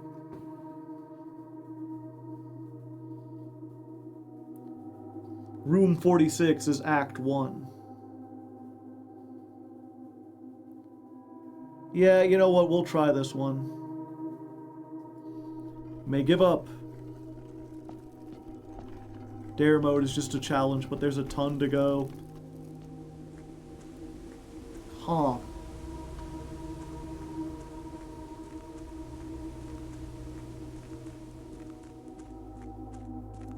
Something happens when you get the 8th trophy.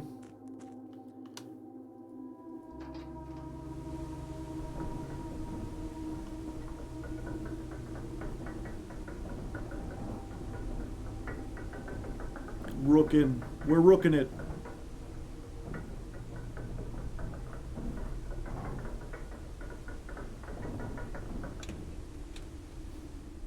Yeah, it's just weird because, like, when the game started, it's like, okay, there's this room that's clearly closed off. And, you know, you find your first torch and you're like, oh, the torches do something. And there's the apple orchard that's locked up and that weird room over there and a gate over here. But now I feel like I've unlocked almost everything. If there's more stuff, I wouldn't even know where it would be. Or, like, I remember starting out and being like, huh, these pictures seem specific and purposeful. I don't know what they mean yet, but they might mean something. But if I find out, like, these statues are important somehow. Okay, what do we need to do? We need to put something in the coat check. Although going in the lost and found will hurt us. But there's no other way to get there. We have to go through the lost and found and just hope it doesn't take anything good. We have to do that, and then we have to go to sleep or call it a day in the break room.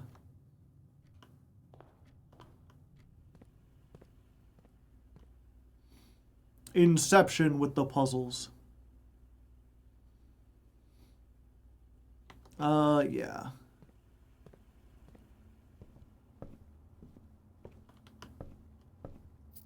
I missed that. Oh, did I already say a new clue? Yeah, give me a new clue next time. You've lost your crown. That was the thing I was thinking of putting in there.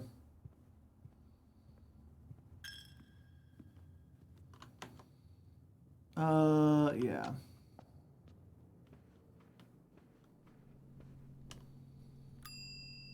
So, what do we save for tomorrow? There is no item to retrieve. We'll get the key card. Shovel and magnifying glass are, like, easy enough to find.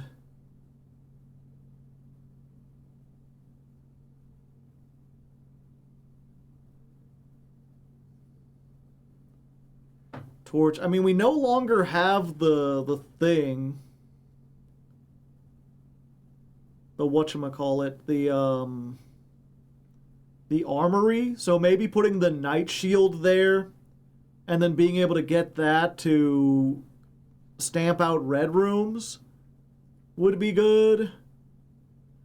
I don't know, it's weird because I see some people talk about the game and they're like, oh yeah, you want to make sure you get coat check every single time. But I can't think of, like, an item that's like, oh, I want to start every single run with this item. Where, like, I'd be willing to put a dead end into my house just to get to it.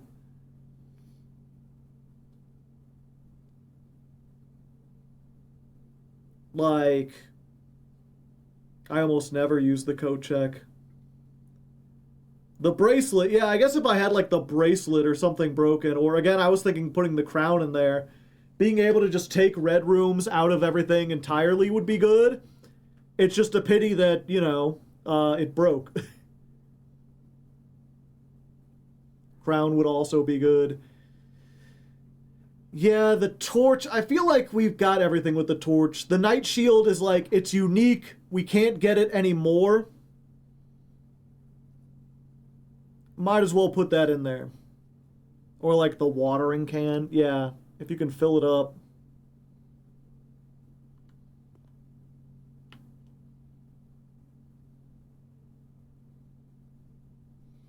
There's numbers back there. Do those numbers mean anything?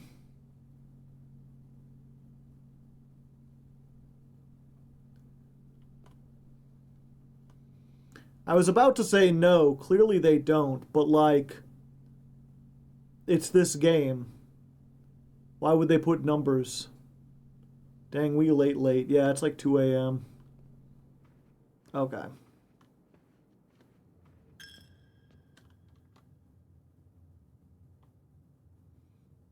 Yeah, we go to the break room.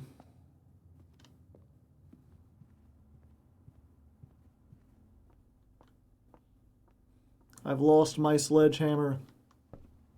What happens if you go in the lost and found and you don't have any items?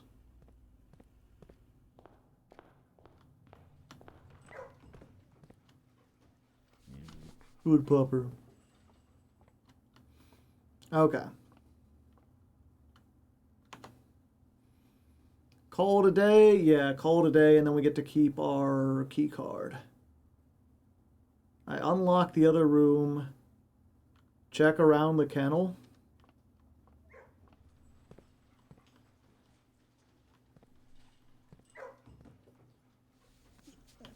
Yeah, I noticed there's this cat picture.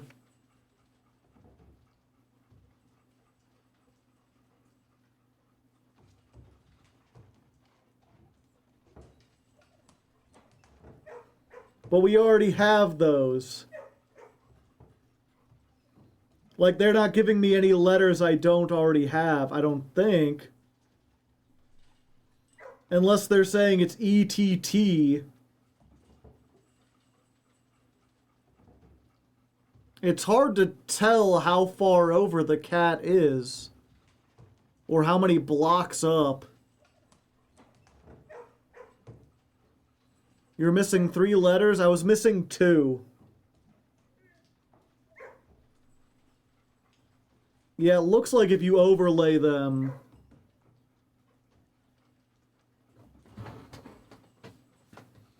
Let me pint.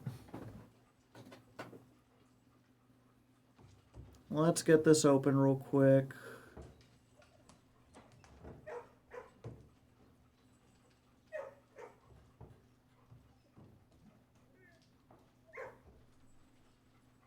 If we assume this means what I think it means, then that would mean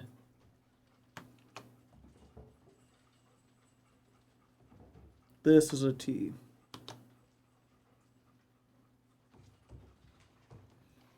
So I'm only missing 1 letter.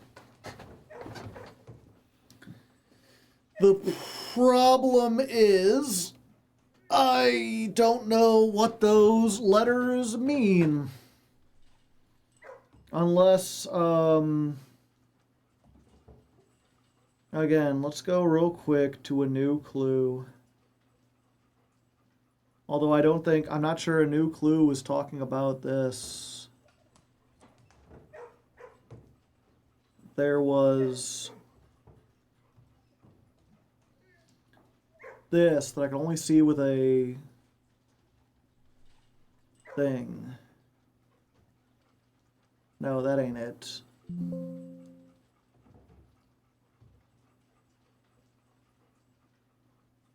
Where was it at? It was this one.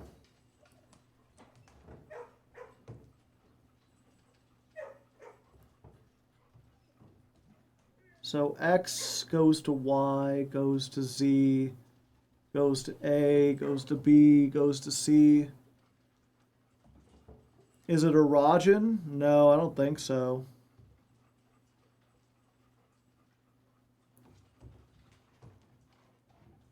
I didn't see any X's in erogen. Oh, is it a cipher? Yeah, that's what I might think.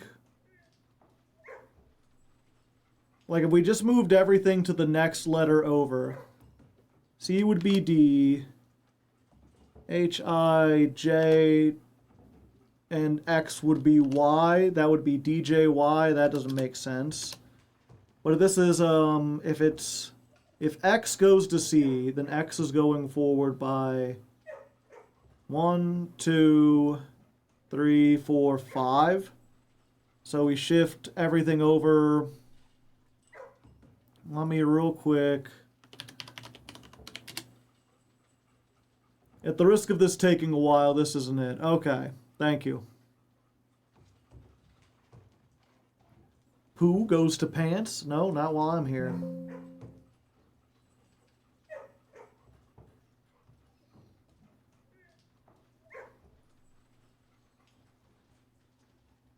And the puppers are barking.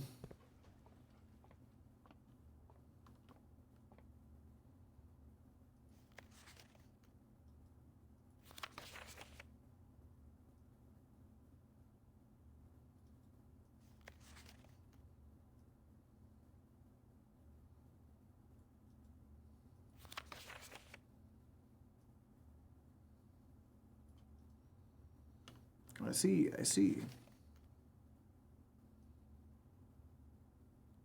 Swan song.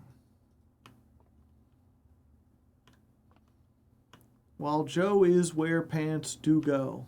SpongeBob, big guy, pants okay. Big guy, big guy, big guy, big guy. SpongeBob, big guy, pants okay. Okay. All right. Yep, we're calling it a day. We're calling it a day for real life and for fake life. We've been here for almost 9 hours. Archaeology Castle of Tomorrow. 4 tomorrow rooms? Oh yeah, the break room is a tomorrow room now.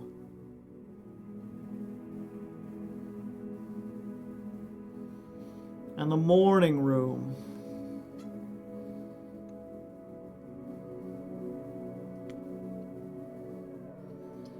Save and quit. Okay.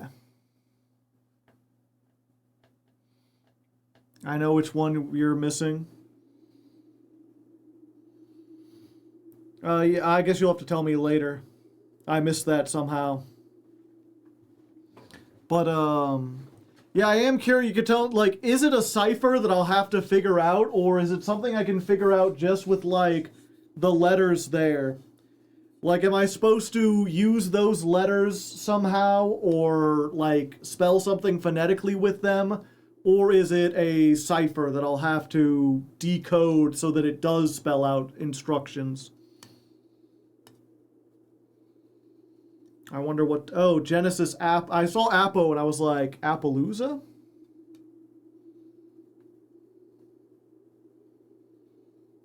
The car image has to do with the castle cat? The cat... Oh yeah, we figured that out already. We're missing one letter.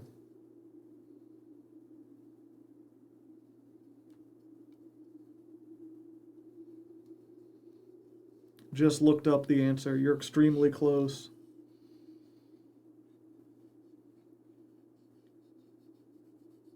Oh, parts of it are erogen.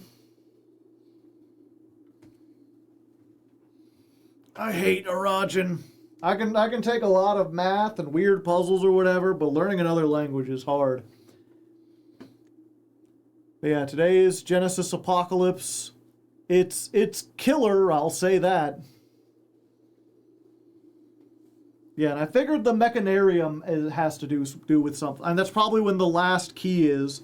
Although I still don't know. We've been looking around and I haven't found hardly any other information about what the other sigils could be.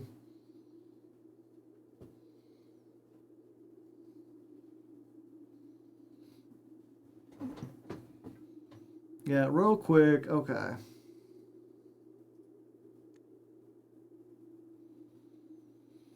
What do I know of Odion? Where the hell is the classrooms?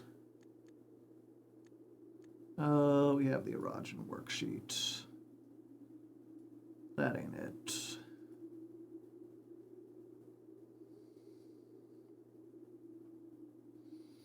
Prefixes and vocab.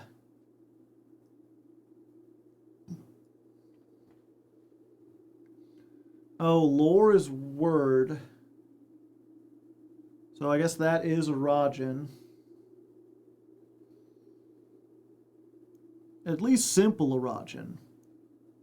I don't know if you've lit the torches in the tomb, but hoo-wee mama. Yeah.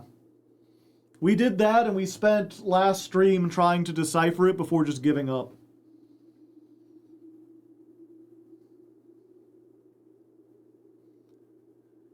Yeah, so far the thing is we don't have enough like Odion, I feel like, to solve a lot of the stuff. This is like the most we have, and I'm like looking and there's no X's. 6 could be a loan word.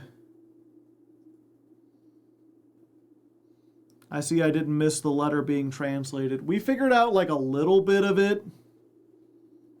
Or what we thought was a little bit of it.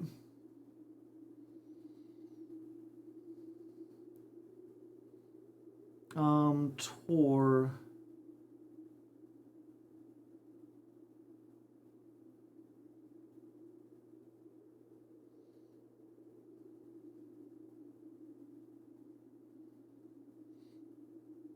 Yeah, Tor et, we don't have anything for.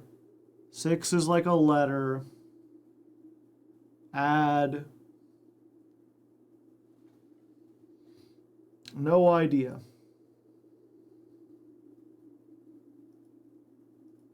Anyway. I think I spent like a full day decoding that letter and looked up the answer and somewhat maybe almost half close.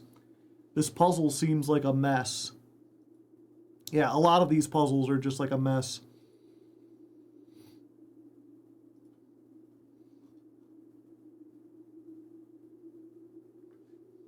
Yeah, I think the only thing we figured out is UL equals like our or we. You'll know when you need the answer. Okay, so we don't need the answer yet. Okay, anyway, I'm going to get going. Thank you all for joining me. I hope you enjoyed the mystery. If you like this, consider joining the Patreon. Consider dropping a sub. If nothing else, drop maybe a follow, perhaps. For now, I'm going to get headed out. No one I know is streaming. In fact, there seems to be hardly any English language streamers in general. You know what? I'm just gonna head out. You can find someone else.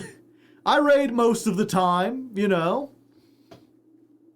So you have a good one. I will see you on Thursday, hopefully. Until then, good luck and have fun. Oh, and I guess I'll run another ad as we end out stream. Sure, why not?